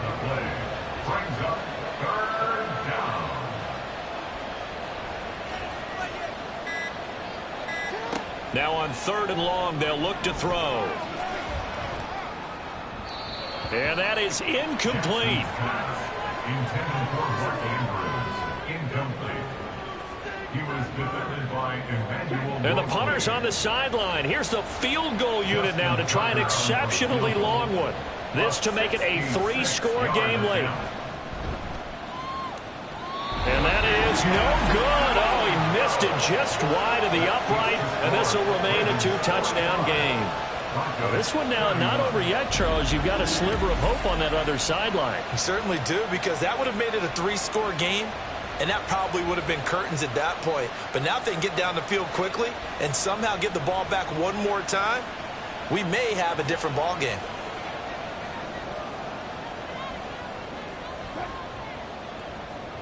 On 1st down, Wilson. And he will find his man Sutton. That's complete. And he goes down, but not before getting this inside the 25. On 1st and 10, it's Wilson. And a big loss here as he's taken down. Travis Jones in there to take him down on what will take us to the 2-minute warning. So it's Bronco football as we get you reset here. And let's see what they've come up with offensively after having time to talk it over.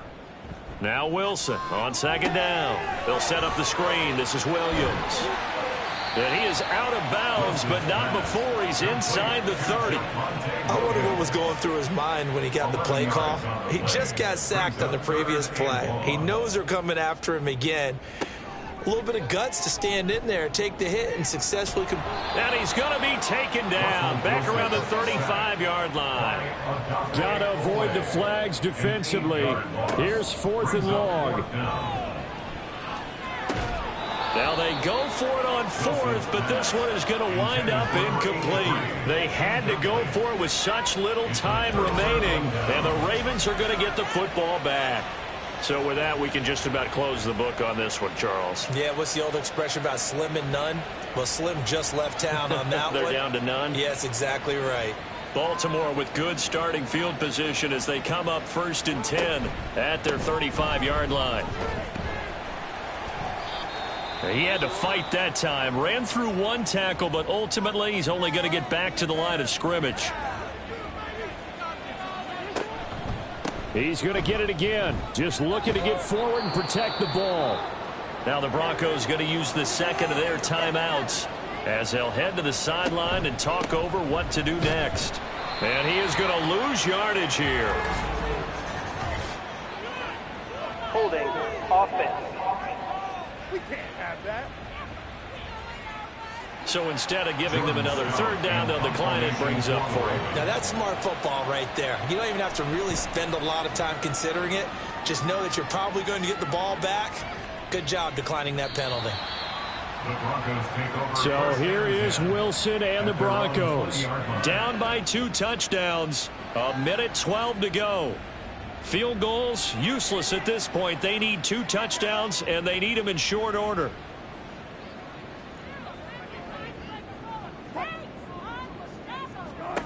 They'll throw on 1st down with Wilson. And that throw behind his man. He missed him. Incomplete. And let's face it, this defense has had its share of struggles all game long, and they know that they can put it all behind them if they defend well here in the 2-minute drill. Excellent coverage right there to force the incompletion. Pass complete to Edwards. And he'll get this up past the 25 before he's out of bounds. An important one here, no doubt. 3rd and 4. Wilson. And that will be incomplete. That means there's just one last chance left, and this has to be a 1st down or a touchdown, or this game's over. No choice but to go. Here's 4th down now. They'll try and throw for it with Wilson. Finding Sutton. And unable to break away. They stop him a few yards shy. They had to go for it with such little time remaining. And the Ravens get the football back and in great shape. Down 2 scores. I guess they felt like they needed to go for it. They must have thought they had a play to dial up that they could get it. Well, it didn't work out. They must have thought, as you pointed out, they had a play, and they were probably looking at the number of possessions that they thought were left in the game. And down 2 scores, they must have felt like they couldn't risk not taking a shot here and giving up that chance. Now the Broncos will use their 3rd and final timeout as they get the stoppage with a little over 50 seconds left to go in the game.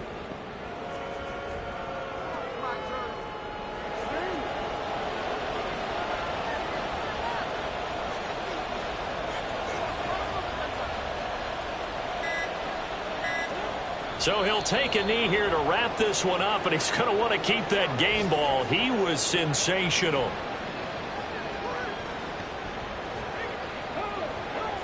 Justin Tucker on for the field goal.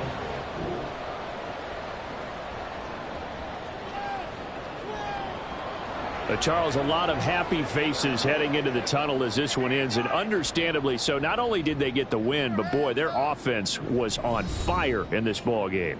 And, partner, I have no idea what the top speed is on one of those high-end sports cars. What's the top gear you can get into? This offense, they certainly were there in this one, huh? Everything clicking for them in this contest, the kind of performance that they're going to cherish. So for Baltimore, they continue to make their case for the playoffs as they move to 9-3. And they'll have another road date next week with the New York Giants. Meanwhile, for the Broncos, the playoffs look to be out of reach now as they drop to 4-8. And they'll get a chance to redeem themselves at home next week. And for Charles Davis and our entire crew here at EA Sports, I'm Brandon Gaudin saying so long, everybody.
It's Week 13 of the National Football League, and we've got the Chargers leader at quarterback.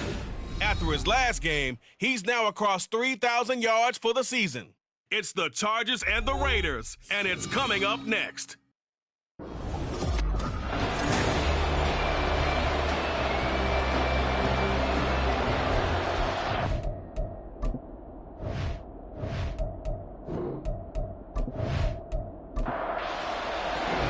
The calendar has turned to December, and we're in the home stretch now as we're underway in Week 13.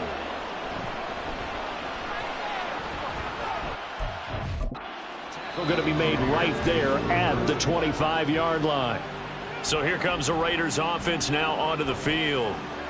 They'll be led out by Gardner Minshew, sixth-round selection in 2019 out of Washington State. You enjoyed watching that game tape, didn't you? Yeah, Last week's game. Good. Four touchdowns, one pick. Now, you were a little upset about the pick. I didn't know if you would play him this week or not if you were the head coach. Hey, they got the win. You got the win, so you're going to give him another chance? I'm going to give him another shot. All right. I think the ratio's pretty good. He'll try to eliminate the interception, but he wants to keep that hot streak going, throwing touchdown passes. And nothing much materializing there on the first down run. He'll get a couple, and that's it. A check on Jacobs from a week ago. 16 carries, 102 yards, and a touchdown. And when he went over 1,000 yards last week, you know what it did for their offense? It gave them a true identity because everyone's going to talk about this. The offensive line's going to take pride in it. Of course, the guy carrying the football will.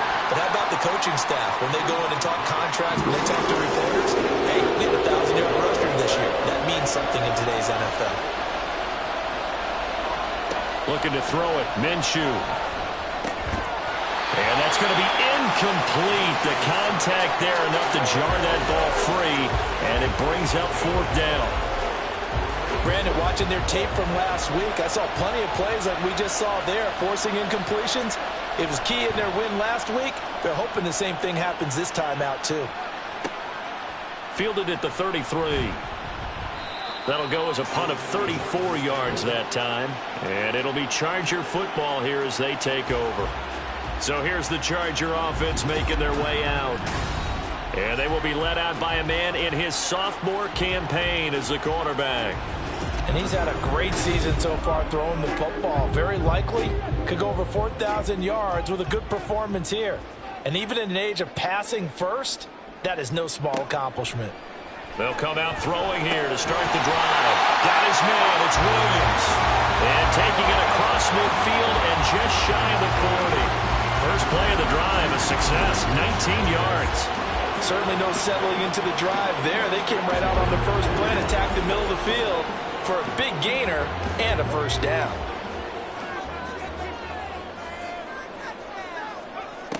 Back to throw now on first down. Caught by Wilson.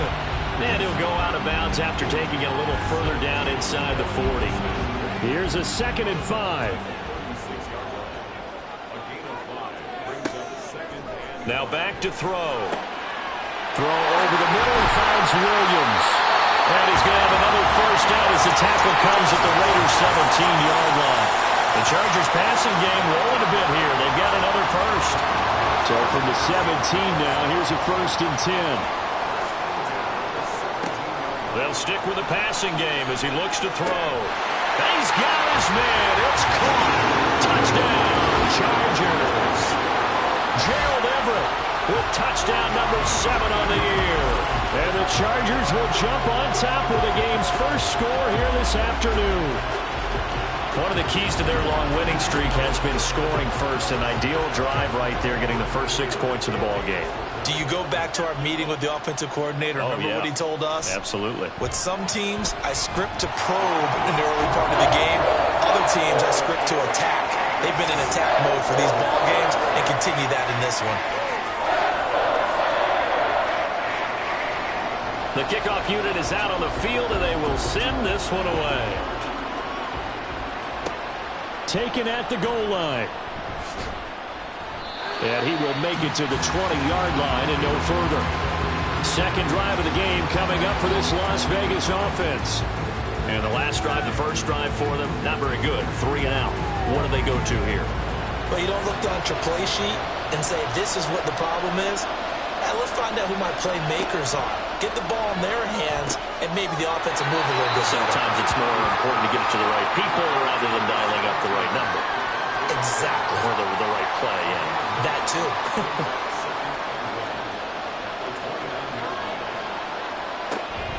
Jacobs going to try the middle.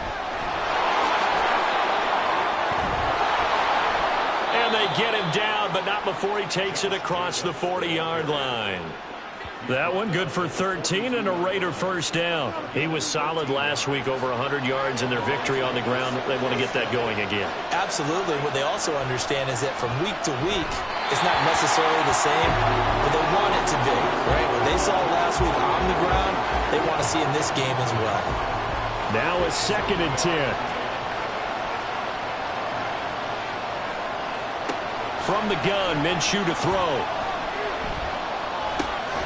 Catch is made by Hunter Renfrow. And he'll be taken down, but not before he gets into enemy territory. So from Charger territory now, here's a 1st and 10 at the 47. Now a give to Jacobs running right. And they're able to work this to the 25 before it's all said and done. That good for 22 and a first down. I think they like this drive a little bit better there, partner. Running game helping out, picking up some of the slack. Because remember, the last drive, they went 3 and out.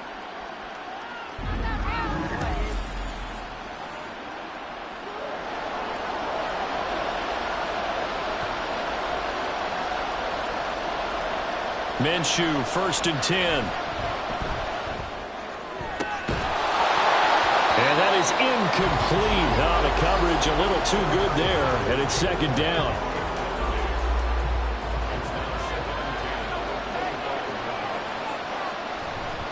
Running straight ahead is Jacobs. And he gets it all the way down inside the 10 and mark him at the 5. 57 yards rushing for him as he's got the afternoon off to a great start. Here's Jacobs. And he is met at the line of scrimmage, and he goes down right there. No gain on the play that time, and it sets up 2nd and goal.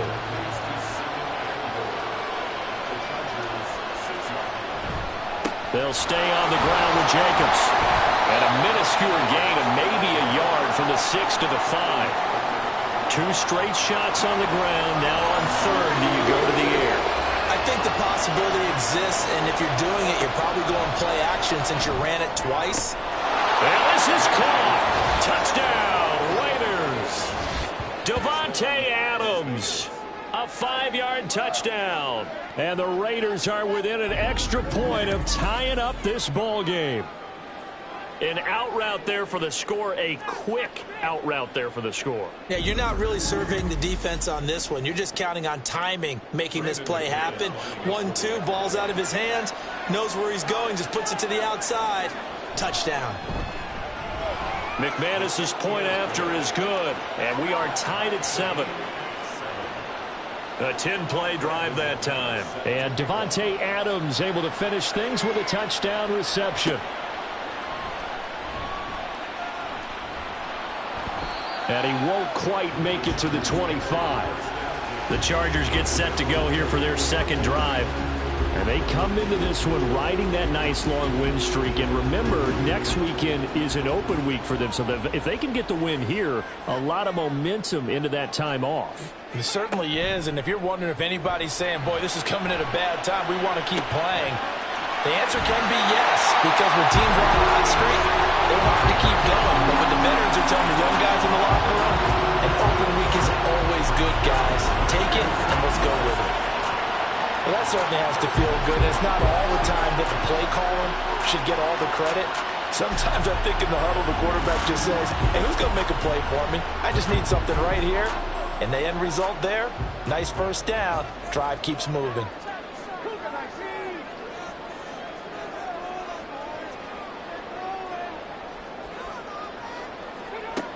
They'll look to throw here on 1st down. And they go backwards here, losing yardage back at the 48-yard line. He was unable to shake free there, and they'll cover him for a loss of a yard.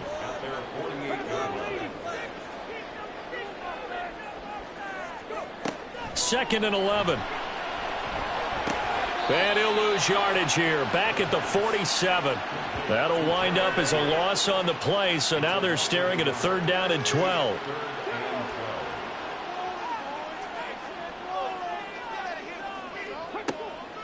Looking to throw. Work in the middle of the field, and he's got a man complete. And he's going to have another 1st down as the tackle comes at the Raiders' 26. 27 yards there on a very nice 3rd down conversion. And that throw there going to put him over 4,000 yards passing now for the season, maybe strengthening his MVP consideration. And you figure with still a handful of games left to play, 5,000 yards is not totally out of the realm of possibility. The way he is playing, I think he's going to get there. That pass caught. It's Williams. And they will eventually get him down, but he's inside the 5 all the way to the 3. That's back-to-back plays of over 20 yards. 2 big plays in succession. Not sure this D knows what hit him, but now they got to get ready. It's 1st and goal. Etienne. No gain there, and it's going to set up 2nd and goal. And Brandon, every running back wants to use their speed in order to get out in front of things. Sometimes you just have to be patient, let blocks develop. On that play, that didn't happen. Once more, Etienne. Pushing for the end zone, but he's not going to get there. They stop him just shy of the goal line. This Raider defense not giving in. They'll try to hold once more on 3rd and goal. Back to throw here. And this will be caught in the end zone for a Chargers touchdown. Josh Palmer, a 1-yard touchdown reception. And the Chargers have taken the lead. So a passing touchdown on 3rd and goal from the 1. You like the play call? I like any call that ends up as a touchdown. I guess of course, that's a really good call. But in this case, I liked it a lot because maybe they just didn't feel confident in running the football in that situation. Dicker down to tack on the extra point.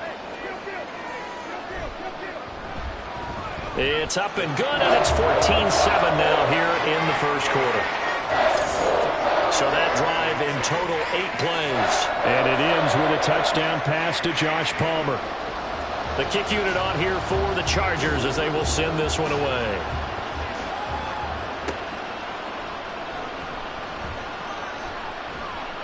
And they will wrangle it down a couple yards shy of the 30.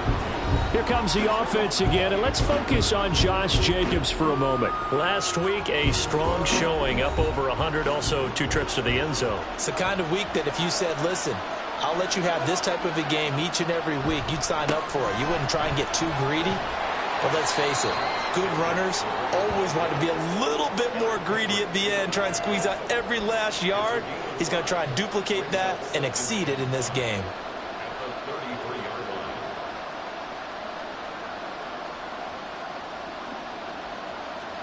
Minshew sets to throw. And this will be well too low for him to bring in. It's incomplete. Michael Mayer, his intended receiver. And it's 3rd and 5. When you talk about the defense for these Chargers, they were excellent a week ago in the win over Pittsburgh. And what I saw on film was nearly an unstoppable pass rush. They had 5 sacks last week, plenty of hurries. So now do you just max protect on offense, keep everyone in, and run, 1 or 2 receiver routes to make sure your quarterback stays up? We'll soon find out. So they're forced to punt on 4th as this one's away. This is fielded at the 27. A good return there, 17 yards. And out will come the offense as they take over. L.A. readies for its next possession. Well, partner, fast forward with me for a second. Remember, next week they have the open week, so they're going to get some extended rest. Does that change how they manage the rest of this one? I think it does a little bit, but not by too much, because you're right. You get the extra rest, you get a chance to heal up and kind of, do a little bit of a reset for this team. But it's also 7 extra days to think back to the last time you were on the field. So now, a little more importance on what they're getting done because they carry it with them for essentially 2 weeks. They do get a couple, but they'll be left staring at a 3rd and 8 coming up. He'll drop to throw. That is caught. And he's going to get this all the way down inside the 35. Great way to convert on 3rd down there. 21 yards to play.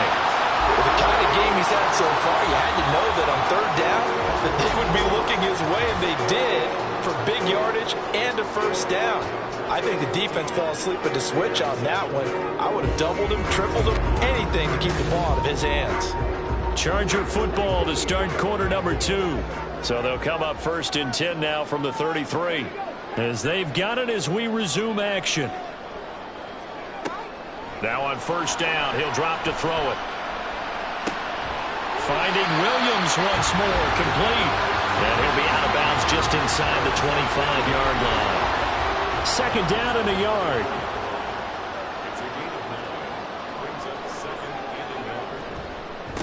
Handoff running left is ETN. And out of bounds all the way down at the 3.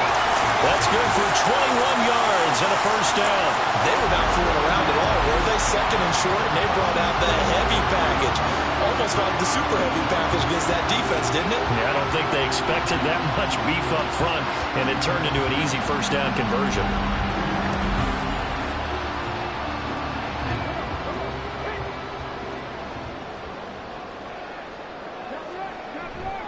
And they'll run with ETN. They're able to get a couple here, but won't get across the plane as they stop him right around the 1. 2nd and goal from the 1.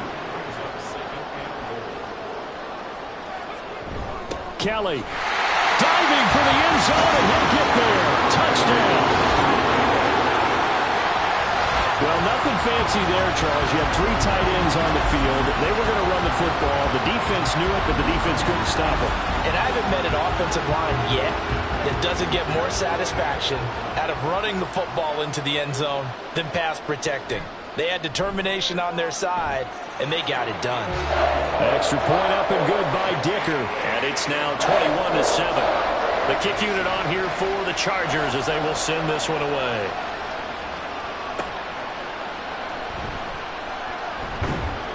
And he'll be brought down right on the chalk of the 20. Time again to see Josh Jacobs and this Vegas offense operate. And the ground game's been good, but they're losing here in the second quarter. Can they use that ground game maybe to work the air attack a little bit more? I think so, because now you can throw play action off of being able to run the ball effectively. And oftentimes you might want to just swing your back out of the backfield, get the ball in his hands in open space. And just don't get totally away from running it, because some of these runs now, they may pop bigger as the game goes along. Yeah, they've been good with the run so far. One play has them to the 37 here for 1st and 10. Here's Jacobs on 1st and 10. That's a pretty strong running there as he'll take this across the 50 and down to the 44. 18 more yards there and another 1st down.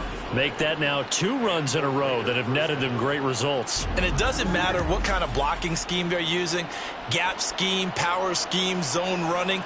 They are finding people in those gaps and moving them and creating nice space for their runners. And now a throw on 1st down there, but it's incomplete. Nice progress down the field was halted by that incompletion. They could try for some safe yards here to get things moving again, or keep throwing it and pushing it downfield to try and pick up bigger yardage. Minshew. They'll get that complete to Alberto. And he's brought to the ground with another 1st down at the Chargers 19. A good pickup there, 26 yards. 1st and 10, and they've got 3 tight ends out there. A jumbo package look. Here's a handoff to Jacobs. Just a yard on the 1st down carry, so it's 2nd and 9. Well done to sniff that out defensively. He had it diagnosed pretty quickly. I love that description, because diagnosed is perfect on that one. Read his keys, made the play, and he couldn't even get going moving the football. And it's caught. Touchdown Raiders. Hunter Renfrow from 17 yards out. And the Raiders are back within a score. A nice connection there, finding his target, and that'll put 6 up on the board. Just like they drew it up in their playbook and reiterated it on the sidelines, right? Perfect route, a good throw, and the defense, they had no answer for that right there. McManus now for the extra point. It's up and good. This becomes a 21-14 ball game now. That drive goes 80 yards in 6 plays. And it was Hunter Renfrow who capped things off with a touchdown reception. And he'll get it up past the 20 to about the 22. Jamison Williams out onto the field as his guys take over on offense. He's the star wide receiver, and he's doing his thing so far here into the second quarter.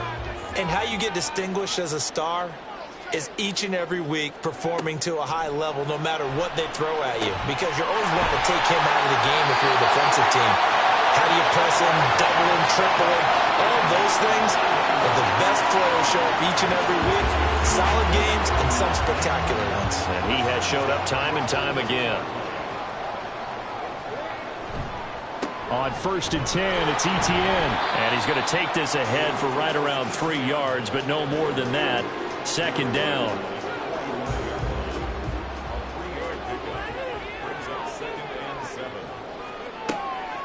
They'll drop to throw.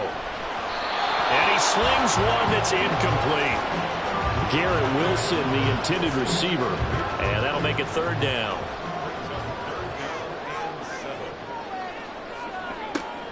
They'll look to throw here. Well, that ball incomplete, nearly intercepted. Took a chance with that one. It'll lead to a 4th down. On 4th down, J.K. Scott ready to punt it away.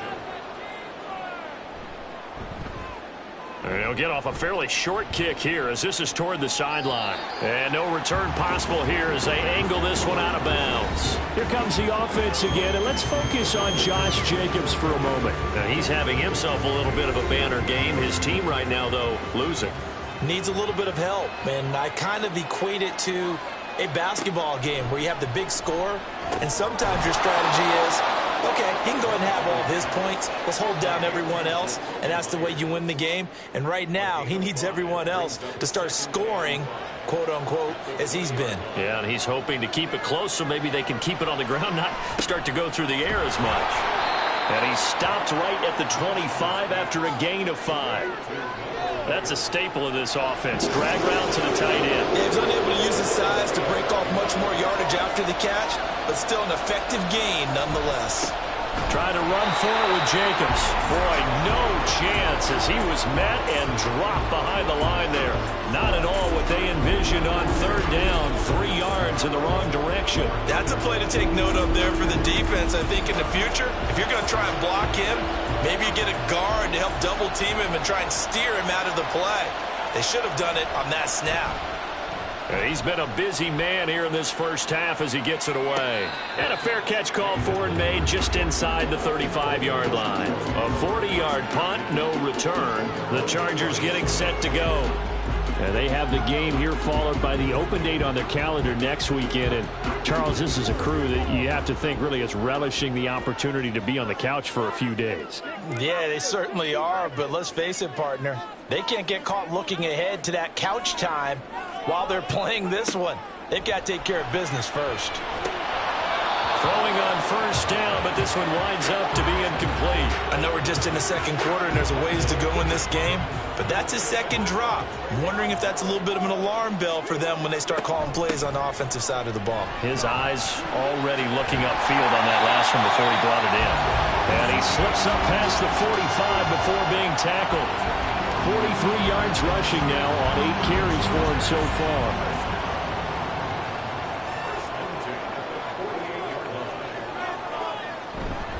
On first down, right back to ETN.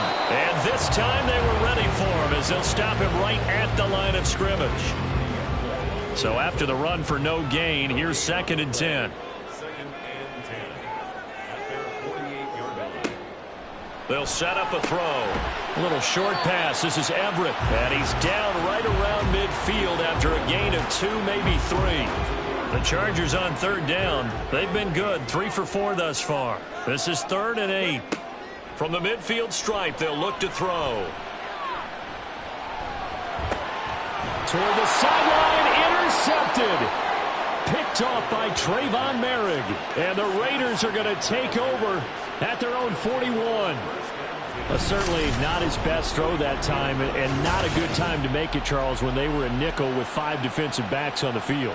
And that's exactly why you have those 5 DBs out there. You want extra speed on the field, guys who have ball skills and understand what the passing game can do, and gives them a chance to react and make a play on the football, and they take one of those away. Time again to see Josh Jacobs and this Vegas offense operate. They're behind in the first half here, CD, but it's not through any fault of their running back. He's had a strong start to this one. And you're right about that, partner, because watching him play, you would think that his team is in the lead. He has been a lot of fun in this contest. Now let's see if they can actually make something happen and put more points on the board behind his efforts.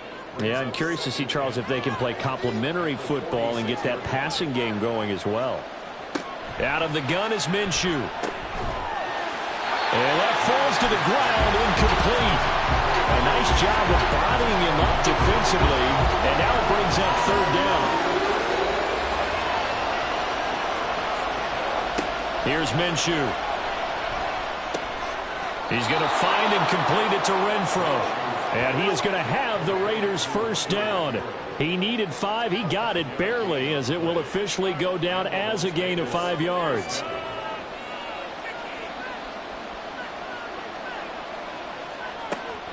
They'll go play action here with Minshew. And that's complete to Adams.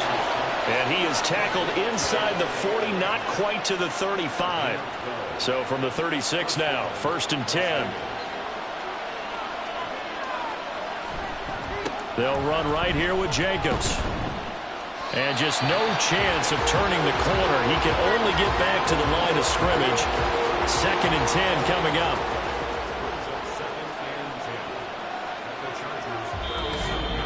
Two minutes remaining in this first half of football.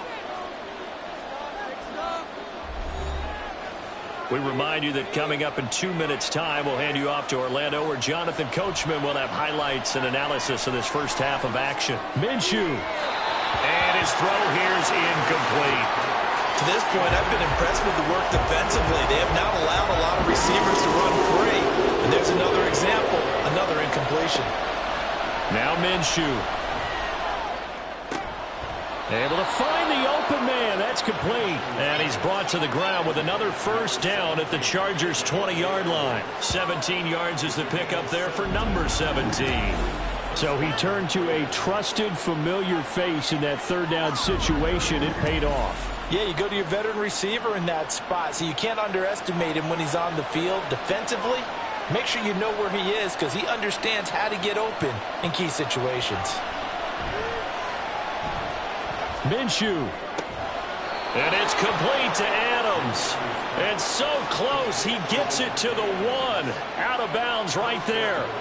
He's been a one-man wrecking crew these last couple of plays. This time 18 more and a first down.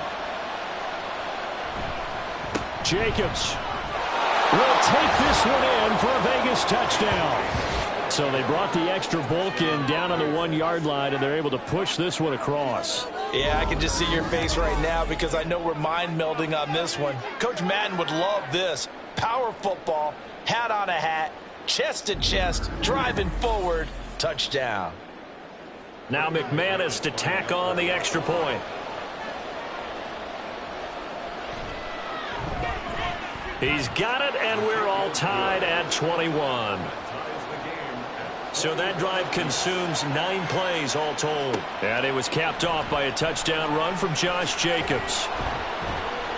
And he'll go down as this drive will start at the 25-yard line. L.A. set to take over again on offense. Tie ball game, still a little more than a minute to go in the half. The question, can they put something together here, try to take that lead into intermission? I would have to think that would be the goal for sure. I don't think you sit on anything here. Here's your opportunity. Push it downfield. As you mentioned, it's a tie game. So minus a disaster on your part, you've got that in your back pocket. Go ahead and try and get some points and feel great going into the half. Back to throw now on 2nd and 10. A little short pass. This is Everett. And the Chargers going to signal for the first of their timeouts as they stop it with 16 seconds to go in half number 1.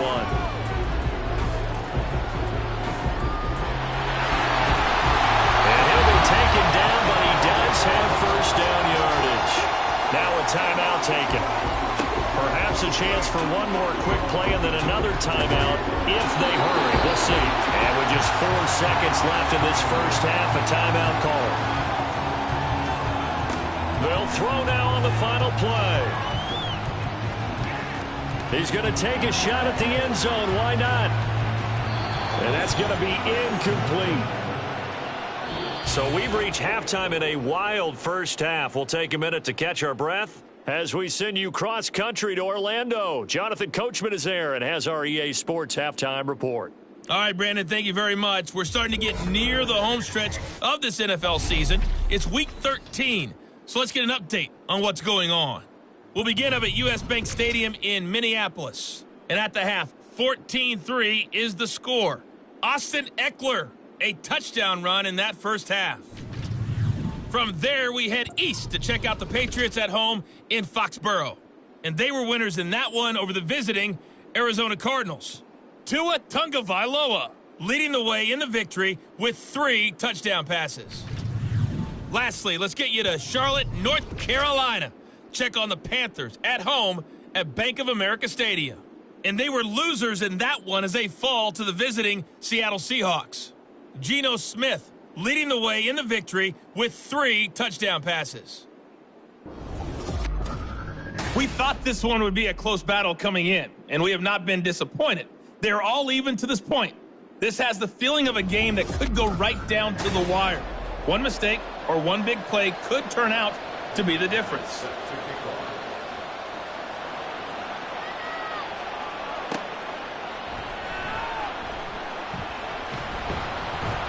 And he'll take it up past the 25 to the 26-yard line. The Chargers getting ready to go here to start this third quarter. Well, the first half, very even. I mean, really, in all facets, this ball game tied, Charles. So as we start the third quarter, curious to see what the second half brings us. Certainly am. I'm with you on that one, and we all know a lot of coaches from the NFL all the way down to the Pee Wee level. They love to spin it to their teams. Hey, we're starting a brand new, shorter ball game. It's all even. Let's go out and seize it. This is ours.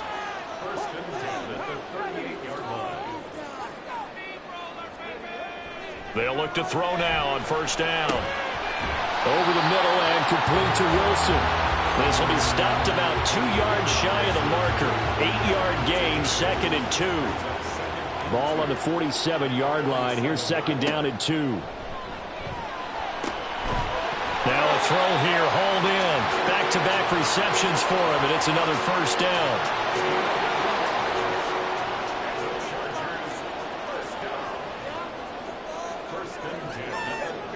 They'll stick with the passing game as he looks to throw. And he'll find Everett there, complete.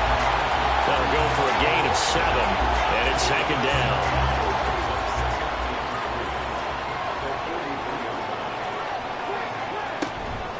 Toss left side for Etienne. And he's going to be met at the line of scrimmage and taken down. No gain on the play that time, and they'll look to convert on what will be a 3rd and 4. They'll look to throw. Work in the middle of the field, and he's got a man complete. And he's going to have another first down as the tackle comes at the Raiders' 33.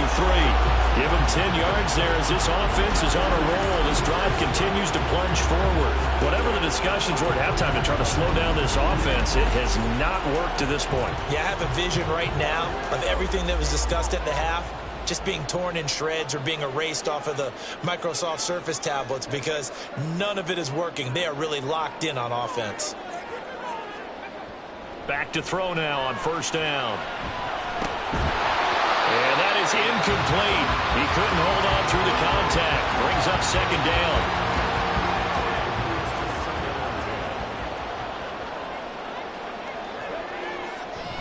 down. Looking to throw. A little short pass. This is Everett. He'll be marked down at the 26 with a gain of 7. Now that tight end position, it just seems to continue to evolve every year in the NFL. Yeah, you're getting really terrific athletes. A lot of them maybe were wide receivers at one point. They continue to give you speed, great hands, and big bodies, which make them excellent targets for quarterbacks. That's a good job there creating the contact to force the incompletion. And now, since it's 4th down, that should set up a field goal situation. And a nice sigh of relief defensively to be able to hold them to 3. And this one is right through. And with it, they'll take the lead at 24-21. Well, they don't get a touchdown here in the opening drive of the third quarter, but I think maybe you still say mission accomplished as they come away with the lead. No, absolutely. You keep the pressure on, right? You go downfield, get some points up on the board, and hope that you've motivated your defense to take the field and hold that lead. And he'll take it a yard or so past the 20, call it the 21. So here comes the Raiders offense getting ready for their first possession of the second half. And they find themselves down on the scoreboard following the field goal a moment ago. And I think even though they trail in the game now, I would consider that a win for their defense, and that's probably what they're telling the offense when they get to the bench. Hey, the onus is on you guys now. Get back out there and get us the lead back. Now here's a pass on first down that's knocked away and incomplete.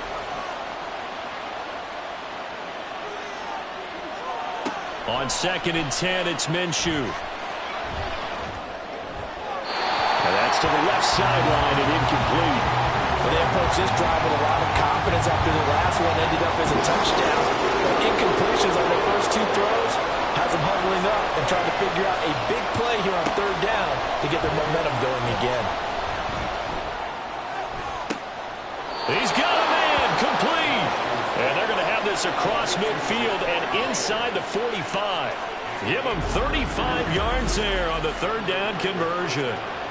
We have seen big plays from both quarterbacks throughout this game, and there's another one right there.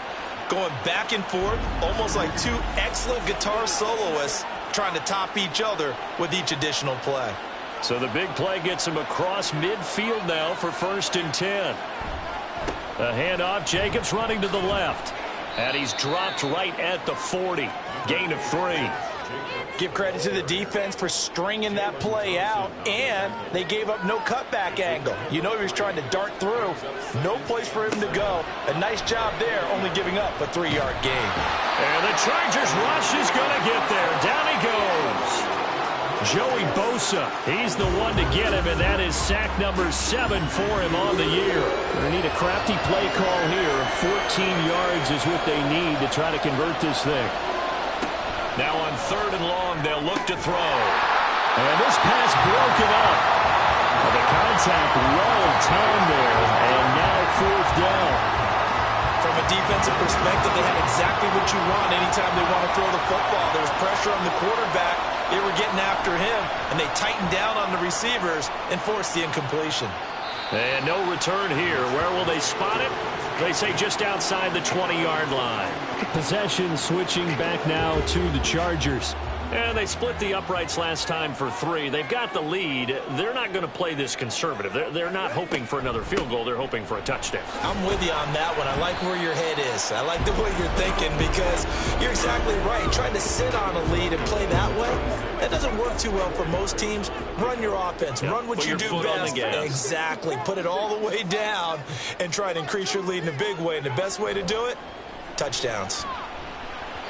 They try to throw on 2nd down, but this one is incomplete. Maybe a little over-anxious in the pocket there. He just didn't look comfortable on that throw. No, he didn't because it wasn't his normal fluid delivery. And I think you might have had it right. Wasn't really confident with what he saw downfield and almost felt like he wanted to pull that one back. And he is going to have the Chargers 1st down as they're able to get the 3rd down conversion. We often hear the phrase sure-handed tight ends, and he certainly fits into that category. Plus, he's got a quarterback who knows to look his way when they need a big pickup. And on this play, he finds him for the 1st down. They'll look to throw here on 1st down. Slant route going to be caught by Palmer. They'll wind up getting 7 on the play, and it'll be 2nd down.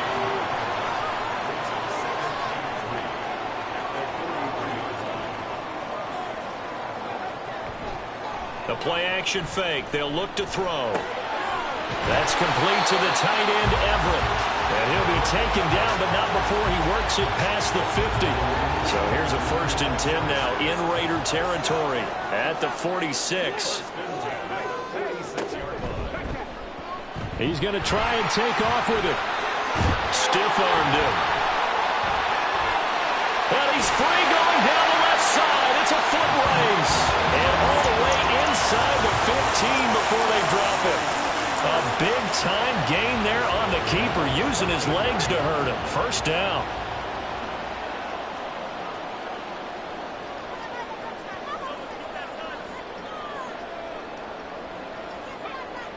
They'll drop to throw.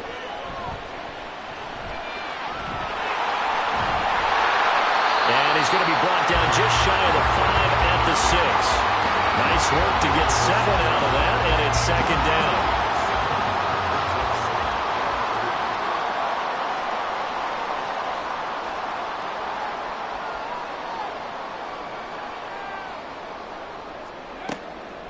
They'll set up to throw. Firing quickly, but it's incomplete. Those throwing windows get a lot tighter near the end zone, don't they? And here's the thing. You already probably have 3 points in your hip pocket. You force a throw here and give up an interception, you come away with nothing.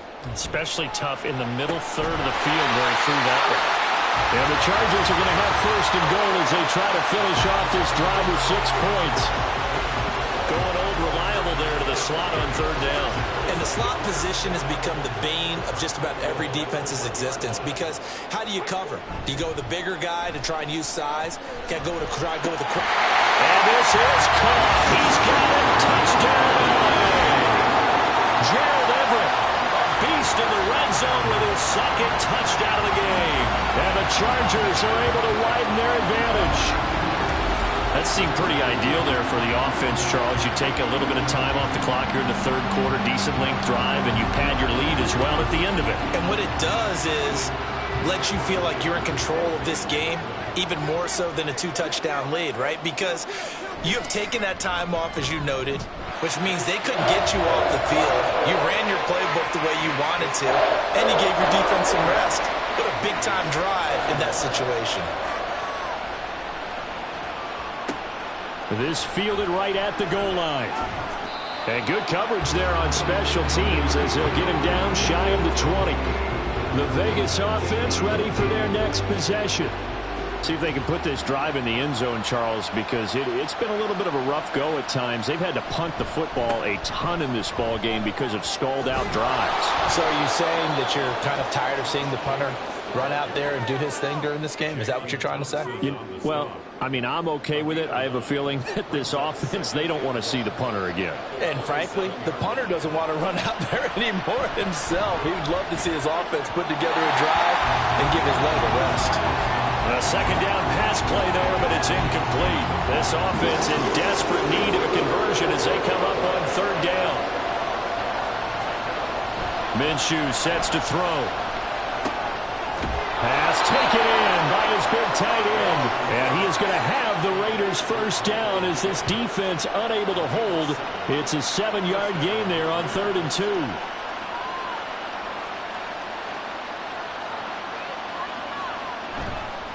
On the handoff, this is Jacobs. And this defense able to plug him up there as he'll get a yard to the 35.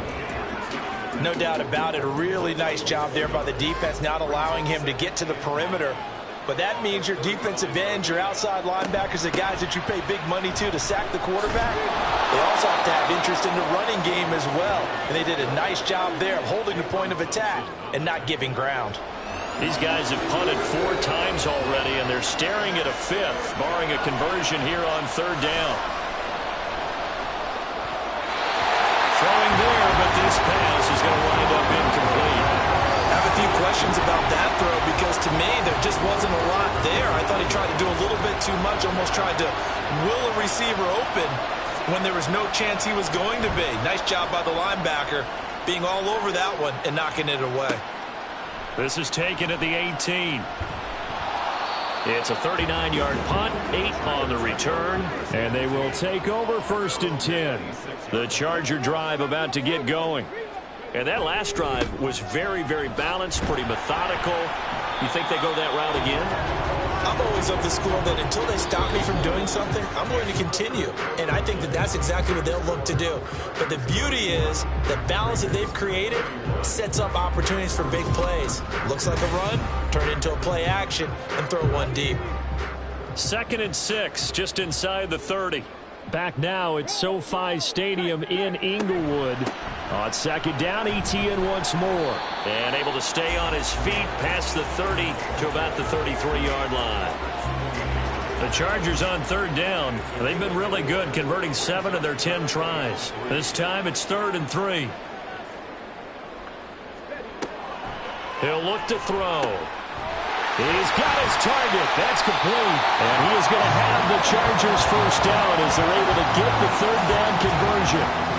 The passing game continues to be their friend. Even with a stable lead here in the 4th, Charles, they're going back to that well.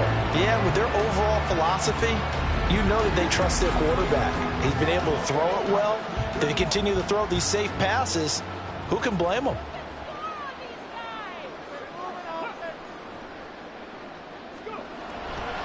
A give running right, Etienne. And this will be taken across midfield and into Raider territory. Brought down on the play by Amani Hooker. 2nd and 6.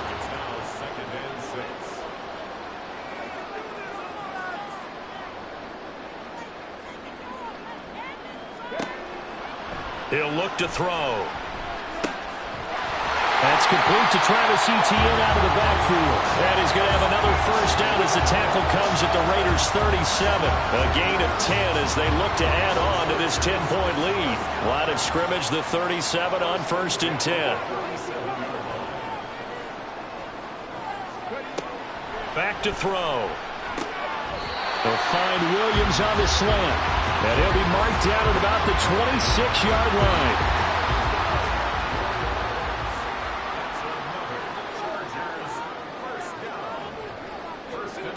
Now on first down, he'll drop to throw it. That is incomplete. Offense was moving it a little bit, had them back on their heels, but they earned a brief pause by forcing the incompletion. That gives them a quick chance to regroup and try and mount a stand before they're backed up even further. On second down, a run with Etienne. They get him to the ground right on the cusp of the red zone after a pickup of 5 or 6. This will be play number 9 of the drive here as they need 4 yards on third down. On play action, they'll throw. That is caught. And they've got it inside the 10 at the 8. They're able to convert on third down. That sets up a first and goal. Well, normally you might say start running the football. You've got the lead here in the fourth quarter, but the way that they passed it with such success, I don't know, maybe keep throwing it. Yeah, I think you brought up something that goes against conventional wisdom, right? In this stage of the game, you would think you would switch to a running attack, but you're exactly right. They've thrown it so well throughout the game, and trusting this quarterback. He's got his man. It's caught. Touchdown, Chargers. Garrett Wilson from 8 yards out. And the Chargers add on to their lead, and it's looking like that win streak is going to extend another week. What a great drive that was. A long drive, sustained. And we remember, of course, all scoring plays need to be verified upstairs. And I think they're going to at least take a look at this. They're taking a peek at whether or not those feet were in bounds, and obviously a big call here in the end zone. And not just the feet. How about the hands? How's the ball possessed while the feet are hopefully getting down in bounds? That's what they're trying to look at to see if it all comes together. So they called it a touchdown originally, and this will stay a touchdown after the video review, so they had it right. Extra point up and good by Dicker. And that'll make this a 3-score game now. The lead moves to 17. The kickoff team on the field now as they will send this one away.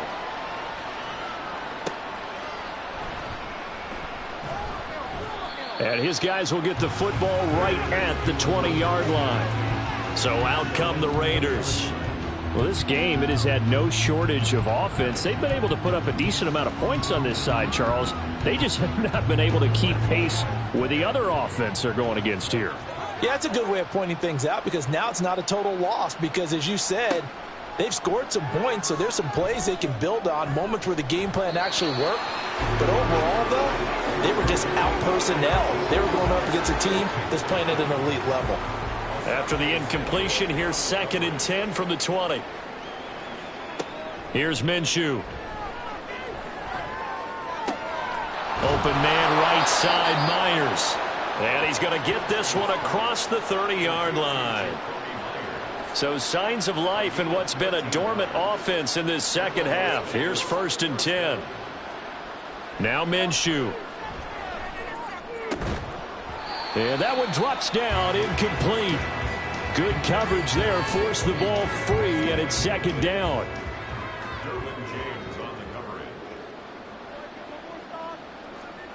Looking to throw it, Minshew.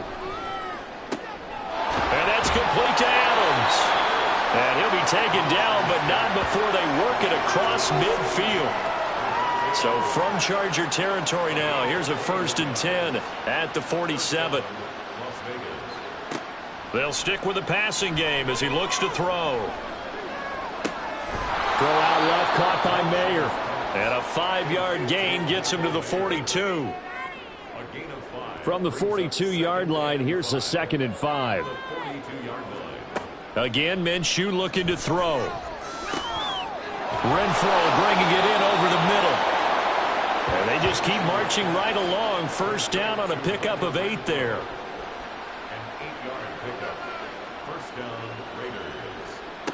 Back to throw again. Back to Renfro again, complete. And inside the 20 before he's brought down. They get 17 down to the 17, and it's a 1st down. Now a give to Jacobs running right, fighting him off. Able to fight for about 4 yards there to the 13. But if you're going to have a relay race, you're probably going to pick your backs and receivers to run it, but don't underestimate the conditioning of the offensive line. They're out there just dictating things, staying on the field, and keeping a long drive going. Got a man, and he hits him in stride. Personal foul. Face mask. Defense. So give them the yardage on the pass and half the distance to the goal line. Because they're inside the 30, so now you don't march off the full 15, right? You have half the distance to the goal. In any event, that's precious real estate given up. So the face mask moves them closer, and now 1st and goal. They'll look to throw. Just looking at it from a defensive perspective, when you break the huddle in the red zone, tight end is one of the guys you've got to key on because quarterbacks want the ball in their hands fast in this position, and they want to get it to someone. And in this case, he had the play. They just didn't complete it. And he is in. Touchdown, Raiders. Gardner Minshew taking it in from 4 yards out. And the Raiders have got it back to a 2-score game here in the 4th. So a little bit of a letdown there defensively. I mean, look, you're still 2 scores to the good, CD, but things may be a little more uncomfortable than they had hoped. Yeah, if you'd kept them out of the end zone there, this game's over. You've locked the door on them. Instead, it's still open a little bit, and they've got a puncher's chance. Extra point from McManus is good, and the lead is trimmed down to 10. After the touchdown, here's McManus now to kick it away.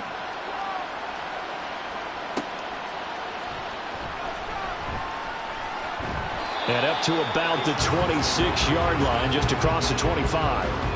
The Chargers ready to take over. This game was really a tussle, seemed like just a moment ago, and now they've got the momentum. A couple of scores on their last pair of drives and a 2-score lead. I think here now you go conservative, right? Run the football, work the clock. You know, I usually agree with you, but I'm going after them right here. I want to put this bad boy away. I wouldn't be afraid to throw it. They've got all the confidence, all the momentum on their side. Go ahead and take your dagger shots and try and finish this one off. I disagree vehemently. I say run the football. You've got the lead. Well, let's watch it and find out who's right. Another throw on 2nd down, and this one incomplete as well. Well, you most certainly don't want to go 3 and out here and give the football right back because your friend, Old Momentum, he's wondering if he should change sidelines about right now. And if you don't convert here, guess what? He's going to make the trek to the opposite side, and all of a sudden, you've got a battle on your hands. And they'll get him down at the 34, and he's going to be short of the first by a few yards. Here's J.K. Scott now, as he'll punt it away for the 2nd time.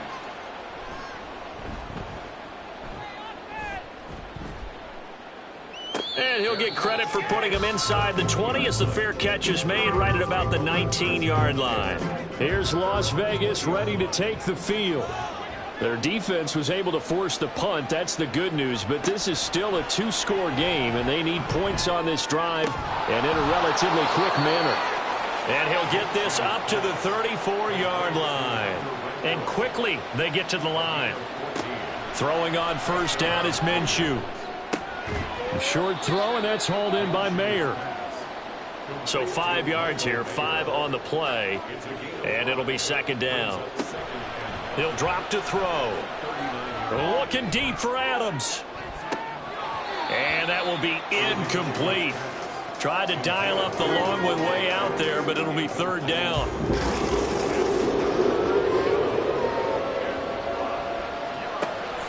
They will run the draw with Jacobs. And he's got the 1st down yardage as he brings this up to the 47. Now a shotgun snap as they'll look to throw. Open man is Myers. And they're well past midfield, just a yard or 2 shy of the 40. So from Charger territory now, here's a 1st and 10 at the 42-yard line. A throw there, but that's going to wind up incomplete. Well, they've been back on their heels a little bit here in this drive, but a chance to exhale just a little bit there with incompletion on 1st down. Now they have to gear up, try and get 2 more stops, and escape this drive. Minshew's, and this throw brought in here by Mayer. And he'll be stopped at the 35, but not before he picks up 7 yards. It'll be Minshew again. Pass taken in by his big tight end. And he is going to have the first down, and that is going to take us to the 2-minute warning. So it's Raider football as we get you reset. All 3 timeouts remain, but they've got to score quick. It's 1st and 10. Now left side, a completion to his tight end. He's been a busy man here in this one, and they're showing off some nice footwork to stay in bounds. And with those types of catches and the volume that we've seen in this game, wouldn't you keep him busy as well? I would. Of course. You got to keep throwing it to him. He keeps making plays. Throwing again on 2nd down, but this time it's incomplete. Now the question is obvious. Do you try to kick the field goal right here knowing that you need 2 scores? I would be thinking about it if I were on that sideline. Get the field goal now, try and get the touchdown later. Meanwhile, on 3rd down, they take a shot at the end zone, but it's incomplete. Boy, this crowd is on pins and needles now because anytime you see the ball heading for the end zone, you really hold your breath, and they come out of their seats. That one falls incomplete. The kick by McManus is good, and this is back down to a 7-point game.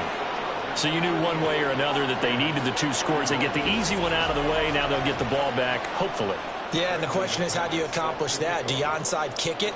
Or since you have all 3 timeouts, do you kick it deep? To me, I'm playing field position. With all 3 timeouts, I kick it deep and try and pin them back there. And that decision to bring it out ends up not being a good one. Costs him about 5 yards as he's tackled at the 20. And the Chargers coming out on the field now. And this game not quite over yet. And we'll likely see them take all 3 timeouts defensively, so they can't just kneel this one out. They're going to have to try to run a few plays. You're exactly right. They've got to get a first down and make them use up all their timeouts in order to feel like they have this one in hand. The Raiders going to use one of their timeouts as they'll talk things over prior to this upcoming 2nd down play. He's going to get it again. Just looking to get forward and protect the ball. Now the Raiders going to go ahead and use the 2nd of their timeouts as they'll get it with just over 90 seconds to go in the ball game. 5 points of contact necessary at this stage as they'll run on 1st down. Now the Raiders going to burn their 3rd and final timeout, and they'll be disappointed to have to burn one there after giving up the 1st down. 2nd and 11.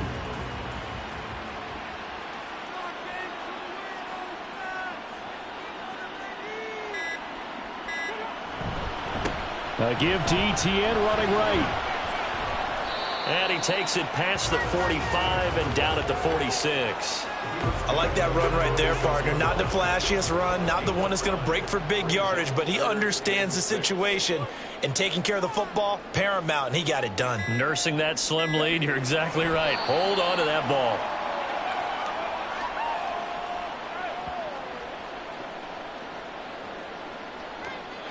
So it's a win here for the LA Chargers, and it was thanks in large part to the play of their 2nd-year quarterback. Yeah, he really had this offense firing on all cylinders, so let's count up some of the numbers. He went for well over 300 yards in the air, had 4 touchdown passes, and was clearly prepared for this one and executed the game plan to perfection. So for L.A., the win pushes their record now to 11-2 on the year. And they'll be able to enjoy this one through the bye week before they get back at it again. Meanwhile, for the Raiders, it was a win they needed to turn the season around, but instead, they fall to 5-7. And they'll get a chance to redeem themselves at home next week. I'm Brandon Gaudin. Certainly have to thank Charles Davis, my broadcast partner, and our entire crew. We'll catch you next time right here. It's the NFL on EA Sports.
It's week 13 of the NFL.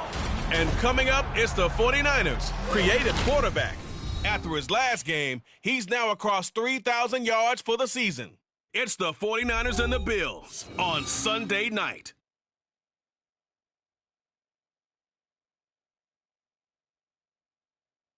We're about 40 miles south of Candlestick Point as we welcome you inside Levi's Stadium in Santa Clara.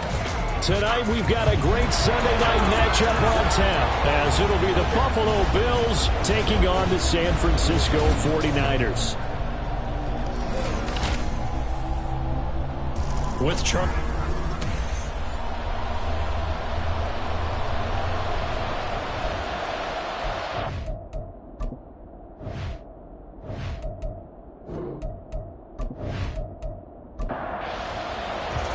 The calendar has turned to December, and we're in the home stretch now as we're underway in Week 13. Run back here on the opening kickoff as we'll start at the 25. So here's the first drive now for the 49ers. And they will be led out by their second-year quarterback. When I was watching film this week, I had to write a note to myself. 3 touchdown passes in an NFL game deserves respect, not ho-hum just because they throw it around all the time, and he got his respect. NFC Offensive Player of the Week. Yeah, that's the ultimate vote of confidence from a week ago. Hey, look, he was great, not his best game ever, but obviously was very good to garner that award. All the talk this week, though, was about let's take that forward now. The numbers for him from a week ago, a boatload of carries, 116 yards, and a trip to the end zone. And the way they ran the ball last week has to bring a smile to the faces of the entire coaching staff, because not only are they seeing a back pile up yardage, they're seeing an offensive line in sync, and that bodes well this late in the season. So just 3 yards on the completion there. And that'll make it third down. You look at this Buffalo defense. They were terrific last week in the win over the Rams. One thing you always look for when you're evaluating a defense, how opportunistic are they? How many takeaways do they get? How about last week's game? The number was 6. Phenomenal performance. They get 5, and it will go ahead and move the chains. The Niners at 10-1 now on the year. And I tell you, it has been a few months now since they've tasted defeat, and they are without question the hottest team in football. And I'm really not sure who's going to beat them right now, because to me, they have to be the favorites to go all the way, because they're not just beating teams, they're dominating them. It's been fun to watch them play, not just in their winning, but how they're getting it done. And 2nd and 10, he'll look to throw again. Middle of the field to Jefferson. And he'll be taken down, but not before he gets into enemy territory. 15 for the Niners there, the first down. And early on, they're picking up right where they left off last week. And I know a lot of coaches say each game is its own. You don't really have carryover. This feels like carryover. So much confidence from the previous game that they're using to their advantage now. So 1st and 10 now in Buffalo territory at the 48-yard line. Walker now on 1st and 10. He'll work his way up the middle for a gain of about 4, 2nd down. Well, this defense for the Bills, they were terrific last week in the win over the Rams. And one of the key things you always look for when you're evaluating a defense is how opportunistic are they? How many takeaways do they get per game? And how about last week's game? That number, 6. Absolutely phenomenal performance. They were on top of their game right from the first snap. And on 3rd and 5, this will be the 8th play of the drive. Back to throw. That's caught by the big tight end, O.J. Howard. And he is going to have a 49ers first down as he's able to get 8 yards there on 3rd and 5. Solid opening drive so far, Charles. They've moved this football into field goal range, but you know that they want to cap this off with 6 and not 3. Absolutely. As one of the better coaches in the league always tells me, on offense, I want their body blows all game long and finish it with uppercuts. Well, here are the body blows right now. He's hoping one uppercut will take care of the end of this drive. This running game's so important for them, and they know that. It helped lead them to a victory last week when he was over 100 yards. Let's face it, it's their identity, and that's what they want to play to. They want to be that team that runs the ball really well each and every week, and right now we're seeing a pretty good pattern of that happening. 23 yards, the final tally. A lot of precision being shown on this opening drive. They've been methodical, they've been crisp, and as a reward, they're going to be set up with an early first and goal.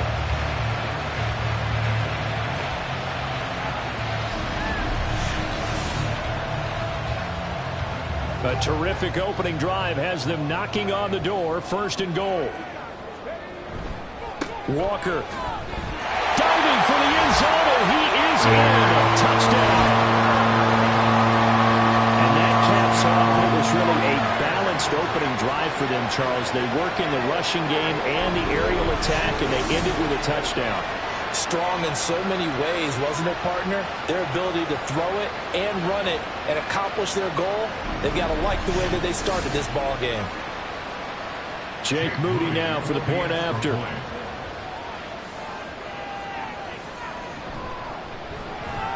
And the 49ers grab a 7-0 lead. Personal foul. Roughing the kicker. Defense. So they'll go ahead and accept the penalty.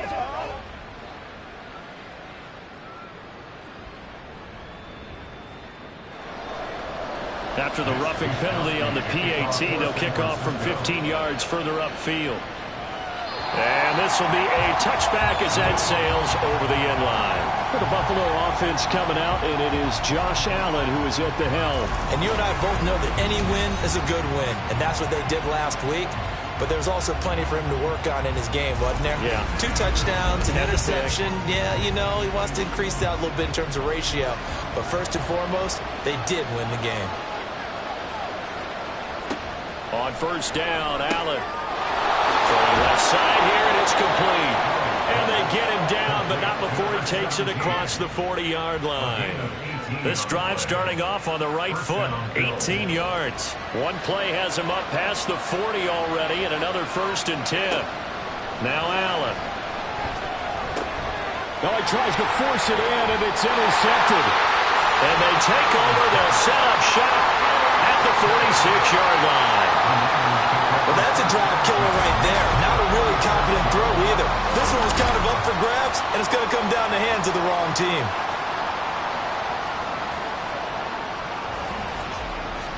Kenneth Walker headed back out there. And you see his numbers from a week ago. He was up over 100 yards then, and he's already hit pay dirt here once in this one.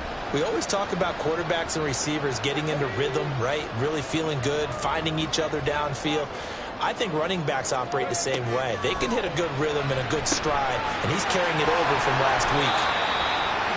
Well, you look at this defense. They interplay here 24th in the league against the run. And this group talks all the time about wanting to be better, getting stronger against the run.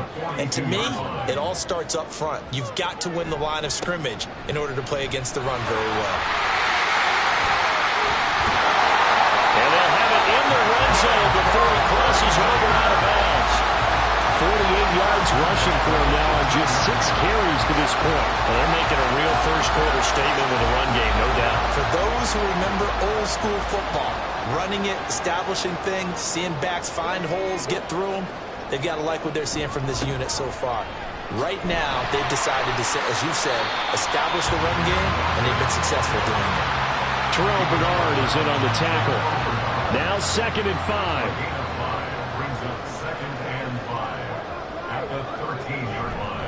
And going right back to Walker. And he'll get this one down to about the 10-yard line. Still a couple yards short of the first as the 3-yard gain brings up a third down. Brings up 3rd and 2. They'll try for the first with Walker. And he'll be brought down here at the 3-yard line. It's a gain of 6 as they're able to convert, and now it's first and goal. Well, they're making an effort to get the ground game going tonight. So far, it's working. I like what we're seeing from the offensive line. They seem to have the leverage going, and they're controlling things and reestablishing the line. And across the truck, into the end zone. It's a 49er touchdown. Elijah Mitchell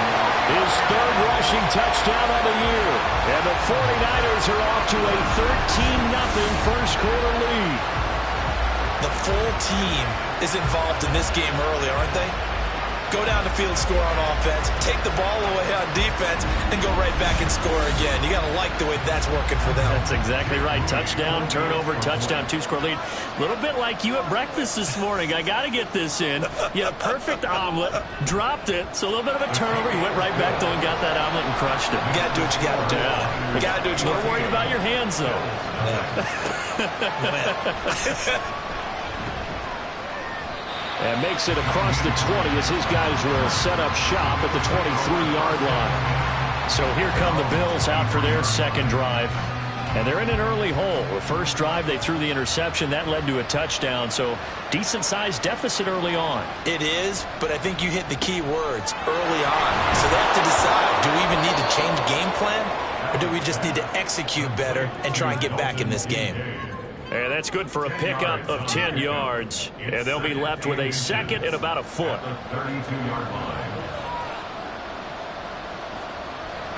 On play action, Allen.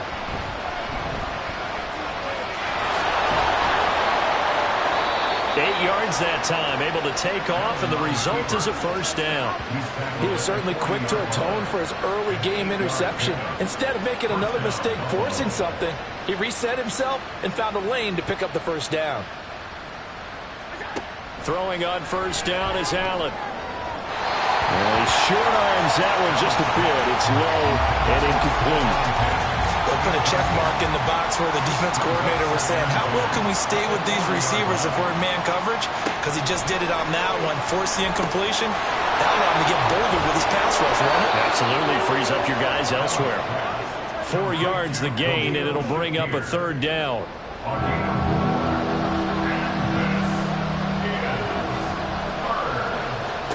Throwing now is Allen.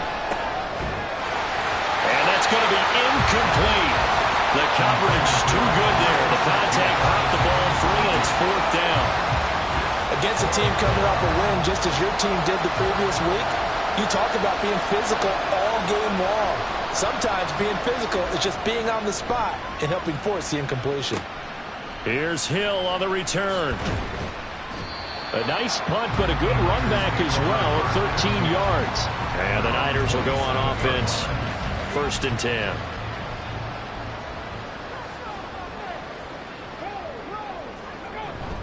Here's Walker to start the drive. And he can only manage to get a couple. 2nd and 8 coming up.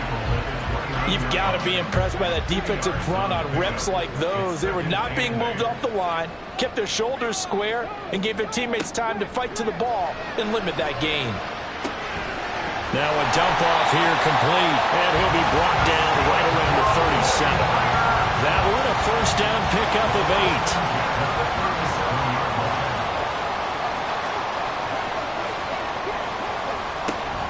From the gun, it's Walker. And he edges forward, but only gets a pair of yards out of it. And it's second down. Well, any lane that might have been open there was closed pretty quickly, and that was because the defensive front, they won that battle at the point of attack at the line of scrimmage. They used great leverage, held their spot, and stacked him up. And he is swallowed up right at the line of scrimmage. 3rd and 8. It's now 3rd and 8. He'll look to throw. And I don't think he got there, no. He's short by maybe a foot, maybe. Call it 4th and inches. That was a good effort there, trying to do it on his own, but as a defender, you're in a tough spot because you have coverage responsibilities behind you, and if you take off too quick to try and get him down, he might loft it over your head. So better to track with your man defensively than try to go up and make a stop on the quarterback. Exactly right. What you're hoping is that your guys in the front 7 can get him down. And well done here. That one will kick out of bounds at about the 8-yard line. The field position game, such an overlooked facet, Charles, of an NFL game. But this offense, they're going to be pinned back. What an ideal punt. An ideal punt, and it leads to that term complementary football.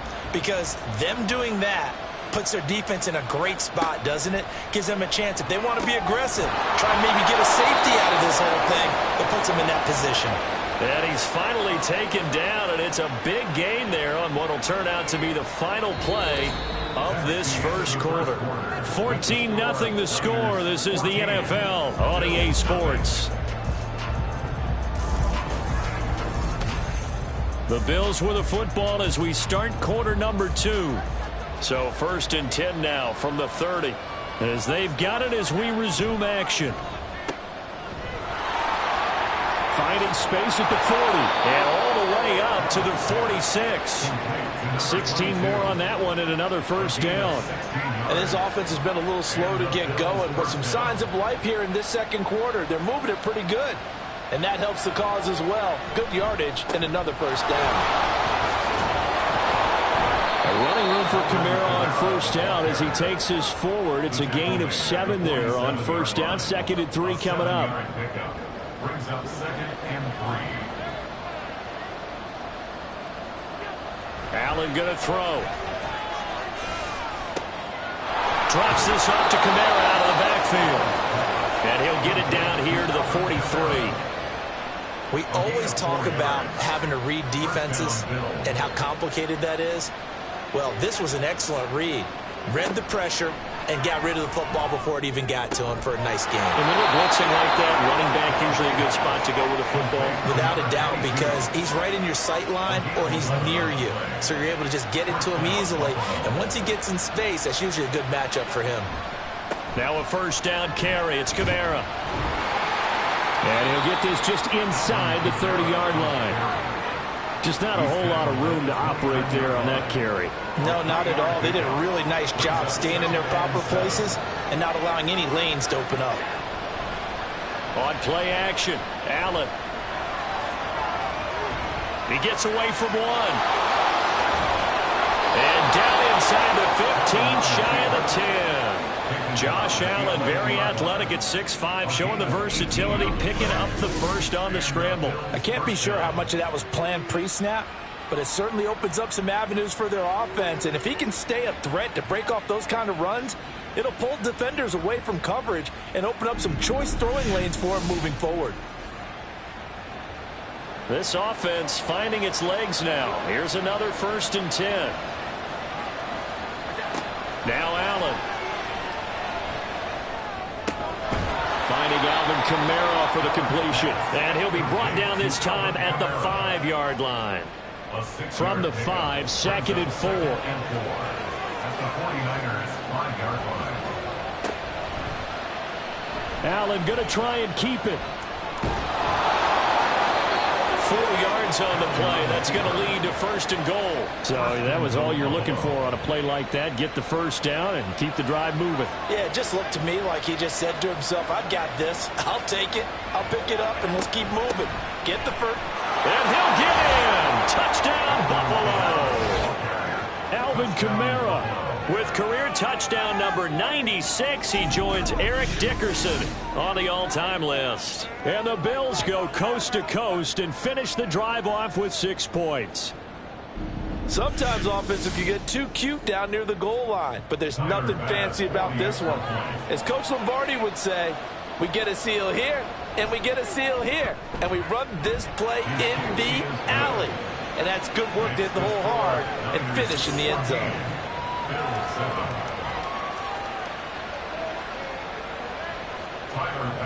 After the touchdown, Bass to kick it away.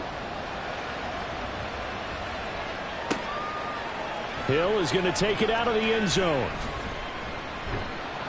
And ultimately cannot get this out to the 25-yard line as he's dropped at the 23. Kenneth Walker headed back out there. And it may just be the second quarter, but he's in a zone well on his way to eclipsing that 100-yard mark. And when a back has a game, as we're witnessing right now, his name's going to be in the books, but it's really a collective deal, isn't it? Because that means he's getting plenty of blocking, a lot of help from his teammates, but he's making the most of it. Yeah, he's made the most of it to this point.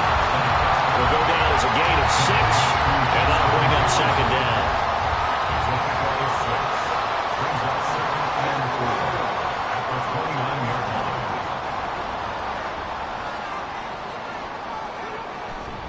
They'll set up to throw. That ball caught. Brandon Ayuk. it's all said and done. A game there of 30 big ones. That's a real nice job right there, working the middle of the field, working against those safeties. And you know, partner, if you get your hips turned the wrong way, big plays can result. And a big play resulted right there. So the big play moves him all the way across midfield to the 40 now for 1st and 10. Now back to throw. Connects with Kittle underneath. Call it a gain of a yard, and it'll be 2nd down. As a defense, you're more balanced when you're in zone coverage because you're able to keep your eyes on the quarterback and see the play develop in front of you. They're able to keep the quick pass in front of them and stop it right at the line of scrimmage. And he's taken down inside the 30. 76 yards for him on the ground so far tonight as he has been terrific in this first half.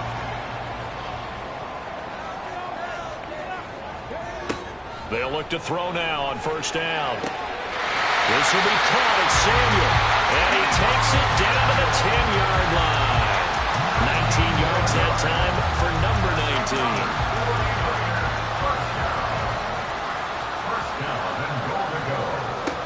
They'll look to throw here. Throwing middle, and it's complete. And he gets halfway home from the 10 to the 5 on a pickup of 5. And the ball smack dab on the 5-yard line. Here's 2nd and goal.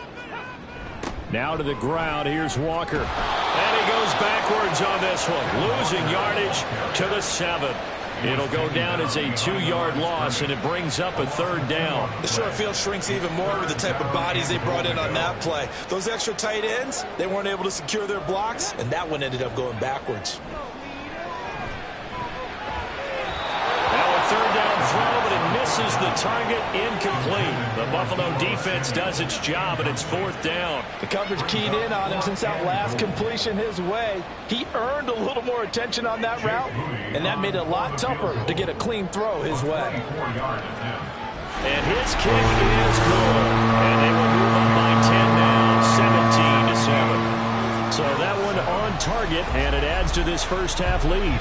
And maybe we're too early to worry too much about 1-score lead, 2-score lead, etc. But this is where you kind of start banking those points that come in helpful later on.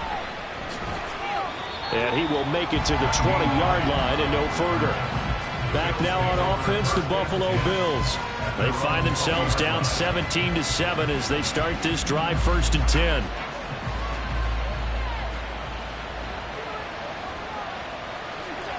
Allen now looks to throw.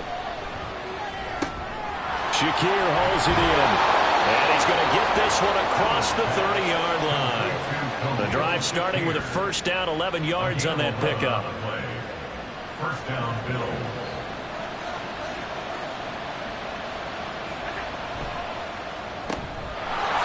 Quick throw here by Allen, complete. And he'll get it up near the 35, right at the 34 here. 2nd and 7, operating from the 34. At the 34-yard line. Here's Allen to throw it. A short throw pulled in by Kincaid. Short completion, just 4 yards. And this will wind up being a 3rd and 3.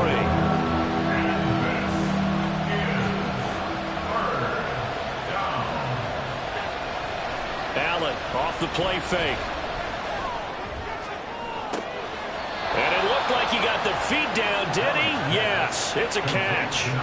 33 yards that time. So often when we're watching a football game, we see one with a lot of ebbs and flows, and this one is no different. And sometimes you just need a big play to wake you up a bit.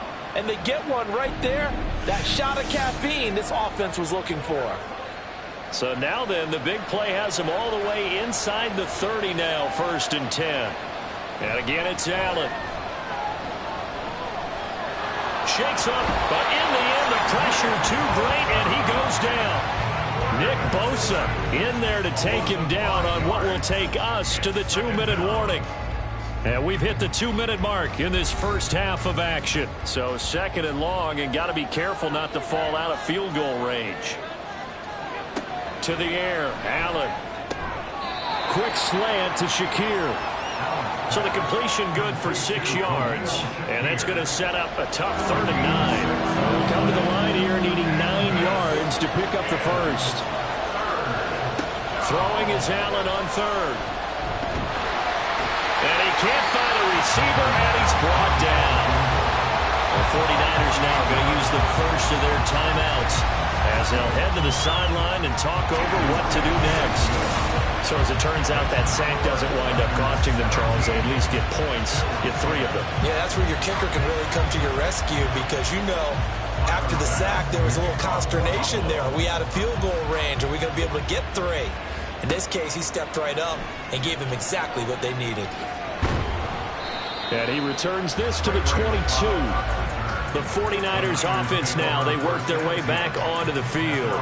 And not an abundance of time remains on the clock, Charles, but you would think more than enough to try to extend this lead before intermission. And when you're talking about extending the lead, I think you're talking about aiming for the end zone because there is plenty of time for that.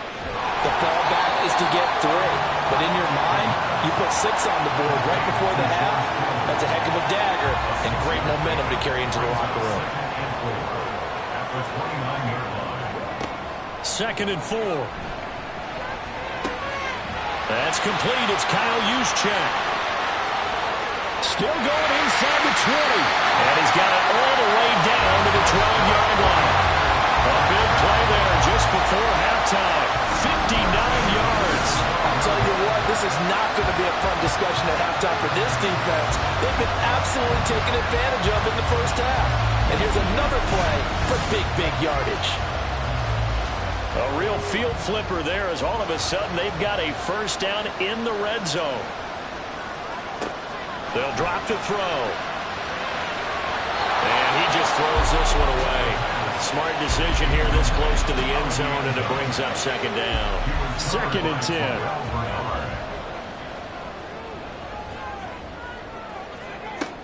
They'll stick with the passing game as he looks to throw. And he holds it in the end zone. Touchdown, San Francisco. Justin Jefferson as the first half is winding down. And the Niners would extend their lead here just before halftime. Partner, to me, that touchdown had something that was kind of rooted in that group seeing the future. What I mean by that is they had a plan. Let's find a way to score right here before the half. And that'll give us momentum going into the second half. Give us that cushion that we're looking for. They got that accomplished, scoring right before the half ended. So not much time to speak of remaining in this first half as the kick's away. And he'll be tackled just shy of the 25. Buffalo offense ready to go for their next drive. And with time quickly fading here in the second quarter, not sure how aggressively, offensively they want to play this. I think we'll find out just how much they trust their guys in this situation if they decide to take a shot. So we have come to halftime in what's already a 2-touchdown game. As we'll send you back over to Orlando with our EA Sports Halftime Report, here's Jonathan Coachman. All right, Brandon, thanks very much. We'll get back to you and Charles in a minute. But first, time to give the folks at home a look at what's going on around the NFL. We'll start up at Gillette Stadium in Foxborough, where it was definitely a game with some intrigue, as you can see by the scoreline. Tua Tagovailoa leading the way in the victory with 3 touchdown passes. From there, we'll head down to Charlotte to check on the Panthers at home at Bank of America Stadium. And they were losers in that one as they fall to the visiting Seattle Seahawks. Geno Smith leading the way in the victory with 3 touchdown passes. And lastly, we'll all be tuned in on Monday night for what should be a great one between the Green Bay Packers and the Houston Texans.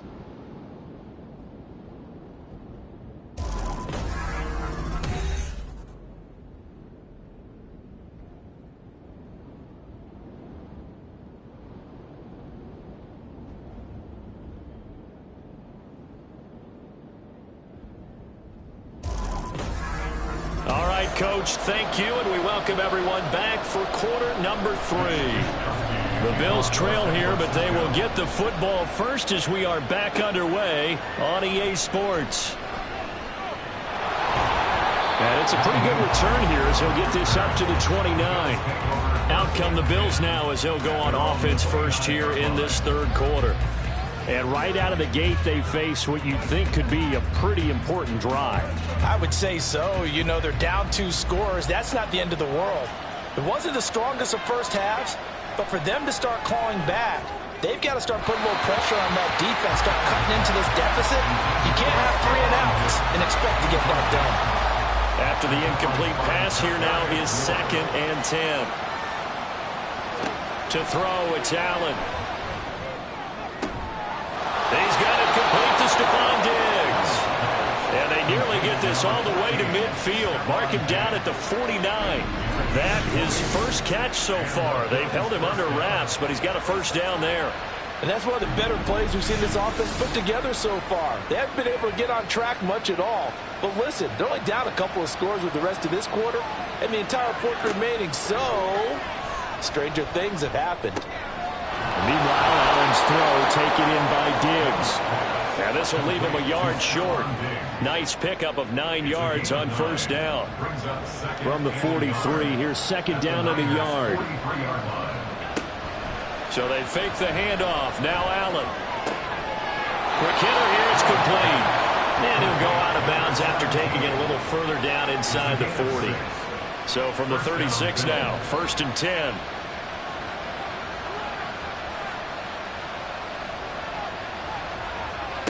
Allen. Over the middle into traffic, and that's complete. And brought down, but not before they're inside the 25.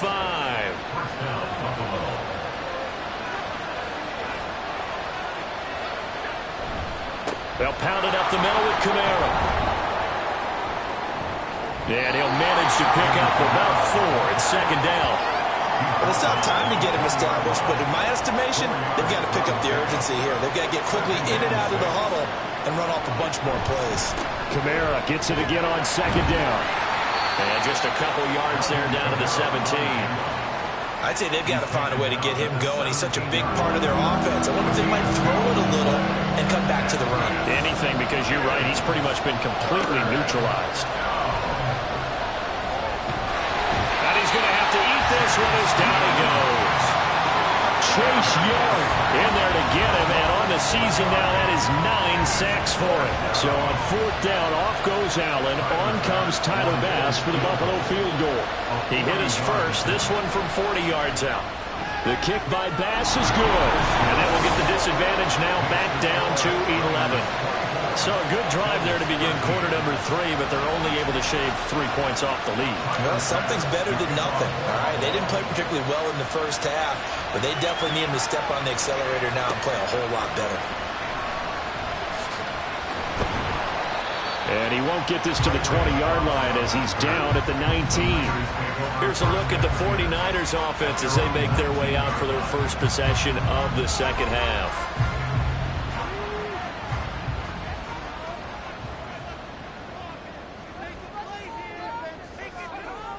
They'll come out throwing here to start the drive. And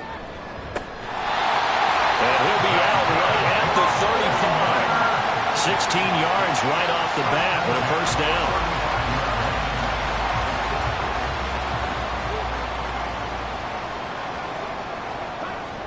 They're going to look to throw. He's got Ayuk once again. And that's good for a gain of 6, and that's going to bring up 2nd down. He decided to run a hitch route. It really helps to have a guy who can turn it loose. And, boy, he rifled one in there on that one. Not much run after catch, but it worked really well. Looking to throw. This one into the hands of Kittle, the tight end. And Kittle going to have a 49ers first down up near midfield, spotted at the 48.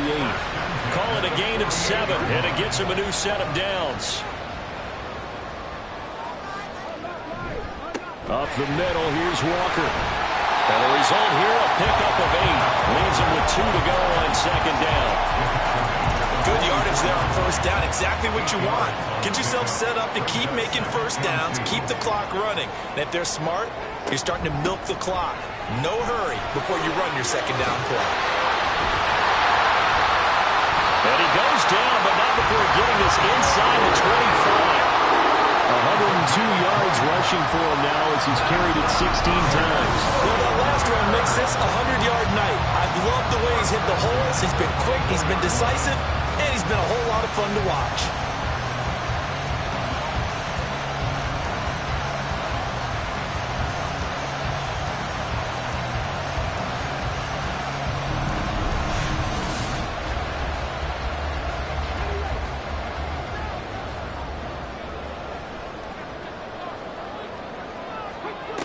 Now on first down, he'll drop to throw it. That's going to be caught by Samuel. And he's tackled a yard short of the marker. Good gain of 9 on first down.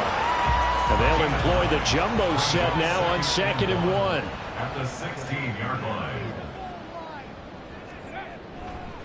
Trying the left side with Walker. And maybe a measure of revenge there. He's had his way in this one, but this time they get him behind the line. The 8th play of the drive coming up. It's 3rd and 3.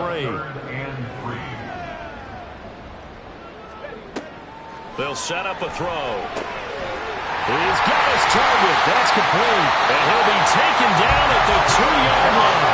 They're able to convert on 3rd down, and that sets up a 1st and goal. Well, this has certainly been a nice drive with the way they've spread the football around. Here, they even get the fullback involved in the passing game. That's got to cause a lot of consternation on the defensive side. You've got to cover him, too. That makes things really difficult. Here's Walker. And he pushes forward, but comes up short of the goal line as he'll get a yard down to about the 1. 2nd and goal from the 1.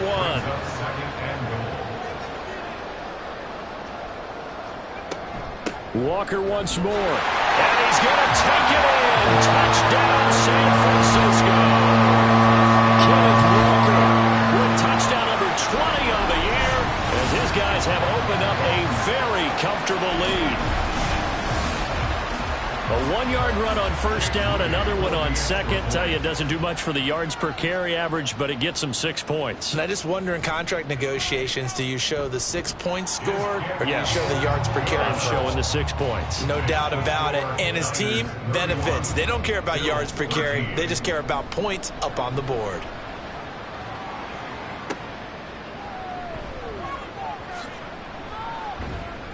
And he'll get it up just past the 20 as his guys will go to work at the 21-yard line. Here's the Buffalo offense now as they get set to take over here. I kind of feel like they've reached a do-or-die point in this game, Charles. If they're going to try to pull off an impressive comeback, it has to start right here, right now.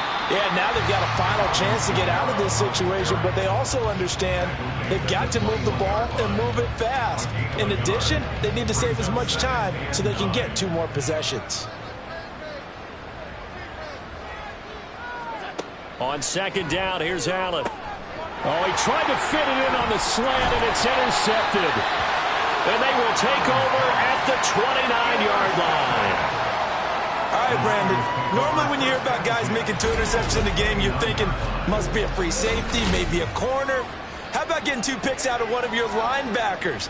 Again, he's just in the right place at the right time, and that's another great play to come away with the football. Kenneth Walker headed back out there. He's up over 100 yards, and he'll be looking to get in the end zone again. Has a tremendous nose for it, doesn't he? The ability to pile up yardage and find the end zone, that's the combination you want in your runner. That's a combination any coach wants, and we'll see if he can find that end zone once more. And the drive starts with a completion left side and inside the 20 before he's brought down. They'll get a dozen there, and it's a first down, 49ers.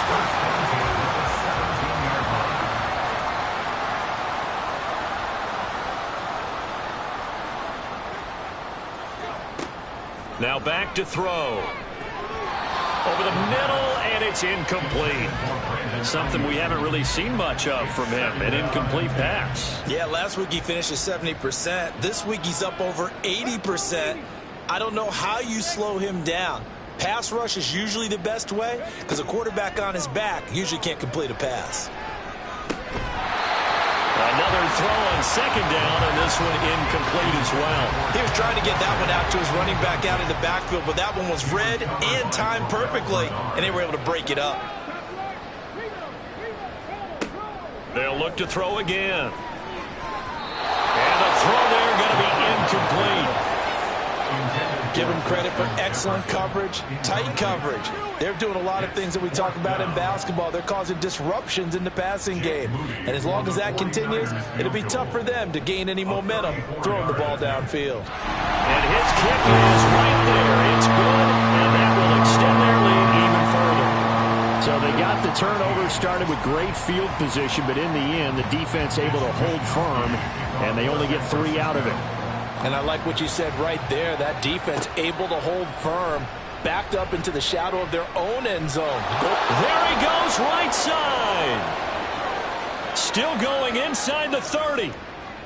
And he finally runs out of gas, but not before he's inside the 10-yard line. Similar to golf, you never want to count a score before it actually happens, but you have to figure. They thought they were going to get 6 on that play.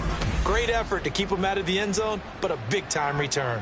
Here's the Buffalo offense now as they get set to take over here. The big kick return nearly resulted in 6. Now they'll try to finish the job here. 1st and goal. Hammering for the goal line. He loses the football. And now this is scooped up by the 49ers. And a big turnover there as his guys will get the football back. We just saw the dilemma for every coach. You want them to fight for the extra yardage, but somehow continue to cover the football. Oftentimes when you fight that hard, the ball becomes exposed. Defensively, it's obvious they're trying to be more aggressive. First tackle a little too aggressive. Second one, though, they strip it loose. Kenneth Walker headed back out there. He's been a good workhorse. I know we use the word workhorse a lot, but he's been a good workhorse for him in this one. No doubt about it, and there's nothing wrong with that. That's what you're looking for if you're a back, because that means everything's coming together for you. Big guys up front have created space. You've run through it. You've probably got some help even from the wide receivers who want to catch passes as opposed to block, but they're helping out too. Yeah, everyone's pitching in. He's had a good game. Sticking with Walker on 2nd down.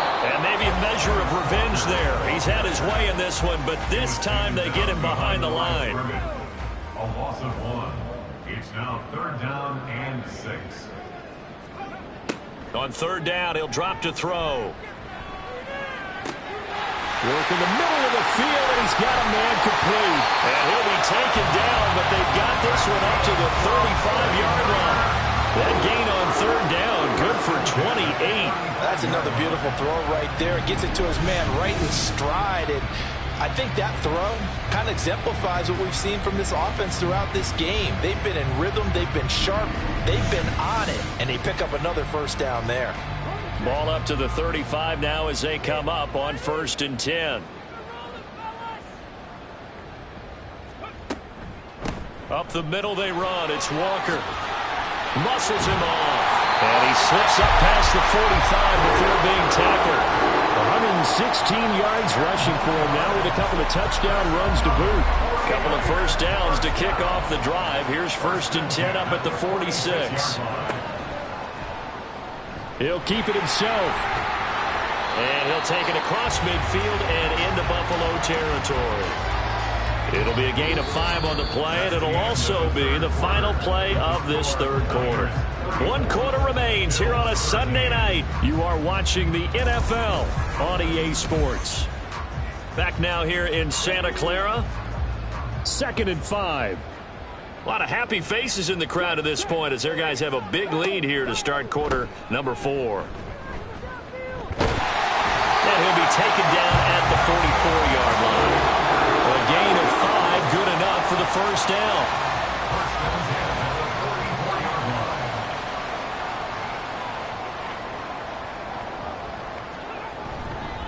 On the counter, it's Walker. And he's going to get stopped up quickly. Give him a yard down to the 43. Now 2nd and 9. Brings up 2nd and 9. Again, it's Walker.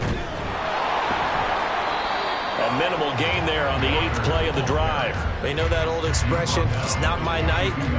It hasn't been his so far. I don't know if the legs are a little bit heavy. Sometimes having to hang out all day and play doesn't exactly play to your advantage, but it's been a tough go for him. Yeah, every time he looks up, somebody's there defensively. That was the same case on that play. He's up now to 80 yards receiving in the ball game, and he's got a 1st down. He's been the go-to guy. They needed a big play there on 3rd down. Went his way it worked out. It doesn't matter whether they've scouted it or that they think he's going to get the ball. He has a knack for finding his way open and completing the connection.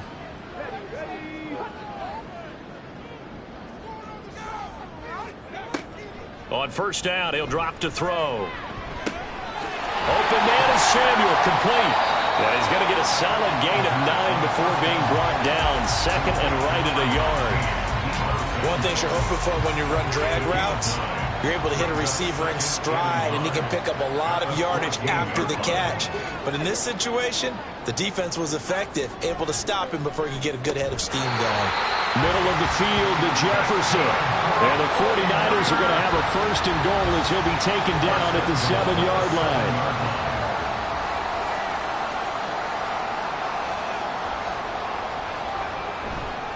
A give for Walker running right. Shrugs him off.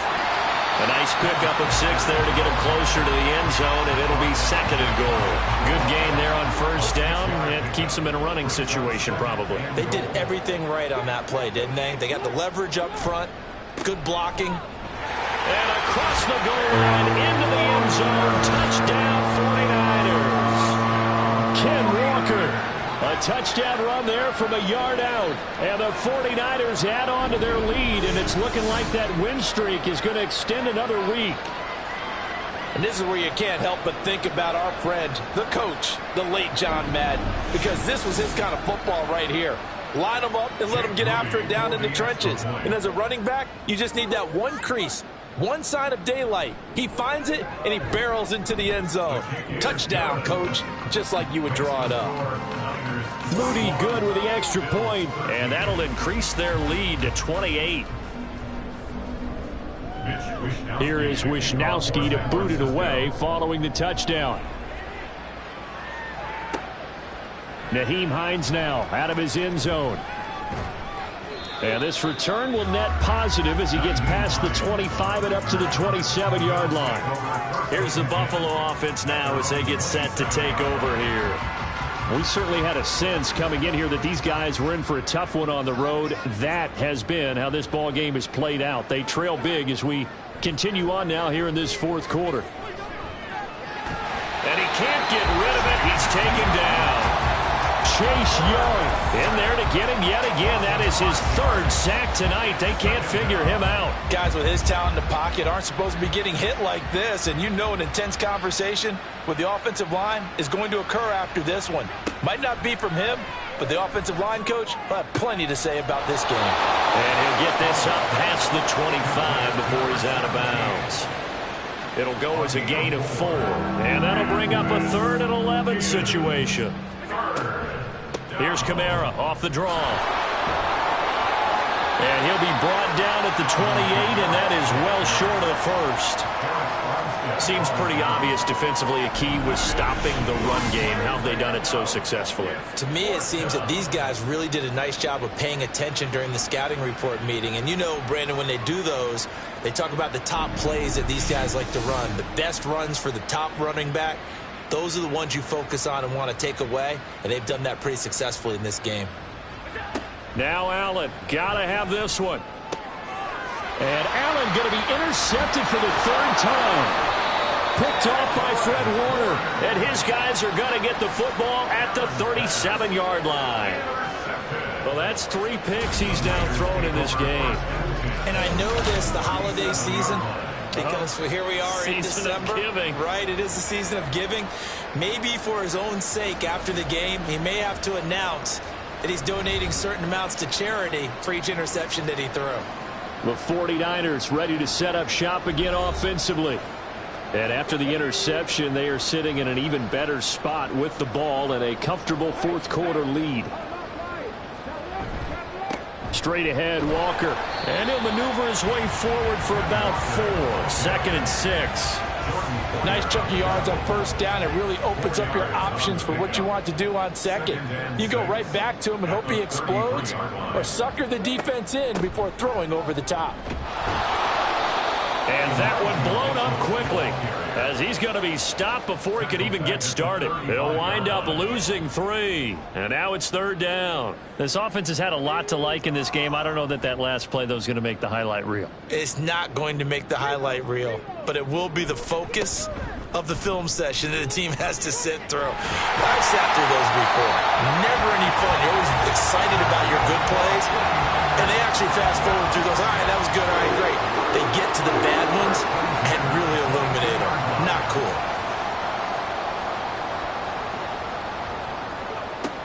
Now they'll switch it up here and look to throw. Sideline throw, it's complete. And a nice job there of keeping the toes inbounds. Out of bounds at the 17-yard line. It's a gain of 5. Brings up 2nd and 5. 2nd and 5. This ball tipped, and it's going to be incomplete. Fortunate maybe to get that back. It's 3rd down.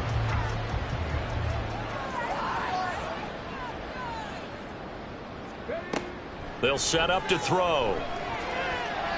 And that's incomplete. The CD, they're up big, but they're still passing it. I mean, this is an offense that's had a lot of success in this game, and it seems like they're just having fun out there. And it does feel like there's been a shift out there, doesn't it, partner?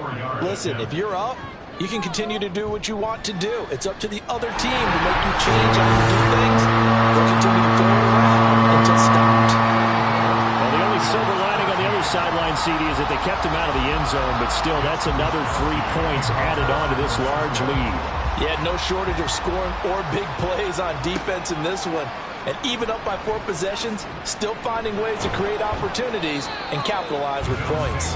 And able to get this out to the 25. The Bills offense now, they get set to head back on the field.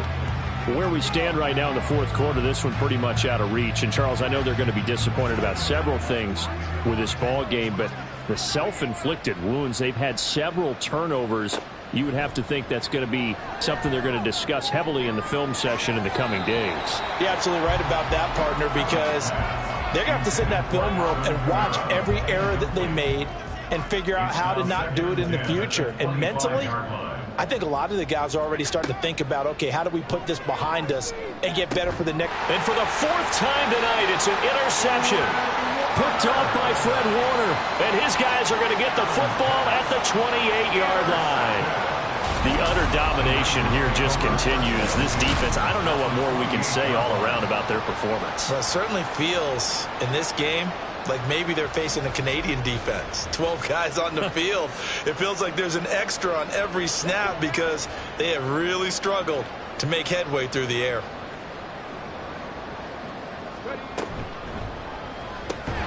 Connects with Kittle underneath.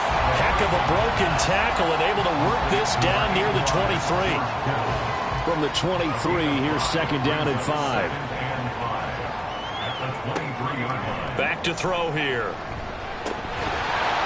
And that is incomplete.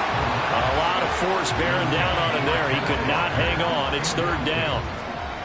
Brings up 3rd and 5. He'll drop to throw. Pass taken in by his big tight end. And he's going to have the Niners first down as he's able to get 8 yards there on 3rd and 5. And looking to put this game on ice in the 4th quarter, but still not afraid to throw it as they show there. You want to play the game with confidence, and they have a guy who's in control right now. Their trigger guy, throwing it, they feel just as confident with him doing that as they would if they tried to run the ball and run the clock out.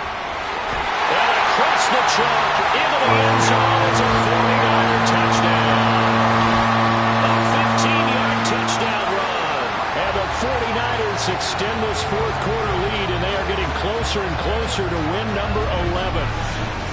If you're going to play quarterback in the NFL, you've got to have great vision, and you've got to remain calm when things break down in the pocket.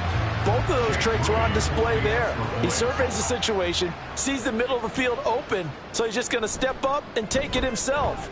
Very well done there. Moody good with the extra point. And this one was over a while ago as they just add on to that big lead. Here is Wisnowski to boot it away following the touchdown. This taken in at the goal line. And good coverage there on special teams as they'll get him down shy of the 20. Back onto the field now comes the Bills offense. Now they've sort of lost their way, partner. How do they recalibrate and get this proverbial train back on track? Well, this is where leadership really comes into play.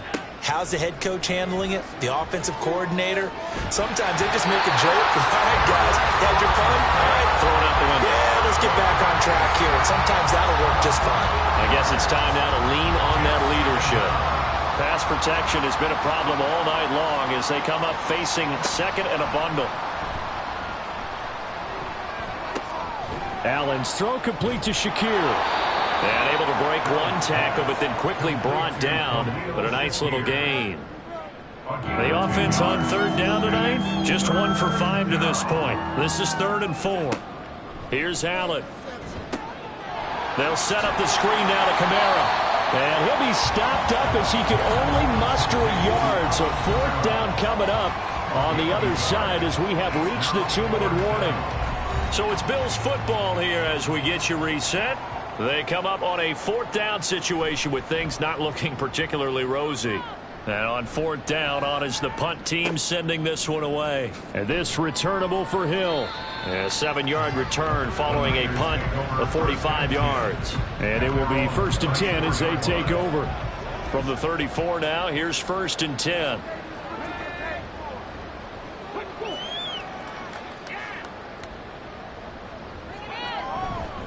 They'll run with Walker to begin the drive. And he'll get this only up to about the 35.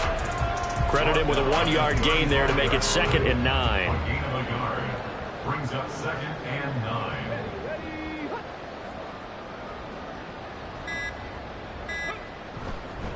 Sticking with Walker on 2nd down. And he'll get up near the 45. They'll spot it at the 44. 9 yards to pick up there, and it's a 1st down. I know we're in the era of wide-open football, a lot of spread formations, more space, but there's still a spot for power football, and we just saw some of it right there. How about that run? Yeah, breaking the tackle, and, you know, late in this game, he wants the football in his hands. He's had a good day. And he'll take this one up close to about the 45. Just a yard on the pickup there, and it'll bring up a 2nd and 9. 1-yard gain brings up 2nd and 9.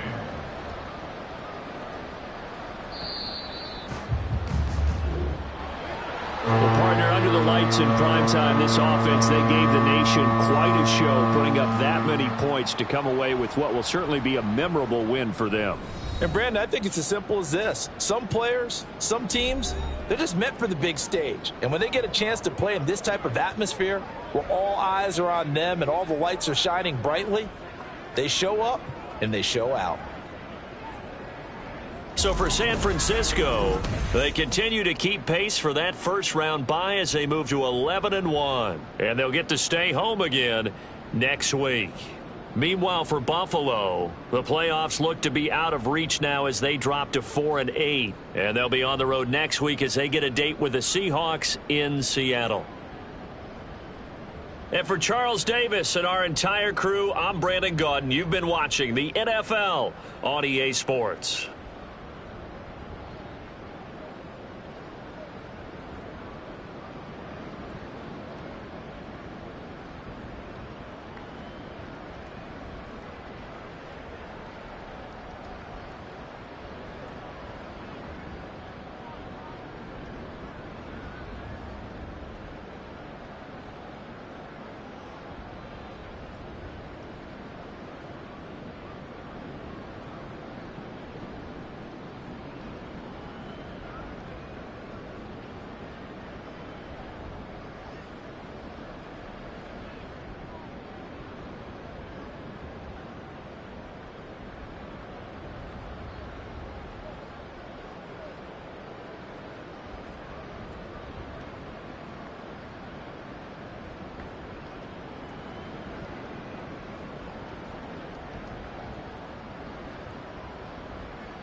It's Week 13 of the National Football League.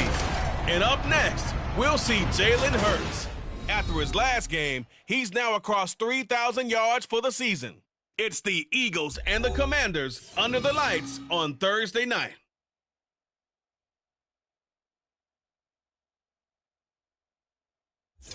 The sun has gone down and the mercury going down as well. To be expected, I guess, here on an autumn night just outside of D.C. at FedEx Field.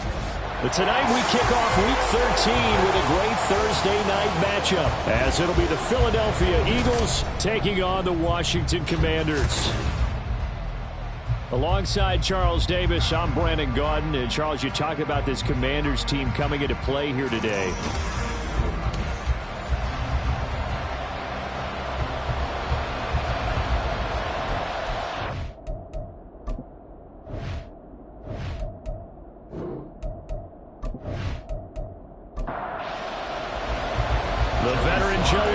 Set to get us started, and we are underway in our nation's capital. Bringing it out of his end zone, Isaiah Rodgers. Past the 20 to the 22-yard line. Philly's offense getting ready, and Jalen Hurts ready to lead them. The second-round pick who started his career at Alabama, then finished with an electric senior season at Oklahoma. You talk about the pause that refreshes. I think it's come at a perfect time of the year for them, hasn't it? You know, it's the season is starting to wind down, got a little bit of a break. But how about the guy calling the signals? He's got to be excited about that, because now he didn't just get a game plan for 1 week. He was able to work on it for 2 weeks. I can't wait to see if they'll have anything special in store for him today. And even 20 yards and a first down on the game's very first play.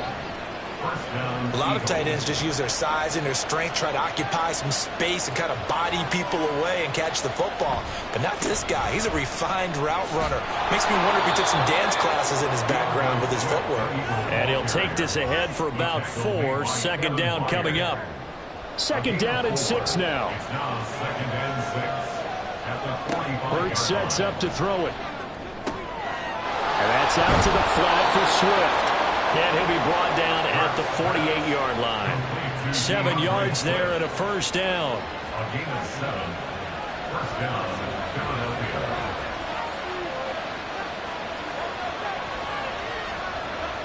Throwing is Hurts. Open man is Goddard, the tight end. And he gets this inside the 35-yard line. The Eagle passing game looking good on this drive. It's a first down. And an Eagle first down. Here's Hurts to throw. And that is incomplete. Now the coverage a little too good there. And it's second down. It's now second and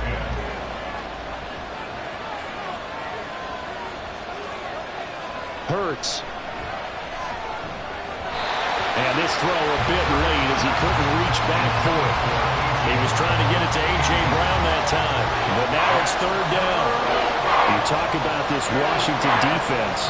They've been pretty good against the pass. Not amazing, but good. Number 13 in the league. So I'm prepping for this game. I kept asking myself the question, what's keeping this group from being top 10 in the league against the pass? And too many mistakes, especially little mistakes. And when those add up into big mistakes add up into points against you. Oh, there's going to be a little bit of regret there because they certainly had the chance to get off the field here just giving up a field goal attempt. But they couldn't get that stop on third down. Now they have to hunker down because guess what? That drive continues.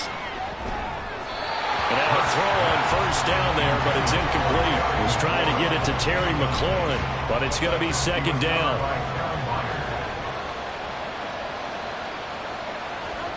From the gun, it's Hurts. Out to the left there and complete to the tight end Goddard. They get 6. That'll leave them with 3rd and 4.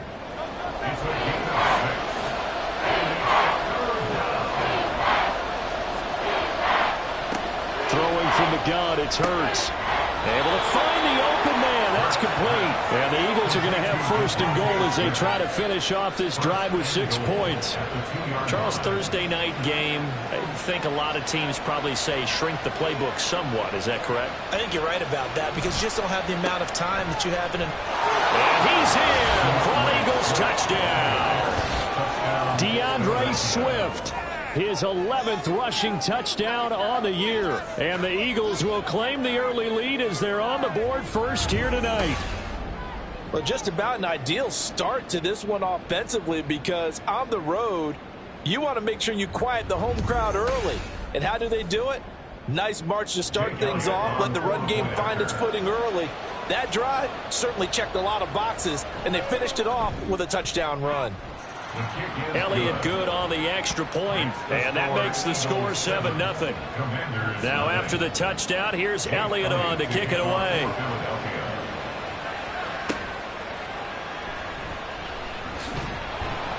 And beyond the 20, but not by much. In fact, just a yard pass there to the 21.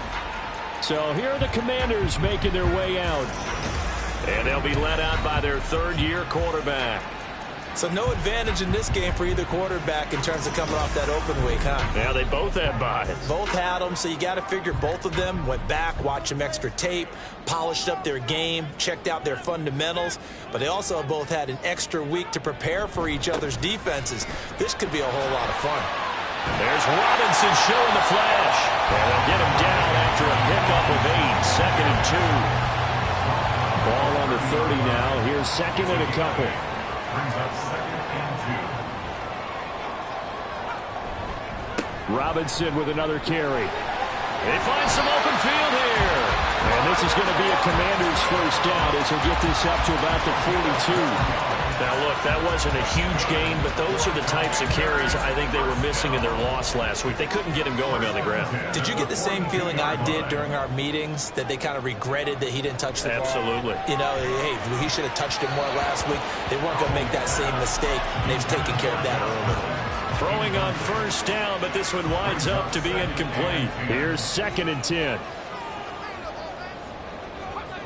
Howell, he'll look to throw it. And that one off the mark behind him, incomplete. You look at this Eagle defense. Currently number 1 in the NFL against the run. And that play right there shows exactly why they're so good against the run. Held the line of scrimmage, held the point of attack, and stuffed him for no gain. He's got his target. That's complete. And he has another first down as they'll get the ball down to the Eagles' to convert on third down, picking up 26 yards. This is an offense that's near the bottom of the league in rushing, so defensively coming in, you've got to know you're going to see the ball in the air a lot. And that time, it's a completion and a first down on this opening drive. So from Philadelphia territory now, here's a 1st and 10 down at the 33. Pass throw here going to be caught by Wilson. And he gets this one inside the 15, just a yard or two shy of the 10. Back-to-back receptions for him, and it's another first down. Clock rolling as we hit the midway point of this first quarter. On 1st and 10, it's Robinson. This will be stopped about 2 yards shy of the marker. 8-yard gain, 2nd and 2.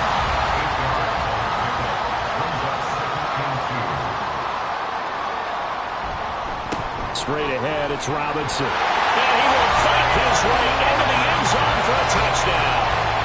Brian Robinson Jr., his 9th touchdown of the season. And the Commanders respond to that opening drive touchdown with one of their own. Well, first quarter, maybe too early to talk about statement drives, Charles, but that sure seemed like a statement drive right there. Well, if we're going to talk about statement drives, I think what they're saying is we're going to establish the run. They gave it to him early and often on this drive, and he wound up taking it into the end zone.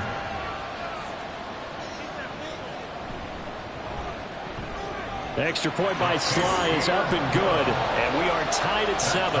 Each team's had it. Each team has scored. 7-7 here as the kick's away. On the return from his end zone, Rodgers. And that decision to bring it out ends up not being a good one. Costs him about 5 yards as he's tackled at the 20. All eyes on Dallas Goedert as the Eagles offense comes back out onto the field. And the previous drive put him up over 1,000 yards for the season. So now it's what you like to refer to, my friend, as gravy time, right? It is. I mean, he's done it, right? He's accomplished the goal. So the good players, they relax a little, they bask in it. They think this is, okay, we've done what we set out to do. The great players decide to push that number as high as they possibly can.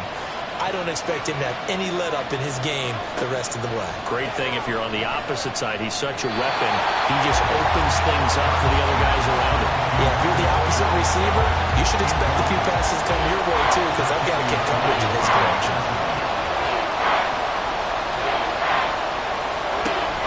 Off the play fake, here's Hurts. And that is incomplete. Well, he certainly thought he had a window to push that ball downfield, but as soon as he released the throw, the corner was there to slam that window shut. On 4th down, punt coming from Braden Mann.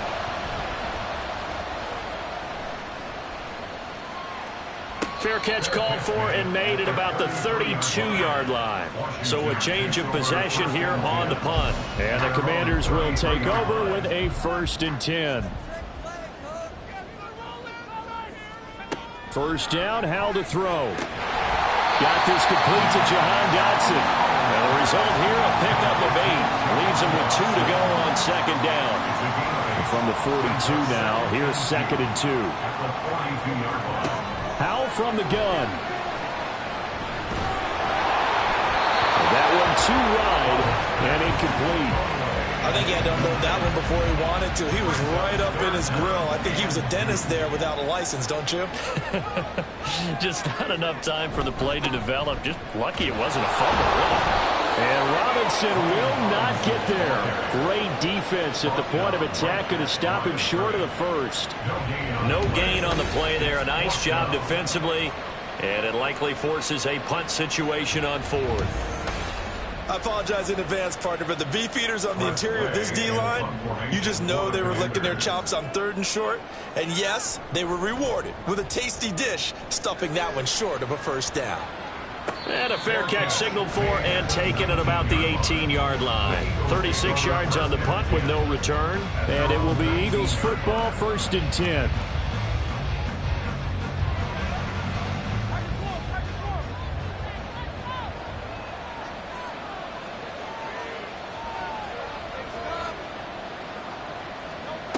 They'll come out throwing here to start the drive. And this one complete to Smith. And he'll be taken down, but not before he gets his football out shy of the 30 to the 29.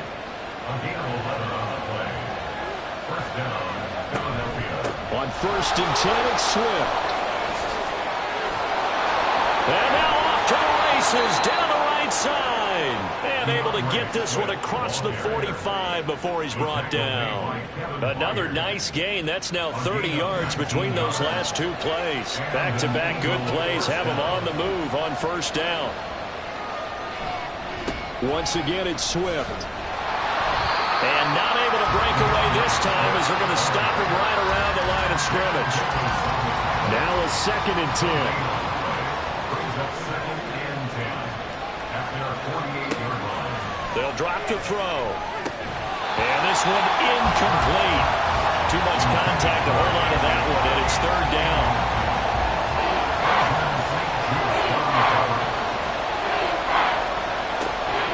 He'll look to throw.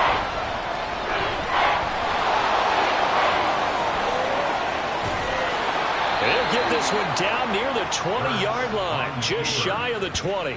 Big yardage there on the scramble. It gets him a 1st down. He's a talented runner, and that means he's always looking for bigger and bigger gains when he takes off. Certainly found some bonus yards there beyond the 1st down marker, and this early drive will continue with that extra jolt from his legs. So the big play gets him all the way down to the outskirts of the red zone here for 1st and 10. Looking left side, and he's got a man. That's Brown. They'll give him 4 yards there, and that will bring up 2nd down. 4 yards on the pickup. 2nd and 6 at the 18-yard line. Now a shotgun snap as they'll look to throw. He's got Smith here. And able to get this down inside the 15, either the 13 or 14 before he's out of bounds. This will be play number 8 here on the drive. It's 3rd and a yard. They'll try and run here with Swift. And stopped a few yards shy of the goal line at the 3. They picked up 5 yards last time. Now they double it and get 10 here.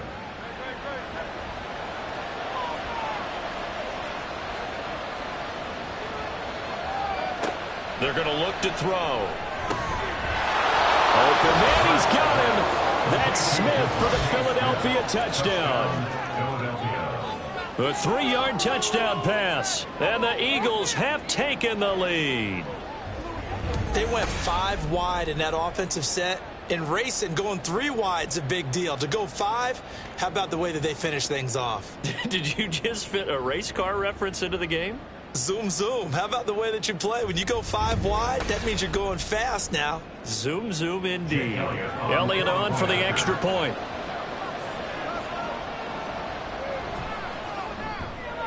It's up and good, and it's 14-7 now here in the 1st quarter. That time, a 9-play drive. And it was finished off by a touchdown from Devontae Smith. Washington ready to try again on offense. And they are losers of 2 straight coming into this Thursday night game. Is it more difficult, CD, when you take a losing streak into a quick turnaround game like this? It certainly is, because you don't get time to work on the issues that you've had throughout the season that have caused you to have the record that you're having. You can't really get those set. So now you're trying to minimize those and maximize what you've been doing well. And I remember a game recently where one of the assistant coaches said to the head coach, forget our running back rotation. This guy has a hot hand, and they rode him to a victory. Those are things you have to look out for in games like this. Now, meanwhile, here's a 2nd down throw that's knocked away and incomplete. Now they face a 3rd and 10 after back-to-back incompletions. Throwing here, Howell. And he is stopped just short on 3rd down. Got 9 yards, but needed 10. That looked great when he first took off, because in my mind, there was room to run, and he had the marker in his sight. But I certainly didn't expect him to close so quickly, and neither did he. They got to him just in time, and now that forced him to make a decision with his 4th down call. Through 1 quarter, 14-7 our score. 2nd quarter now from our nation's capital, and it's Washington in possession of the football as they've got it with a 4th down coming up. And now the punter, Tress Way, as he sends this one away. With it is Brown.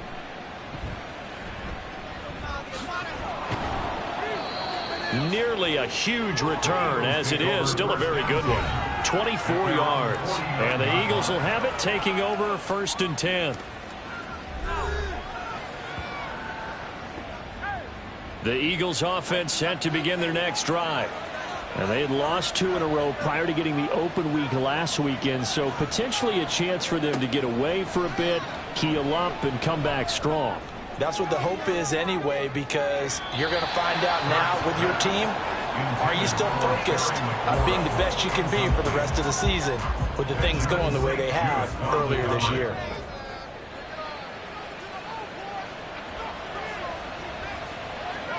Second down. Here's Hurts. Escapes the sack. But now he's swallowed up and taken down. Brian Brzee busting through to get him for a loss of 6. Like the footwork back there, and I thought he did a pretty good job of evading that first wave of players. Tried to buy a little extra time out of the pocket, but in the end, oh, that was a tough one. Yeah, winds up getting buried for the loss. And they'll get this across midfield, but not nearly close to a first down as he stopped at the 48. A gain of 9, not enough, and it's 4th down. Here's Braden Mann now as he'll kick it away for the second time. First kick, 47. This one looks good as well. And this one hits at the 3 and then bounds into the end zone for a touchback. The Commanders' offense set to take over. And Charles, a very uninspired effort the last time we saw them out there was a quick 3 and out, then they punted the football. Yeah, and you never want to get stopped so soundly during a series, but what would be even worse now is letting it happen again right here. They've got to get going. And he is met in his tracks behind the line of scrimmage. Call it a full 3 yards in the wrong direction there. Brings up second down.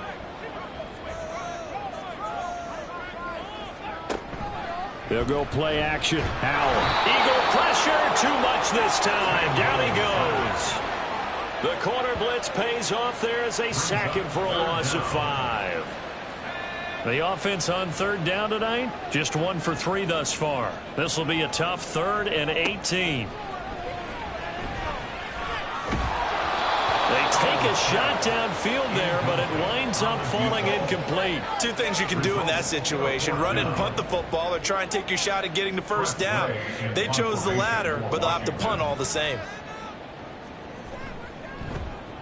He's been a busy man here in this first half as he gets it away. And now a fair catch called for and taken just outside the 40-yard line. A 41-yard punt there with no return. And that will come the offense as they take over.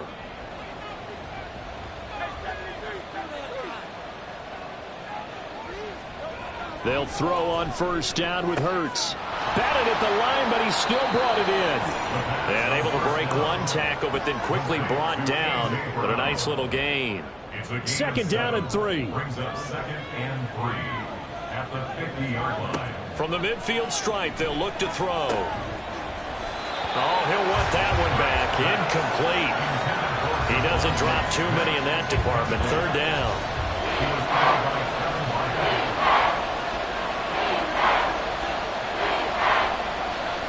Throwing is Hurts. Pass taken in by his big tight end. And he is going to have an Eagles first down as they're able to get the 3rd down conversion. The Eagles hit 9-2 to start play. And they come in off the extended break from the bye. And I think it was much needed as well, because you play 2.5 months. You know you're ready for some time off in order to get prepared for the home stretch. In fact, when they looked at the schedule to start the season, I think they liked where their open week fell. Hurts throw complete here to his receiver, Brown. So give him 5 yards there on the pitch and catch, and that'll make it 2nd down. Brings up 2nd and 5 at the Commanders' 36-yard line. Here's Hurts to throw. This short throw caught by Goddard. And Goddard going to have an Eagles first down as he'll get the ball down inside the 30. A gain of 7 and an Eagle first down. They go play action with Hurts. To the right side and complete to Washington. That's good. The completion there for 7 yards, and it's second down. A 7-yard pickup brings up 2nd and 3 at the 23-yard line. Hurts. Looking for McLaurin, and he's got him. 70th catch for him on the year, and like so many others, this goes for a first down. Gain of 6. First down, Eagles. Play action. Here's Hurts. This is caught. Touchdown, Eagles. A.J. Brown from 17 yards out. And the Eagles have taken a 2-touchdown lead now. Touchdowns on their first 3 possessions, and they're a PAT from going up 21-7. Yeah, very impressive the way that they've moved the football. Full command of their playbook, full command of the way they wanted to attack. Elliott now to add the extra point.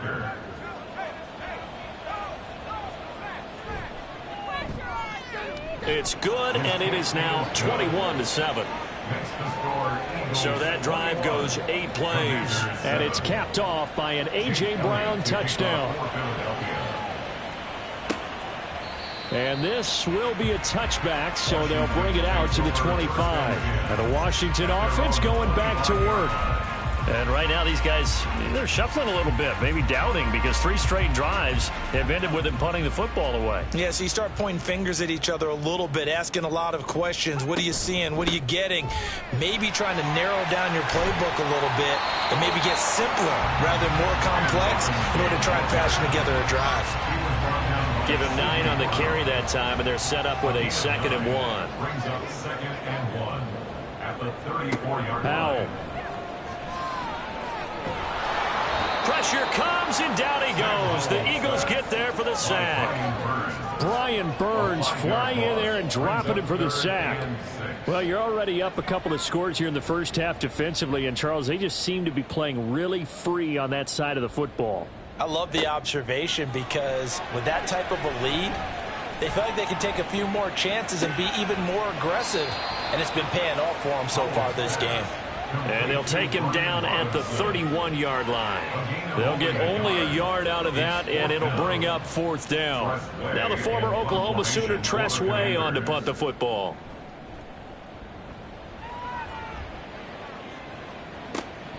Now Brown. They call that a punt of 38 yards officially. And they will take over 1st and 10. Wide receiver A.J. Brown, you see he and the rest of his mates returning to the field here. Previous series, definitely a focal point. 3 catches, the touchdown grab. As a DB, you're a former DB, is there a number of catches on a drive you're like, oh, he got the best of us? I'm not sure there's a number, but there's a great feel. And what he did on the last drive, yeah. Especially with a touchdown. Yes. You're never happy. You're exactly right. The way he capped it off. So you feel that in the sideline, and now you're looking at your buddies and saying, okay, what are we going to do to take things away from him? Because I'm not sure the other guys can make those sort of plays. So let's make sure that we don't let him get going again. And that didn't fool anybody. He's going to be dropped in the backfield. 2 yards the loss, 2nd and 12. And that's what I'd like to see out of this defense, a little fire, a little toughness. It hasn't been the best first half for them, but they did do a nice job there, forcing a loss on that play. Hurts throw here taken in as he's able to find Goddard. So they'll get nothing out of that play, and it'll be a 3rd and about 13. Got to give credit where it's due. Really nice defense on that play. The pitch and catch was successful, but not any run after it. Now on 3rd and long, they'll look to throw. Able to find the open man. That's complete. And they're going to have another first down here as the tackle's made at Washington's 37. 17 yards on the pickup there. The drive will continue. Kind of a dangerous throw there. He's off balance when he gets rid of it. But this is all about a quarterback knowing what he can get away with. And that time, it turns into a completion and a healthy gain as well. On 1st and 10, it's Hurts. And Sharp calls it in. And they'll wind up getting this one all the way down inside the 20. A good pickup there, 21 yards. They don't need to run another play here before the 2-minute warning. Let's see if they do it anyway. On first down, Hurts. And he whips that one incomplete there. Devontae Smith, the intended receiver, but it'll be second down.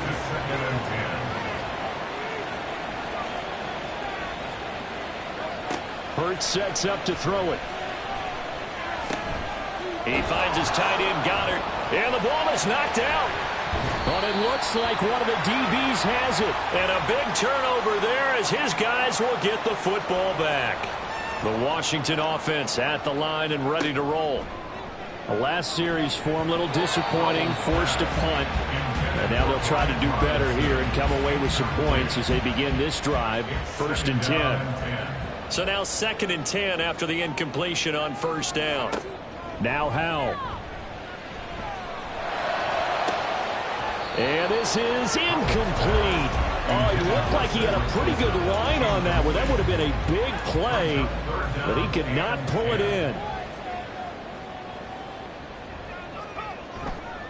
On 3rd down, Robinson. And they'll blow that one up back at the 16-yard line. The Eagles going to take the first of their timeouts as they'll head to the sideline and talk over what to do next. Well, let's shine the spotlight on the former Georgia Bulldog, DeAndre Swift, who's set to begin this next drive. He's been effective so far, over the 40-yard mark here in the second quarter. Don't forget about those guys up front, though. They've been effective, too. The leverage game has been in their favor. They've been the ones who've been able to bend their knees, drop their hips, and get a little bit lower than the guys on the other side of the football, and they've moved them out of the way for the runner. Sometimes that's tough for those big fellas. Not an easy thing for them to do. At the 43-yard line. 2nd down, here's Jalen Hurts. He delivers another to Goddard, complete. Call it a gain of 6 on the play, and now it's 3rd and 3. A gain of 6 yards. And it's 3rd down. And drop to throw. That is caught. And he is going to have an Eagles first down as they're able to get the 3rd down conversion. Devontae Smith. A gain of 16 yards. First down, Philadelphia.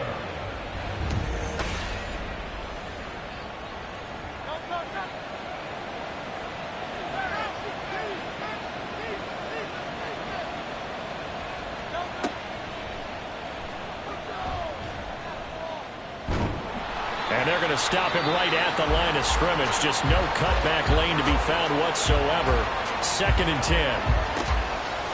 They'll look to throw. And that is incomplete. So 17 seconds now on the clock here. An incomplete pass on 2nd down. That muddles things a little bit here. This is 3rd and 10.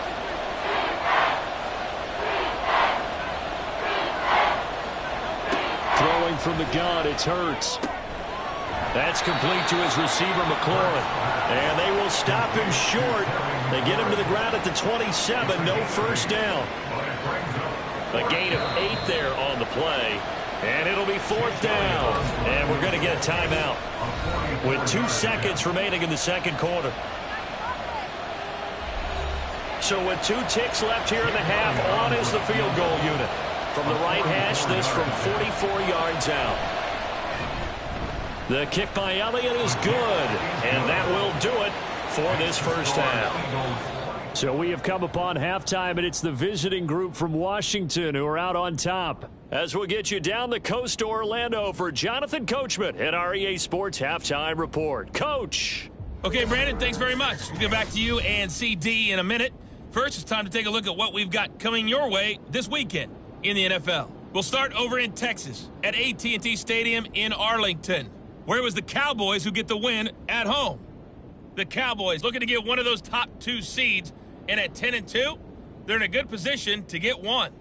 In the late afternoon games, one to keep an eye on for sure will be in Minneapolis, where it'll be the Vikings taking on the Jacksonville Jaguars. And lastly, we'll all be tuned in on Monday night for what should be a great one between the Green Bay Packers and the Houston Texans.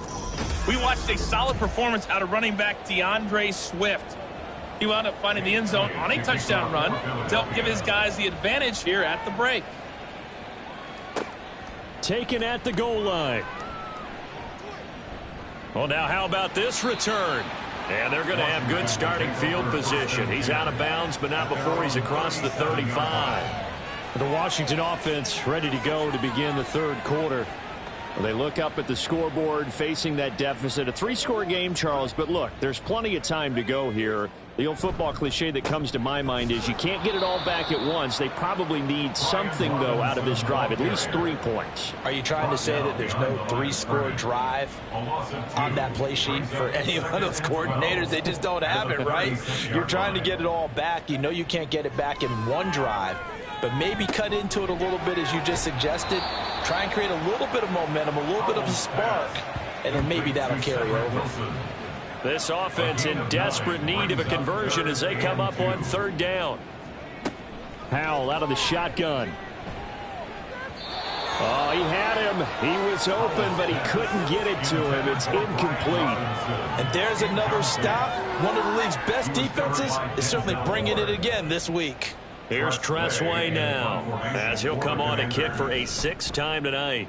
And he'll get off a fairly short kick here as this is toward the sideline. And the punt over the side in the air, and the spot will be inside the 35.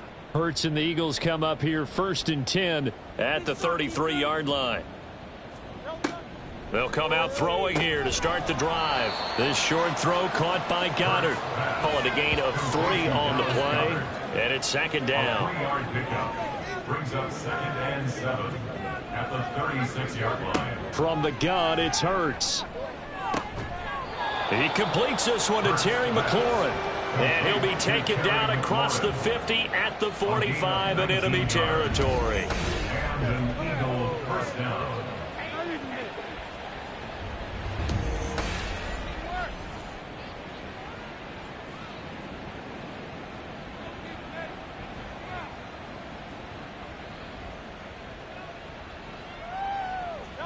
They'll throw on 1st down with Hurts. This is Smith with a grab. Touchdown, Philadelphia. Devontae Smith with his 2nd TD of the game, his 6th on the year. And the Eagles add 6 to their lead. I know Paul Revere talked about by land or by sea, right? You know, 1 by land, 2 by sea. He didn't mention air because right now we're seeing a big-time performance, aren't we? That's 2 touchdowns so far in this game. Where'd you pull that one from? And, you know, every now and then I actually listened in history class. And you're just a scholar all the way around. You're reading all the time. I like that you fit that into the broadcast. You know, I just grab a nugget when I can. Elliott good with a PAT. And the lead is now 24. Now after the touchdown, here's Elliott on to kick it away. And this will not be returned. It'll come out to the 25. And the Washington offense heading out. They trail here by 24 points. Got to get going soon, you'd have to think, as they come up 1st and 10.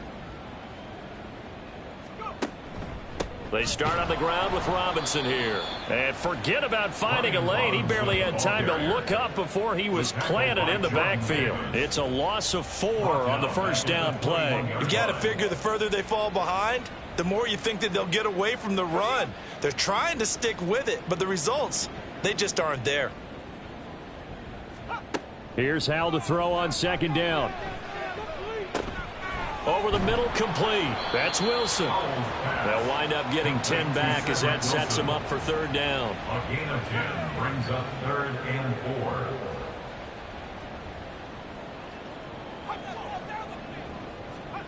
Here's Howell. Pass taken in by his big tight end. And he's going to have a Commander's 1st down as they're able to get the 3rd down conversion. 49-yard line.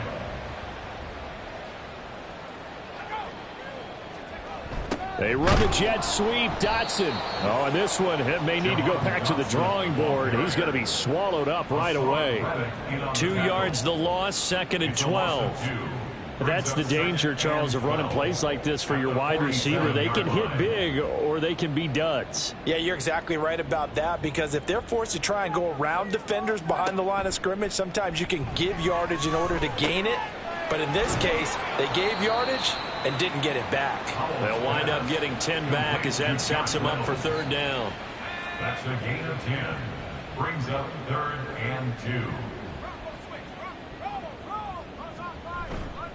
2. Robinson will try to pick it up. And he will have a first down as they get him to the ground at the 37. A gain of 6. That's good for a Washington first down. Howell, he'll look to throw it. Throwing quickly there, but it's incomplete. At this point in the game and the situation they're in, partner, these incompletions that we're seeing, they need to turn into positive snaps, and soon. Second down, Howell back to pass. Robinson's got it. And he has another first down as they'll get the ball down to the Eagles' 26. Give them 11 yards that time and a new set of downs.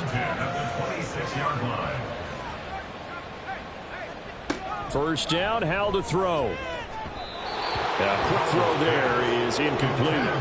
The passing windows are just not there, and that's just another example of how great this defense has been all game long. And that's exactly what a top 10 defense can do. They can really change the game tempo and frustrate you as you try to execute offensively.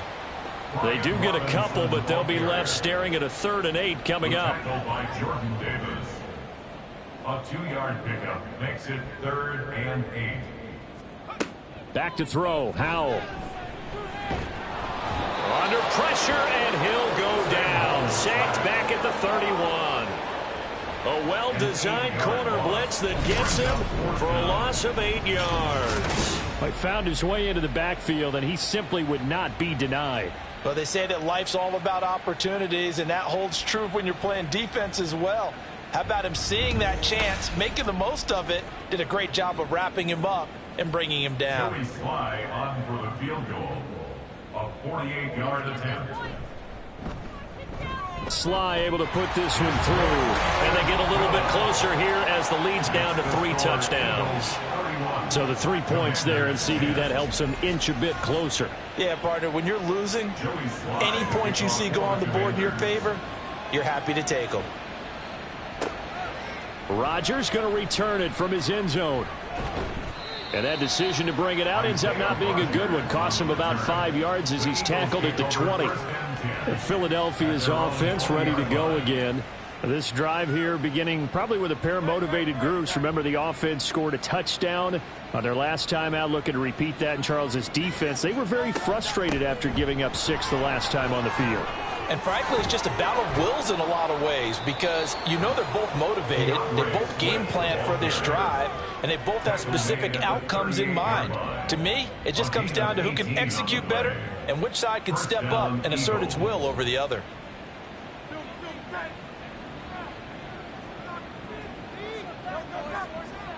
Throwing is Hurts. Open man is Goddard, the tight end. And he'll work it across midfield inside the 45.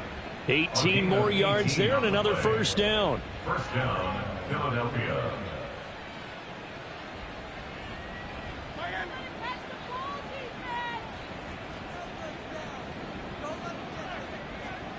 Here's Hurts to throw. This short throw caught by Goddard. It'll be a gain of 5, and it'll be second down. These two teams had met earlier in the season in Philly with the Eagles winning that ball game. So they're looking for another win here in Washington to take the season sweep. Looking for McLaurin, and he's got him. And they're going to have another first down here as the tackle's made at Washington's 27-yard line. A gain of 11 on the play. And an Eagle first down. They will run straight ahead with Swift. And he'll get what he can up the middle, 3 yards. That'll bring up second down. Not a huge carry there on first down, but not all of them will be. But still, all in all, a positive play for the offense. It's all about picking up at least a few to set up what you're going to do here on second down. Here's a throw out wide, complete to his running back right side. So he stopped for no gain. 3rd and 7 now. They couldn't get anything going there out on the right side in the flat of the swing pass. And didn't we have a discussion with their staff about wanting to get the backs more involved in the passing game? Huge emphasis for this game, but obviously the defense had other plans. And this is caught. Touchdown, Philadelphia. DeAndre Swift. He scored on the ground and one through the air. And the Eagles are able to stretch out their lead. Well, he wasn't the guy they were initially going for, but after going through the progressions, it worked. When you have plenty of people who can catch the football, you don't always have to go to your primary target, and sometimes that target is actually covered. Nice job coming off of that and getting it to someone who was open. Yeah, the man out of the backfield gets in for the score. Elliott good on the extra point, and that'll increase their lead to 28. So that winds up a 7-play drive all told. The result, Philadelphia in the end zone. Now after the touchdown, here's Elliott on to kick it away. This fielded right at the goal line. And he'll be stopped up at the 25. The Washington offense set to take over. Well, we haven't exactly been treated to a nail-biter in this one, CD, and if they cannot score here, this one's pretty much all but over. Are you saying that you feel like people are starting to think about getting out of here and maybe beating the traffic in order to get home or to their final destination? Yeah, I don't think there's a whole lot of reason to hang around, especially if they can't score here. Yeah, you're right about that, because it has been pretty clear who the better team has been in this one. And in a league that we talk about every game being a one-score game as we go into it, watching this blowout, let's just say it's been unusual. So that flag obviously takes away the good yardage that they had on the play. And talk about a momentum shift, because we can visibly see this celebration shifting from one side of the field to the other as soon as everyone saw the flag. And he stopped right at the 25 after a gain of 5. These guys have punted 4 times already, and they're staring at a 5th, barring a conversion here on 3rd down. A throw there, but that's going to wind up incomplete. Well, partner, they've certainly played up to their top 10 defensive ranking this week. They've stifled this opposing offense throughout this game. This contest is now lopsided because of their efforts, and there's still a quarter to go. That's pulled in at the 32. It'll be a 40-yard punt, 8 on the return. And it will be 1st and 10 as they take over. Jalen Hurts bringing the Eagles out for their next drive. He continues to just torch this defense. Perfect on the last drive, including his 4th touchdown pass of the game. Similar to hitters that are in that great zone in baseball, and they say the ball looks bigger when it's approaching the plate and they're smacking it around. I think for him, the windows to throw into are wide open. Doesn't matter whether they're tight or not. He feels like it's wide open, puts it in there. 4 touchdown passes. He thinks he's going to throw a whole lot more before this one's over.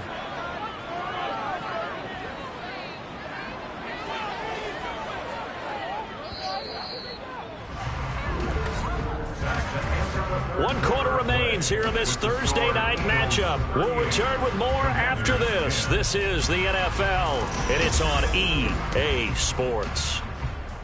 Back now at FedEx Field. A lot of folks starting to make their way to the parking lot. Their guys trail big here to begin quarter number 4. 1st down, and they go with Swift again. They nearly sprung him that time as he takes this all the way down to the 37. 92 yards on the ground here for Swift. He's got a 1st down as well. And an Eagle 1st down.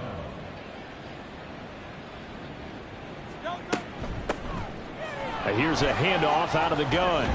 And maybe a little over pursuit there as he's able to take this down to the 25-yard line. 12 more yards there and another 1st down. Yeah, I think we can get used to seeing more of that in this 4th quarter, especially if they're having success on the ground like they did there. Yeah, I think back when we met with the head coach in preseason, and all he talked about was building a bully. And I think it was this situation he was envisioning.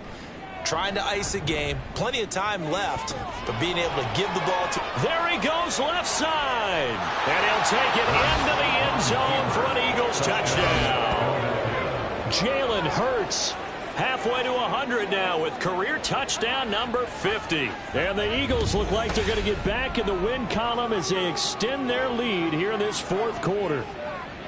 So definitely a good day's work throwing the football. Very good day's work. A 4 touchdown passes. They're really pouring it on. Yeah, and so much for going into clock mode after getting that touchdown, right? Because you would think with the lead, fourth quarter, they might actually do that. No chance. They've kept attacking and got another touchdown pass as a result. Elliott good with a PAT. And this one was over a while ago as they just add on to that big lead.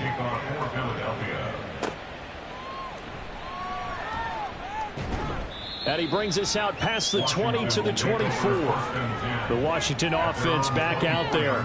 Well, I think that the folks here had hoped that maybe this home atmosphere would carry their guys to a surprise victory, but it does not appear that that's going to be the case. Just too much to handle on the other side in this one.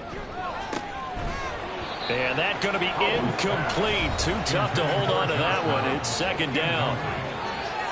Brings up 2nd and 10. From the 24, they'll go again on 2nd and 10. Powell. That one complete out to Dotson. And he'll get it up near the 35, right at the 34 here. 9 yards, and that leaves him just short, so it'll be 3rd and less than a yard. Out of the gun, it's Howell. Work in the middle of the field, and he's got a man complete. And he's going to have a Commander's first down, as that'll be a pickup of about 5 as they convert on 3rd and inches. 1st and 10 at the 38-yard line.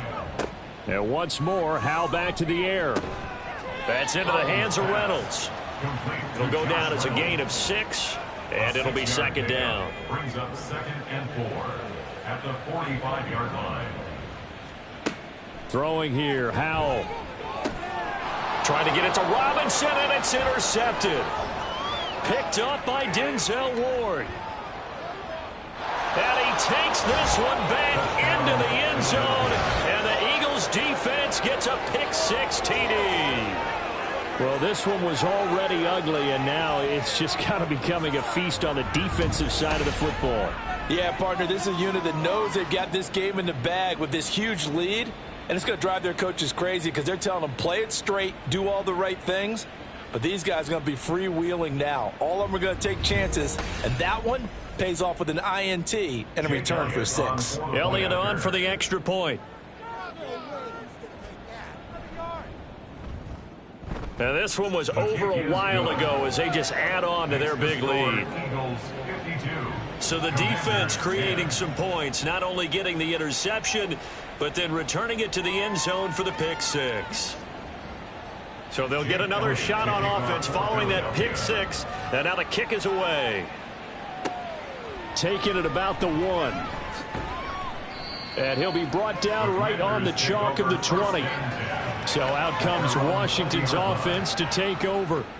Facing a big fourth quarter deficit here, things not looking good. You know, this offense, though, they've been in the top half of the NFL so far this season, but in this one, well, their defense has really struggled. Powell. It's incomplete. Took a shot, couldn't connect. Even with such a big lead late, the effort hasn't lapsed one bit. If the offense wants to score some points in this one, they're going to have to earn it. These guys are not giving up anything. Gonna let one fly for Robinson. Oh, this is taken in. It's complete. And he'll go down here right around the 23-yard line. A huge play there for Washington. 57 yards. Powell throwing on first down here. Strong grabs it over the middle. And he's going to be taken down, but there's a penalty flag in the backfield. Is this a hold, or did they rough the quarterback? So a critical mistake, roughing the passer. Now it's 1st and goal. Robinson up the middle. And he fumbled it. It's on the ground. And it's picked up by the Eagles. Sheds off the tackle. And he's into the clear.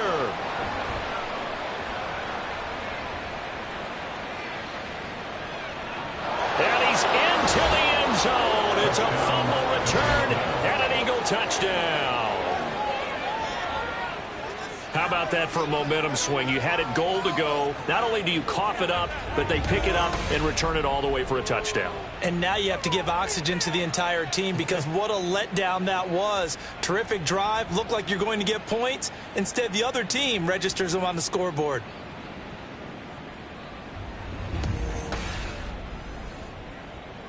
Elliott now to add the extra point.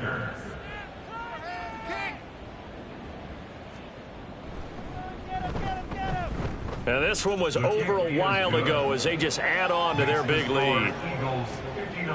So not only the cough up, but then the pickup on the other side, the scoop, and the score the other way, the fumble return for a touchdown. And you can bet they're preaching two hands on the ball here as the kick's away following that fumble return. From a couple yards deep, he'll bring it out of the end zone. A lane opens here. He's past the 30. And he's all the way up across the 40 and down at the 42. Great return. Out comes Washington's offense as they get set to take over here. They were coming off the extra week of rest, but this team started sluggish, and it really didn't get any better from there. And trailing big here in this fourth quarter. Howell to the air on 1st and 10. Oh, this one incomplete. The pressure got to him as he released it, and it's 2nd down. It leads to 2nd and 10. And Howell will throw it.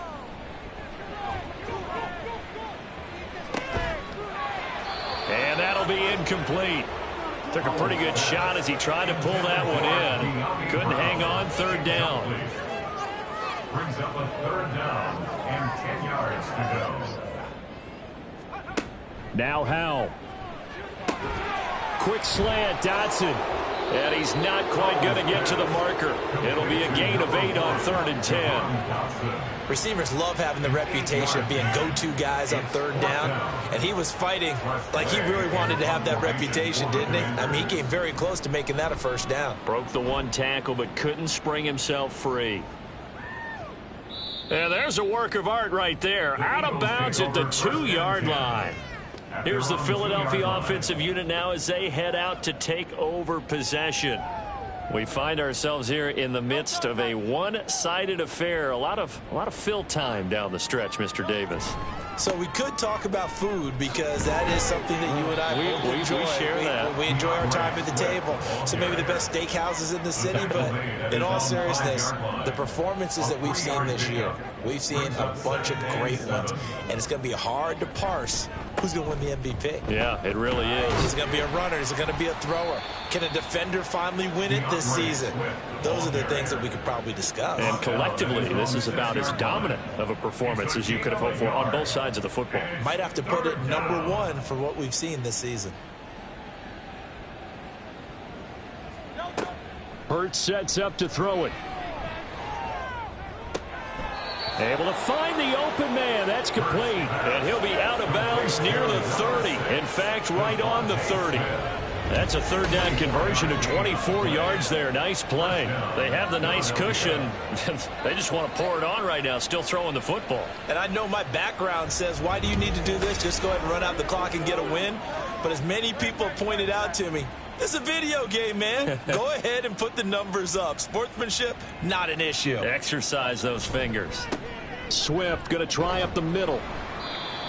Just a yard on the 1st down carry, so it's 2nd and 9. Well, sometimes you just have to give credit to the defense. Great job there at the point of attack, holding up. They won their battles at the line of scrimmage, left him no space to try and run. A really nice job swarming to the ball carrier. Now, meanwhile, here's a 2nd down throw that's knocked away and incomplete. An incomplete pass on that last play, and that means they'll need to come up with something here on 3rd down. Hurts fumbles it. Oh, and one of the linemen on the other side has got it. Much like a running back going through the line, quarterbacks have to be aware of protecting the football as well. He left it exposed that time, wound up having it knocked free, but fortunately, had an alert teammate who was able to get it.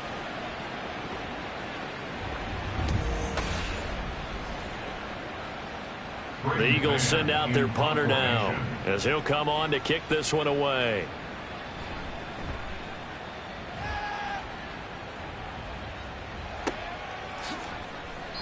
It's a 42-yard punt. They keep him to just a yard on the return. And it will be Washington football now with a 1st and 10. Back onto the field now, the Commanders' offense. And they unfortunately are staring at a mini losing streak developing, trailing here in the 4th quarter. This would be their 3rd straight defeat. On 1st down, Howell. Now a diving effort right sideline. He's got it. Solid way to start the drive. 13 yards, picking up the first. 1st and 10 at the 48-yard line. They'll throw on 1st down. Here's Howell. That's taken in, complete to Reynolds. And he's taken down at the 50 after a short gain of 2. Ball right on the 50-yard line. Here's the 2nd and 8. From the midfield stripe, they'll look to throw. Out to the right here to Wilson. And he's out of bounds as he gets this down to the 45. And the Eagles with a dime look. 6 DBs on 3rd down. Another throw for Howell. The throw out wide going to be incomplete. And that's another play that's painted the picture of this game overall. It's been a blowout. It's been continually fueled by big turnovers and stops for one side and an inability to advance the ball from the other. So they're forced to punt on 4th as this one's away. And did he put that on a dime? He did. Wow. Out of bounds at the 1-yard line. Philadelphia getting set to take the field. I'm just wondering, do they want to add on to this gigantic lead? My guess, given how they like to play and how explosive this offense is, Charles, that they're not content being up by this margin. They probably want more.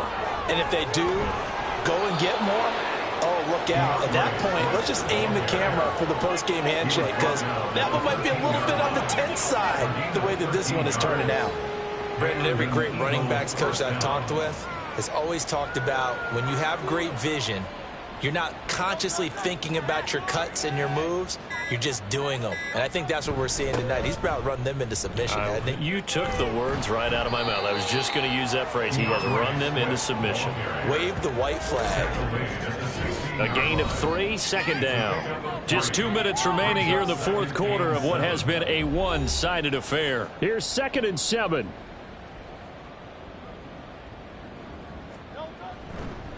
They'll stay on the ground with Swift. And a nice gain there as he'll be taken down just shy of the 20. 4 yards on the pickup there as it'll leave him with a 3rd and about 4 more for a 1st. 3rd down.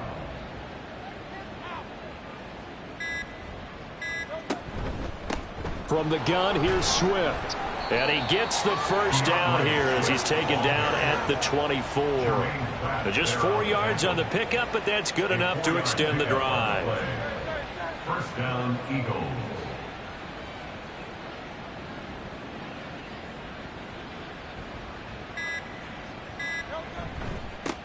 On the handoff, this is Swift.